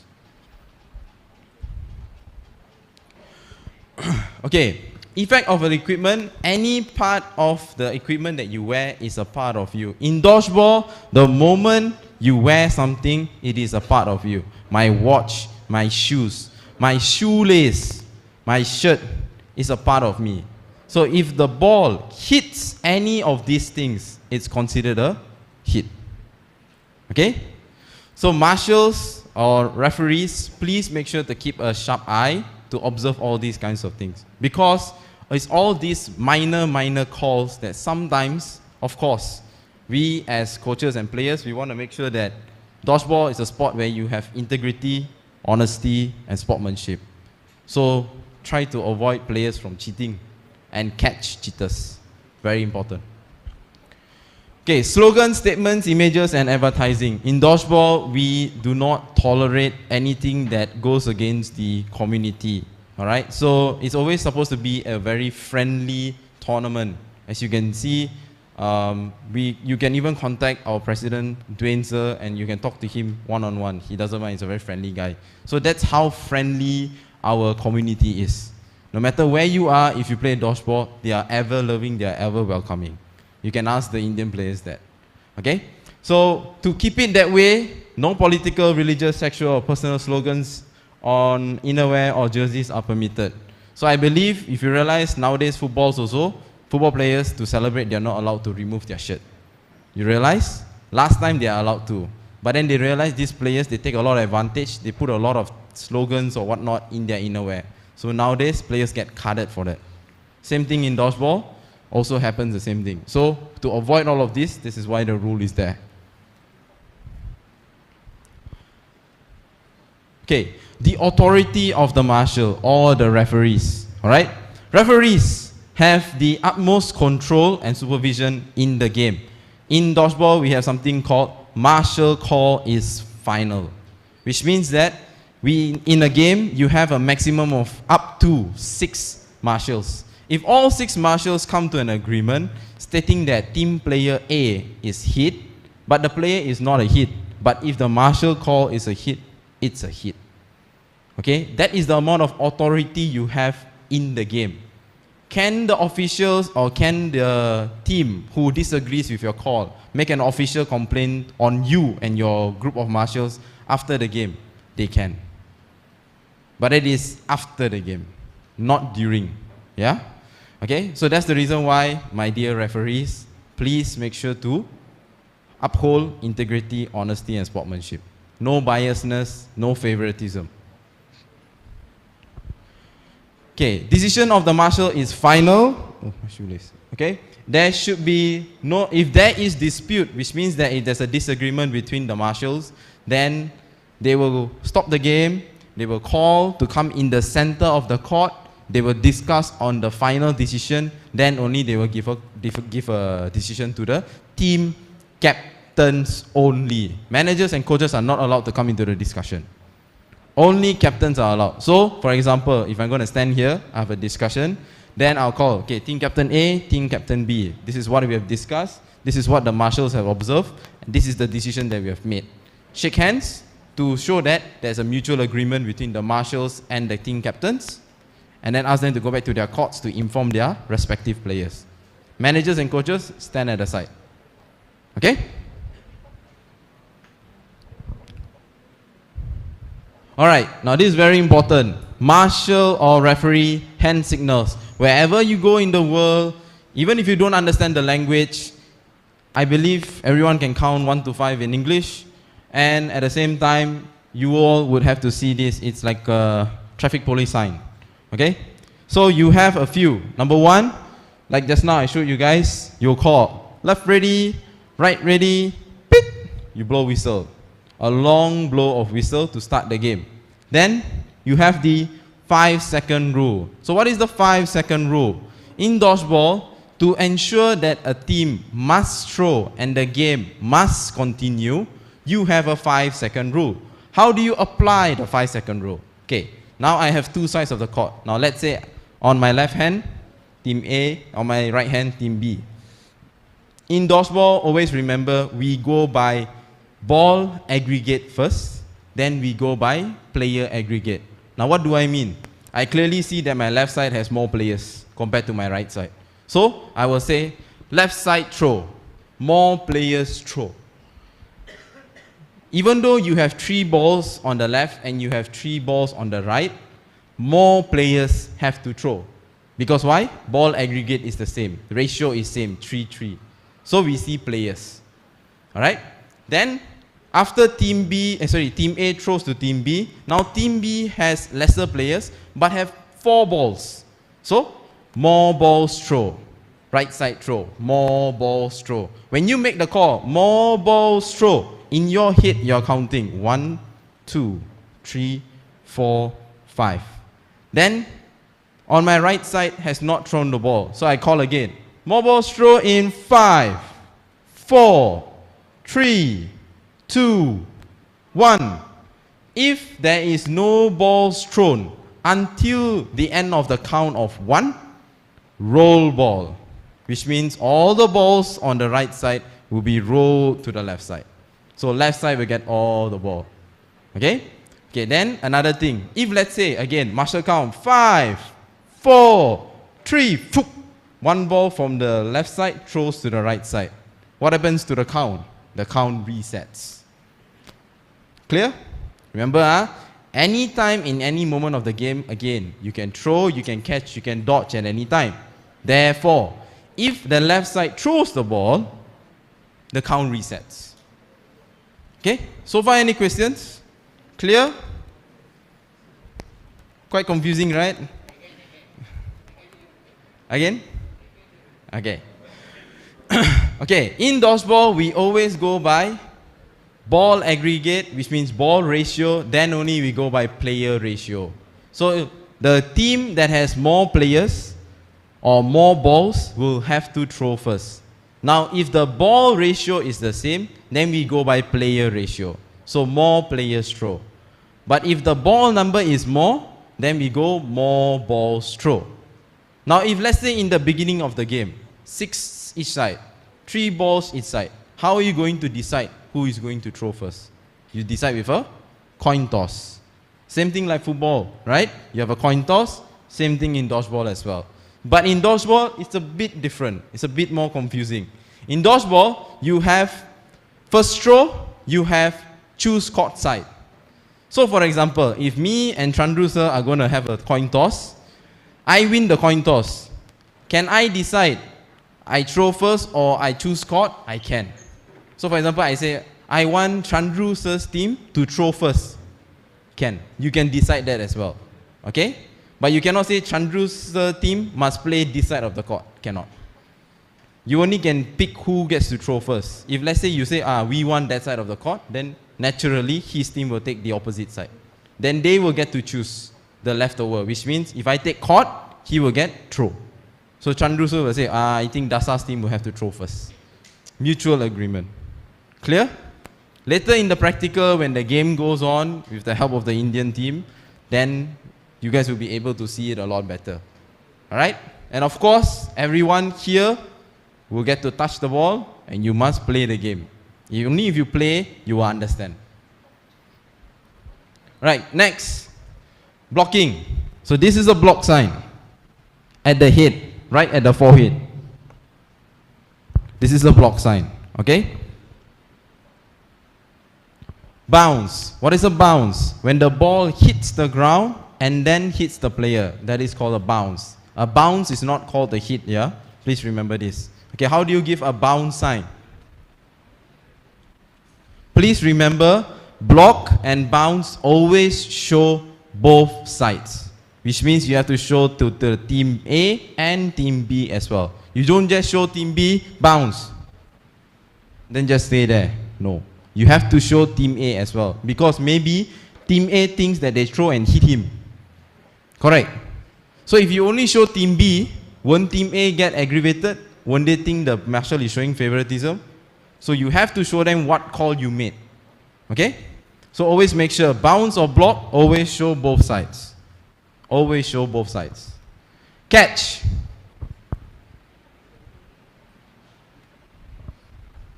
This is the catch sign. Okay? So if it's at the forehead, it's a block. If it's below the hip, it's a bounce. And if it's a catch, it's at the chest. Clear? Next, dead ball. Dead ball happens when there is 2 balls thrown at each other, meet in mid-air, and then causes a big clash. Something like a car accident, face-to-face, crash. Everyone goes away, or everyone dies. You get the analogy? Two balls in mid-air, contact, even if it's a grace, it's considered a dead ball. So what happens if a dead ball hits a player? No count. Okay? Next is a hit. So how does a marshal call a hit? You blow the whistle, pit, hit. So for example, if Chandru sir gets a hit at his pants, pit, hit, show. Always show. Back, show. Shoes, show. Hair, show. Always show the player where they get the hit. This tells two things. Number one, they would know where they got the hit. Number two, it also shows you are not sleeping in the game. You are keeping an eye. Clear? Because sometimes player will take advantage. They'll see, oh, the marshal is so okay, the referee is not paying much attention, I'll play things my way, I'll get away with a lot of things. Okay? So please keep an eye out. Okay, whistle signals. Very important. If you guys want to take a picture of this, you can take a picture of this. Okay, because this is the official whistle signals. One long blow indicate the pause of a game. Two short blows to indicate a timeout. Let me use my whistle. Okay, one long blow. Pause the game. Two short blows to indicate a timeout.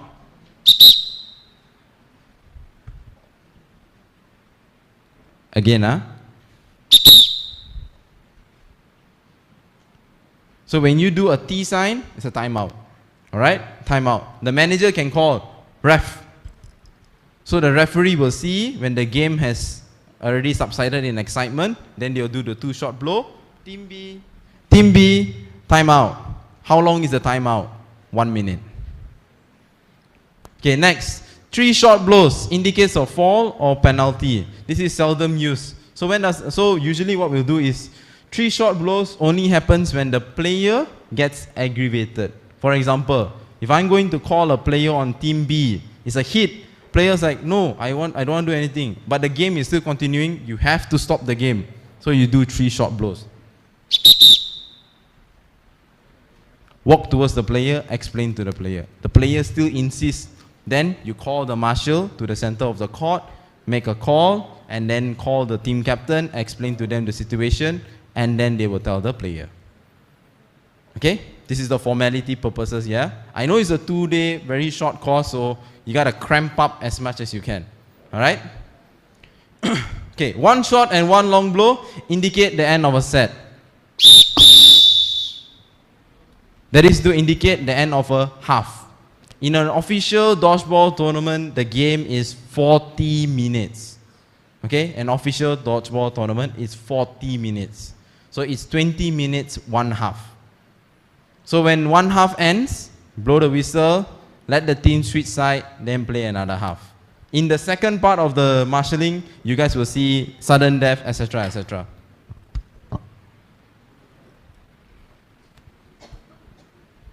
Okay, multiple short blows indicate a pause of the game. Assistant. Alright, now, the assistant head marshal's function is to assist the head marshal in running the program successively. Okay, you can have a maximum of up to 5 assistant head marshals because the line refs are also known as assistant head marshals. Okay, before we go to Q&A, I would like to go towards the second slide.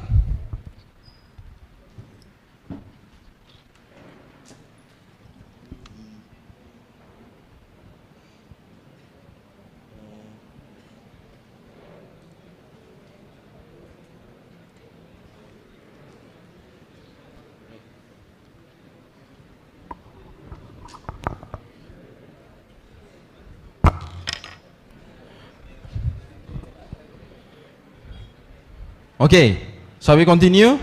Just a short one, then you guys can ask me all the questions you want. Alright, let's go very fast. Okay, the match, like I said, is 20 minutes, one half, and you have a lot of sets in the game. So one game is known as a match, alright? You have a full 40 minutes match. If the team wins 1 point, that is the end of a set. How many sets can you have in dodgeball? Multiple sets. Okay? A team can play 20 sets, that is 20 points. Okay? So you just know that 1 point is 1 set. Now the set will restart when a team has eliminated all 6 players on one half of the court, and the balls must be reset in the middle of the court, as like just now. So which means the ball have to be reset on the right side of your court. You have 30 seconds to set the ball. Now, for example, Team B is winning 1-0 against Team A. They played 20 minutes. They only managed to win 1 point in 18 minutes. There is still another 2 minutes. Okay? You have to set the game. But the players don't want to rush the ball. What they do is they just stand around holding the ball. They don't want to set the ball. What does the referee do? Referee can call, pit, player, set the ball. Faster, you have time. They don't listen, pit, yellow card. And when the yellow card goes, it doesn't go to the player, it goes to the team. Team yellow card. It's a big offense. Because, again, in dodgeball, it is a very fair, friendly community. So we just want to have fun in the game. As much as it is competitive, you can also make it friendly. Alright? So you have a 30-second buffer. The ball must be set in 30 seconds. Alright, now, sudden death. Sudden death happens only after you have finished the whole time. For example, if you play a 40 minutes game, at the end of 20 minutes, that is the end of one half of the match, correct? Now, if let's say after 20 minutes of playing, once the game has crossed over 20 minutes, Marshal blows whistle.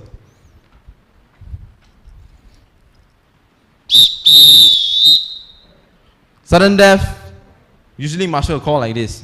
So, 5, game ends in 5, 4, 3, 2, 1. Sudden death. Left side, 3 players. Right side, 5 players. Players on baseline. Ready? So that's how the marshal calls. Alright? So, for example, if the left side has 3 players, right side has 5 players, then what about the balls? The balls also reset. 3 balls on each side. The game starts back. However, there is a major difference in sudden death. In sudden death, there is no opening rush. That's the reason why all players will be at baseline, and the balls will also be with the players. Next, there is no blocking. In dodgeball, you can throw, you can dodge, you can catch, and you can block, which means you use a ball to block the opposite ball. In sudden death, there is no blocking. You cannot do that. The moment you do blocking, it's considered a hit. That's the only difference. Okay? That is the only difference.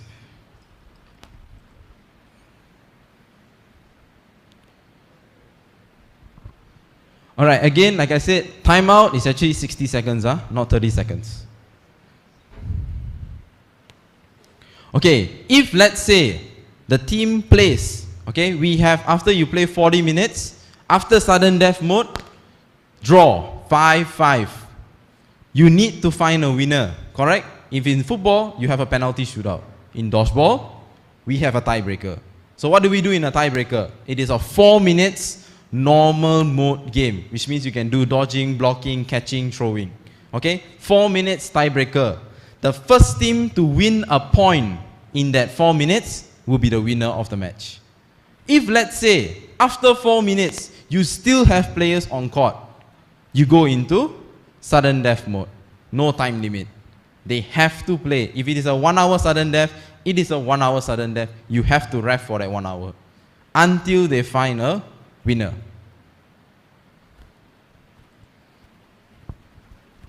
Okay, opening rush. When you start the ball, the marshal will call again. Left ready, right ready, beep, you blow the whistle. Players on the right side run. They can do an opening rush. So what is the function of an opening rush? To get an advantage of elimination speed. Because the goal or the rule is that a ball must cross the activation line. That is the rule.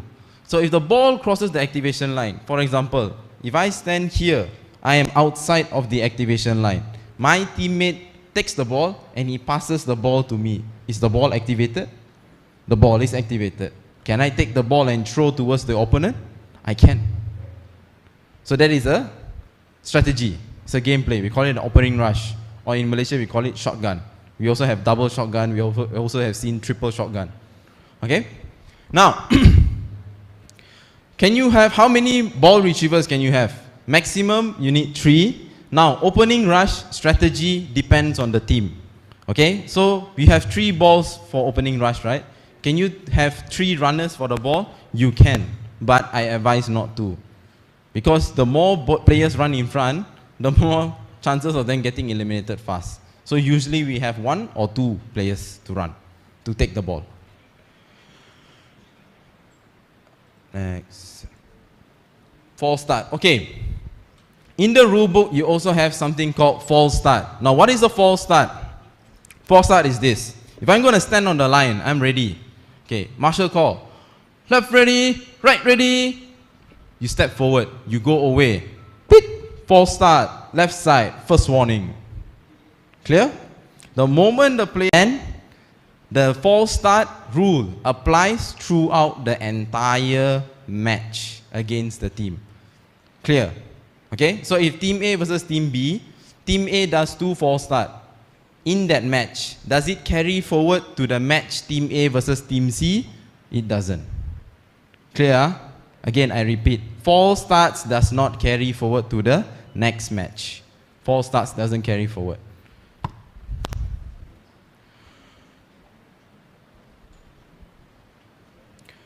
Okay. Elimination of an opening rush. Ladies and gentlemen, through 2022's rule book, these are a few, to be honest, the rule book doesn't have this, but this is the updated discussion where the captains and managers have come to, together with the World Dodgeball Federation rules. Okay? I have to tell you all this since you're going to be running events throughout the entire India. Number 1, in opening rush, if let's say a player who has an inactive ball takes the ball and he throws to the opponent and it hits, it is not considered a hit. Obvious reasons, the ball is inactive. Now, if let's say I am standing here, the person on team B throws the ball at me, he is throwing an inactive ball or an inactive ball. I catch the ball. Is it considered a catch? It's a catch. It's a bit confusing, right? But this is the agreement that has been done at the world stage. Okay? So, in opening rushes, if a player throws the ball, be it active or inactive, if the opponent catches the ball, it is a catch. Okay?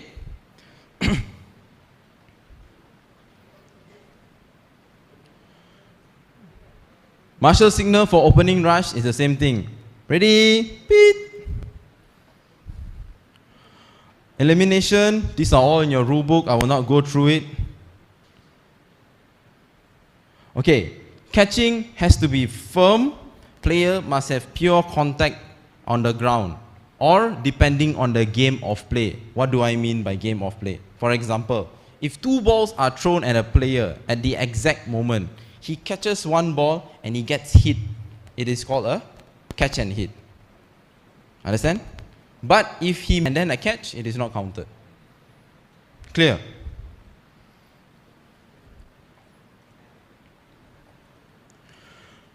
Okay, now, if blocking is very simple, you use a ball and you block. You block the ball that is coming from the opposition side. Again, if you see the rule book, you have cloth style and you have foam style. In cloth style, the ball, when you hold it, until your wrist, it is a part of you. So if you block the ball and it hits your wrist, it is still considered a block. But we are talking about foam dodgeball, 6-style dodgeball. 6-style dodgeball, when you hold the ball, it is a part of you. So if it grazes your fingernail, it's a hit. It grazes your wrist, it's a hit. So the way you block a ball is also very important.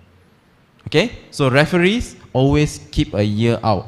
You, with experience, you will be able to differentiate the sound. The sound is very important.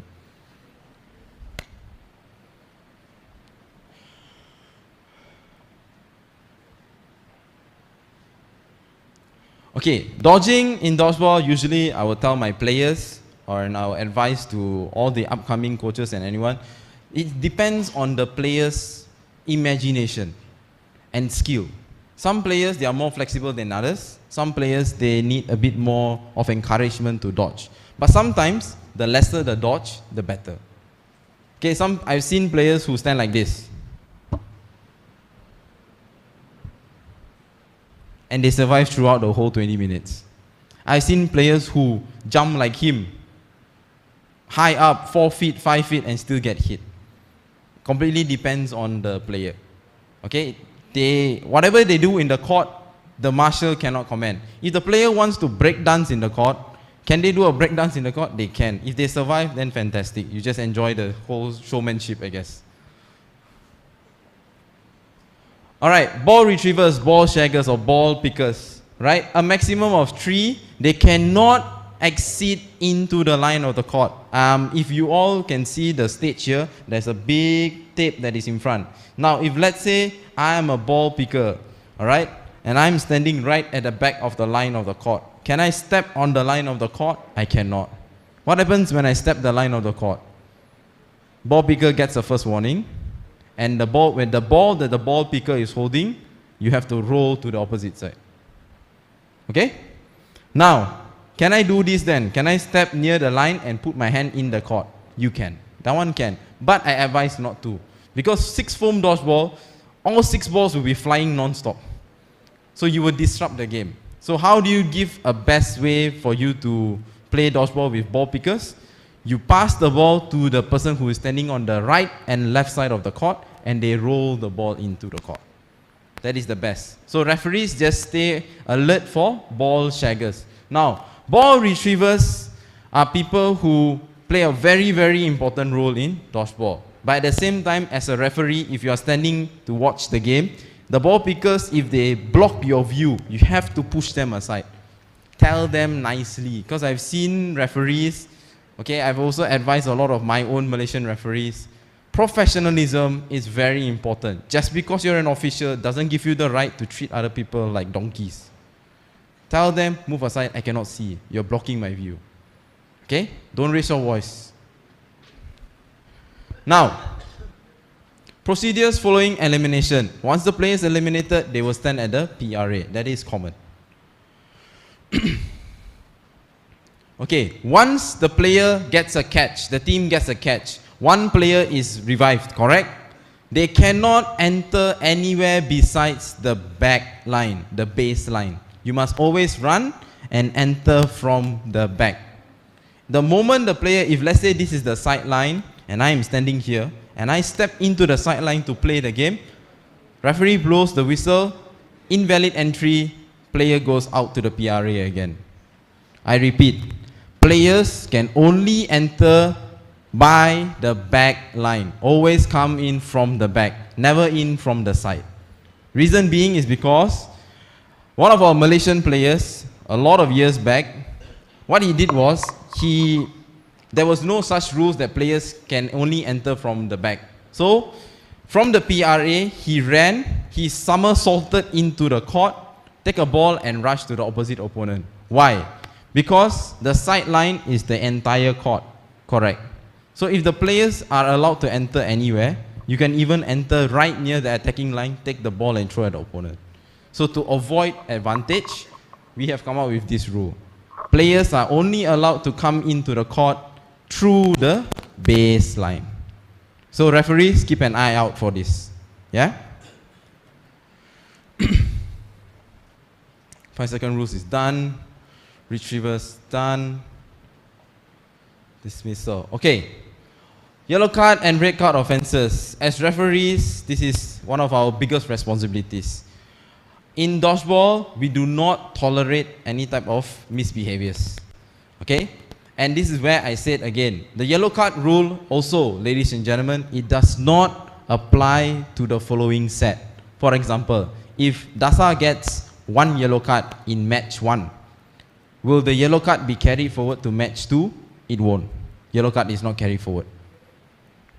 I repeat, yellow carried forward throughout the entire tournament. Yellow card not carried forward. Okay? Number one. Number two, 2 yellow cards will make a red card. Now, what is the reason for, what is the penalty for a red card? If a player gets a red card, he will have to forfeit the following 2 matches. So match 1, 2 and 3, he is not allowed to play. Match 4, he can play. You get me? Alright? Red card. Dasa gets a red card. Dasa playing in match 1. So, Dasa will be immediately eliminated. He cannot play match 2 and match 3. But can he play match 4? He can play match 4. Red card only applies for 2 consecutive games. Alright? Team red card, eliminated from the whole tournament. Okay, clear? Team yellow card, carry forward throughout the whole tournament. Team red card, eliminated from the whole tournament. Okay, yellow card offenses. Show dissent by word or action, persistent infringement, delay of restart of play. Like I said, if they just stand, they just make don't know, they don't want to reset the game, you can give them a yellow card. Okay? Fails to respect the required action, enters or re-enters the field of play without marshal permission, deliberately leaves the field of play, continuous invalid throw. Now, again, this 15.4.6 enters or re-enters the field of play without marshal permission. At the heat of the game, if let's say Team A catches a ball, Team A player can run in and go inside the court. They can. Not necessarily Team A catch, you blow whistle, Team A catch, okay, player go inside, then you observe the player going inside. You have a lot more work to do. You better observe the game. Clear? Because you have your marshals on the opposite side, you have a few other marshals in the court, they can observe for you as well. Okay, yellow card violences, no profanities, okay, no any type of physical or verbal profanities, no curse words, okay, no curse words towards the opposition, most importantly. For example, if the player gets frustrated, then they start, maybe out of frustration, they curse, but they curse because they didn't get the result that they wanted. I leave it to the discretion of the marshal. Sometimes the marshals are, okay, I understand this player frustration. But if the player looks at you and the player scolds you, you can cut him. If the player looks at the opposition player and consistently provokes them, you can cut them. Now what happens when a player gets a yellow card? The player will immediately go to the penalty area for 5 minutes. What about substitute yellow card? Yes, ball pickers can get yellow card. Ball picker yellow card is a lot worse compared to normal players yellow card, which means you only have 2 ball pickers, so 1 ball picker down. Number 2, one of the players who are active in the court eliminated. I repeat, 1 ball picker gets a yellow card, leaves the court, so you only have 2 ball pickers left for the set. Then, one of the players who are playing in the court, if less players, so among the 2, 1 person must decide to go out of the court and stand at the PRA, which means that you immediately friendly fire, in a sense, eliminate one of your teammates. That is the penalty for ball picker yellow card. Why ball picker yellow card is more serious or severe compared to a player yellow card? Because ball pickers have the advantage to run around the court, which means that the nearest point of contact to the opposition side is ball picker. So if I can stand at the edge of the court and I can provoke the opposition player, I can consistently provoke the opposition player, correct? That is a type of strategy, mental game. You go for mental game. But there is a limit to the mental game as well. So as a referee, it is on to your discretion how much of mental game you want to allow your players to have. Red card offenses, of course, severe fighting, violence, okay? Player or team gets a yellow or red card.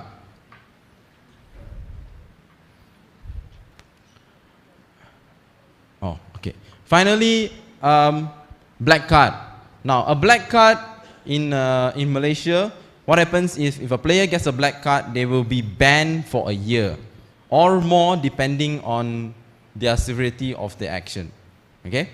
So, this issuance of black card will only be given by the official authority. Marshals are not allowed to give a black card.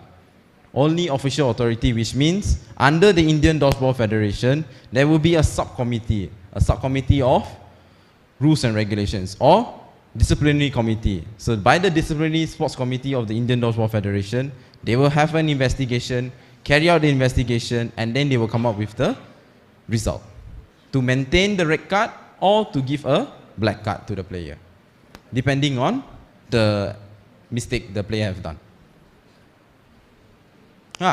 Voila, I'm done. So, ladies and gentlemen, any questions?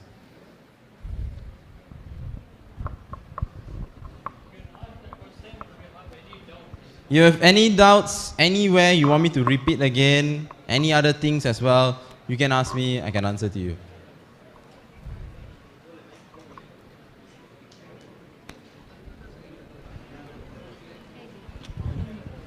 Just a question on the bounce, if you could deliberate more.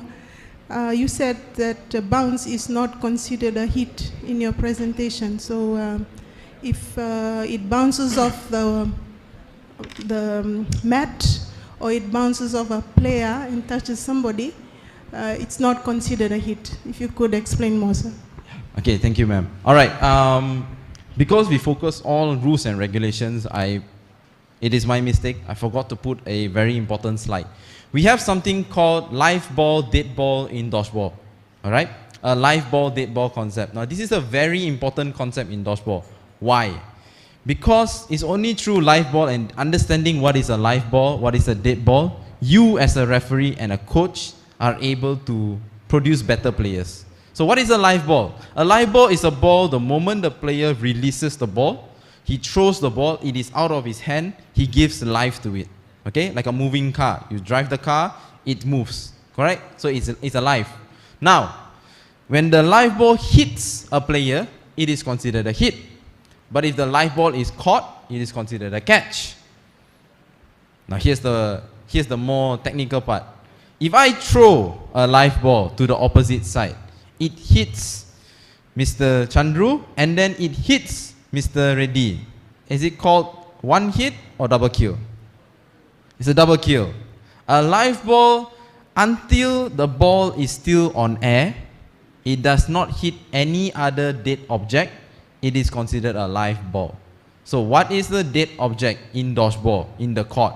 Number one, your ball pickers. If the ball hits the ball picker and then hits the player in court, is it considered a hit? No, because the ball picker is a dead player. He is outside of the court. If the ball hits the marshal and then hits the player, it is not considered a hit. The referee is a dead object, in a sense, a dead object. The court, the bounce. If the ball hits the floor, is the floor a live object? It is not. So the moment the ball hits the floor and then hits the player, it is considered a dead ball. Or we call it a bounce. We give a call a bounce. Why do we give a call a bounce? Sometimes players, professionally, will start to squat down. We try to reduce our circumference. Then we hold two balls to block. Okay? Then sometimes they can go even smaller. So the moment we go up to this small size, if a ball is thrown at a very low level, maybe the ball hits the ground here and then only hits the player. It's a very, specific technical call. Only the referee can be able to see that shot. Sometimes players themselves, they'll be like, oh, I think I got a hit. Then you say, no, it's a bounce first. You get what I mean? So that's why the moment the ball hits the floor and then hits the player, it is called a bounce. It's a dead ball. Clear? You understand, ma'am? Do you understand? Okay? All right, now, we have something else in dodgeball. Ball. Yeah. Thank you. Okay, third concept, trap ball. Now what is a trap ball? A trap ball happens when the ball hits a dead object and a live player at the same time. This usually happens when in the heat of the game. For example, if I'm standing here, a ball is thrown and it hits me and the floor at the same time. The point of contact is at the same time. That is called a trap ball. So what is the call of a trap ball? It's a hit. No discussion, hit. Clear? Again, if it's a trap ball, it is a hit. Alright? It's a out, it's a out. Now, so with using this concept, I need to hear from the crowd. I throw a ball to the crowd. It hits 1, 2, 3 people, and then the fourth person catches the ball. Is it a catch or a hit? Who says a catch? Raise your hand.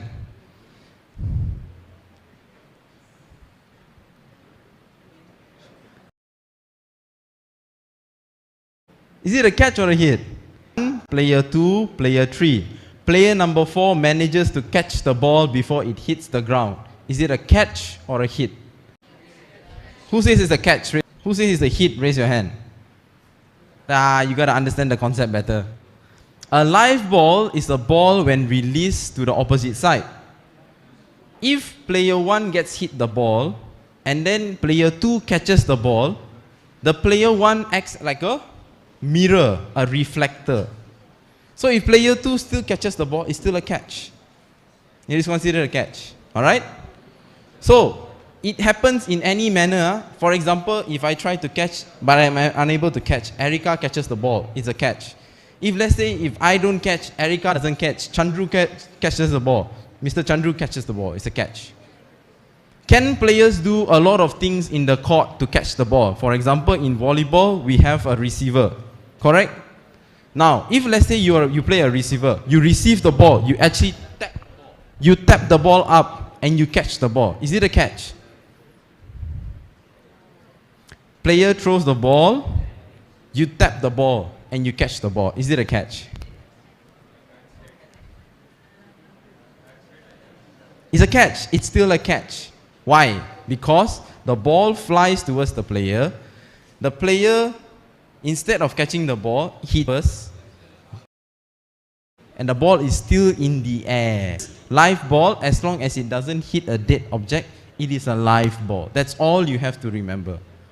Okay? So no matter what type of strategy the player uses, if the ball is still in the air, it is still a catch. Now, let's make it more confusing. Recently, it happened in Malaysia as well, again.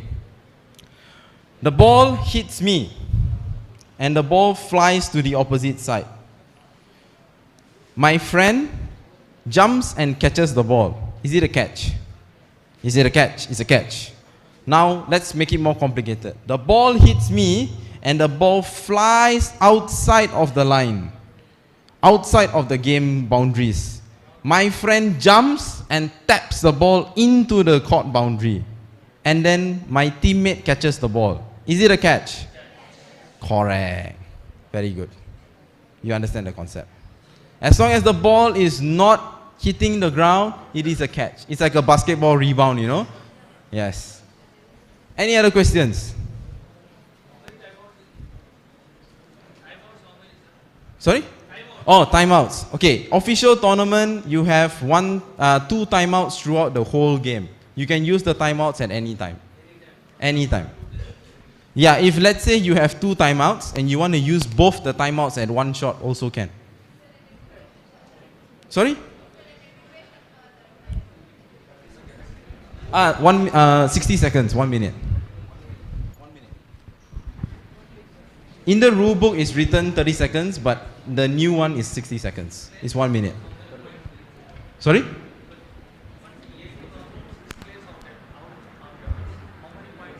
One point. It's the same like football. If the team wins 3-0, winning point is 3 points. Correct, in a match. For you to put it in a league. Same thing. In dodgeball, the game can go up to 20-0, 15-0. But the point that the team wins is a win. It's still a 3. Draw is a 1, lose is a 0.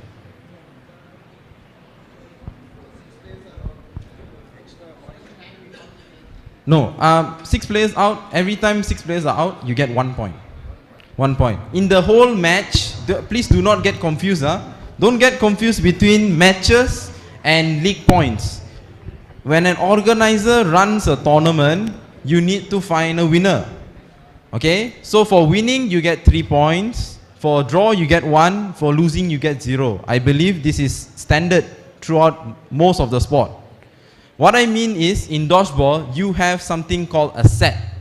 A set ends when all 6 players gets eliminated from the court. So we have a 20-minute game. Let's say 20 minutes of game. Team A eliminates Team B in 1 minute. All 6 players are out. You still have 19 minutes to play. That is the end of one set. So for example, in 19 minutes, can Team A and B play 20 sets? Maybe they can. Then you have another half. You play another 20 sets. You play 40 sets. Team A, Team B. Team B wins 15 points. Team A wins 5 points. So what is the final score for Team B when it goes into the league? 3 points. You guys understand the concept? So you understand? Okay.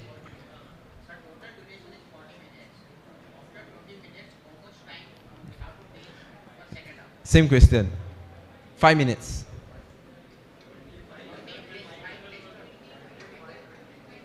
Yeah, 25, 20. The half time, depending on the organizer, can be reduced as well. 3 minutes, 1 minute half time, depends on the organizer. If you want to run a tournament, it is not necessary for you to run 40 minutes of game. No.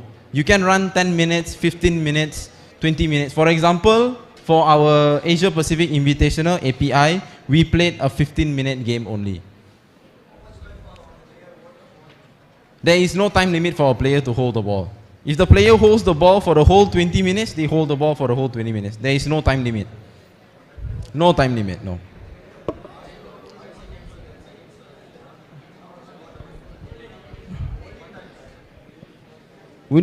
For you to hold the ball, there is no time limit. You can hold the ball how long you want.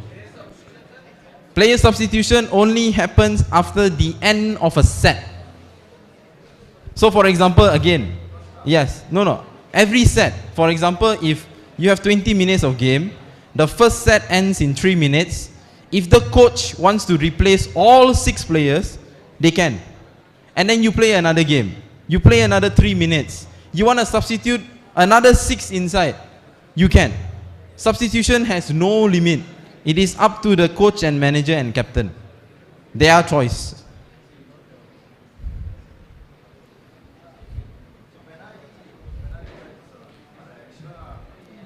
Penalty time, we call it tiebreaker. Tiebreaker, 4 minutes, normal game. It is a bit different, right? Technical points, I don't get you.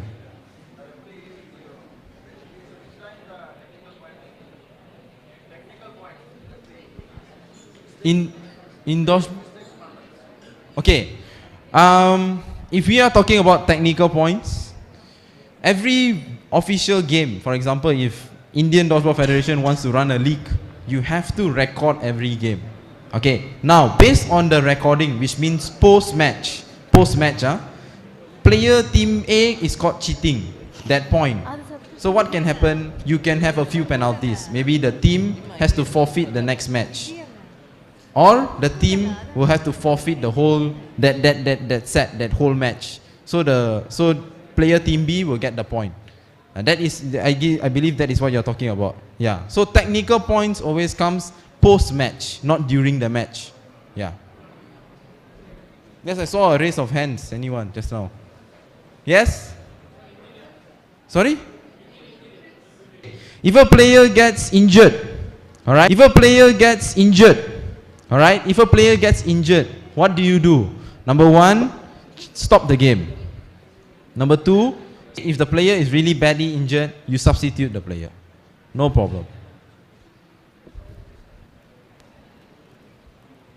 Any other questions?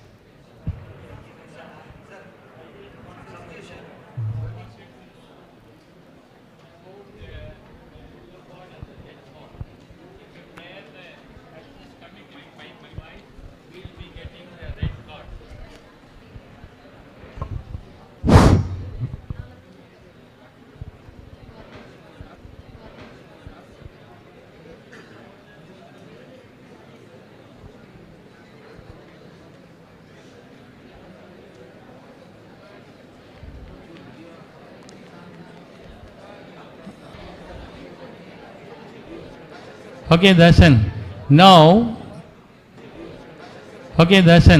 Now, the player gets 2 yellow cards then finally he'll get a... You allowing the player to stay in the court, or you send the red card person to out? By rule book, the moment the player gets a red card, they forfeit the next 2 matches. Then after that, they are allowed to play the following match. The player who gets the red card at the current match will forfeit the game. They cannot play the game. He will go out of the court. Yes. The player has to go out of the court. The player has to go out. If continuously commit a mistake and referee shows the red card, the moment the same player cannot be stand inside the court. He should be outside the court. Yeah, they will go out of the court boundaries. They will stay at the substitution area. Only, no, that match and the following 2 matches, they will only be in the substitution area. They cannot go into the court boundaries. They cannot be ball pickers. They are removed from all activities around the court. Any other questions? I'll take one last one. Sir, your question, sir. Oh yeah, sir. Yeah. Man-to-man substitution. A substitution can only be made after the end of a set. You can have continuous multiple substitutions. Non-stop. Yes, provided only after the end of a point, the end of a set. Injuries, you will, yeah, if the player has an injury, then they will have to, you will call your medical team to check if the player can continue or not. Player cannot continue, you can have a substitute player inside to substitute the player. The time will have to stop, of course. The time must stop.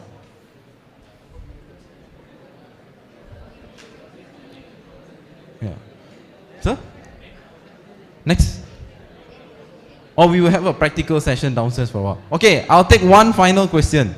Yes, sir. There is a boundary. There is a boundary, right? So certain boundaries they have to put some net. If the ball crosses the net and goes outside too far, so the retrievers has to go and run get the ball. I like your question. Okay. Every court is advised to have an extra set of balls. So for example, we have 6 balls being played. By the referee or by the technical team, you will have another set of ball ready.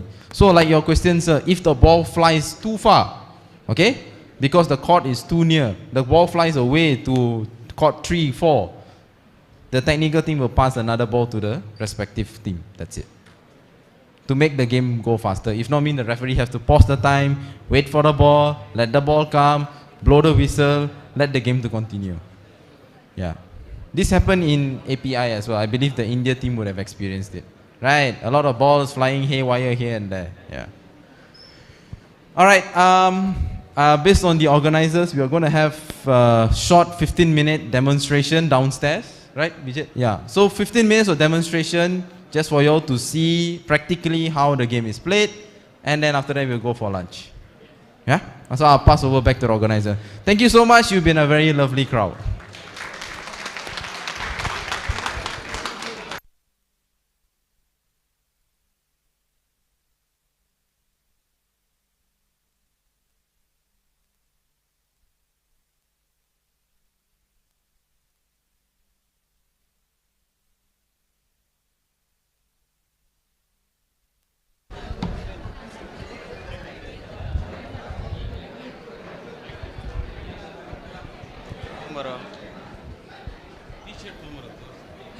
One minute. I request just 1 minute silence.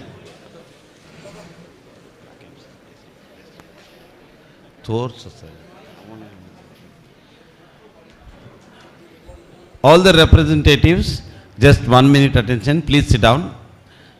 Just for this training program, those who are registered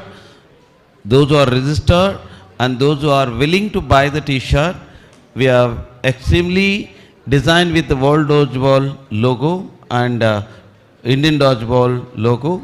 This t-shirt, it is cost of only 280 rupees. Those who are registered, so 290 rupees. So you can buy this t-shirt. And we have even another one, tracksuit, few pieces are there. So this one, track pant, we are using for the national level referees. We are using, this is also, it is good for everyone. This is just for few pieces we have. This is 220 rupees, that's all. Track pant is 220 and t-shirt is sublimation t-shirt 290. Even only 10 pieces referee t-shirts are there, so that is 280. So those who are registered only first preference, then afterwards we will give to others. Only we have 70 pieces, that's all. Please, those who are interested, you can buy. Thank you.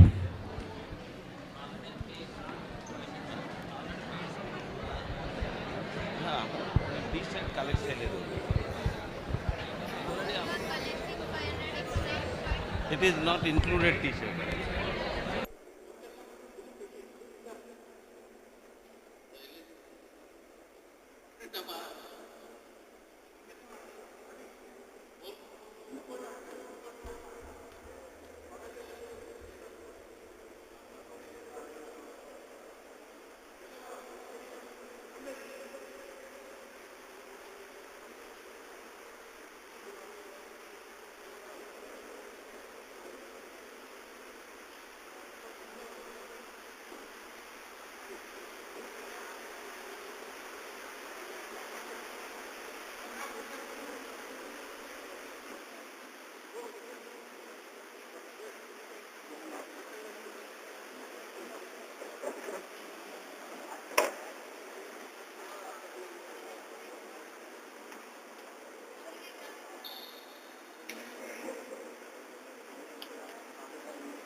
Auditorium.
ವಚನ ಇದು ವಿದ್ಯಾದಾನ ತಾಣ ಪಡೆದಾಗಲೇ ಸಿರಿ ಶಿಕ್ಷಣ ನಮ್ಮ ಅಂಧಕಾರ ದಮನ ಮಂಗಳೂರು ವಿಶ್ವವಿದ್ಯಾನಿಲಯ ಮಂಗಳೂರು ವಿಶ್ವವಿದ್ಯಾನಿಲಯ ನಮನ ನಮನ ಜ್ಞಾನವೇ ಬೆಳಕು ಬೆಳಗೋಕೆ ಈ ಬದುಕು ಜ್ಞಾನವೇ ಬೆಳಕು ಬೆಳಗೋಕೆ ಈ ಬದುಕು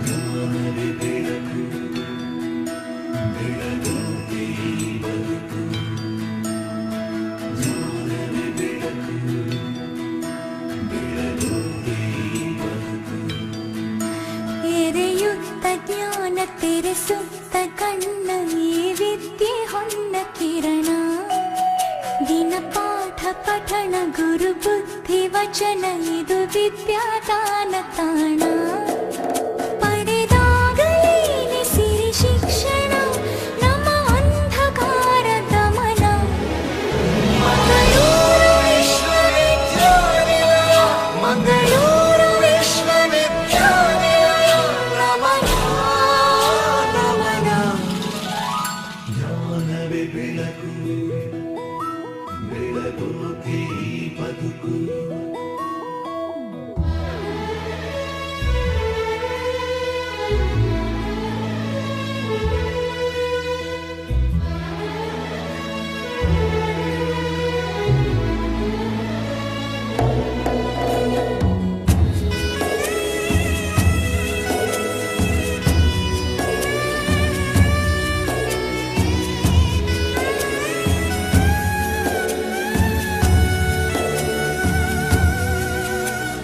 ಜ್ಞಾನದೇ ಗುಲವೇ ಬೀಡು ಬಿಟ್ಟಿದೆ ಕಡಲಿನ ತಡಿಯಲ್ಲಿ ಅರಿವು ಮೂಡಿಸುವ ಗುರುವೇ ದೇವರು ನಮ್ಮ ಈ ಗುಡಿಯಲ್ಲಿ ಎಲ್ಲ ಸಾಧನೆಯ ಮುಟ್ಟು ಮೆಟ್ಟಿಲು ಹತ್ತೋದಿಲ್ಲೇ ಮೊದಲು ವಿದ್ಯೆಯೇ ನಮ್ಮಯ ಹಕ್ಕು ನಾಳೆಯ ದಿಕ್ಕು ಜೀವನದ ಸೆಲೆಯು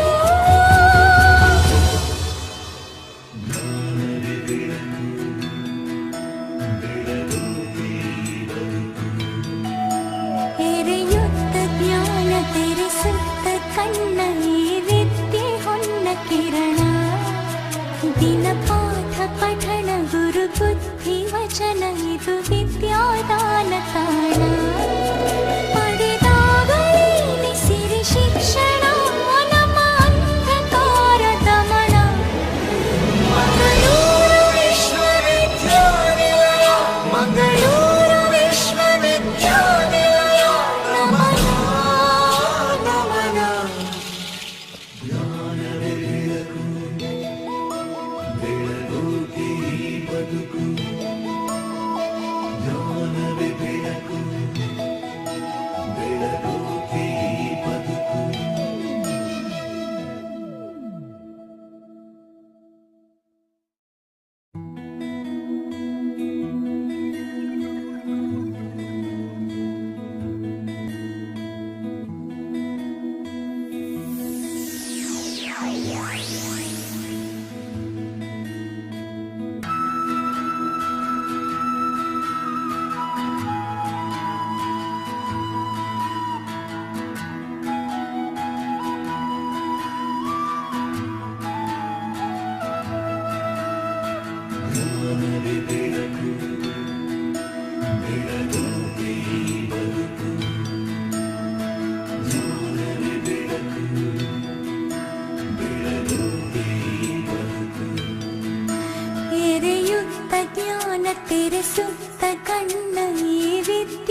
ಕಿರಣ ದಿನ ಪಾಠ ಪಠಣ ಗುರು ಬುದ್ಧಿ ವಚನ ಇದು ವಿದ್ಯಾದಾನ ತಾಣ ಪಡೆದಾಗಲೇನೆ ಸಿರಿ ಶಿಕ್ಷಣ ನಮ್ಮ ಅಂಧಕಾರ ದಮನ ಮಂಗಳೂರು ವಿಶ್ವವಿದ್ಯಾನಿಲಯ ಮಂಗಳೂರು ವಿಶ್ವವಿದ್ಯಾನಿಲಯ ನಮನ ನಮನ ಜ್ಞಾನವೇ ಬೆಳಕು ಬೆಳಗೋಕೆ ಈ ಬದುಕು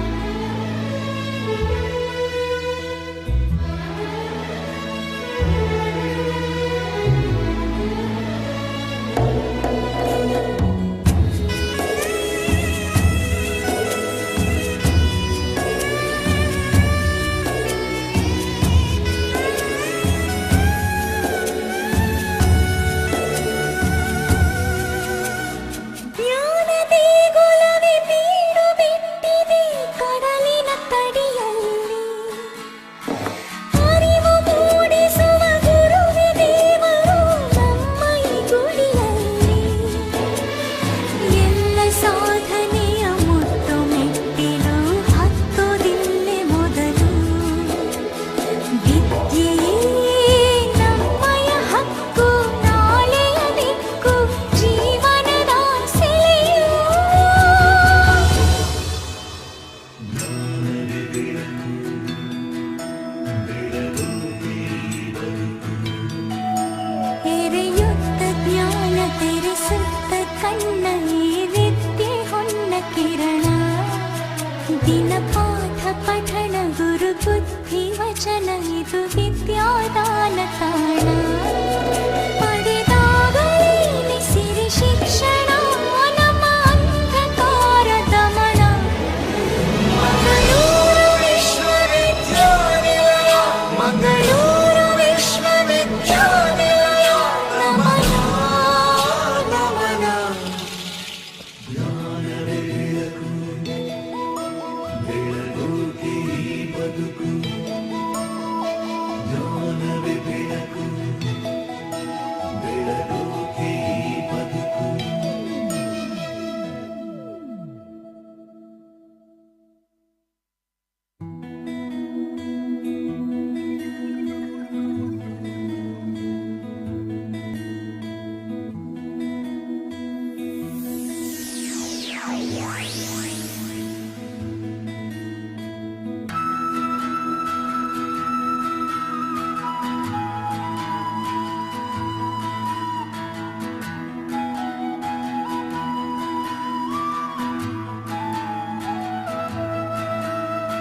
ಜ್ಞಾನವೇ ಬೆಳಕು ಬೆಳಗೋಕೆ ಈ ಬದುಕು ಜ್ಞಾನವೇ ಬೆಳಕು ಬೆಳಗೋಕೆ ಈ ಬದುಕು ಎರೆಯುತ್ತ ಜ್ಞಾನ ತೆರೆಸುತ್ತ ಕಣ್ಣ ಈ ವಿದ್ಯೆ ಹೊನ್ನ ಕಿರಣ ದಿನ ಪಾಠ ಪಠಣ ಗುರು ಬುದ್ಧಿ ವಚನ ಇದು ವಿದ್ಯಾದಾನ ತಾಣ ಪಡೆದಾಗಲೇನೆ ಸಿರಿ ಶಿಕ್ಷಣ ನಮ್ಮ ಅಂಧಕಾರ ದಮನ ಮಂಗಳೂರು ವಿಶ್ವವಿದ್ಯಾನಿಲಯ ಮಂಗಳೂರು ವಿಶ್ವವಿದ್ಯಾನಿಲಯ ನಮನ ನಮನ ಜ್ಞಾನವೇ ಬೆಳಕು ಬೆಳಗೋಕೆ ಈ ಬದುಕು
ಗುರು ಬುದ್ಧಿ ವಚನ ಇದು ವಿದ್ಯಾದಾನ ತಾಣ ಪಡೆದಾಗಲೇ ಸಿರಿ ಶಿಕ್ಷಣ ನಮ್ಮ ಅಂಧಕಾರ ದಮನ ಮಂಗಳೂರು ವಿಶ್ವವಿದ್ಯಾನಿಲಯ ಮಂಗಳೂರು ವಿಶ್ವವಿದ್ಯಾನಿಲಯ ನಮನ ನಮನ ಜ್ಞಾನವೇ ಬೆಳಕು ಬೆಳಗೋಕೆ ಈ ಬದುಕು ಜ್ಞಾನವೇ ಬೆಳಕು ಬೆಳಗೋಕೆ ಈ ಬದುಕು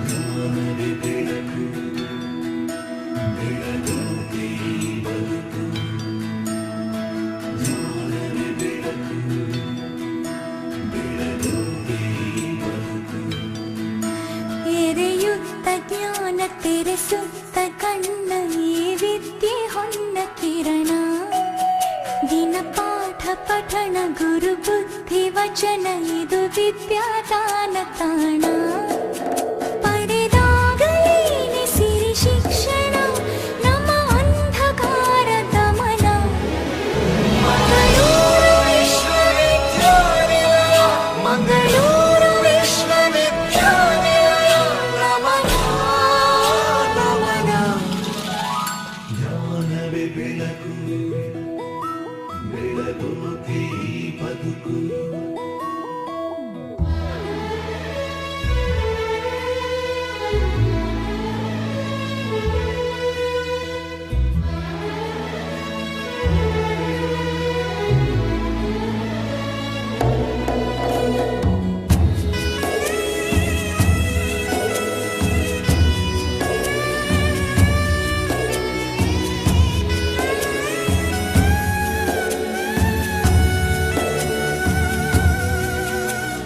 ಜ್ಞಾನದೇ ಗುಲವಿ ಬೀಡು ಬಿಟ್ಟಿದೆ ಕಡಲಿನ ತಡಿಯಲ್ಲಿ ಅರಿವು ಮೂಡಿಸುವ ಗುರುವೆ ದೇವರು ನಮ್ಮ ಈ ಗುಡಿಯಲ್ಲಿ ಎಲ್ಲ ಸಾಧನೆಯ ಮುಟ್ಟು ಮೆಟ್ಟಿಲು ಹತ್ತುವುದಿಲ್ಲೆ ಮೊದಲು ವಿದ್ಯೆಯೇ ನಮ್ಮಯ ಹಕ್ಕು ನಾಳೆಯ ದಿಕ್ಕು ಜೀವನದ ಸೆಲೆಯು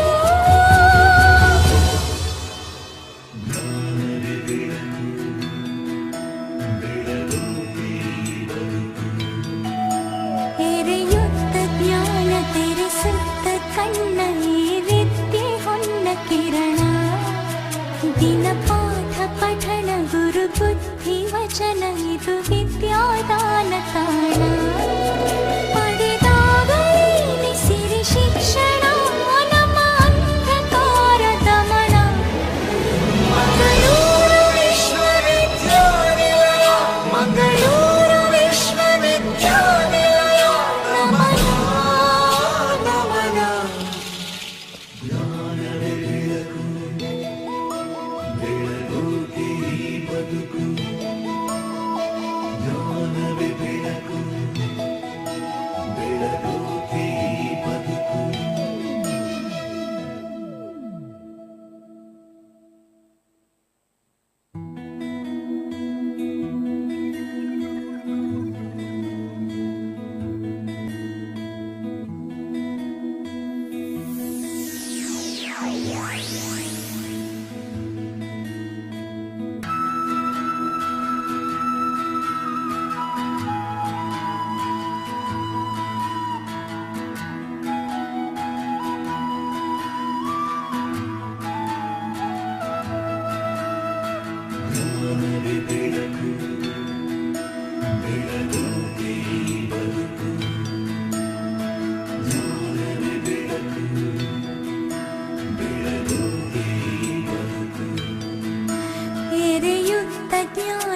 ತೆರೆಸುತ್ತ ಕಣ್ಣ ಈ ವಿದ್ಯೆ ಹೊನ್ನ ಕಿರಣ ದಿನ ಪಾಠ ಪಠಣ ಗುರು ಬುದ್ಧಿ ವಚನ ಇದು ವಿದ್ಯಾದಾನ ತಾಣ ಪಡೆದಾಗಲೇನೆ ಸಿರಿ ಶಿಕ್ಷಣ ನಮ್ಮ ಅಂಧಕಾರ ದಮನ ಮಂಗಳೂರು ವಿಶ್ವವಿದ್ಯಾನಿಲಯ ಮಂಗಳೂರು ವಿಶ್ವವಿದ್ಯಾನಿಲಯ ನಮನ ನಮನ ಜ್ಞಾನವೇ ಬೆಳಕು ಬೆಳಗೋಕೆ ಈ ಬದುಕು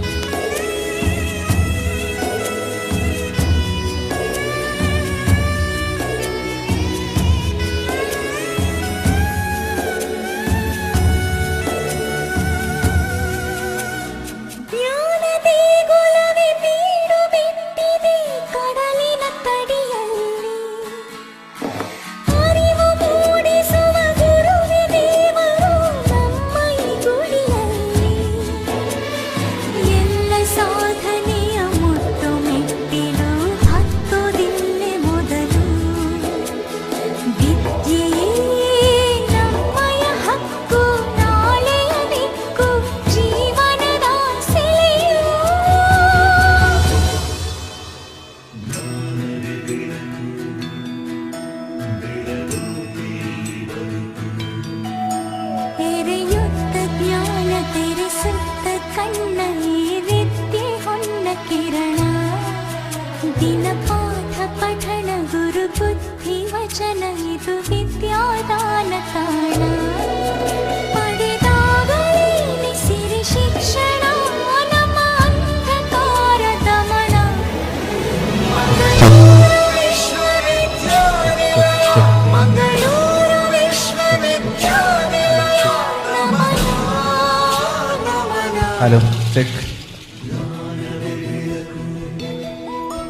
ಬೆಳಗೋಕೆ ಈ ಬದುಕು ಜ್ಞಾನವೇ ಬೆಳಕು ಬೆಳಗೋಕೆ ಈ ಬದುಕು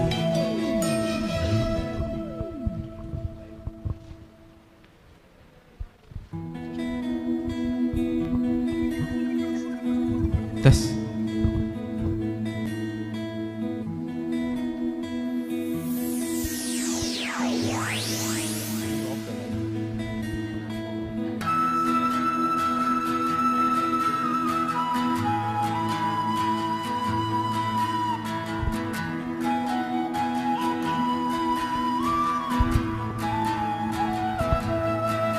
ಜ್ಞಾನವೇ ಬೆಳಕು ಬೆಳಗೋಕೆ ಈ ಬದುಕು ಜ್ಞಾನವೇ ಬೆಳಕು ಬೆಳಗೋಕೆ ಈ ಬದುಕು ಎರೆಯುತ್ತ ಜ್ಞಾನ ತೆರೆಸುತ್ತ ಕಣ್ಣ ಈ ವಿದ್ಯೆ ಹೊನ್ನ ಕಿರಣ ದಿನ ಪಾಠ ಪಠಣ ಗುರು ಬುದ್ಧಿ ವಚನ ಇದು ವಿದ್ಯಾ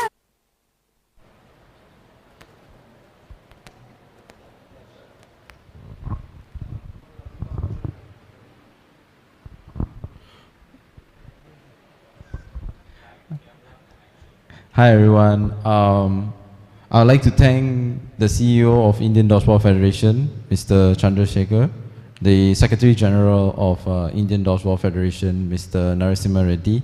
I would like to extend my thanks to the President of the World Dodgeball Federation, Mr. Dwayne Wazinski, for consistently, and also the WDBF team for consistently supporting the growth of dodgeball throughout every nation, no matter big or small. I would also like to extend my thanks to President of the Asia Dodgeball Federation and the Malaysia Dodgeball Federation, Malaysian Association of Dodgeball, MAD, Dato Radhakrishnan for always being on my side and supporting me for the growth of dodgeball in and outside of Malaysia. So I'm here today in Mangalore University in Mangalore. Mangalore University in Mangalore, and we have about 250 participants together with about about 100 plus people who are going to take the referee examination for six foam style dodgeball here. It is a great initiative done by the Indian Dodgeball Federation to promote six foam dodgeball throughout India in all near 30 states. So I've heard their vision and mission, and it's fantastic to, of course, if it is for the positive growth of the Indian Dodgeball Federation, I believe that the World Dodgeball Federation and the Asian Dodgeball Federation will be always at the back of the Indian Dodgeball Federation. Yeah, so if you are nearby, then by all means, I implore you to come and join us for the program. Maybe you get to see for yourself how fun six foam dodgeball is, and maybe you have a chance to play along with us. Thank you. Alright, so talking about so many people, I forgot about myself. I'm Dasataran V. Subramaniam. I am the General Secretary for the Asia Dodgeball Federation as well as the Malaysian Association of Dodgeball. I'm an international dodgeball coach certified by the world body, and I'm here to help assist the Indian Dodgeball Federation in growing their sport properly with proper formats, proper paperwork, etc. in India. Thank you so much.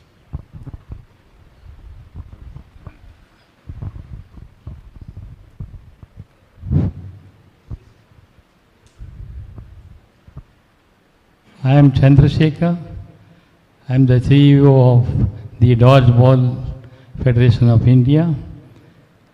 And the idea of here to get into all the state units as well as the participants. As he has mentioned, around 250 athletes and the officials have come from different states. Especially we have today a great personality like Rakim from Rajasthan and Finland coach. She was here, and this is all done by our Federation Secretary Mr. Narasimha Reddy, who is the one man behind. We have gotten him who came to me to develop this dodgeball is introduced in India, especially by him, and he is going to promote in the national level, international level, and we have a plan, and on his effort we can able to participate in the specific Asian championship at Malaysia recently, and Indian players were played very well. In that slide, 2,000 people have surrounded in that competition. India is also a part of that. In that slide, we found the secretary and the president of the Asia and the World Dodgeball, and for discussing with the federation, I have promised them to promote this game in the area of Indian continental as an across the country by introducing in the schools, colleges and the university. And the special thanks to the registered Mangalore University and the chairman of the physical education department, Mr. D'Souza, and the visit, he was the one person who was recommended from Mangalore, especially from Karnataka, who has gone abroad and secured his certificate, and he is the man behind to develop as a coach and another coach like Rajesh. All these people were working. I am confident to induct this team to the government level, and we will try our best to recognize in the university as well as the government and MUS. With all the athlete support and the next future we have a national level championship, and based on that performance we have a lineup with a world dodgeball participating in the Asian Championship 2024, then World Cup and World Championship. I hope everybody has enjoyed the game of a small area, sir, containing around 60 by 30. It is like in a badminton court. It is an historical game, and in that we are promised here, jointly we work together and see that, that our performance will be reached in the top level within the few years. Thank you so much for all your the encouragement done by the Mangalore, especially for the register and the chairman of the physical education director and Mr. Reddy, who is here day and night, who works. And I am confident today we have got a 250 peoples, athletes and officials. The next course of an action, it will be the 1,000 peoples. Thank you so much once again.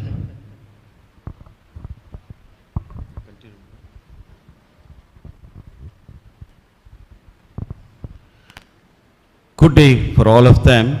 Today, in the Indian history, Indian dodgeball and world dodgeball, we are having a good training program around the Indian country, all over the states. Many participants are participated. So this opportunity I want to utilize to thank our Mangalore University Vice Chancellor and Register of Mangalore University has given a very good opportunity to introduce the dodgeball in our country with training session. And also I extend my sincere thanks to Department of Physical Education Chairman, Director, Dr. Gerald Santosh D'Souza sir. He has taken very good initiative and his constant support. We are able to conduct this program in Mangalore University Department of Physical Education. It is very useful and more participants are joined in this session, and also they are getting all these rules dodgeball. And also my sincere thanks goes to Mr. Duyen sir, World Dodgeball Federation. They are given an opportunity for me to introduce the dodgeball in around the country. And also I extend my sincere thanks to Dr. Radhakrishna sir is the Dattu Radhakrishna sir is Malaysian Dodgeball Association President and also Asian Dodgeball Federation President. So he has given me a lot of support and very good support for organizing this session. I sincere thanks to Dattu Radhakrishna sir, and also my sincere thanks to Sri Dasa V. Subramaniam from Malaysian Dodgeball Federation Secretary and Asian Dodgeball Federation Secretary. Without him, today we are not able to organize this program.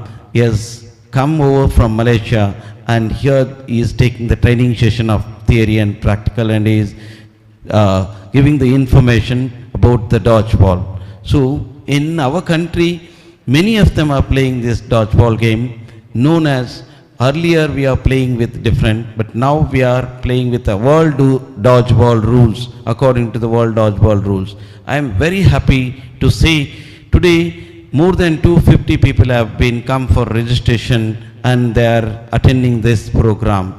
I also tell you, so the India is participated in international championship already, Asian specific championship, and next the coming events also we are participating for the Asian championship and also followed by international championships and World Cup championship also.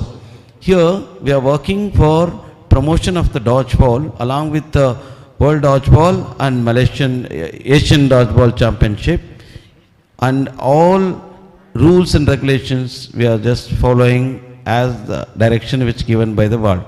And Indian clubs also we want to introduce for the club tournament for the Indian teams. If any companies come forward to register, so we are ready to give affiliation for the clubs, and also the MNC companies also they are requesting, if they come forward we are going to give for the club registration.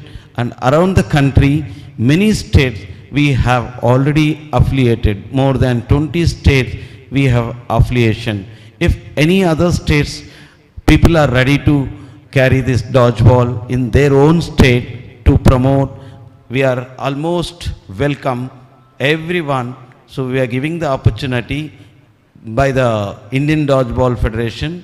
So all those who want, you can go to our website and you can contact us. So Indian Dodgeball is making a remarkable introduction and promotion to the dodgeball in our country. So all of them, I wish, so this information, it is very useful for you. So all you can go to the Indian Dodgeball Federation website, www.dodgeball.co.in, for the more information every day. So we will upload our all the activities. And now we have the next national level championship in Haryana state in the month of October. Dates has been tentatively will announce. So those states representatives and secretaries are interested. So you can contact me for the state affiliation and you can participate in the national championship. And also we'll be having junior championship in the state of Maharashtra and sub-junior championship we have in Madhya Pradesh. So all the states you can prepare your teams. Thank you very much. For this big opportunity as provided by the Mangalore University, has given very good opportunity. I say special thanks to Mangalore University Vice Chancellor, Registrar Sir, and also Department of Physical Education, Mangalore University, Dr. Gerard D'Souza Sir, and also Mr. Vijay Kumar is the person who behind this program to make this success. So all of them, once again I will thank you for the Mangalore University and the Department of Physical Education of Mangalore, and also the support of live coverage by the Mangalore University Computer Center. So thank you so much for the Mangalore University Computer Center giving this support. Thank you very much one and all. You can catch me in the Dodgeball website, Indian Dodgeball website. Thank you.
Mangaluru ವಿಶ್ವವಿದ್ಯಾಲಯ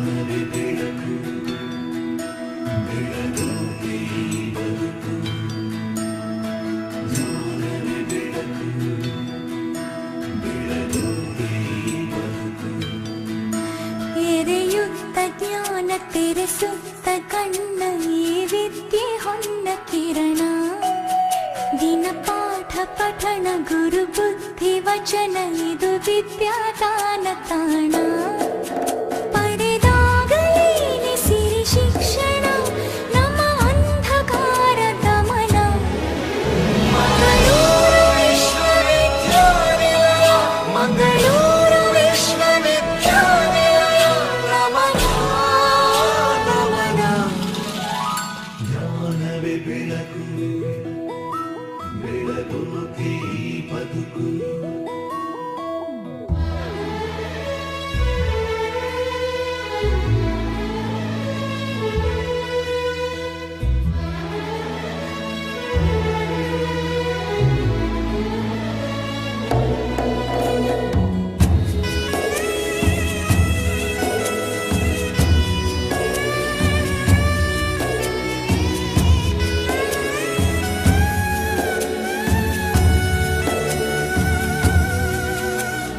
ಜ್ಞಾನದೇ ಗೊಲವೇ ಬೀಡು ಬಿಟ್ಟಿದೆ ಕಡಲಿನ ತಡಿಯಲ್ಲಿ ಅರಿವು ಮೂಡಿಸುವ ಗುರುವೇ ದೇವರು ನಮ್ಮ ಈ ಗುಡಿಯಲ್ಲಿ ಎಲ್ಲ ಸಾಧನೆಯ ಮುಟ್ಟು ಮೆಟ್ಟಿಲು ಹತ್ತೋದಿಲ್ಲೇ ಮೊದಲು ವಿದ್ಯೆಯೇ ನಮ್ಮಯ ಹಕ್ಕು ನಾಳೆಯ ದಿಕ್ಕು ಜೀವನದ ಸೆಲೆಯು ಜ್ಞಾನವೇ ಬೆಳಕು ಬೆಳಗೋಕೆ ಈ ಬದುಕು ಎರೆಯುತ್ತ ಜ್ಞಾನ ತೆರೆಸುತ್ತ ಕಣ್ಣ ಈ ವಿದ್ಯೆ ಹೊನ್ನ ಕಿರಣ ದಿನ ಪಾಠ ಪಠಣ ಗುರು ಬುದ್ಧಿ ವಚನ ಇದು ವಿದ್ಯಾದಾನ ತಾಣ ಪಡೆದಾಗಲೇನೆ ಸಿರಿ ಶಿಕ್ಷಣ ನಮ್ಮ ಅಂಧಕಾರ ದಮನ ಮಂಗಳೂರು ವಿಶ್ವವಿದ್ಯಾನಿಲಯ ಮಂಗಳೂರು ವಿಶ್ವವಿದ್ಯಾನಿಲಯ ನಮನ ನಮನ ಜ್ಞಾನವೇ ಬೆಳಕು ಬೆಳಗೋಕೆ ಈ ಬದುಕು ಜ್ಞಾನವೇ ಬೆಳಕು ಬೆಳಗೋಕೆ ಈ ಬದುಕು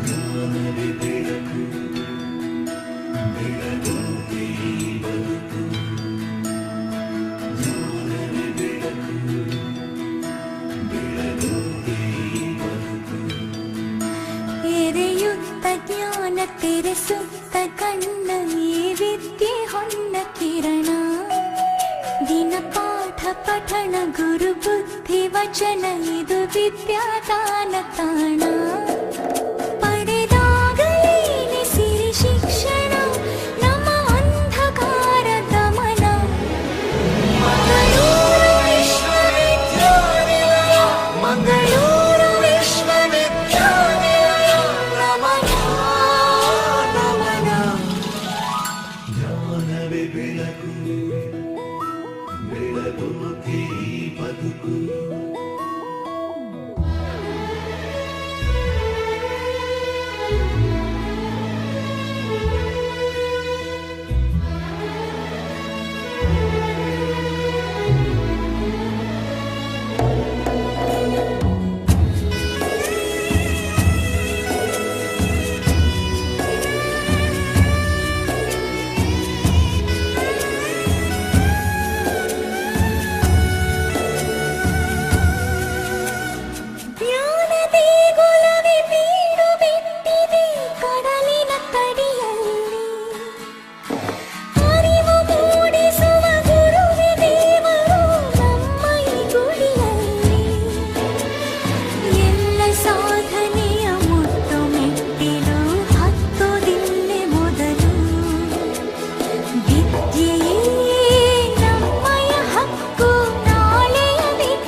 ಕಿರಣ ದಿನ ಪಾಠ ಪಠಣ ಗುರು ಬುದ್ಧಿ ವಚನ ಇದು ವಿದ್ಯಾದಾನ ತಾಣ ಪಡೆದಾಗಲೇನೆ ಸಿರಿ ಶಿಕ್ಷಣ ನಮ್ಮ ಅಂಧಕಾರ ದಮನ ಮಂಗಳೂರು ವಿಶ್ವವಿದ್ಯಾನಿಲಯ ಮಂಗಳೂರು ವಿಶ್ವವಿದ್ಯಾನಿಲಯ ನಮನ ನಮನ ಜ್ಞಾನವೇ ಬೆಳಕು ಬೆಳಗೋಕೆ ಈ ಬದುಕು ಜ್ಞಾನವೇ ಬೆಳಕು ಬೆಳಗೋಕೆ ಈ ಬದುಕು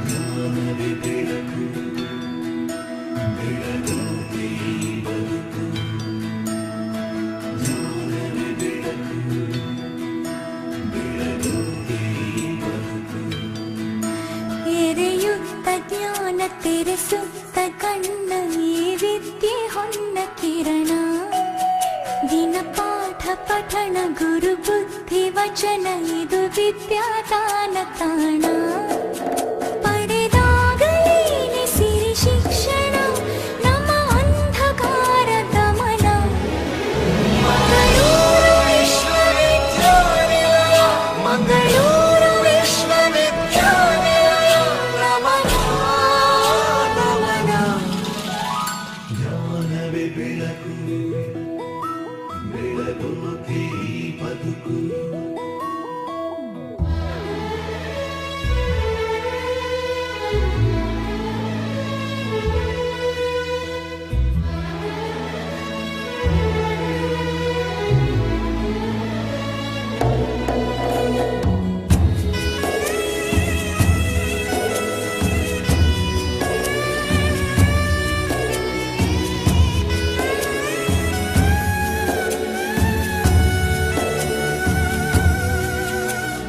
ಜ್ಞಾನದೇ ಗೊಲವೇ ಬೀಡು ಬಿಟ್ಟಿದೆ ಕಡಲಿನ ತಡಿಯಲ್ಲಿ ಅರಿವು ಮೂಡಿಸುವ ಗುರುವೇ ದೇವರು ನಮ್ಮ ಈ ಗುಡಿಯಲ್ಲಿ ಎಲ್ಲ ಸಾಧನೆಯ ಮುಟ್ಟು ಮೆಟ್ಟಿಲು ಹತ್ತೋದಿಲ್ಲೇ ಮೊದಲು ವಿದ್ಯೆಯೇ ನಮ್ಮಯ ಹಕ್ಕು ನಾಳೆಯ ದಿಕ್ಕು ಜೀವನದ ಸೆಲೆಯು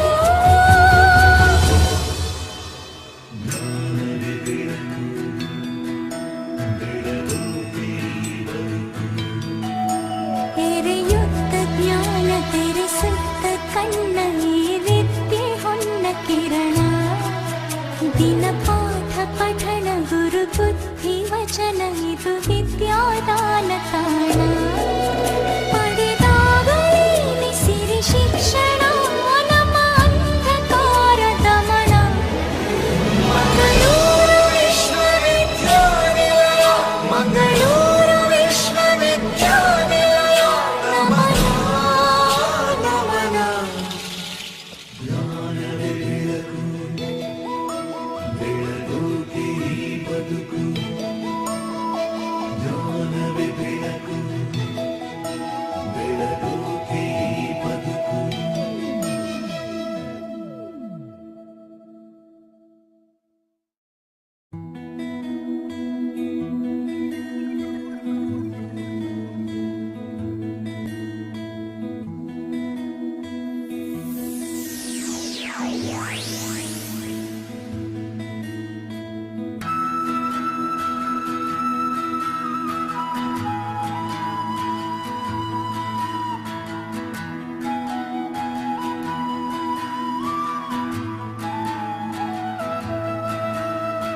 ಜ್ಞಾನವೇ ಬೆಳಕು ಬೆಳಗೋಕೆ ಈ ಬದುಕು ಜ್ಞಾನವೇ ಬೆಳಕು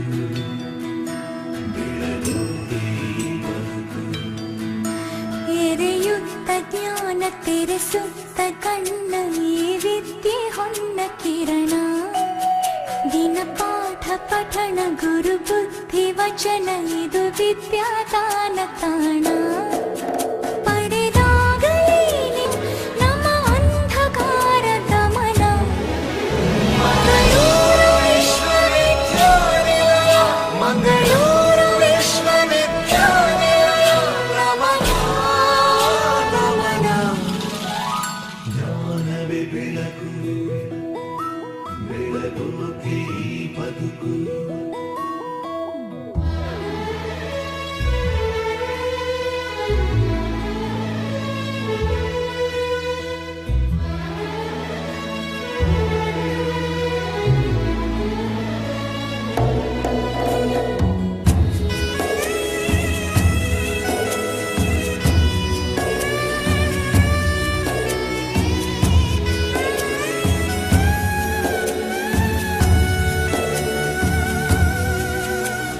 ಜ್ಞಾನದೇ ಗೊಲವೆ ಬೀಡು ಬಿಟ್ಟಿದೆ ಕಡಲಿನ ತಡಿಯಲ್ಲಿ ಅರಿವು ಮೂಡಿಸುವ ಗುರುವೆ ದೇವರು ನಮ್ಮ ಈ ಗುಡಿಯಲ್ಲಿ ಎಲ್ಲ ಸಾಧನೆಯ ಮುಟ್ಟು ಮೆಟ್ಟಿಲು ಹತ್ತೋದಿಲ್ಲೆ ಮೊದಲು ವಿದ್ಯೆಯೇ ನಮ್ಮಯ ಹಕ್ಕು ನಾಳೆಯ ದಿಕ್ಕು ಜೀವನದ ಸೆಲೆಯು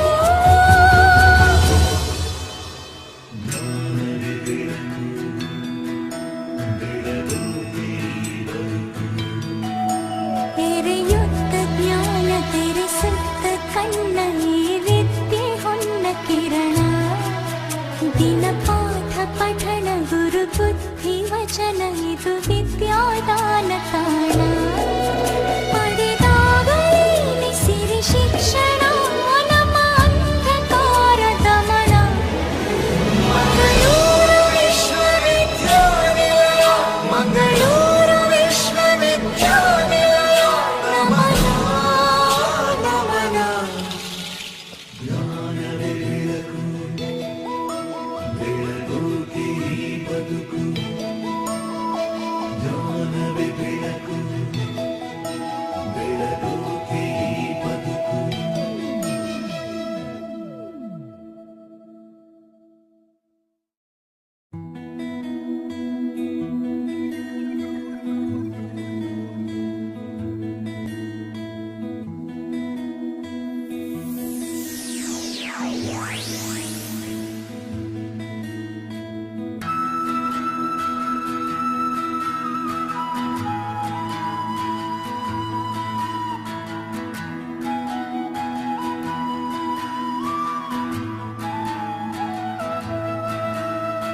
ಜ್ಞಾನವೇ ಬೆಳಕು ಬೆಳಗೋಕೆ ಈ ಬದುಕು ಜ್ಞಾನವೇ ಬೆಳಕು ಬೆಳಗೋಕೆ ಈ ಬದುಕು ಎರೆಯುತ್ತ ಜ್ಞಾನ ತೆರೆಸುತ್ತ ಕಣ್ಣ ಈ ವಿದ್ಯೆ ಹೊನ್ನ ಕಿರಣ ದಿನ ಪಾಠ ಪಠಣ ಗುರು ಬುದ್ಧಿ ವಚನ ಇದು ವಿದ್ಯಾದಾನ ತಾಣ ಪಡೆದಾಗಲೇನೆ ಸಿರಿ ಶಿಕ್ಷಣ ನಮ್ಮ ಅಂಧಕಾರ ದಮನ ಮಂಗಳೂರು ವಿಶ್ವವಿದ್ಯಾನಿಲಯ ಮಂಗಳೂರು ವಿಶ್ವವಿದ್ಯಾನಿಲಯ ನಮನ ನಮನ ಜ್ಞಾನವೇ ಬೆಳಕು ಬೆಳಗೋಕೆ ಈ ಬದುಕು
enthusiast to go ahead further and based on those principles, develop certain techniques, find out what techniques or what fitness is required for dodgeball, then prepare a body of knowledge, go for research, get some papers, and what exactly is required for dodgeball, what exactly physiological demands for dodgeball.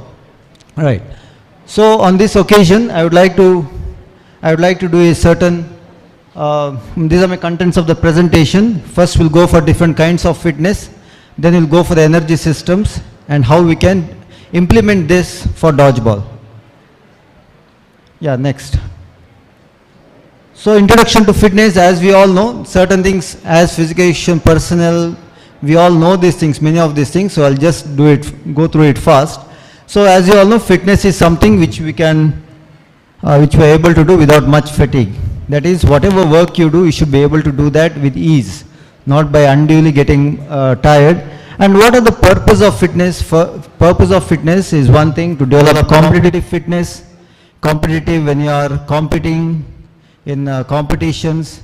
And even if you're not in competition, some people have that developed fitness for the purpose of hobby. You know, I want to be so strong, I want to achieve certain things, I want to run so fast. That is hardcore fitness. In enthusiastic fitness, that is they're interested in fitness. Then general fitness, going for walk, general and health fitness. So while we train, these are certain things which we should understand. Right? The times are changing nowadays. You know, the Indians are coming up in international level also.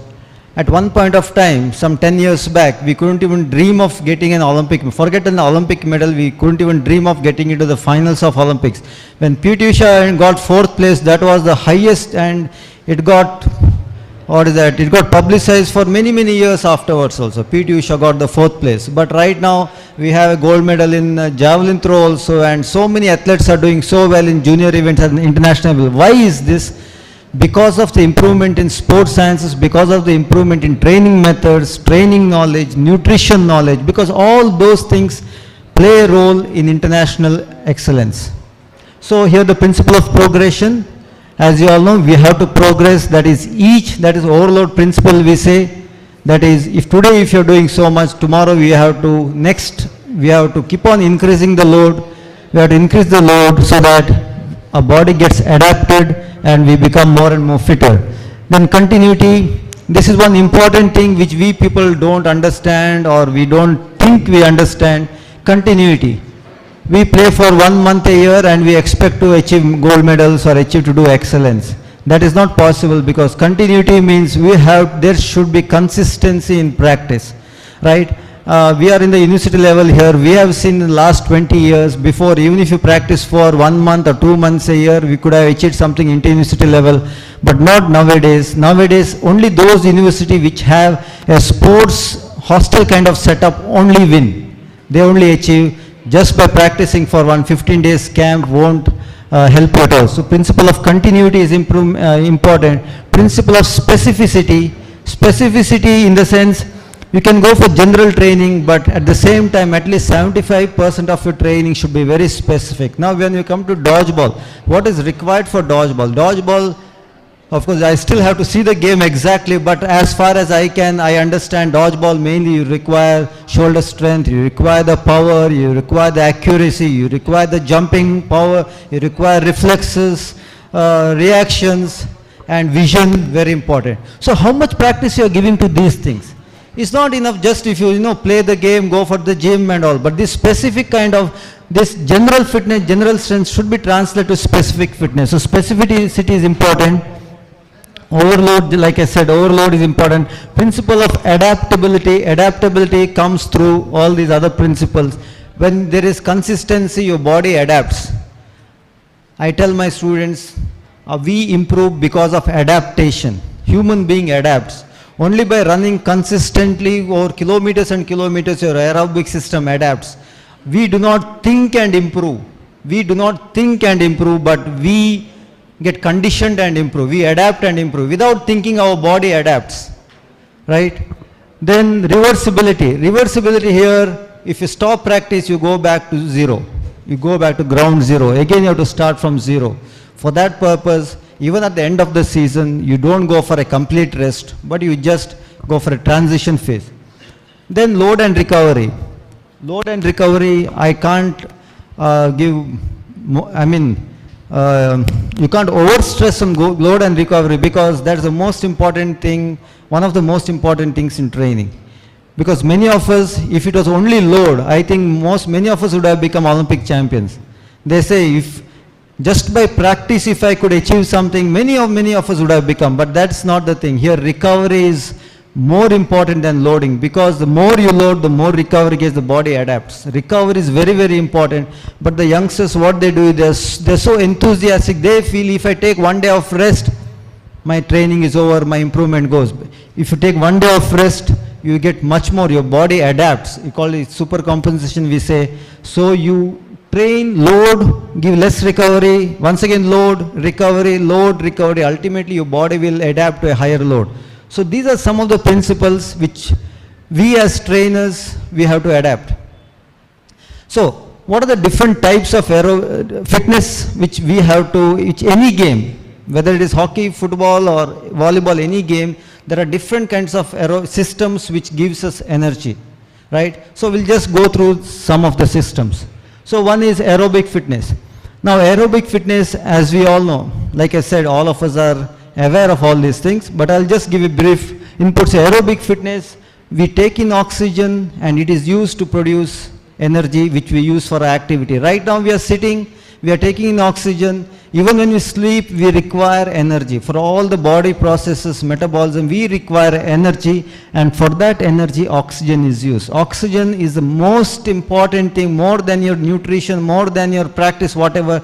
The ability to take oxygen is the most important, and it is the deciding factor which can give advantage for one person over another. When two people are same fitness, if one person can utilize oxygen better, that fellow can easily overcome the other person.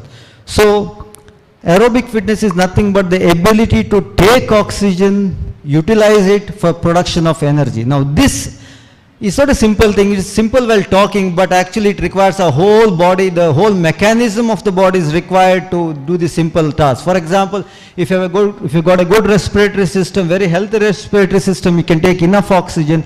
It is not enough if you take oxygen, you have to transport it to the blood vessels, to the tissues. Even in the tissues, it might not get used if you are not adapted to it. So it's not that as long as I breathe, I can get energy. You should be adapted, you should be conditioned to use that oxygen, and that is what aerobic fitness tells you to do. And what are the different methods of aerobic fitness? Aerobic is nothing but do a certain activity continuously for at least for 15-20 minutes, and that can be developed by running, jogging, or cycling, swimming, or even aerobic dancing, playing games, and etc. etc. So all these activities you will have to do continuously in various kinds of forms.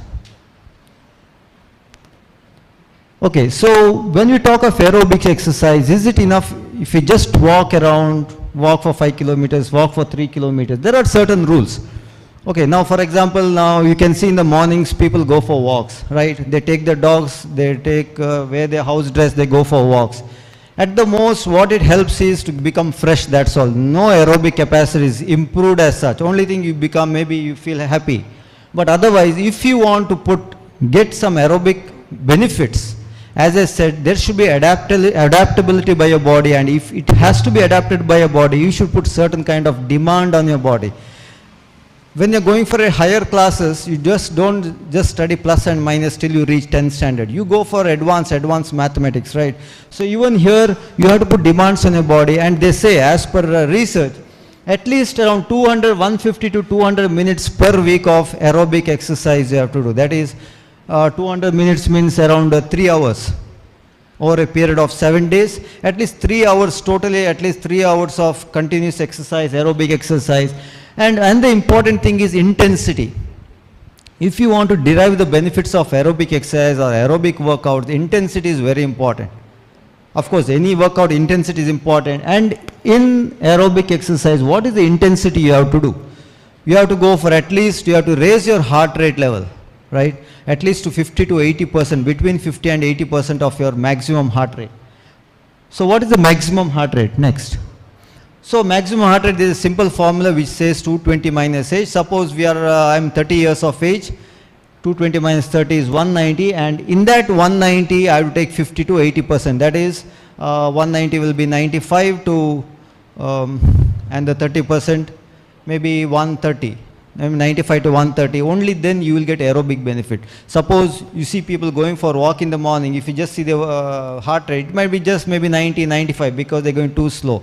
Like I said, it might help them to get refreshed and all that, but aerobic benefits, you have to raise your heart level. Next. So this is no, before that. Now this is, okay, next. So this is just a ready reckoner, you can say. Now suppose you don't have a watch to see your heart rate, right?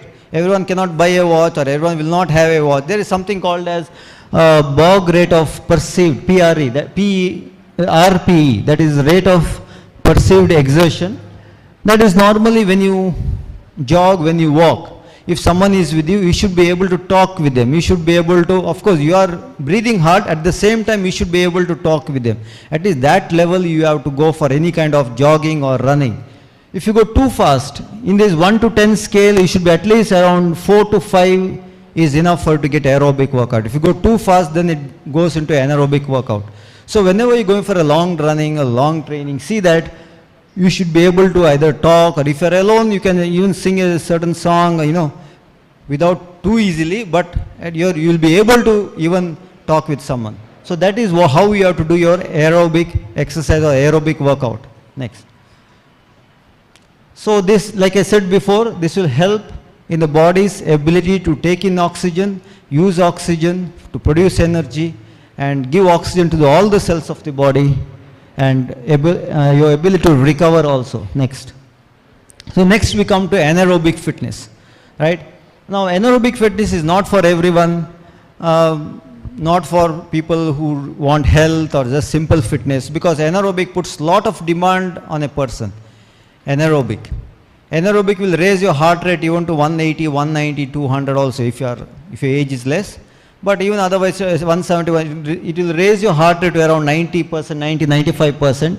But it should be used in events where this kind of energy system is used. For example, 200 meters, 400 meters, hockey players, basketball players, football players, when they go for a sprint, their heart rate goes up to 180, 190, then they should recover again. So this anaerobic has to be used for these kind of activities, anaerobic training. And how do we do this anaerobic training? Even here anaerobic, of course, we can't go as much as aerobic training where we run for 15-20 minutes. Anaerobic training will be short, maybe 1 minute or less than 1 minute, even 2 to 3 minutes, suppose he's a long distance kind of athlete. But the intensity should be above 85% of your maximum heart rate. Previously we said, suppose you're 30 years old, your intensity should be around 120, 130, but now here your intensity should go up to around 150, 160 during training. So what are the different kinds of anaerobic training? 100 times you can run 10 times, or repetitions of 400s, repetitions of 200s, and also you can do circuit training, helps in strength endurance. I'm sure you know circuit training where you do continuous sets of exercises for 30 seconds each, or for a limited repetitions. For each exercise you do 20 times, around 6 to 8 exercises. So one circuit. In complete recovery, again you do it 2 times. Again, you can do it as much as you want, as much as you train, as much as you plan your workouts, right? And then you got high intensity interval training, where this is a very short workout. Let's say you run 30 meters sprints, come back, sprint, very short but very hard, and it gets so very fast. But it raises your heart rate, raises your heart rate, gets it down, so your body gets conditioned to this kind of workout. And as I said, objectives are to improve the tolerance capacity. Now for example, if I say someone pinches you, right? Someone pinches you. How much you can tolerate it? For some people, as soon as someone pinches, they can't tolerate. For some people, however much you pinch us, they'll be able to tolerate. So you should be able to tolerate this pain which you feel when you're doing anaerobic. That is what tolerance is built in anaerobic kind of workout. Right, to improve the strength endurance. Suppose I tell you to do bicep curls 10 times, 20 times, 30 times, who can do it? You'll be tired. More than the strength, you'll be tired, of course, with light weights, because the muscle endurance or the strength endurance is less. This is where come to strength training. Strength is something very important which is required for all the events. As we all know, strength means acting against some kind of resistance. It can be in form of any kind of activity, maybe against weights, against rubber bands, elastic bands, against therabands, against medicine ball, against barbells. Next. And what does strength training do? Strength training helps us to improve the size of the muscle. The size of the muscle is directly related to the strength levels, and also for performance, to reduce injuries, and strength levels are directly related to your performance also, right? Next. So as you know, there are different kinds of strength: maximum strength, explosive strength, strength endurance, and relative strength. Now what kind of strength is required for dodgeball? That is important, right? So normally, of course, all of us have to work for maximum strength. Maximum strength is very, very important. That is general workout. Then you come to specific fitness. When you come to specific fitness, we have to come for specific kind of exercises for dodgeball, maybe shoulder strength, maybe specific the technique wise, with movements of the technique, using therabands. Yes. So strength training can be done using functional training, elastic bands, suspension belt, dumbbells, barbells, any kind of exercises, but against resistance. So this is how we can do strength training: repetitions, sets. I'm sure all of us know about this. And technique is very, very important in strength training. Okay.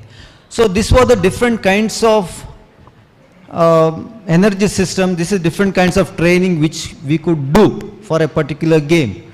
Now when we come to dodgeball, right?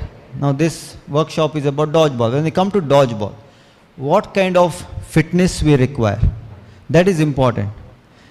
I have seen in the past, I have seen for kabaddi players, coaches making them run 10 kilometers, 6 kilometers, cross country. Volleyball players, cross country.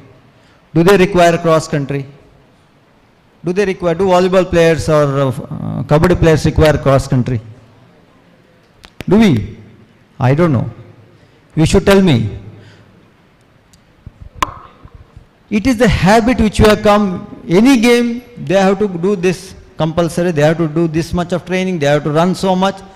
But actually kabaddi and volleyball are not at all aerobic activities. Of course, aerobic system is involved in everyone, but the specific kind of workout there is more of anaerobic and more of power activities. You make them run cross countries, they will lose their power. The muscles will lose their ability to react fast. Minimum aerobic system all of us should have, but when it comes to specificity, we have to see that what is required for that game, that we have to develop, right? Now, there are three kinds of system. I'll just be brief. If you can understand or if you know about it, fine. But for the sake of everyone, I'll be brief. There are three kinds of system. One is, we call it as phosphagen system, or we call that ATP-CP. Right. When oxygen converts glucose or fats into energy, they are converted into ATP, we call. This is the currency of energy, ATP. And it is stored in the muscles. Right? When you go for an explosive type of activity like weightlifting or like a vertical jump or a sprint 40-50 meters for 6 to 8 seconds, you cannot breathe and convert your glucose into energy and use it. You are using that energy which is already there in your muscles. That is the ATP-CP system. Suppose I tell you to stand up and go for a vertical jump. Where is the energy coming from? The energy is coming from ATP, which is already stored in your muscle. ATP is nothing but adenosine triphosphate. So they call that phosphagen system. Here, this doing short-term and intense activities like sprinting. Now in football, how many times you sprint? Can anyone tell me how much distance they sprint when they sprint once? How much distance? 10 meters, 20 meters, 30 meters. They don't sprint more than 20 to 30 meters unless once in a while you go for a counter attack from this end of the time there. But even then, this one end of the other end, no one runs. They give kick the ball away to the partners. At the most 20 to 30 meters, at the most 4 to 5 seconds, they might sprint maximum. And for that require phosphagen system. You don't take in oxygen. So this is the system which is used like shot put, long jump, throws, weightlifting. This is a system which is used. And you recover very fast. Once ATP is over, again the ATP gets recycled, right? So this is one system. The second system is called glycolysis or the anaerobic system. Now this system uses glucose for energy. But oxygen is not there. Anaerobic means without oxygen. Oxygen is in shortage or completely absent. So if oxygen is not there, glucose cannot be completely converted, and in between the whole system of energy production gets stopped in between, and lactate is produced and 2 ATPs are produced. Only 2 ATPs are produced. In the previous system, no ATP is produced. Whatever is produced is being used. But in this system, only 2 ATPs are produced. Then you have to stop your workout. You are too tired. Like 400 meters, 200 meters, 100 meters, or even 800 meters. That is called anaerobic. The last one is oxidative or aerobic system. In this aerobic system, right now you are sitting and using the oxygen for energy. You are producing around 38 ATPs of energy. 38 ATPs compared to 2 ATPs. So imagine how much you can do workout. So if you run slow, you can run even for 2-3 hours. No problem, because you are using the oxygen. Fine. So these are the 3 kinds of energy systems which can be used. Next. So just in briefly, phosphagen system, the power output is very high, ability to produce ATP is low, and fuels used already ATP which is stored in your muscles. In the second system, glycolysis, power is high, producing ATP is low, glucose is used, blood glucose. And in the third system, glucose as well as your fat is used for energy. Capacity to produce ATP is very high, more ATP is produced, and you can, but the power is low. Power is low, but endurance is more. So these are the 3 systems which can be used in any game, right? Next. So one more thing I want to tell is, though these 3 systems can be used, they are not independent of each other. You cannot switch on and off as you wish. Only by practice you have conditioned your body to use this whichever you want, right? That is, it depends on the intensity and duration. If you start running fast, aerobic is used. If you slow down, if you start running fast, anaerobic is used. Slow down, aerobic is used. If you run for 20-30 minutes, aerobic is used. If you run for sprint, again anaerobic is used. Your body keeps changing as it is conditioned. Now I'll ask you one question, right? Recently marathon they ran in 2 hours. You know, marathon 2 hours, 1 minute, almost 2 hours. How much they run each kilometer, how many minutes they run? How many minutes? What is the pace? Pace. Kilometers, minutes per kilometer in a 2-hour marathon. 3 minutes. 2 hours means 3 minutes. They run in 3 minutes each kilometer. Even if I go all out, sprint, I cannot run 3 minutes. 1 kilometer. They are running 42 kilometers each kilometer in 3 minutes, and that is aerobic for them. For me it is anaerobic. For me and many, I think all of us, I think.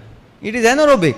So for one person aerobic, for me anaerobic, because his engine is conditioned, adapted, genetic engine, hybrid engine, whatever you call it.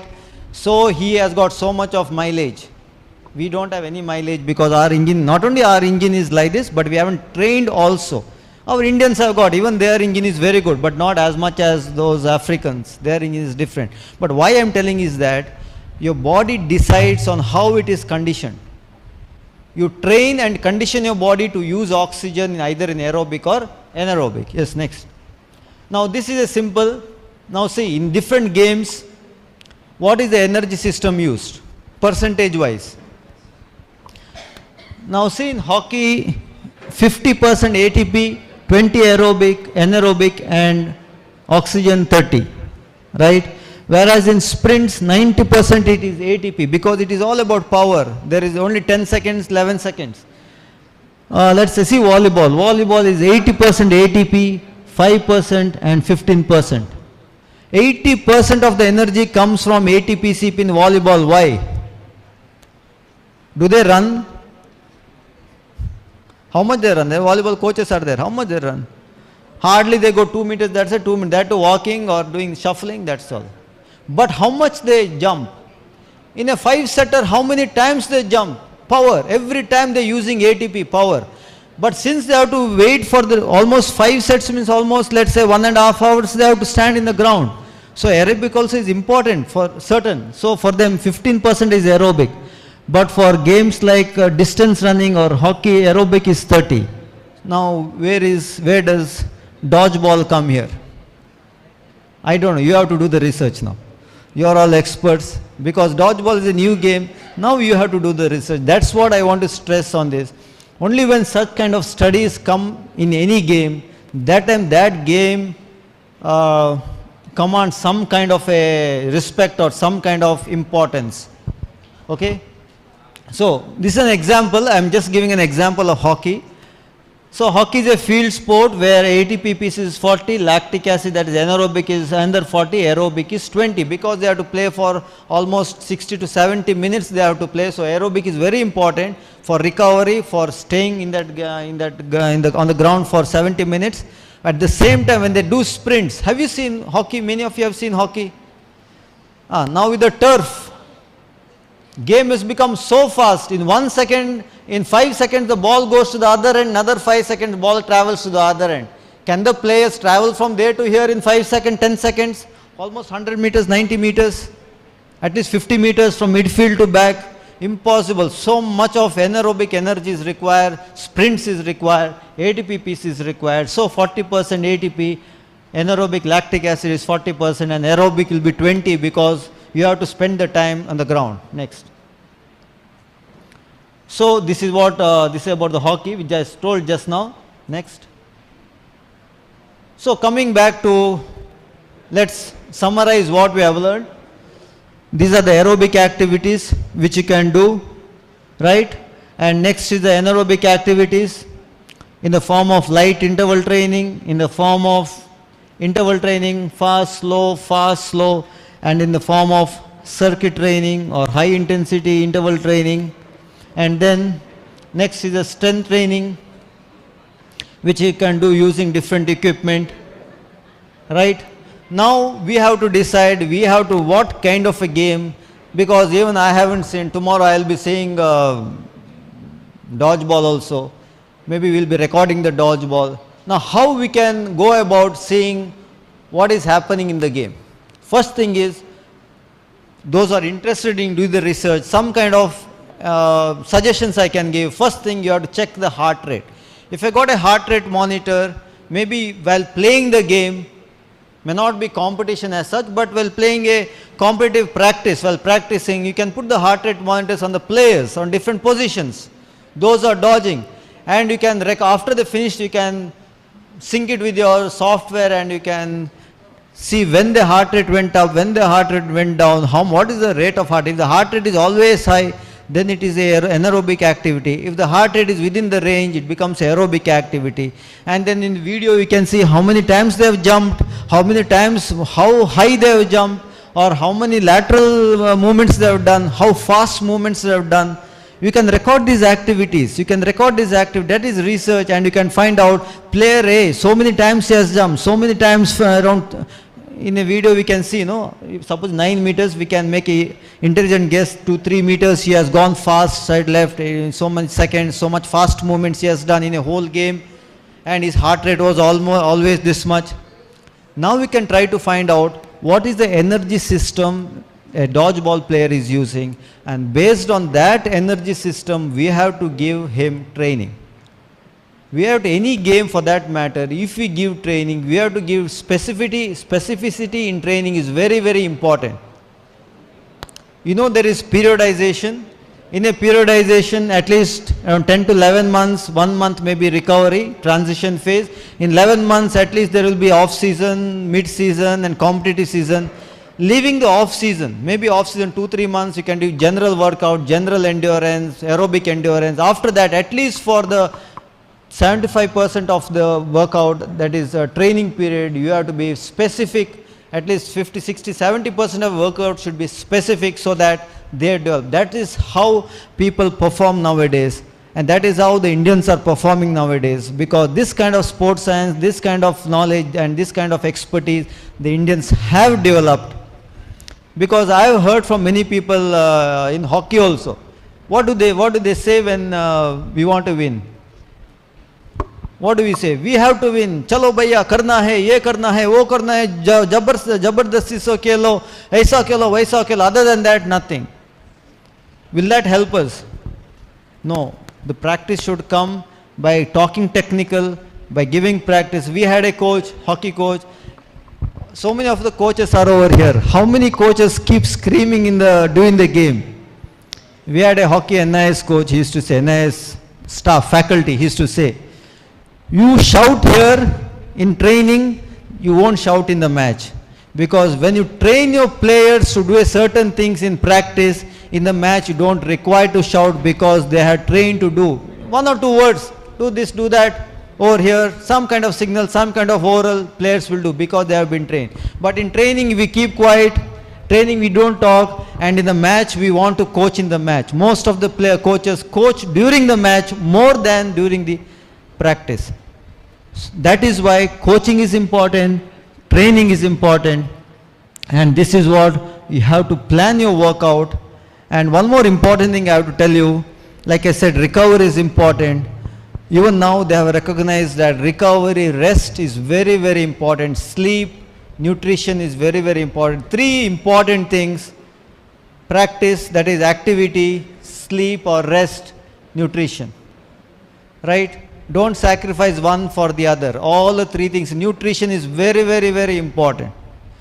Right now if I tell do take these proteins and take this energy, some will have a doubt, right?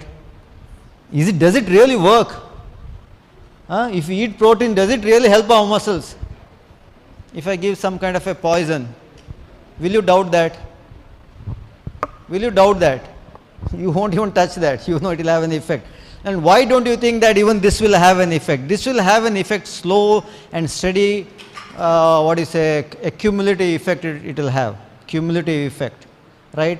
And that is how only when you perform you'll understand, oh, because of my habits of good nutrition and good sleep, I am able to do this kind of performance. That time you will know. Now maybe you won't be knowing doing a practice and all those things. So with these few words, any doubts or anything, say I am not telling I am a authority on all these things. Since I coach, I teach BPEd, MPEd students. I also have coached hockey for the last 15-20 years, and we also do little bit of research here. We got a full exercise physiology equipment over here where we can find all the around 40-50 lakhs equipment, where we can find all the respiratory parameters, cardiovascular, physiological parameters. So little bit of knowledge I want to share with you. Some of you might be having practical knowledge also in your own sports. If you got anything to suggest, if you got anything to ask, if you got any questions, anything for discussion, right, you can, you're free to do it.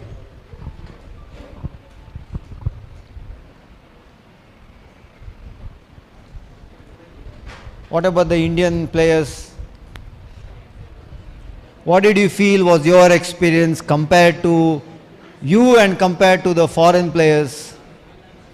You all have seen in the television where other games, Indian team plays with the foreign teams.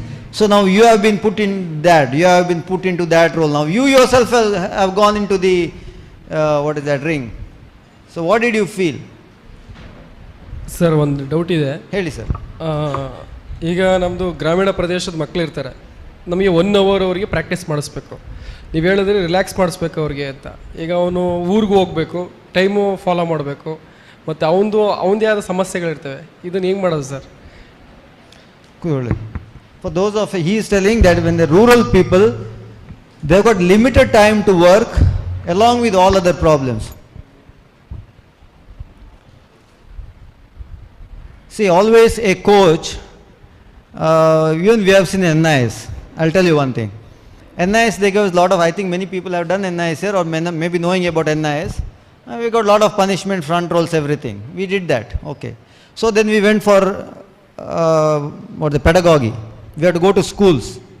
There, one of my classmates in the school which he went, even those children, he started giving them front rolls, crawling and all those things. Why? Because he studied he thinks coaching is that. Even our students, I tell, we give you food for thought. Now, nimge taste kododu. Creativity is a coach's skill. A coach has to be creative. That is why the foreign coaches are successful.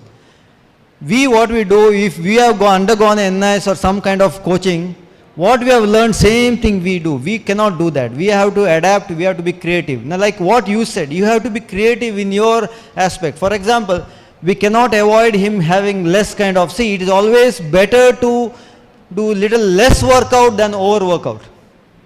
Right? If you do overloading, just because I've got 1 hour, if you try to give him everything in 1 hour, then the effect of that overload to remove, he has to take 2-3 months of rest.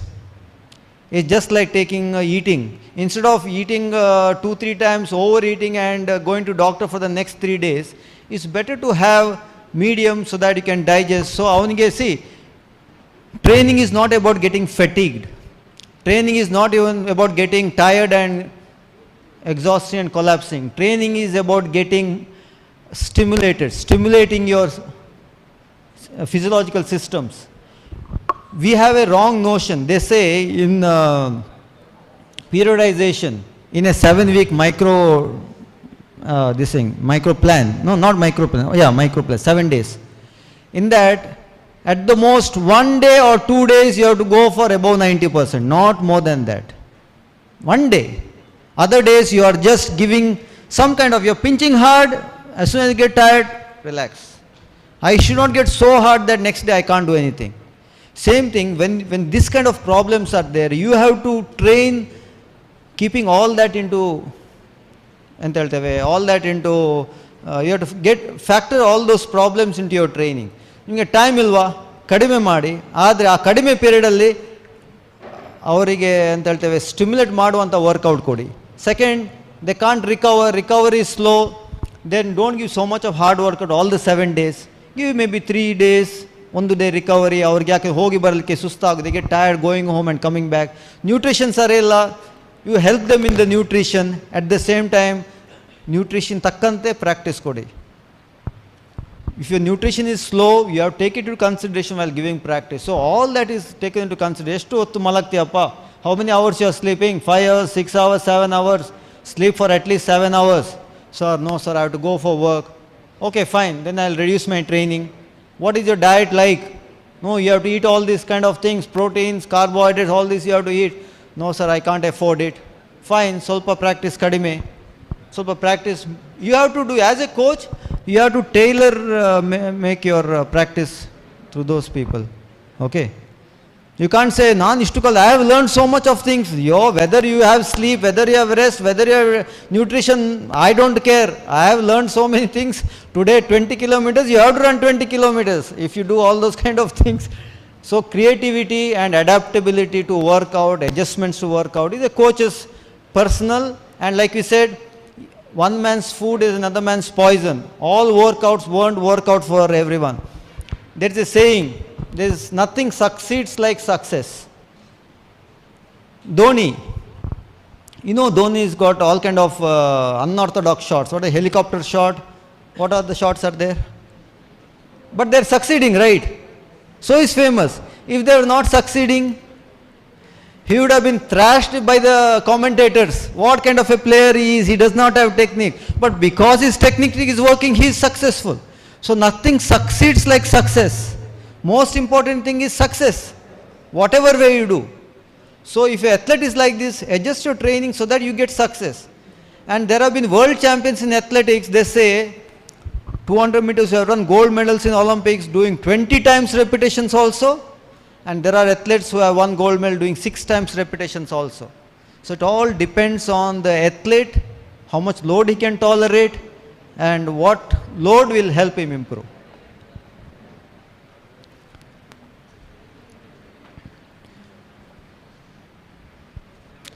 Anything?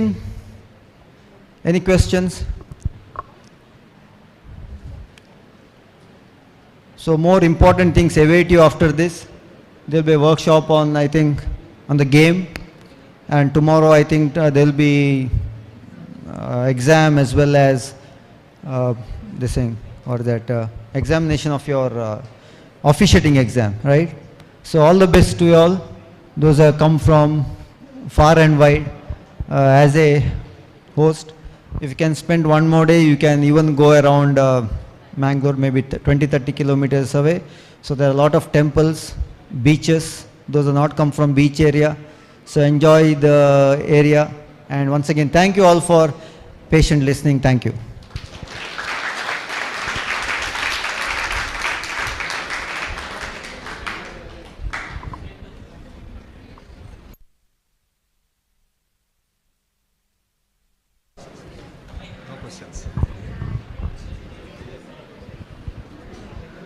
Okay, thank you. Here we finish our theory session. So you will be having 5 minutes break, and we have to assemble in the court. We will be having practical session. So we'll go down to the court now. Thank you.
ಜ್ಞಾನವೇ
ಬೆಳಕು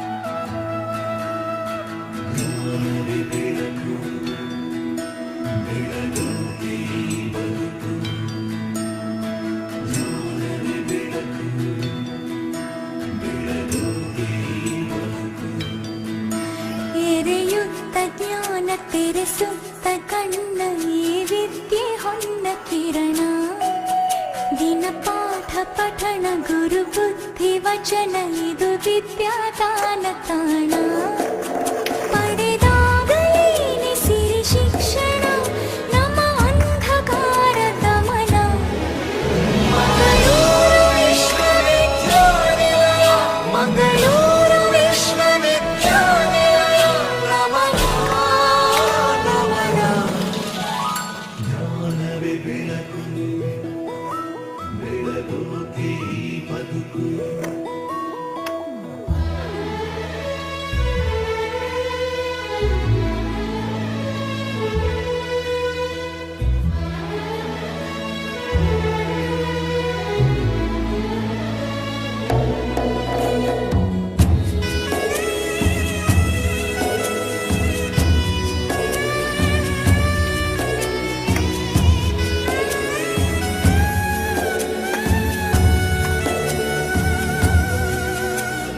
ಜ್ಞಾನದೇ ಗೊಲವೆ ಬೀಡು ಬಿಟ್ಟಿದೆ ಕಡಲಿನ ತಡಿಯಲ್ಲಿ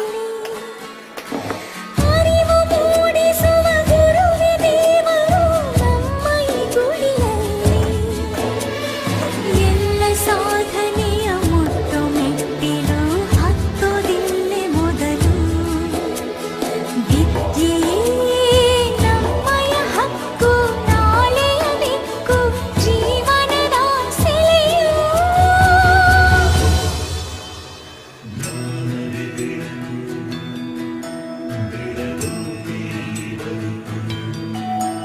ಎರೆಯುತ್ತ ಜ್ಞಾನ ತೆರೆಸುತ್ತ ಕಣ್ಣ ಈ ವಿದ್ಯೆ ಹೊನ್ನ ಕಿರಣ ದಿನ ಪಾಠ ಪಠಣ ಗುರು ಬುದ್ಧಿ ವಚನ ಇದು ವಿದ್ಯಾದಾನ ತಾಣ ಪಡೆದಾಗಲೇನೆ ಸಿರಿ ಶಿಕ್ಷಣ ನಮ್ಮ ಅಂಧಕಾರ ದಮನ ಮಂಗಳೂರು ವಿಶ್ವವಿದ್ಯಾನಿಲಯ ಮಂಗಳೂರು ವಿಶ್ವವಿದ್ಯಾನಿಲಯ ನಮನ ನಮನ ಜ್ಞಾನವೇ ಬೆಳಕು ಬೆಳಗೋಕೆ ಈ ಬದುಕು ಜ್ಞಾನವೇ ಬೆಳಕು ಬೆಳಗೋಕೆ ಈ ಬದುಕು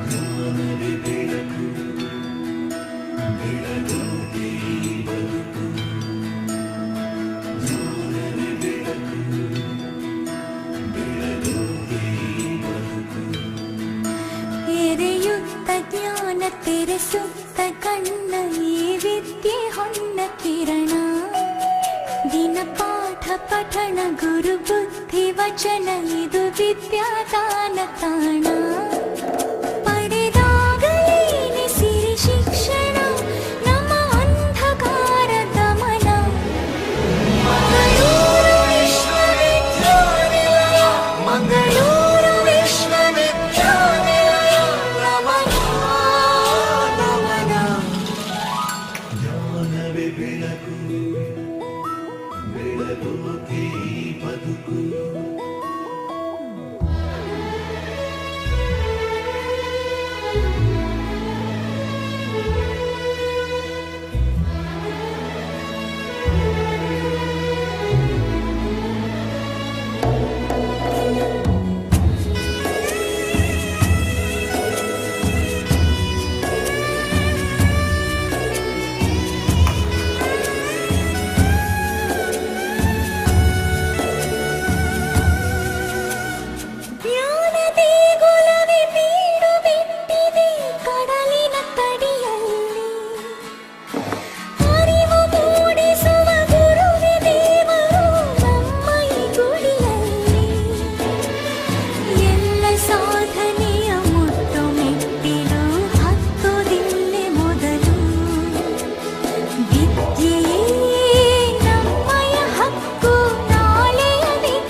ಪಠಣ ಗುರು ಬುದ್ಧಿ ವಚನ ಇದು ವಿದ್ಯಾದಾನ ತಾಣ ಪಡೆದಾಗಲೇ ಸಿರಿ ಶಿಕ್ಷಣ ನಮ್ಮ ಅಂಧಕಾರ ದಮನ ಮಂಗಳೂರು ವಿಶ್ವವಿದ್ಯಾನಿಲಯ ಮಂಗಳೂರು ವಿಶ್ವವಿದ್ಯಾನಿಲಯ ನಮನ ನಮನ ಬೆಳಗೋಕೆ ಈ ಬದುಕು ಜ್ಞಾನವೇ ಬೆಳಕು ಬೆಳಗೋಕೆ ಈ ಬದುಕು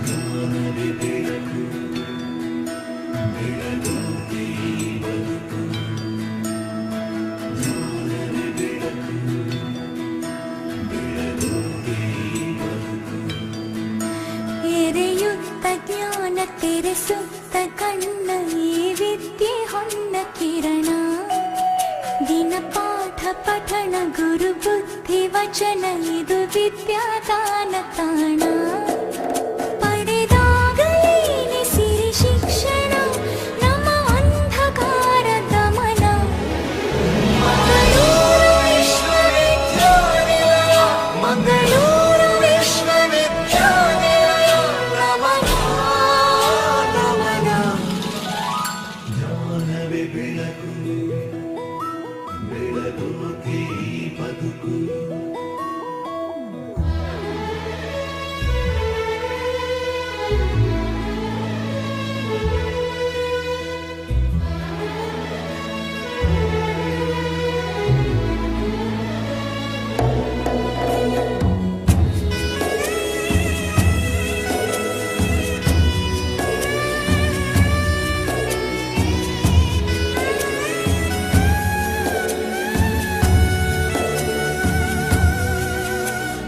ಜ್ಞಾನದೇ ಗುಲವೇ ಬೀಡು ಬಿಟ್ಟಿದೆ ಕಡಲಿನ ತಡಿಯಲ್ಲಿ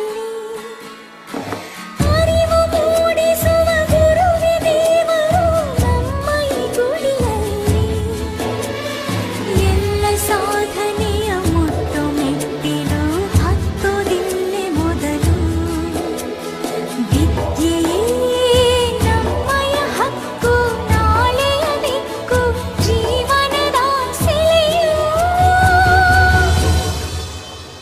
ಜ್ಞಾನವೇ ಬೆಳಕು ಬೆಳಗೋಕೆ ಈ ಬದುಕು ಎರೆಯುತ್ತ ಜ್ಞಾನ ತೆರೆಸುತ್ತ ಕಣ್ಣ ಈ ವಿದ್ಯೆ ಹೊನ್ನ ಕಿರಣ ದಿನ ಪಾಠ ಪಠಣ ಗುರು ಬುದ್ಧಿ ವಚನ ಇದು ವಿದ್ಯಾದಾನ ತಾಣ ಪಡೆದಾಗಲೇ ಸಿರಿ ಶಿಕ್ಷಣ ನಮ್ಮ ಅಂಧಕಾರ ದಮನ ಮಂಗಳೂರು ವಿಶ್ವವಿದ್ಯಾನಿಲಯ ಮಂಗಳೂರು ವಿಶ್ವವಿದ್ಯಾನಿಲಯ ನಮನ ನಮನ ಜ್ಞಾನವೇ ಬೆಳಕು ಬೆಳಗೋಕೆ ಈ ಬದುಕು ಜ್ಞಾನವೇ ಬೆಳಕು ಬೆಳಗೋಕೆ ಈ ಬದುಕು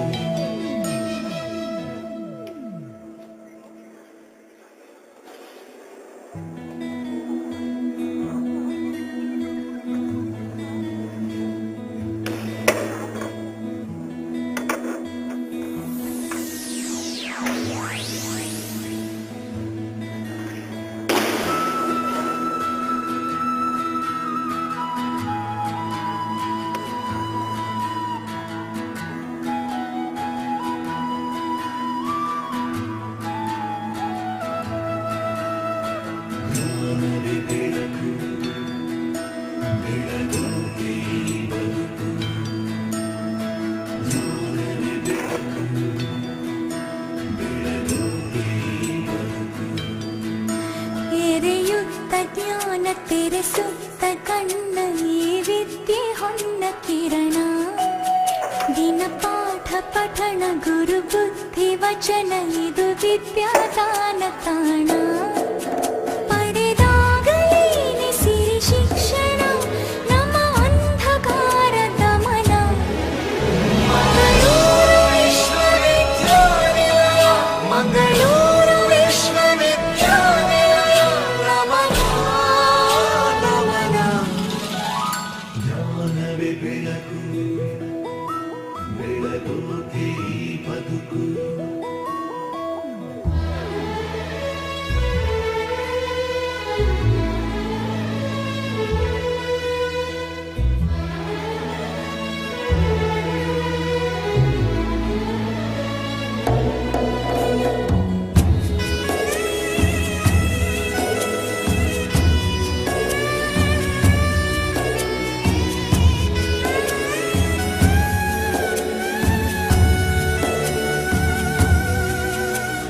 ಜ್ಞಾನದೇ ಗೊಲವೆ ಬೀಡು ಬಿಟ್ಟಿದೆ ಕಡಲಿನ ತಡಿಯಲ್ಲಿ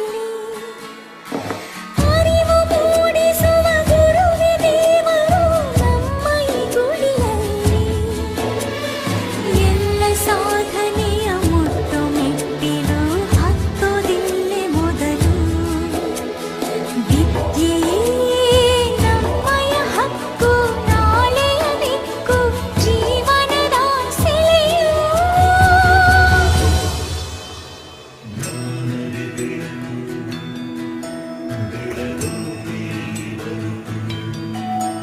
ಎರೆಯುತ್ತ ಜ್ಞಾನ ತೆರೆಸುತ್ತ ಕಣ್ಣ ಈ ವಿದ್ಯೆ ಹೊನ್ನ ಕಿರಣ ದಿನ ಪಾಠ ಪಠಣ ಗುರು ಬುದ್ಧಿ ವಚನ ಇದು ವಿದ್ಯಾದಾನ ತಾಣ ಪಡೆದಾಗಲೇನೆ ಸಿರಿ ಶಿಕ್ಷಣ ನಮ್ಮ ಅಂಧಕಾರ ದಮನ ಮಂಗಳೂರು ವಿಶ್ವವಿದ್ಯಾನಿಲಯ ಮಂಗಳೂರು ವಿಶ್ವವಿದ್ಯಾನಿಲಯ ನಮನ ನಮನ ಜ್ಞಾನವೇ ಬೆಳಕು ಬೆಳಗೋಕೆ ಈ ಬದುಕು ಜ್ಞಾನವೇ ಬೆಳಕು ಬೆಳಗೋಕೆ ಈ ಬದುಕು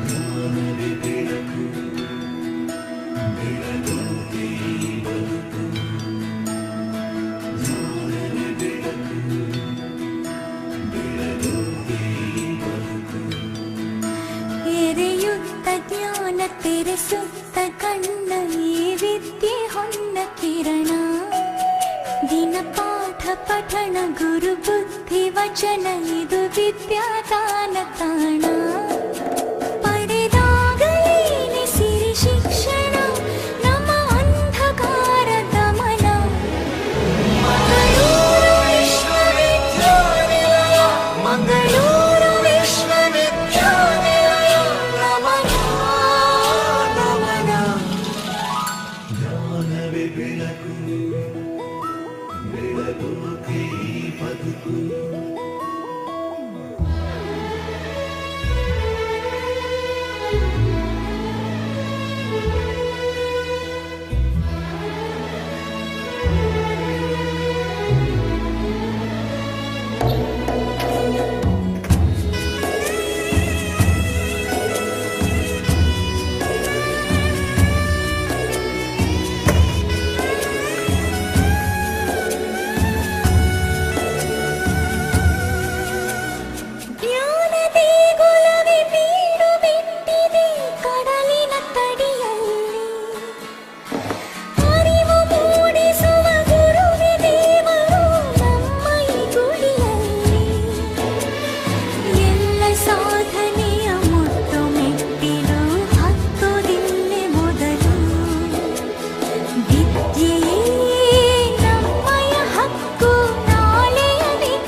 ದಿನ ಪಾಠ ಪಠಣ ಗುರು ಬುದ್ಧಿ ವಚನ ಇದು ವಿದ್ಯಾದಾನ ತಾಣ ಪಡೆದಾಗಲೇ ಸಿರಿ ಶಿಕ್ಷಣ ನಮ್ಮ ಅಂಧಕಾರ ದಮನ ಮಂಗಳೂರು ವಿಶ್ವವಿದ್ಯಾನಿಲಯ ಮಂಗಳೂರು ವಿಶ್ವವಿದ್ಯಾನಿಲಯ ನಮನ ನಮನ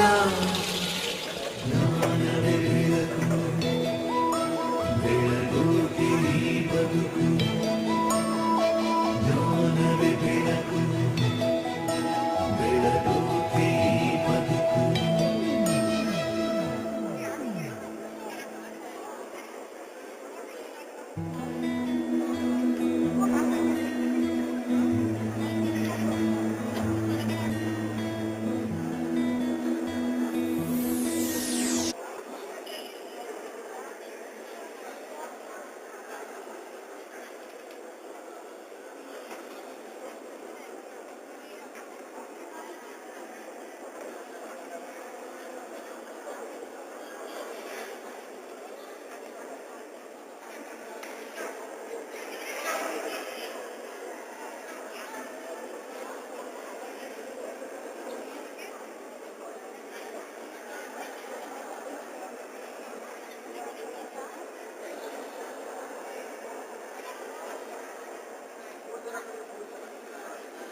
A very good morning to ladies and gentlemen. Wishing everyone happy Ambedkar Jayanti greetings.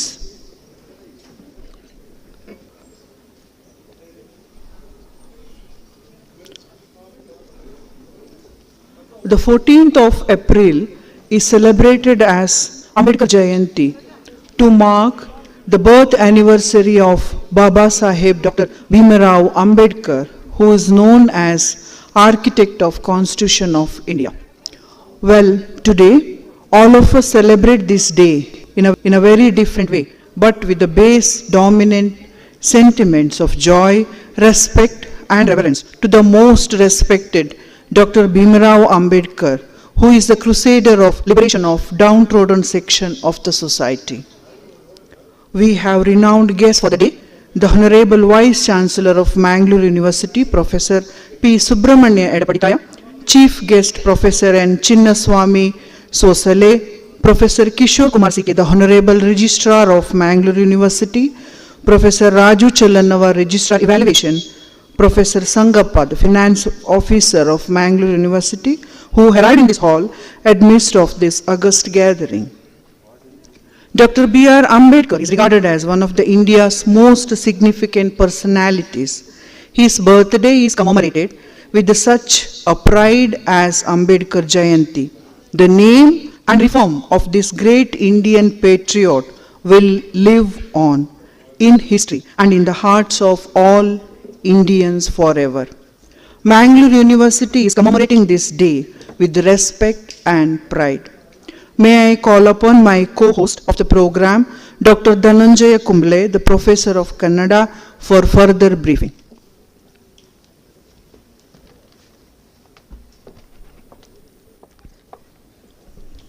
ಎಲ್ಲರಿಗೂ ಮಂಗಳೂರು ವಿಶ್ವವಿದ್ಯಾನಿಲಯದ ಪರವಾಗಿ ಅತ್ಯಂತ ಗೌರವಪೂರ್ವಕವಾದಂಥ ಸ್ವಾಗತವನ್ನು ಬಯಸ್ತಾ ಇದ್ದೇವೆ. Bharat Ratna Baba Saheb doctor B.R. ಅಂಬೇಡ್ಕರ್ ಅವರ 132ನೇ ಜನ್ಮ ಜಯಂತಿಯ ಈ ಸಭಾ ಕಾರ್ಯಕ್ರಮಕ್ಕೆ ತಮ್ಮನ್ನೆಲ್ಲ ಪ್ರೀತಿಪೂರ್ವಕವಾಗಿ ಸ್ವಾಗತಿಸ್ತಾ ಇದ್ದೇನೆ. ಈ ಸಮಾರಂಭದ ಅಧ್ಯಕ್ಷತೆಯನ್ನು ವಹಿಸಲಿರುವವರು ಸನ್ಮಾನ್ಯ ಕುಲಪತಿಗಳಾದ professor P. Subrahmanya Edapadithaya sir ಇವರು. ಇವತ್ತಿನ ನಮ್ಮ ಮುಖ್ಯ ಅತಿಥಿಗಳು ಮತ್ತು ವಿಶೇಷ ಉಪನ್ಯಾಸವನ್ನು ನೀಡುವುದಕ್ಕಾಗಿ ಆಗಮಿಸಿರುವವರು ಕನ್ನಡ ವಿಶ್ವವಿದ್ಯಾನಿಲಯ ಹಂಪಿನ ಇತಿಹಾಸ ವಿಭಾಗದ ಪ್ರಾಧ್ಯಾಪಕರಾದ ಪ್ರೊಫೆಸರ್ ಎನ್ ಚಿನ್ನಸ್ವಾಮಿ ಸೋಸಲೆ ಅವರು, ಹಾಗೂ ಈ ಕಾರ್ಯಕ್ರಮದಲ್ಲಿ ನಮ್ಮ ಜೊತೆಗೆ ಗಣ್ಯ ಉಪಸ್ಥಿತಿಯನ್ನು ಒದಗಿಸಲಿರುವ ಮಂಗಳೂರು ವಿಶ್ವವಿದ್ಯಾನಿಲಯದ ಕುಲಸಚಿವರಾದ ಪ್ರೊಫೆಸರ್ ಕಿಶೋರ್ ಕುಮಾರ್ ಸಿಕೆ ಅವರು, ಪರೀಕ್ಷಾಂಗ ಕುಲಸಚಿವರಾದ ಪ್ರೊಫೆಸರ್ ರಾಜು ಚಲನ್ನನ್ ಅವರು, ಹಾಗೂ ಹಣಕಾಸು ಅಧಿಕಾರಿಗಳಾದ ಪ್ರೊಫೆಸರ್ ವೈ ಸಂಗಪ್ಪ ಅವರು, ಇವರೆಲ್ಲರನ್ನ SC/ST ಘಟಕದ ವಿಶೇಷ ಅಧಿಕಾರಿ ಡಾಕ್ಟರ್ ನರಸಿಂಹಯ್ಯ ಎನ್ ಅವರು ವೇದಿಕೆಗೆ ಅತ್ಯಂತ ಗೌರವಪೂರ್ವಕವಾಗಿ ಬರಮಾಡಿಕೊಳ್ಬೇಕು ಅಂತ ವಿನಂತಿಸ್ತಾ ಇದ್ದೇನೆ.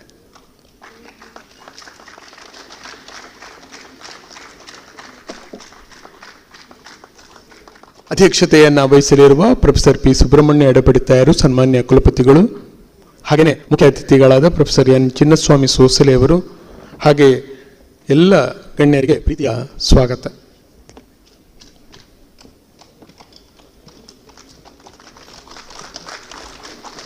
ಸಭೆಯ ಅಧ್ಯಕ್ಷರೇ, ಅತಿಥಿಗಳೇ, ವೇದಿಕೆಯಲ್ಲಿರುವ ಗಣ್ಯರೇ, ಆಹ್ವಾನಿತ ಅತಿಥಿಗಳೇ, ಪ್ರಾಧ್ಯಾಪಕರೇ, ಬೋಧಕೇತರ ಸಿಬ್ಬಂದಿಗಳೇ, ವಿದ್ಯಾರ್ಥಿಗಳೇ ಹಾಗೂ ಮಾಧ್ಯಮದ ಗೆಳೆಯರೇ, ಮಂಗಳೂರು ವಿಶ್ವವಿದ್ಯಾನಿಲಯದ ಯೂಟ್ಯೂಬ್, ಫೇಸ್ಬುಕ್ ಮತ್ತು ಹೊಸದಾಗಿ ಲಾಂಚ್ ಮಾಡಿರುವ MU ಲಿಂಕ್ ಆ್ಯಪಿನ ಮೂಲಕ ಈ ಕಾರ್ಯಕ್ರಮವನ್ನು ವೀಕ್ಷಿಸುತ್ತಿರುವ ಎಲ್ಲ ಸಹೃದಯ ಎಲ್ಲರಿಗೂ ಮಂಗಳೂರು ವಿಶ್ವವಿದ್ಯಾನಿಲಯದ ವತಿಯಿಂದ ನಡೀತಾ ಇರುವ ಡಾಕ್ಟರ್ BR ಅಂಬೇಡ್ಕರ್ ಅವರ 132ನೇ ಜನ್ಮ ಜಯಂತಿ ಕಾರ್ಯಕ್ರಮಕ್ಕೆ ಆತ್ಮೀಯವಾಗಿ ಬರಮಾಡಿಕೊಳ್ತಾ ಇದ್ದೇವೆ. ಭಾರತ ರತ್ನ ಡಾಕ್ಟರ್ ಭೀಮರಾವ್ ರಾಮ್ಜಿ ಅಂಬೇಡ್ಕರ್ ಅವರು ಏಪ್ರಿಲ್ 14, 1891ರಲ್ಲಿ ಜನಿಸಿದವರು. ಅವರ 132ನೇ ಜನ್ಮ ದಿನಾಚರಣೆಯನ್ನು ನಾವಿಂದು ಇಲ್ಲಿ ಆಚರಿಸ್ತಾ ಇದ್ದೇವೆ. ಸಾಮಾಜಿಕ ಸಮಾನತೆ, ಅಸ್ಪೃಶ್ಯತಾ ನಿವಾರಣೆಗಾಗಿ ಹೋರಾಡಿದ ಮಹಾನ್ ಭಾರತೀಯ ನಾಯಕ, ಸ್ವಾಭಿಮಾನದ ದಲಿತ ಬದುಕಿನ ಬೆಳಕು, ಭಾರತದ ಪ್ರಜಾಪ್ರಭುತ್ವದ ಉಸಿರಾಗಿರುವ ಸಂವಿಧಾನದ ಶಿಲ್ಪಿ, ಗುಣಮಟ್ಟದ ಶಿಕ್ಷಣವೊಂದೇ ಸಮಾನತೆಗಿರುವ ದಾರಿ ಎಂದು ಪ್ರತಿಪಾದಿಸಿದ ಮಹಾನ್ ಮಾನವತಾವಾದಿ ಡಾಕ್ಟರ್ BR ಅಂಬೇಡ್ಕರ್ ಅವರ ಚಿಂತನೆಗಳನ್ನು ಅರಿಯುವ ಮತ್ತು ಅದನ್ನು ನಮ್ಮ ಬದುಕಿನಲ್ಲಿ ಅಳವಡಿಸಿಕೊಳ್ಳುವ ಪ್ರೇರಣೆಯನ್ನು ನೀಡುವ ಕಾರ್ಯಕ್ರಮ ಇದು. ಇಂದಿನ ಈ ಕಾರ್ಯಕ್ರಮವನ್ನು ಅಂಬೇಡ್ಕರ್ ಅವರಿಗೆ ಅತ್ಯಂತ ಪ್ರಿಯವಾದ ಬುದ್ಧ ವಂದನೆಯ ಪ್ರಾರ್ಥನಾ ಗೀತೆಯ ಮೂಲಕ ನಾವು ಆರಂಭ ಮಾಡ್ತಾ ಇದ್ದೇವೆ. ಇದೀಗ SR ಲಕ್ಷ್ಮಣ್ ಮತ್ತು ತಂಡದವರಿಂದ ಬುದ್ಧ ವಂದನೆಯ ಗೀತೆ.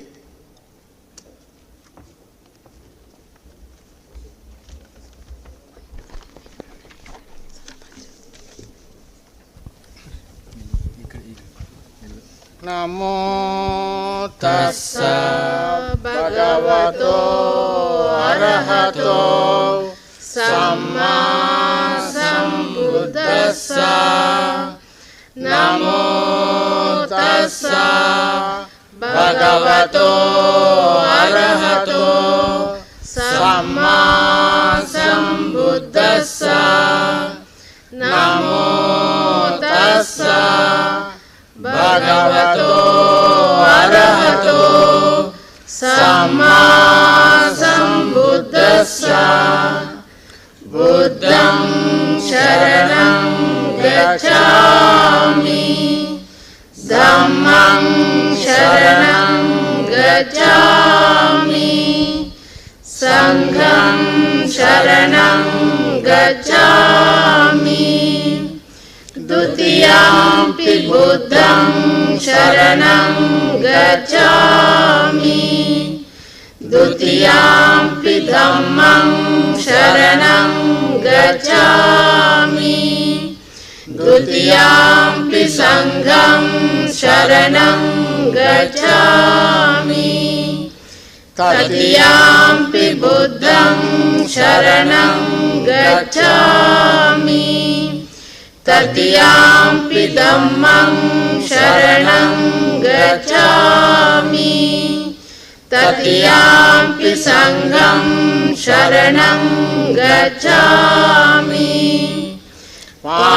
ಪಾಣಾತಿಪಾತ ವೇರಮಣಿ, ಸಿಕ್ಖಾಪದಂ ಸಮಾದಿಯಾಮಿ,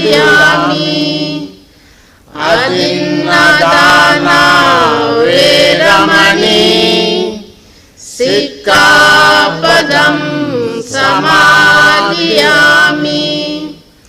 ಕಾಮೇಸು ಮಿಚ್ಛಾಚಾರ ವೇರಮಣಿ, ಸಿಕ್ಖಾಪದಂ ಸಮಾದಿಯಾಮಿ. ಮೂಸಾವಾದ ವೇರಮಣಿ, ಸಿಕ್ಖಾಪದಂ ಸಮಾದಿಯಾಮಿ. ಸುರಾಮೇರಯ ಮಜ್ಜಾಪಮಾದಟ್ಟಾನ ವೇರಮಣಿ, ಸಿಕ್ಖಾಪದಂ ಸಮಾದಿಯಾಮಿ.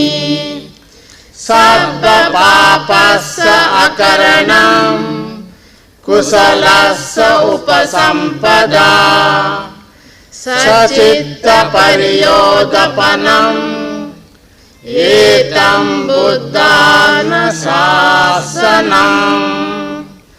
ಬಹುಜನ ಹಿತಾಯ बहुजन सुखाय लोकानुकंपाय साधु साधु साधु.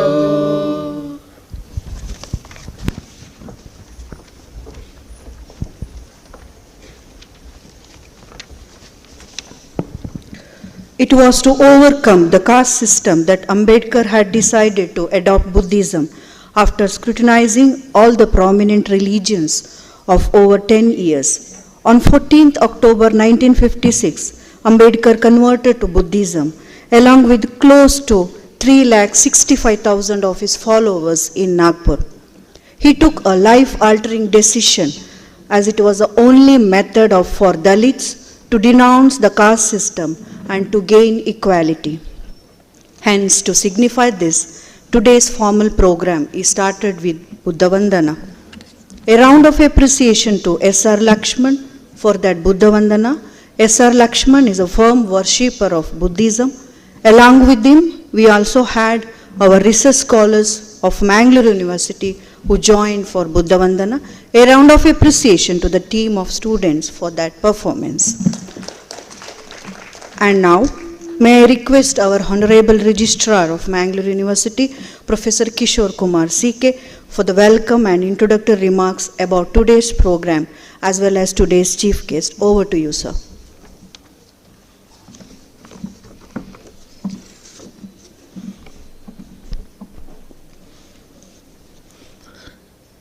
ಎಲ್ಲರಿಗೂ ನಮಸ್ಕಾರ. ಹಾಗೆ ಡಾಕ್ಟರ್ ಭೀಮರಾವ್ ರಾಮ್ಜಿ ಅಂಬೇಡ್ಕರ್ ಅವರ ಜನ್ಮದಿನದ ಶುಭಾಶಯಗಳು. ಪ್ರವರ್ತಕ, ಸಮಾಜ ಸುಧಾರಕ, ನ್ಯಾಯ ಶಾಸ್ತ್ರಜ್ಞ, ಅರ್ಥಶಾಸ್ತ್ರಜ್ಞ, ಲೇಖಕ, ಬಹುಭಾಷಾ ವಾಗ್ಮಿ, ತೌಲನಿಕ ಧರ್ಮಗಳ ವಿದ್ವಾಂಸ ಮತ್ತು ಚಿಂತಕ ಡಾಕ್ಟರ್ ಭೀಮರಾವ್ ರಾಮ್ಜಿ ಅಂಬೇಡ್ಕರ್ ಭಾರತೀಯ ಸಂವಿಧಾನದ ಪ್ರಧಾನ ವಾಸ್ತುಶಿಲ್ಪಿ ಮತ್ತು ಸ್ವತಂತ್ರ ಭಾರತದ ಮೊದಲ ಕಾನೂನು ಮಂತ್ರಿ, ಗಡಿಗಳನ್ನು ಮರುರೂಪಿಸಿದ ಬಹುಮುಖ ವ್ಯಕ್ತಿ, ತನ್ನ ಸಂಪೂರ್ಣ ದೃಢತೆ, ಪರಿಶ್ರಮ ಮತ್ತು ಎಲ್ಲ ವಿಲಕ್ಷಣಗಳ ವಿರುದ್ಧ ಶ್ರೇಷ್ಠತೆ ಇಚ್ಛೆಯಿಂದ ಹೋರಾಡಿದ ಮಹಾನ್ ವ್ಯಕ್ತಿ, Bharat Ratna doctor B R Ambedkar ಅವರ 132ನೇ ಜನ್ಮದಿನಾಚರಣೆಯ ಸಲುವಾಗಿ ನಾವೆಲ್ಲರೂ ಸೇರಿದ್ದೇವೆ. ಈ ಸಮಾರಂಭದ ಅಧ್ಯಕ್ಷರಾದ ಮಂಗಳೂರು ವಿಶ್ವವಿದ್ಯಾನಿಲಯದ ಗೌರವಾನ್ವಿತ ಕುಲಪತಿಯವರಾದ ಪ್ರೊಫೆಸರ್ ಪಿ ಸುಬ್ರಹ್ಮಣ್ಯ ಎಡಪಡಿತಾರೆ ಅವರೇ, ಮುಖ್ಯ ಅತಿಥಿಯಾಗಿರುವ ಪ್ರೊಫೆಸರ್ ಎನ್ ಚಿನ್ನಸ್ವಾಮಿ ಸೊಸಾಲೆ, ಪ್ರಾಧ್ಯಾಪಕರು ಇತಿಹಾಸ ವಿಭಾಗ ಕನ್ನಡ ವಿಶ್ವವಿದ್ಯಾನಿಲಯ ಹಂಪಿ, ಹಾಗೆ ವೇದಿಕೆ ಮೇಲೆ ಆಸೀನರಾಗಿರುವ ನನ್ನ ಸಹೋದ್ಯೋಗಿ ಮಿತ್ರರೇ, ವಿವಿಧ ನಿಕಾಯಗಳ ಡೀನರುಗಳೇ, ಶಿಕ್ಷಕ ಶಿಕ್ಷಕೇತರ ಬಂಧುಗಳೇ, ವಿದ್ಯಾರ್ಥಿ ವಿದ್ಯಾರ್ಥಿನಿಯರೇ, ಸಂಶೋಧನಾ ವಿದ್ಯಾರ್ಥಿಗಳೇ, ಹಾಗೆ ಅತಿಥಿಗಳೇ ಹಾಗೂ ಮಾಧ್ಯಮ ಮಿತ್ರರೇ,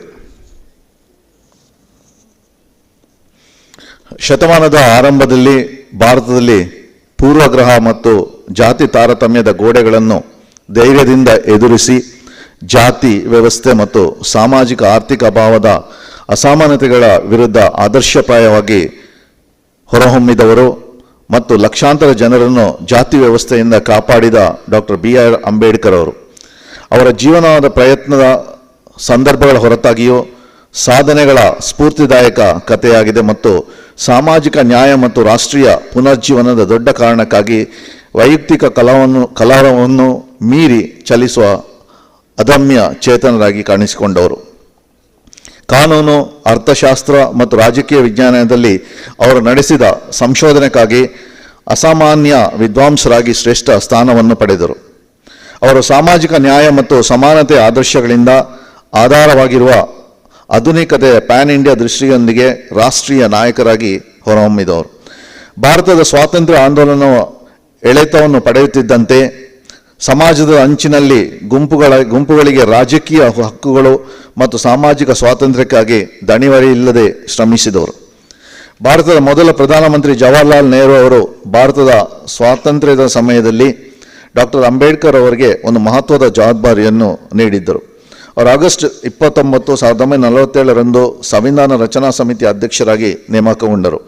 ಜಾತ್ಯತೀತ ಪ್ರಜಾಪ್ರಭುತ್ವದಲ್ಲಿ ಎಲ್ಲ ನಾಗರಿಕರಿಗೆ ಸಮಾನ ಅವಕಾಶ, ಅಭಿವ್ಯಕ್ತಿ ಮತ್ತು ನಂಬಿಕೆಯ ಸ್ವಾತಂತ್ರ್ಯವನ್ನು ಖಾತರಿಪಡಿಸುವ ಮತ್ತು ಇಂದಿಗೂ ಭಾರತವನ್ನು ಮಾರ್ಗದರ್ಶಿಸುವ ಸಂವಿಧಾನವನ್ನು ರಚಿಸುವುದಾಗಿತ್ತು. ಅಂತಹ ಸಂವಿಧಾನದ ರಚನೆಯ ಮುಖಾಂತರ ಎಲ್ಲ ರೀತಿಯ ತಾರತಮ್ಯಗಳನ್ನು ಕಾನೂನು ಬಾಹಿರಗೊಳಿಸಿದರು. ಮಹಿಳೆಯರು, ಅಲ್ಪಸಂಖ್ಯಾತರು ಮತ್ತು ಸಾಮಾಜಿಕವಾಗಿ ಹಿಂದುಳಿದವರ ಹಕ್ಕುಗಳನ್ನು ಪ್ರತಿಪಾದಿಸಲಾಯಿತು. ಪರಿಶಿಷ್ಟ ಸದಸ್ಯರಿಗೆ ನಾಗರಿಕ ಸೇವೆಗಳು, ಶಾಲೆಗಳು ಮತ್ತು ಕಾಲೇಜುಗಳಲ್ಲಿ ಉದ್ಯೋಗಗಳ ಮೀಸಲಾತಿ ವ್ಯವಸ್ಥೆಯನ್ನು ಪರಿಚಯಿಸಲು ಸಂವಿಧಾನ ಸಭೆಯ ಬೆಂಬಲವನ್ನು ಪಡೆದರು. ಜಾತಿಗಳು, ಪರಿಶಿಷ್ಟ ಪಂಗಡಗಳು ಮತ್ತು ಇತರ ಹಿಂದುಳಿದ ವರ್ಗಗಳು ನಂತರ ಭಾರತ ಸರ್ಕಾರವು ಅಳವಡಿಸಿಕೊಂಡ ದೃಢೀಕರಣದ ನೀತಿಗಳಲ್ಲಿ ಪ್ರತಿಫಲಿಸಿತು. ಪ್ರಬುದ್ಧ ಅರ್ಥಶಾಸ್ತ್ರಜ್ಞರಾಗಿದ್ದ ಡಾಕ್ಟರ್ ಅಂಬೇಡ್ಕರ್ ಅವರು ಅರ್ಥಶಾಸ್ತ್ರದ ಕುರಿತು ಅನೇಕ ವಿದ್ವತ್ಪೂರ್ಣ ಗ್ರಂಥಗಳನ್ನು ಬರೆದಿದ್ದಾರೆ ಮತ್ತು ಭಾರತದ ಹಣಕಾಸು ಆಯೋಗದ ಸ್ಥಾಪನೆಯ ಹಿಂದಿನ ಪ್ರೇರಕ ಶಕ್ತಿಯಾಗಿದ್ದರು. ಅವರ ಆಲೋಚನೆಗಳು ಭಾರತದ ಕೇಂದ್ರ ಬ್ಯಾಂಕ್, ಭಾರತೀಯ ರಿಸರ್ವ್ ಬ್ಯಾಂಕ್ ಸ್ಥಾಪನೆಗೆ ಅಡಿಪಾಯ ಹಾಕಿದವು. ಡಾಕ್ಟರ್ ಅಂಬೇಡ್ಕರ್ ಅವರ ಸಾಧನೆಗಳು ಬಹುವಿಧ ಮತ್ತು ವಿಶಾಲ ವ್ಯಾಪ್ತಿಯನ್ನು ಹೊಂದಿತ್ತು. ಅವರ ಆಂತರಿಕ ಜೀವನವು ಶ್ರೀಮಂತವಾಗಿತ್ತು ಮತ್ತು ಆಧ್ಯಾತ್ಮಿಕ ಚೈತನ್ಯದಿಂದ ಗುರುತಿಸಲ್ಪಟ್ಟಿದೆ. ಬಾಬಾ ಸಾಹೇಬರ ಅಸಂಖ್ಯಾತ ಕೊಡುಗೆಗಳನ್ನು ಆಧುನಿಕ ಭಾರತದ ನಿರ್ಮಾಣಕ್ಕೆ ಅಡಿಪಾಯ ಹಾಕಿದ್ದು. ಇವರ ಸೇವೆಯನ್ನು ಗುರುತಿಸಿ ಭಾರತ ಸರ್ಕಾರ 1990ರಲ್ಲಿ ಭಾರತ ರತ್ನ ಗೌರವವನ್ನು ಮರಣೋತ್ತರವಾಗಿ ನೀಡಿ ಗುರುತಿಸಲಾಯಿತು. ಡಾಕ್ಟರ್ ಅಂಬೇಡ್ಕರ್ ಅವರ ಸಾಮಾಜಿಕ ಅಸಮಾನತೆಯ ಆದರ್ಶಗಳು ಭಾರತೀಯ ರಾಜಕೀಯದ ಬಾಹ್ಯರೇಖೆಗಳನ್ನು ಮರುವಿನ್ಯಾಸಗೊಳಿಸಿದವು. ಅವರು ಹೆಚ್ಚುತ್ತಿರುವ ಜನಪ್ರಿಯತೆಯ ದೇಶದಾದ್ಯಂತ ವಿದ್ಯುತ್ಪೂರ್ಣ ಜೀವನ ಚರಿತ್ರೆಗಳು ಹಲವಾರು ಪ್ರತಿಮೆಗಳು ಮತ್ತು ಸ್ಮಾರಕಗಳಲ್ಲಿ ಪ್ರತಿಫಲಿಸುತ್ತಿದೆ. ಇಂದು ಅಂಬೇಡ್ಕರ್ ಅವರನ್ನು ರಾಷ್ಟ್ರೀಯವಾಗಿ ಗೌರವಿಸಲಾಗುತ್ತಿದೆ ಮತ್ತು ಗಾಂಧಿ, ನೆಹರು ಮತ್ತು ಟ್ಯಾಗೂರ್ ಅವರೊಂದಿಗೆ ಆಧುನಿಕ ಭಾರತದ ನಾಯಕರಲ್ಲಿ ಒಬ್ಬರಾಗಿ ರಾಷ್ಟ್ರೀಯ ಪಂಥಾಹವನದಲ್ಲಿ ವ್ಯಕ್ತಿಯಾಗಿದ್ದಾರೆ. ಅವರ ಜನ್ಮದಿನವಾದ ಏಪ್ರಿಲ್ 14 ಅಂಬೇಡ್ಕರ್ ಜಯಂತಿ ಎಂದು ನಾಮಕರಣ ಮಾಡಲಾಗಿದೆ ಮತ್ತು ಇದನ್ನು ಸಾರ್ವಜನಿಕ ರಜಾದಿನವಾಗಿ ಕೂಡ ಘೋಷಿಸಲಾಗಿದೆ. ಭಾರತವು ಮಹಾನ್ ವ್ಯಕ್ತಿಯ 132ನೇ ಜನ್ಮದಿನವನ್ನು ಆಚರಿಸುತ್ತಿರುವಾಗ ಬಾಬಾ ಸಾಹೇಬ್ ಪ್ರಪಂಚದಾದ್ಯಂತ ಲಕ್ಷಾಂತರ ಭಾರತೀಯರಿಗೆ ಮತ್ತು ಸಮಾನತೆ, ಸಾಮಾಜಿಕ ನ್ಯಾಯದ ಪ್ರತಿಪಾದಕರಿಗೆ ಸ್ಫೂರ್ತಿಯಾಗಿದ್ದಾರೆ. ಅಂಬೇಡ್ಕರ್ ಅವರು ರಚಿಸಿದ ಸಂವಿಧಾನವು ಕೇವಲ ದೇಶದ ಆಡಳಿತಕ್ಕೆ ಮೂಲ ಕಾನೂನಲ್ಲ, ಇದು ವೈಯಕ್ತಿಕ ನಾಗರಿಕ ಸ್ವಾತಂತ್ರ್ಯಗಳನ್ನು ಖಾತರಿಗೊಳಿಸಿದೆ. ಧಾರ್ಮಿಕ ಸ್ವಾತಂತ್ರ್ಯ, ಸಾಮಾಜಿಕ ತಾರತಮ್ಯ ನಿರ್ಮೂಲನೆ, ಮಹಿಳೆಯರ ಸಾಮಾಜಿಕ ಹಕ್ಕುಗಳು, ಸಾಂವಿಧಾನಿಕ ಹಕ್ಕುಗಳು ಪ್ರಮುಖ ಭಾಗಗಳಾಗಿವೆ. ಸಂವಿಧಾನವು ಪ್ರತಿಯೊಬ್ಬ ಪ್ರಜೆಗೂ ಮೂಲಭೂತ ಹಕ್ಕುಗಳನ್ನು ನೀಡಿದೆ. ನಾಗರಿಕರಿಗೆ ಕೆಲವು ಮೂಲಭೂತ ಹಕ್ಕುಗಳನ್ನು ಖಾತ್ರಿಪಡಿಸುವುದು ಅವರ ಹಿಂದಿನ ಆಲೋಚನೆಯಾಗಿದೆ. ಭಾರತದ ಸಂವಿಧಾನದ ಉಳಿಯುವವರೆಗೆ ಬಾಬಾ ಸಾಹೇಬ್ ಅಂಬೇಡ್ಕರ್ ಹೆಸರು ಕೂಡ ಅಜರಾಮರವಾಗಿರುತ್ತದೆ. ಪ್ರತಿಯೊಬ್ಬ ದೀನದಲಿತರ ಹೃದಯದಲ್ಲಿ ಅವರು ಶಾಶ್ವತವಾಗಿ ವಾಸಿಸುತ್ತಾರೆ. ಇಂಥ ಮಹಾನ್ ವ್ಯಕ್ತಿಯ 132ನೇ ಜನ್ಮದಿನಾಚರಣೆಯ ಕಾರ್ಯಕ್ರಮದ ಅಧ್ಯಕ್ಷತೆಯನ್ನು ವಹಿಸಿರುವವರು ನಮ್ಮ ವಿಶ್ವವಿದ್ಯಾನಿಲಯದ ಗೌರವಾನ್ವಿತ ಕುಲಪತಿಯವರಾಗಿರುವಂತಹ ಪ್ರೊಫೆಸರ್ ಪಿ ಸುಬ್ರಹ್ಮಣ್ಯ ಎಡಪಡಿತಾಯರವರು. ಇದೇ ವಿಶ್ವವಿದ್ಯಾನಿಲಯದ ವಿದ್ಯಾರ್ಥಿಯಾಗಿ, ಶಿಕ್ಷಕರಾಗಿ, ಸಂಶೋಧಕರಾಗಿ, ಹಣಕಾಸು ಅಧಿಕಾರಿಯಾಗಿ, ಪರೀಕ್ಷಾಂಗ ಕುಲಸಚಿವರಾಗಿ ಈಗ 3 ವರ್ಷ 10 ತಿಂಗಳಿಂದ ಕುಲಪತಿಯಾಗಿ ಕಾರ್ಯನಿರ್ವಹಿಸ್ತಾ ಇದೆ. ತಮ್ಮ ಅವಧಿಯಲ್ಲಿ ವಿಶ್ವವಿದ್ಯಾನಿಲಯದ ಪೂರ್ಣ ಪ್ರಮಾಣದ ಬೆಳವಣಿಗೆಯಲ್ಲಿ ತಮ್ಮನ್ನು ತಾವು ತೊಡಗಿಸಿಕೊಂಡು ಅವರ ನೇತೃತ್ವದಲ್ಲಿ ಮಂಗಳೂರು ವಿಶ್ವವಿದ್ಯಾನಿಲಯದಲ್ಲಿ ಡಾಕ್ಟರ್ BR ಅಂಬೇಡ್ಕರ್ ಅವರ ಪ್ರತಿಮೆಯನ್ನು ಕೂಡ ಸ್ಥಾಪಿಸಲಾಗಿದೆ ಹಾಗೂ ಅನೇಕ ಕಾರ್ಯಕ್ರಮಗಳನ್ನು ಬಹಳ ಯಶಸ್ವಿಯಾಗಿ ನಿರ್ವಹಿಸಿದವರು. ಸರ್, ತಮಗೆ ಮಂಗಳೂರು ವಿಶ್ವವಿದ್ಯಾನಿಲಯ ಪರವಾಗಿ ಹಾಗೂ ಎಲ್ಲರ ಪರವಾಗಿ ಆರ್ಥಿಕ ಸ್ವಾಗತವನ್ನು ಬಯಸ್ತಾ ಇದೆ. ಈ ನಮ್ಮ ಕಾರ್ಯಕ್ರಮದ ಮುಖ್ಯ ಅತಿಥಿಯಾಗಿ ನಮ್ಮೊಂದಿಗಿರುವವರು ಪ್ರೊಫೆಸರ್ ಎನ್ ಚಿನ್ನಸ್ವಾಮಿ ಸೊಸಾಲೆ ಅವರು, ಇತಿಹಾಸ ಪ್ರಾಧ್ಯಾಪಕರು, ಕನ್ನಡ ವಿಶ್ವವಿದ್ಯಾನಿಲಯ ಹಂಪಿ.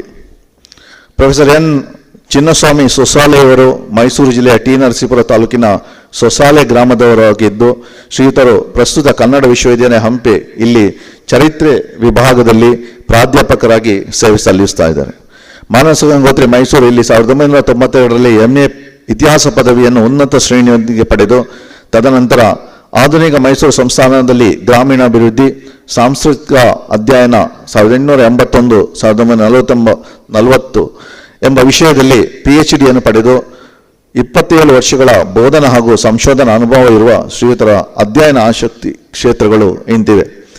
ಆಧುನಿಕ ಮೈಸೂರಿನ ಒಡೆಯರ್ ಕಾಲದ ದಲಿತ ಚರಿತ್ರೆ, ಅಂದಿನ ರಾಜಕೀಯ ಸಂದರ್ಭಗಳ ಜನಮುಖಿ ಆಧಾರಿತ ಸಾಂಸ್ಕೃತಿಕ ಅಧ್ಯಯನ, ಕರ್ನಾಟಕದ ದಲಿತರ ಮೇಲಿನ ದೌರ್ಜನ್ಯ, ಸಾಮಾಜಿಕ ಹಾಗೂ ಧಾರ್ಮಿಕ ಹಿನ್ನೆಲೆ, ಅಮಾನವೀಯ ಆಚರಣೆಗಳು ಹಾಗೂ ದಲಿತರು ಮತ್ತು ಮತಾಂತರ ಚರಿತ್ರೆ ಕುರಿತು ತಳಮಟ್ಟದ ವಿಸ್ತೃತ ಅಧ್ಯಯನ, ಬಾಬಾ ಸಾಹೇಬ್ ಡಾಕ್ಟರ್ BR ಅಂಬೇಡ್ಕರ್ ಅವರ ಚಿಂತನೆಗಳನ್ನು ಪ್ರಸ್ತುತ ಸಂದರ್ಭಗಳೊಂದಿಗೆ ಮುಖಾಮುಖಿಗೊಳಿಸಿ ದಲಿತ ಸಂವೇದನೆಯ ಸಂಶೋಧನಾ ಬರವಣಿಗೆ ಹಾಗೂ ಚಿಂತನೆ, ಕನ್ನಡ ನೆಲದಲ್ಲಿ ಬೌದ್ಧ ಹಾಗೂ ಜೈನ ಧರ್ಮಗಳ ನೆಲೆಗಳು, ಈ ಧರ್ಮಗಳ ಪ್ರಗತಿ ಹಾಗೂ ಅವನತಿಗಳ ಸಂದರ್ಭ, ಸಮಕಾಲೀನ ಸಂದರ್ಭಗಳಲ್ಲಿ ಇವುಗಳ ಸ್ಥಿತಿಗತಿ ಬಗ್ಗೆ, ಏಕೀಕೃತ ಕರ್ನಾಟಕದಲ್ಲಿನ ಕನ್ನಡ ನಾಡಿನ ಗಡಿಭಾಗದ ಸಮಸ್ಯೆಗಳು ಹಾಗೂ ಕನ್ನಡಿಗರ ಸ್ಥಿತಿಗತಿ ಕುರಿತ ವಸ್ತುನಿಷ್ಠ ಅಧ್ಯಯನ ಮತ್ತು ಬರವಣಿಗೆ, ವಿಶೇಷವಾಗಿ ಕರ್ನಾಟಕದ ನೆಲಮೂಲ ಚಿಂತನೆಯ ಸೆಬಾಲ್ಟನ್ ಚರಿತ್ರೆಯ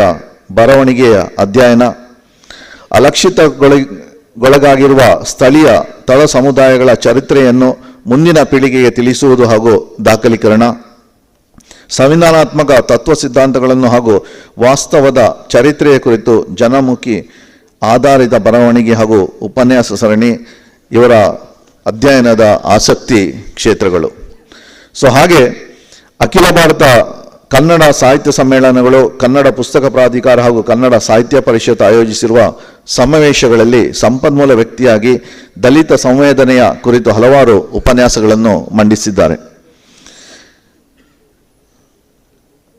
ಇವರ ಕೃತಿಗಳಿಗೆ ಹಾಗೂ ಸಾಂಸ್ಕೃತಿಕ ಸೇವೆಗಳಿಗಾಗಿ ಹಲವಾರು ಪ್ರಶಸ್ತಿ ಪುರಸ್ಕಾರಗಳಿಗೆ ಇವರು ಭಾಜನರಾಗಿದ್ದಾರೆ. ಸುಮಾರು ಒಂದು 40ರಿಂದ 50 ಪ್ರಶಸ್ತಿಗಳನ್ನು ಕೂಡ ಇವರು ಪಡ್ಕೊಂಡಿದ್ದಾರೆ. ಅದರಲ್ಲಿ ಕೆಲವು ಪ್ರಶಸ್ತಿಗಳನ್ನು ಮಾತ್ರ ಈ ಸಂದರ್ಭದಲ್ಲಿ ನಾನು ತಿಳಿಯಬಯಸ್ತಾ ಇದ್ದೇನೆ.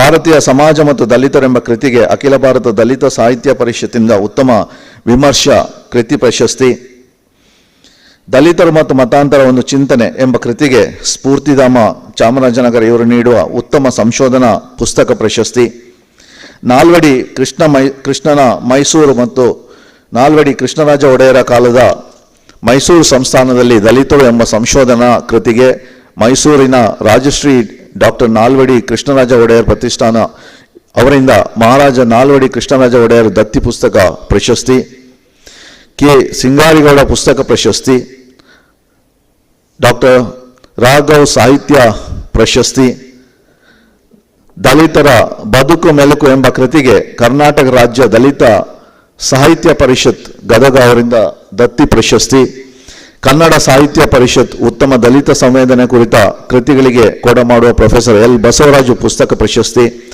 ಗುಲ್ಬರ್ಗ ವಿಶ್ವವಿದ್ಯಾನಿಲಯ ಕೊಡಮಾಡುವ ಬಾಬಾ ಸಾಹೇಬ್ BR ಅಂಬೇಡ್ಕರ್ ರಾಜ್ಯೋತ್ಸವ ಪುಸ್ತಕ ಪ್ರಶಸ್ತಿ, ದಲಿತ ಚರಿತ್ರ ರಚನೆಯಲ್ಲಿ ಕಾಡಲೇಬೇಕಾದ ಪ್ರಶ್ನೆಗಳು ಎಂಬ ಕೃತಿಗೆ ಗುಲ್ಬರ್ಗ ವಿಶ್ವವಿದ್ಯಾನಿಲಯ ನೀಡುವ ಕರ್ನಾಟಕ ರಾಜ್ಯೋತ್ಸವ ಪುಸ್ತಕ ಪ್ರಶಸ್ತಿ, ಹೀಗೆ 10 ಹಲವು ಪ್ರಶಸ್ತಿಗಳಿಗೆ ಭಾಜನರಾದವರು.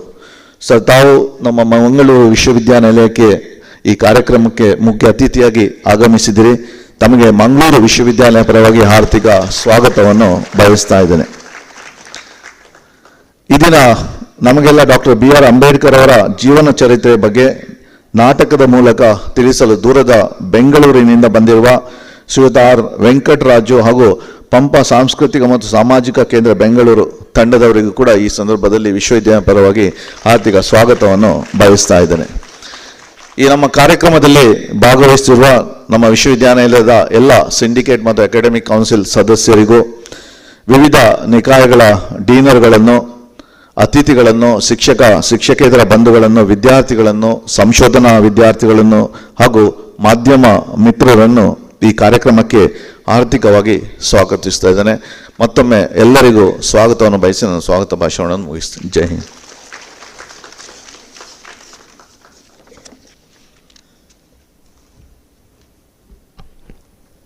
ಪ್ರಾಸ್ತಾವಿಕ ಮಾತುಗಳೊಂದಿಗೆ ಆಗಮಿಸಿದ ಎಲ್ಲರನ್ನ ಪ್ರೀತಿಯಿಂದ ಸ್ವಾಗತಿಸಿದ ಮಂಗಳೂರು ವಿಶ್ವವಿದ್ಯಾಲಯದ ಕುಲಸಚಿವರಾದ ಡಾಕ್ಟರ್ ಕಿಶೋರ್ ಕುಮಾರ್ CK ಇವರಿಗೂ ಕೂಡ ಅತ್ಯಂತ ಪ್ರೀತಿಯ ಗೌರವದ ಸ್ವಾಗತವನ್ನು ಬಯಸ್ತಾ ಇದ್ದೇನೆ.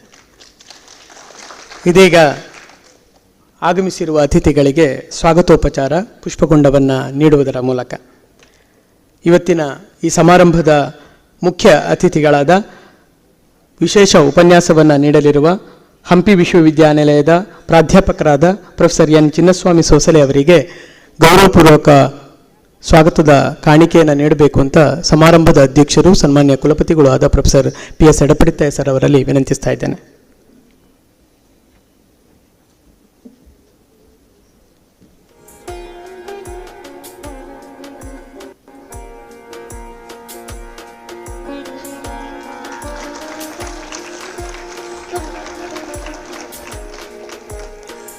ಸಮಾರಂಭದ ಅಧ್ಯಕ್ಷರಾಗಿರುವ ಸನ್ಮಾನ್ಯ ಕುಲಪತಿಗಳಾದ professor P Subrahmanya Edapadithaya sir ಅವರಿಗೆ SC/ST ಸೆಲ್ಲಿನ ವಿಶೇಷಾಧಿಕಾರಿಗಳಾದ ಡಾಕ್ಟರ್ ನರಸಿಂಹಯ್ಯ ಅವರು ಹೂಕುಂಡವನ್ನು ನೀಡುವುದರ ಮೂಲಕ ನಮ್ಮ ಗೌರವವನ್ನು ಸಮರ್ಪಿಸ್ತಾ ಇದ್ದಾರೆ.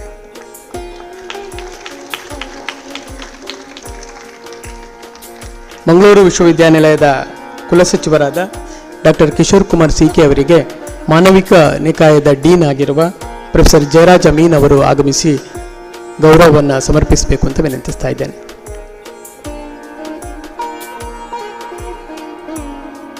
ಪ್ರೊಫೆಸರ್ ಜಯರಾಜ್ ಅಮೀನ್ ಅವರು ಮಂಗಳೂರು ವಿಶ್ವವಿದ್ಯಾಲಯದ ಮಾನವಿಕ ವಿಭಾಗದ ಡೀನ್ ಅವರು ಕುಲಸಚಿವರಿಗೆ ಪುಷ್ಪಕುಂಡವನ್ನು ಸಮರ್ಪಿಸುವುದರ ಮೂಲಕ ನಮ್ಮ ಗೌರವವನ್ನು ಸಮರ್ಪಿಸ್ತಾ ಇದ್ದಾರೆ.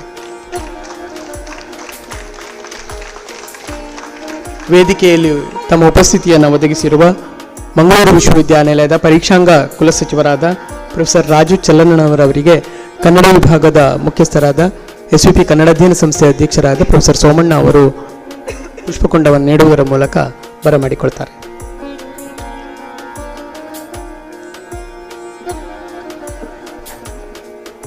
ಹಣಕಾಸು ಮಂಗಳೂರು ವಿಶ್ವವಿದ್ಯಾನಿಲಯದ ಪರೀಕ್ಷಾಂಗ ಕುಲಸಚಿವರಾದ ಪ್ರೊಫೆಸರ್ ರಾಜು ಚಲ್ಲಣ್ಣನವರವರಿಗೆ ಪ್ರೊಫೆಸರ್ ಸೋಮಣ್ಣ ಅವರು ಪುಷ್ಪಕುಂಡವನ್ನು ನೀಡಿ ಬರಮಾಡಿಕೊಳ್ತಾ ಇದ್ದಾರೆ. ಮುಂದೆ ಮಂಗಳೂರು ವಿಶ್ವವಿದ್ಯಾನಿಲಯದ ಹಣಕಾಸು ಅಧಿಕಾರಿಗಳಾದ ಪ್ರೊಫೆಸರ್ ವೈ ಸಂಗಪ್ಪ ಇವರಿಗೆ ತಾರಾವತಿ ಮೇಡಮ್ ಡಾಕ್ಟರ್ ತಾರಾವತಿ ಅವರು ಆಗಮಿಸಿ ಪುಷ್ಪಕುಂಡವನ್ನು ನೀಡುವುದರ ಮೂಲಕ ಸ್ವಾಗತಿಸಬೇಕು ಅಂತ ವಿನಂತಿಸ್ತಾ ಇದ್ದೇನೆ.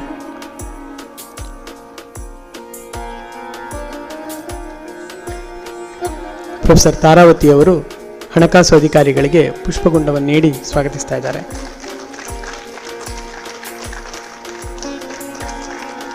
SC/ST ಘಟಕದ ವಿಶೇಷಾಧಿಕಾರಿಗಳಾದ ಡಾಕ್ಟರ್ ನರಸಿಂಹಯ್ಯ ಅವರಿಗೆ SC/ST ಸೆಲ್ನ ಸಿಬ್ಬಂದಿಯಾದ ಮಂಜುಳಾ ಅವರು ಪುಷ್ಪಗುಂಡವನ್ನು ನೀಡುವುದರ ಮೂಲಕ ಗೌರವವನ್ನು ಸಮರ್ಪಿಸ್ತಾ ಇದ್ದಾರೆ.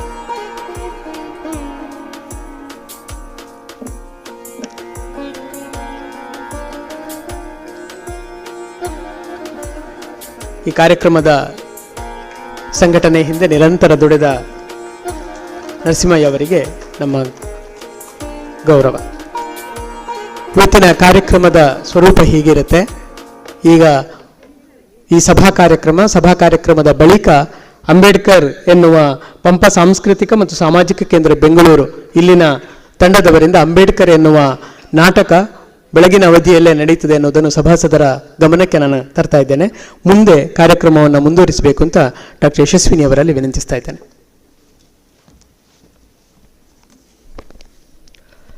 So let us come together and make this Jayanti even more meaningful, special, with the lighting up of the lamp and offering floral tribute to Dr. B.R. Ambedkar. May I request all the dignitaries on the dais to mark this beginning of the program and also to pay floral tribute to Dr. B.R. Ambedkar. I request the chief guest, Professor N. Chinnaswamy Sosale, to light up the lamp, and also request Vice Chancellor of Mangalore University, Professor P. Subramanya Edapaditaya, to lead the ceremony, along with the statutory officers, Professor Kishore Kumar CK, the Registrar of Mangalore University, Professor Raju C. Challanavar, Evaluation, Professor Sangappa, the Finance Officer of Mangalore University. The lighting up of the lamp is followed by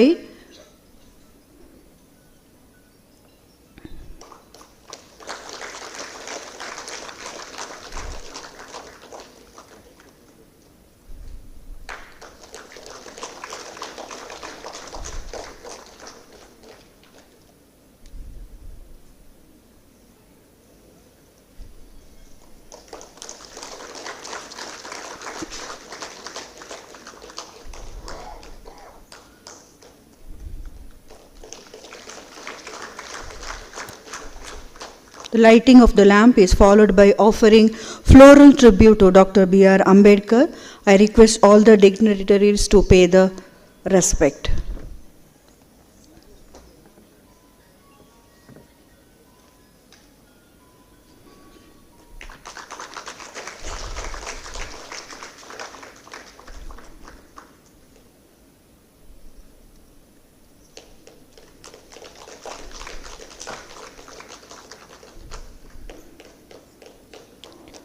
The floral tribute is followed by offering tribute to Bodhi plant.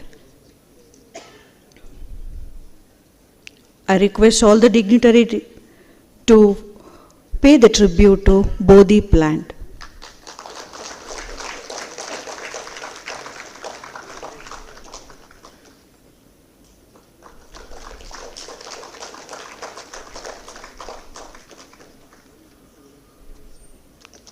Thank you, sirs.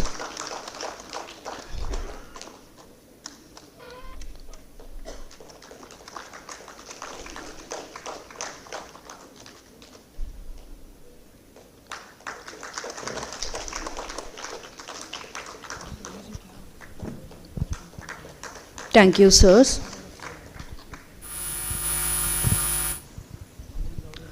Babasaheb Dr. Bhimarao Ambedkar was born in 14th April 1891 at Maho near Indore, the then central province, now is Madhya Pradesh.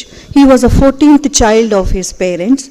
The life of Dr. Bhimarao Ambedkar was marked by struggles, but he proved that every hurdle in life can be surmounted with the talent and firm determination. Dr. Ambedkar is the first law minister of independent India. He is also honored with the prestigious Bharat Ratna Award in 1990. Dr. Ambedkar is a great human being who dedicated his life for fighting against discrimination and inequality faced by downtrodden section of the society. Ambedkar is a symbol of social change like any other. Thanks to all the dignitaries for joining lighting up of the lamp as well as paying the floral tribute to Dr. B.R. Ambedkar. Now may I invite Basappa and team of the students for presenting a song on Dr. B.R. Ambedkar.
ಮಹಾರಾಷ್ಟ್ರದ ಮಹೋಗಂಧಗಳು ಅಂಬಾಪುರರ ಜನ್ಮಸ್ಥಳ April ಕಲಿಯ ದಿನ ಬಾಬಾ ಸಾಹೇಬರ ಜನ್ಮದಿನ ರಾಮಜಿ ಸತ್ತ ತಂದೆ ಹೆಸರ ಭೀಮಾಬಾಯಿ ತಾಯಿಯ ಹೆಸರು ಸೂರ್ಯ ತೇಜದ ಬಾಲನ ಕರೆದ ಹೇಮ ಎಂದು ಹೆಸರಿಟ್ಟು ಪ್ರತಿಭಾ ಮರದನು ಬಾಲಕನು ಬಡತನ ಬಂದು ಬಂದು ಬಂದನು ಪುಟಬಂದ ನಗುತ್ತಾನಾಗಿ ನಂದ ಜನತೆಗೆ ದಾರಿ ತೋರಿದ ಬಂದ ಬಾಳಿಗೆ ಬೆಳಕು ನೀಡಿದ ಅಂಬೇಡ್ಕರರ ಜೀವನ ಕಥೆಯ ಭಾರತೀಯರ ನೌಕೆ ವಿಶ್ವಮಾನವನ ಸಾಹಸದ ದೇಶಭಕ್ತರ ನೌಕೆ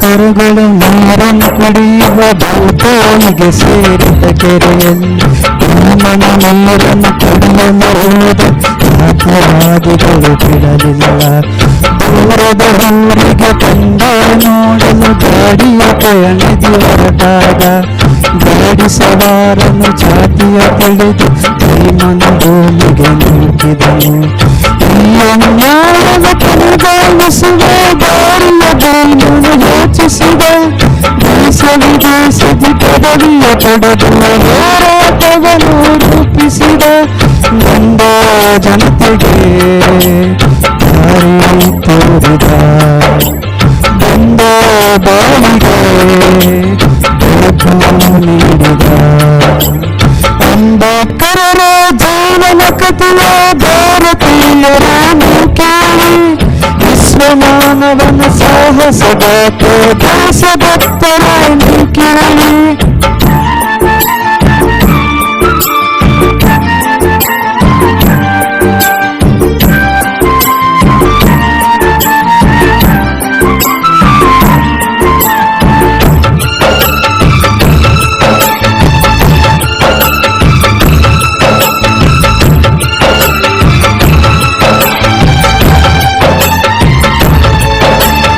ಸಂವಿಧಾನವನ್ನು ಬರೆದನು ಭೀಮ ಸ್ವತಂತ್ರ ಭಾರತವಗಳಿರಲು ಅಸ್ಪೃಶ್ಯತೆಯನ್ನು ಪಡೆದನು ಭೀಮ ಮತಾಂತರ್ಯಗಳು ನಡೆಗಿದರು ಜಾತಿ ವಿನಾಶಕ್ಕೆ ದಾರಿಯೆಂದು ಬೌದ್ಧ ಧರ್ಮವ ಸೇರಿದನು ನವ ಸಮಾಜವ ಕಟ್ಟುವ ಕನಸು ಜನಮನದಲ್ಲಿ ಬಿತ್ತಿದನು 26 ಡಿಸೆಂಬರ್ ಬೆಳಕು ಹೋರಿತು ಭೂಮಿಯಲ್ಲಿ ದಲಿತ ಜನತೆಯ ಕಬ್ಬನಾಯಿತು ಬಾಬನ ಪರಿನಿರ್ವಾಣದಲ್ಲಿ ನಂದ ಜನತೆಗೆ ದಾರಿ ತೋರಿದ ಬಂದ ಬಾಳಿಗೆ ಬೆಳಕು ನೀಡಿದ ಅಂಬೇಡ್ಕರರ ಜೀವನ ಕಥೆಯ ಭಾರತೀಯರ ಕೇಳಿ ವಿಶ್ವಮಾನವನ ಸಾಹಸಗಾತಿ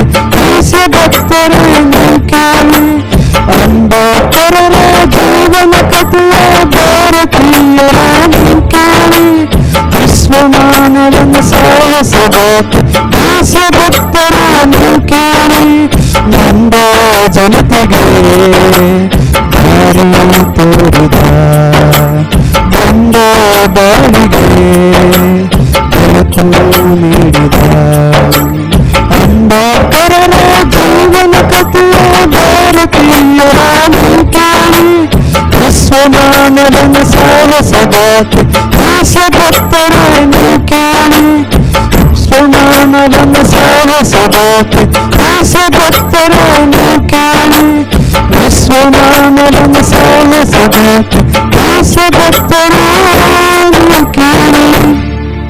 thank you.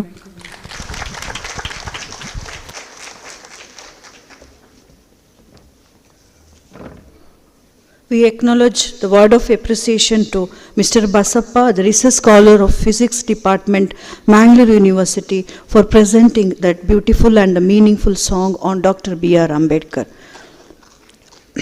And now it is a time to listen to our chief guest, Professor N. Chinnaswamy Sosale, Professor in History, Hampi University. I invite Professor N. Chinnaswamy Sosale for delivering the chief guest address on the occasion. Over to you, sir, with due respect.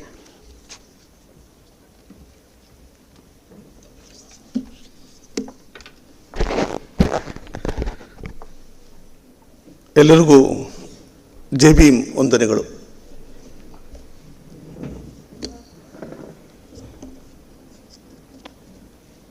ಭಾರತಕ್ಕೆ ಹಲವಾರು ರೀತಿಯ ಮುಖಗಳಿದೆ ಹಾಗೂ ಅದಕ್ಕೆ ಅದರದೇ ಆದಂಥ ಒಂದು ಇಕ್ಕಟ್ಟಿನ ಒಂದು ತಾತ್ವಿಕ ಹಿನ್ನೆಲೆಯೂ ಇದೆ.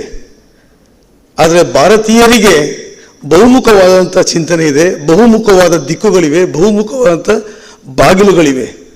ಆ ಬಾಗಿಲುಗಳೆಲ್ಲವನ್ನು ಭಾರತೀಯರಿಗೆ ಮುಚ್ಚಿದ ಭಾರತದ ಬಾಗಿಲನ್ನು ತೆರೆದ ಬಾಗಿಲನ್ನಾಗಿ ಮಾಡಿದವರು ಬಾಬಾ ಸಾಹೇಬ್ ಅಂಬೇಡ್ಕರ್ ಅವರು.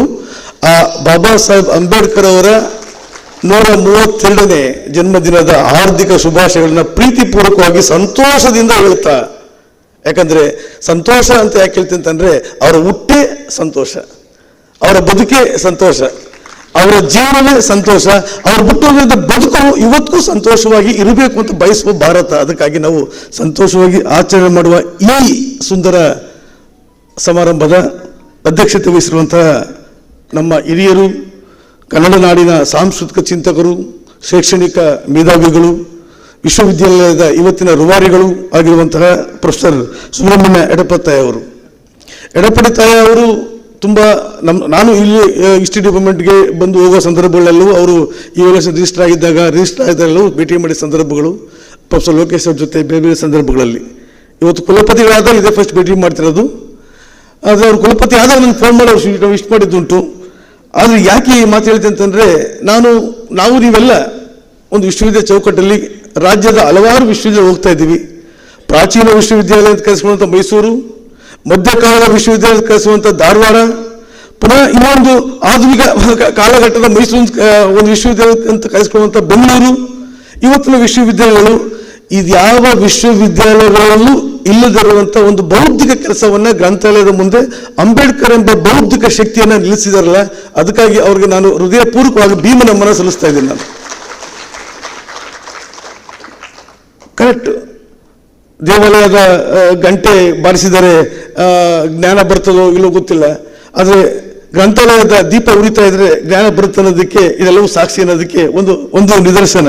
ಅದಕ್ಕಾಗಿ ಮನೆ ಎಡಪಡಿತಾಯ ಸರ್ ಅವರಿಗೆ ತಮ್ಮೆಲ್ಲರ ಪರವಾಗಿ ನನ್ನ ವೈಯಕ್ತಿಕವಾಗಿ ನಾನು ಅವರಿಗೆ ಧನ್ಯವಾದ ಅರ್ಪಿಸ್ತಾ ಇದ್ದೀನಿ. ನಾನು ಮುಖ್ಯವಾಗಿ ಇವತ್ತಿನ ಈ ಸಮಾರಂಭದ ವ್ಯವಸ್ಥೆ ಮಾಡಿದಂಥ ನನ್ನ ಮಿತ್ರರಾದಂಥ ನರಸಿಂಹಣ್ಣವರಿಗೆ ಹಾಗೂ ಅಕಾಡೆಮಿಕ್ ಹೆಡ್ ಆದಂಥ ಈ ವಿಶ್ವವಿದ್ಯಾಲಯದ ಒಂದು ಕುಲಸಚಿವರಾಗಿ ಕೆಲಸ ಮಾಡ್ತಿರುವಂಥ ಪ್ರೊಫೆಸರ್ ಕಿಶೋರ್ ಕುಮಾರ್ ಸರ್ ಅವರಿಗೆ ಹಾಗೂ ಪರೀಕ್ಷಾಂಗ ಕುಲಸಚಿವರಿಗೆ ಮತ್ತು ಹಣಕಾಸು ಅಧಿಕಾರಿಗಳಿಗೆ, ಬಹಳ ಮುಖ್ಯವಾಗಿ ಫ್ಯಾಕಲ್ಟಿ ಡೀನ್ ಅವರಿಗೆ, ಹಿರಿಯ ಪ್ರಾಧ್ಯಾಪಕರಿಗೆ, ನನ್ನ ಬಂಧುಗಳಿಗೆ ಎಲ್ಲರಿಗೂ ನಾನು ಭೀಮ ವಂದನೆಗಳನ್ನ ಸಲ್ಲಿಸಿ ನನ್ನ ಅನಿಸಿಕೆಗಳ ಮುಕ್ತವಾದ ನೇರವಾದ ಒಂದಷ್ಟು ಮಾತಾಡ್ತೀನಿ. ಮಾತು ಕೇಳ್ಕೊಂಡು ಸುಮ್ಮನೆ ಇರೋದು ಬೇಡ, ಪ್ರಶ್ನೆ ಕೇಳ್ಕೊಂಡ್ರೆ ಇನ್ನೂ ಸಂತೋಷ ಇಷ್ಟ ಇದ್ರೆ, ಇಲ್ಲ ಏನೋ ಮಾತಾಡೋದು ಬಿಡಪ್ಪ ಅಂದ್ಕೊಂಡು ಹೋದ್ರೆ ಅದು ಹಾಗೆ ಇರ್ತದೆ. ಹಾಗೆ ಇರೋದು ಬೇಡ. ಯಾಕಂದ್ರೆ ಅಂಬೇಡ್ಕರ್ ಅವರು ಈ ದೇಶದಲ್ಲಿ ಪ್ರಶ್ನೆ ಹುಟ್ಟಾಕಿದ ವ್ಯಕ್ತಿ ಹೊರತು ಪ್ರಶ್ನೆಯನ್ನು ನಿರೀಕ್ಷಣೆ ಮಾಡಿದ ವ್ಯಕ್ತಿ ಅಲ್ಲ. ಅವರು ಇವತ್ತು ಜೀವಂತವಾಗಿರುವುದು ಚಲನೆಗೊಳ್ಳದ ಭಾರತವನ್ನು ಚಲನೆಗೊಳಿಸಿ ಪ್ರಶ್ನೆಗಳ ಮೂಲಕ ನಮ್ಮೆಲ್ಲವನ್ನು ಎಚ್ಚರಗೊಳಿಸಕ್ಕಾಗಿ ಹೊರತು ತಟಸ್ಥವಾಗಿದ್ದದಕ್ಕಲ್ಲ. 2000 ವರ್ಷಗಳ ಚರಿತ್ರೆ ಹೊಂದಿರುವಂತಹ ಈ ಭವ್ಯ ಭಾರತ, ಸುಂದರ ಭಾರತ, ವೈಭವದ ಭಾರತ ಅಂತ ಹೇಳಿಕೊಳ್ಳುವಂತ ಏಕಮುಖ ವ್ಯಕ್ತಿಗಳ ಏಕಮುಖ ಭಾರತ ಪ್ರಶ್ನೆ ಮಾಡಲಿಲ್ಲ. ಯಾಕೆ ಪ್ರಶ್ನೆ ಮಾಡಲಿಲ್ಲ ಅಂತಂದ್ರೆ, ಅವರು ಒಪ್ಕೊಳ್ಳುವಂತ ಚಿಂತನೆ, ಅವರು ವಾದ ಮಾಡುವಂತ ಚಿಂತನೆ ಮತ್ತು ಹೇಗೆ ಇರಬೇಕು ಅಂತ ಬಯಸುವಂತ ಭಾರತ ಅದು ಪುರಾಣದ ಭಾರತ. ಪುರಾಣದ ಭಾರತ ಎಂದೂ ಸಹ ಪ್ರಶ್ನೆ ಮಾಡಲ್ಲ, ಅದು ಒಪ್ಪಿಸುತ್ತದೆ. ನಮ್ಮನ್ನ ಪ್ರಶ್ನೆ ಮಾಡಕ್ಕೆ ಹೋಗಲ್ಲ, ಅದು ಒಪ್ಪಿಸ್ತದೆ. ಅದಕ್ಕೆ ಕಾಲ್ಪನಿಕ ಜಗತ್ತಿದೆ, ಅದಕ್ಕೆ ವಾಸ್ತವದ ಬದುಕಿಲ್ಲ. ಅದಕ್ಕೆ ಕಾಲ್ಪನಿಕ ಜಗತ್ತಿನಲ್ಲಿ ಏನೋ ಗಂಡಾಗ್ಬೋದು, ಗಂಡು ಹೆಣ್ಣಾಗ್ಬೋದು, ಕೈಯಿಂದ ಕೈ ಬರ್ಬೋದು, ಕಾಲಿಂದ ಕಾಲು ಬರ್ಬೋದು, ಕಣ್ಣಿಂದ ಕಣ್ಣು ಬರ್ಬೋದು, ಕಣ್ಣು ಕಿತ್ಕೊಡ್ಬೋದು, ತಲೆನೇ ಕಟ್ ಮಾಡ್ಕೊಡ್ಬೋದು, ದೇಹವನ್ನು ಪೀಸ್ ಮಾಡ್ಕೊಡ್ಬೋದು. ಇದು ಕಾಲ್ಪನಿಕ ಜಗತ್ತು. ಈ ಕಾಲ್ಪನಿಕ ಜಗತ್ತಿನ ವಿರುದ್ಧ ಕಣ್ಣಾಗಿರುವವರು, ಕಿವಿಯಾಗಿರುವವರು ಮಾತನಾಡುವಾಗೆ ಮಾಡಿದ್ದೇ ಬಾಬಾ ಸಾಹೇಬರ ಭಾರತ. ಈ ಬಾಬಾ ಸಾಹೇಬರ ಭಾರತವನ್ನು ನಾವು ಇವತ್ತು ಹೇಗೆ ನೋಡ್ತಾ ಇದ್ದೀವಿ, ಹೇಗೆ ಅರ್ಥೈಸ್ಕೊಳ್ತಾ ಇದ್ದೀವಿ, ತೆರೆದ ಕಣ್ಣನ್ನು ನೋಡ್ತಾ ಇದ್ದೀವೋ ಮುಚ್ಚಿದ ಕಣ್ಣನ್ನು ನೋಡ್ತಾ ಇದ್ದೀವೋ ಅನ್ನೋದು ನಮ್ಮ ನಡುವೆ ಬಹುದೊಡ್ಡ ಬೌದ್ಧಿಕ ಸಂಕತನ. ಭೌಗೋಳಿಕ ಸಂಕತನ ಅಲ್ಲ, ಅಥವಾ ಭೌತಿಕ ಸಂಕತನ ಅಲ್ಲ, ಬೌದ್ಧಿಕ ಸಂಕತನ. ಯಾಕೆ ಮಾತಾಡ್ತಂದ್ರೆ ನಿಮ್ಗೆಲ್ಲ ಮತ್ತೆ ಪುರಾಣ ಮುಂದೆ ಹೇಳ್ತೀನಿ ನಿಮ್ಗೆ. ಒಂದು ದೇವರನ್ನು ಪೂಜೆ ಮಾಡಬೇಕಾದ್ರೆ ನಾವು ಎರಡು ಕೈನ ಮುಚ್ಕೊಂಡು ಕಣ್ಣು ಮುಚ್ಕೊಂಡು ಬಿಡ್ತೀವಿ. ಯಾಕೆ ಗೊತ್ತಾ, ನನಗೂ ಆಗ ಕಣ್ಣು ಮುಚ್ಚಿರ್ತದೆ, ನನ್ನ ಕಣ್ಣು ಸಹ ಕಟ್ಟೋಗಿರ್ತದೆ, ದೇವರು ಸಹ ಕಂಡು ಕಾಣಲ್ಲ, ಅದಕ್ಕೆ 28 ಕೈ ಇದ್ರೂ ಏನು ಮಾಡೋಕ್ಕಾಗಲ್ಲ. ಆದರೆ ಅಂಬೇಡ್ಕರ್ ಹಾಗೂ ಅಂಬೇಡ್ಕರ್ ಅವರ ಭಾರತ ಅದು ಅಂಬೇಡ್ಕರ್ ರೂಪಿಸಿದ ಸಂವಿಧಾನವನ್ನ ತೆರೆದ ಕಣ್ಣು ನೋಡಬೇಕು ಹೊರತು ಮುಚ್ಚಿದ ಕಣ್ಣು ನೋಡಬಾರ್ದು. ಯಾಕಂದ್ರೆ ಆ ಸಂವಿಧಾನಕ್ಕೂ ಕಣ್ಣಿದೆ, ಆ ಸಂವಿಧಾನಕ್ಕೂ ಕಿವಿ ಇದೆ, ಆ ಸಂವಿಧಾನಕ್ಕೂ ಮಾತು ಬರುತ್ತೆ, ಮಾತು ಕಲಿಸ್ತದೆ, ಮಾತು ಆಡಿಸ್ತದೆ. ಆದ್ರೆ ನಾವೇನ್ ಮಾಡ್ತಾ ಇದ್ದೀವಿ ಇವತ್ತು? ಯಾವುದು ಮಾತಾಡಿಸ್ತೋ, ಯಾವುದು ಮಾತಾಡಬೇಕು, ಯಾವುದು ಮಾತು ಕಲಿಸ್ತದೋ ಅದನ್ನ ಬದಿಗಿಟ್ಟು, ಯಾವುದನ್ನ ಮಾತಾಡಬಾರ್ದು, ಯಾವುದನ್ನ ಮಾತು ಕಲಿಸೋದು ನಮ್ಮನ್ನ, ಅದನ್ನು ಹೆಚ್ಚು ಹೆಚ್ಚು ಹೆಚ್ಚು ಹೆಚ್ಚು ಪಠಣಗಳ ಮಾಡಿ, ತೆಪ್ಪೋತ್ಸವ ಮಾಡಿ ನಮ್ಮನ್ನ ನಾವೇ ಸಂತೋಷ ಪಟ್ಕೊಳ್ತಾ ಇದ್ದೀವಿ ಅಜ್ಞಾನದ ಮೂಲಕ. ನಾವು ಯಾವತ್ತೂ ಸುಜ್ಞಾನಗಳಾಗದು. ಈ ರೀತಿ ಸಾಂಪ್ರದಾಯಿಕವಾಗಿ ಬೆಳೆದಿರುವಂತ ಭಾರತ ಒಂದ್ ಕಡೆ ಆದ್ರೆ, ಈ ರೀತಿ ಬೆಳೆಯಬಾರದು ಅಂತ ಹೇಳಿದ ಭಾರತೀಯರಿಗೆ ಹೇಳಿದಂತ ಸಂವಿಧಾನ ಒಂದ್ ಕಡೆ ಇದೆ. ಆದ್ರೆ ಇನ್ನು ಸಂವಿಧಾನ ಭಾರತಕ್ಕೆ ಬಂತು ಹೊರತು ಭಾರತೀಯರಿಗೆ ಬಂದೇ ಇಲ್ಲ. ಭಾರತಕ್ಕೆ ಸಂವಿಧಾನ ಬಂತು ಇಲ್ಲ ಅಂತ ಹೇಳ್ತಿಲ್ಲ, ಭಾರತೀಯರಿಗೆ ಬಂದೇ ಇಲ್ಲ. ಯಾಕೆ ಮಾತು ಹೇಳ್ತೀನಿ ಅಂತಂದ್ರೆ, ಯಾರ ಪರವಾಗಿ ಅಂಬೇಡ್ಕರ್ ಅವರು ಸಂವಿಧಾನವನ್ನು ಬರೆದ್ರು ಅವ್ರನ್ನೆಲ್ಲ ಓದೋದೇ ಗೊತ್ತಿಲ್ಲ, ಯಾರ ವಿರುದ್ಧ ಸಂವಿಧಾನವನ್ನು ಬರೆದ್ರು ಅವ್ರಿಗೆ ಚೆನ್ನಾಗಿ ಓದೋದು ಗೊತ್ತು, ಅದೇ ಬಳಸ್ಕೋಬೇಕು ಅಂತ ಗೊತ್ತು, ಹೇಗೆ ಮಾತಾಡಿಸ್ಬೇಕು ಅನ್ನೋ ಗೊತ್ತು, ಅದನ್ನ ಹೇಗೆ ನಿಯಂತ್ರಣ ಮಾಡಬೇಕು ಅನ್ನೋ ಗೊತ್ತು, ಎಲ್ಲವೂ ಸುಖವಾಗಿ ನಡೀತಾ ಇದೆ. ಇನ್ನು ಯಾವಾಗ 75 ವರ್ಷದ ಈ ಬೃಹತ್ ಪ್ರಜಾಪ್ರಭುತ್ವ ರಾಷ್ಟ್ರದಲ್ಲಿ 73 ವರ್ಷದ ಈ ಬೃಹತ್ ಸಂವಿಧಾನದ ಆಳ್ವಿಕೆ ಭಾರತದಲ್ಲಿ ಇನ್ನೂ ಸಹ ಅಂಬೆಗಾಲಿಡ್ತಿರುವಂತ ಈ ಭಾರತೀಯರಿಗೆ, ಅಂಬೇಡ್ಕರ್ ಅವರು ಬಯಸಿದ ಭಾರತೀಯರಿಗೆ, ಅಂಬೇಡ್ಕರ್ ಅವರು ಜ್ಞಾನದ ಮೂಲಕ ಚಿರನೂತನವಾಗಿ ಮಾಡಲು ಬಯಸಿದ ಭಾರತೀಯರಿಗೆ ಇನ್ನು 2000 ವರ್ಷಗಳ ಅಜ್ಞಾನವೇ ತುಂಬಿದೆ. 2000 ವರ್ಷದಿಂದ ದೇವರು ಧರ್ಮದ ಹಿನ್ನೆಲೆಯಲ್ಲಿ ಜಾತಿ ನಿರ್ಮಾಣ ಮಾಡಿಕೊಂಡು, ಜಾತಿಯಿಂದ ಶ್ರೇಣೀಕೃತ ವ್ಯವಸ್ಥೆ ನಿರ್ಮಾಣ ಮಾಡಿಕೊಂಡು, ಆ ಶ್ರೇಣೀಕೃತ ವ್ಯವಸ್ಥೆ ಭಾರತ ಅಂತ ಹೇಳಿ ಆಳ್ವಿಕೆ ಮಾಡೋರಿಗೆ ಇವತ್ತಿನ ಪ್ರಜಾಪ್ರಭುತ್ವ ಭಾರತ ಏನಾಗಿದೆ ಎಂಬುದು ಚೆನ್ನಾಗಿ ಗೊತ್ತು, ಹೇಗೆ ಬಳಸಬೇಕು ಚೆನ್ನಾಗಿ ಗೊತ್ತು.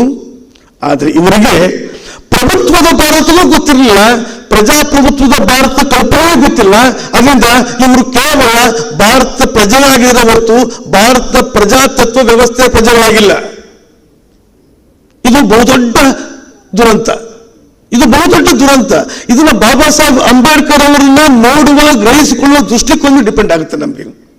ಯಾಕಂದ್ರೆ ಅಂಬೇಡ್ಕರ್ ಅವರು ಯಾವತ್ತೂ ಸಹ ಯಾರ ವಿರುದ್ಧವೂ ಆಗಿರಲಿಲ್ಲ ವ್ಯಕ್ತಿಗತವಾಗಿ, ಆದರೆ ಬೌದ್ಧಿಕವಾಗಿ ಮಹಾನ್ ವಿರೋಧಿಯಾಗಿದ್ದರು ಒಂದು ವರ್ಗಕ್ಕೆ. ಸಾಂಪ್ರದಾಯವಾದಿಗಳ ವಿರುದ್ಧ ಸಂಪ್ರದಾಯವನ್ನು ತೆಗೆದು, ಏಕಮುಖ ಸಂಪ್ರದಾಯವನ್ನು ತೊಡೆದು ಬಹುಮುಖ ಸಂಪ್ರದಾಯ ಮೂಲಕ ರಾಷ್ಟ್ರ ಕಟ್ಟಲು ಅಂಬೇಡ್ಕರ್ ಅವರ ಮತ್ತು ಅಂಬೇಡ್ಕರ್ ಅವರ ಸಮಕಾಲ ಚಿಂತಕರ ಆಶಯವೂ ಆಗಿತ್ತು. ನಿಮಗೆ ಗೊತ್ತು, ಏಪ್ರಿಲ್ ತಿಂಗಳು ಬಂತು ಅಂದರೆ ಅಂಬೇಡ್ಕರ್ ಜಯಂತಿ ಅಂತ ನಾವು ಅನ್ಕೋಬಹುದು. ಅದು ಪುಲೆ ಅವರ ಜಯಂತಿ, ಜಗಜೀವನ್ ರಾಮ್ ಅವರ ಜಯಂತಿ, ಅಂಬೇಡ್ಕರ್ ಅವರ ಜಯಂತಿ, ಈ ಎಲ್ಲ ಜಯಂತಿ ಪ್ರಾಕೃತಿಕವಾಗಿ ನಮ್ಮ ಭಾರತದಲ್ಲಿ ಹೆಂಗೆ ವಸಂತ ಋತು ಆರಂಭ ಆಗುತ್ತೋ ಹಂಗೆ ಇಡೀ 7000 ವರ್ಷಗಳ ಚರಿತ್ರೆಗೆ ಅದು ಬುದ್ಧನ ಜಯಂತಿ, ಬಸವಣ್ಣನ ಜಯಂತಿ ಎಲ್ಲ ಏಪ್ರಿಲ್ಗೆ ಬರೋದ್ರಿಂದ, ಏಪ್ರಿಲ್ ಮೇ ಫಸ್ಟ್ ವೀಕ್ಗೆ ಬರೋದ್ರಿಂದ ಇವೆಲ್ಲ ಉಗಮ ಭಾರತದಲ್ಲಿ ಸಾಂಸ್ಕೃತಿಕ ವಸಂತೋತ್ಸವ ಆರಂಭದ ಕಾಲಘಟ್ಟ, ವಸಂತೋತ್ಸವ ಆರಂಭಗೊಂಡ ಕಾಲಘಟ್ಟ. ಇದು ಋತುವಿನ ಕಾಲಘಟ್ಟ. ಇದು ಸಾಂಪ್ರದಾಯಿಕವಾಗಿದ್ದಂಥ ದೇಶದ ಸಾಮಾಜಿಕ ಕಟ್ಟುಪಾಡುಗಳಿಗೆ ದಿಕ್ಕನ್ನು ಬದಲಾವಣೆ ಮಾಡಿದಂಥ ಋತುವಿನ ಕಾಲಘಟ್ಟ ಇದು. ಏಪ್ರಿಲ್ ಫುಲ್ ಅಂತ ಯಾರು ಹೇಳ್ಬಿಡಿ ಮೇಲೆ ನೀವು. ಏಪ್ರಿಲ್ ಎನ್ನುವುದೇ ಒಂದು ಅಕಾಡೆಮಿಕ್ ಆದ ತಿಂಗಳು, ಏಪ್ರಿಲ್ ಎಂಬುದು ಒಂದು ಬೌದ್ಧಿಕತೆಯ ತಿಂಗಳು. ಯಾಕಂದ್ರೆ ಈ ದೇಶದಲ್ಲಿ ಈ ತರದ ಸಾಮಾಜಿಕ ಚಿಂತಕರು ಹುಟ್ಟಿದಂಥ ಕಾಲಘಟ್ಟ. ನಾಳೆ ಬಸವ ಜಯಂತಿ ಬರ್ತದೆ, ನಾಳೆ ಬುದ್ಧ ಜಯಂತಿ ಬರ್ತದೆ, ಇವತ್ತು ಅಂಬೇಡ್ಕರ್ ಜಯಂತಿ ಆಯ್ತು, ಮೊನ್ನೆ ಜಗಜೀವನ್ ಜಯಂತಿ ಆಯ್ತು, 11ನೇ ತಾರೀಕು ಜ್ಯೋತಿಬಾ ಫುಲೆ ಅವರ ಜಯಂತಿ ಆಯ್ತು. ಇವರೆಲ್ಲ ನಮ್ಗೆಲ್ಲ ಗೊತ್ತು, ನಮ್ಗೆ ಏನ್ ಮಾಡಿದ್ರು ಅಂತ ಹೇಳ್ಬೇಕಾಗಿಲ್ಲ. ಇವರೆಲ್ಲರೂ ಸಹ ಭಾರತದ ಏಕಮುಖವಾದ ನದಿಯ ನೀರನ್ನು ತಡೆದು ಬಹುಮುಖಗೊಳಿಸಲು ಮುಂದೆ ಆದ ವ್ಯಕ್ತಿಗಳವರೆಲ್ಲ. ಏಕಮುಖವಾಗಿ ಹರಿಯುತ್ತಿದ್ದಂಥ ಭಾರತದ ಸಾಂಪ್ರದಾಯಿಕ ನದಿಯ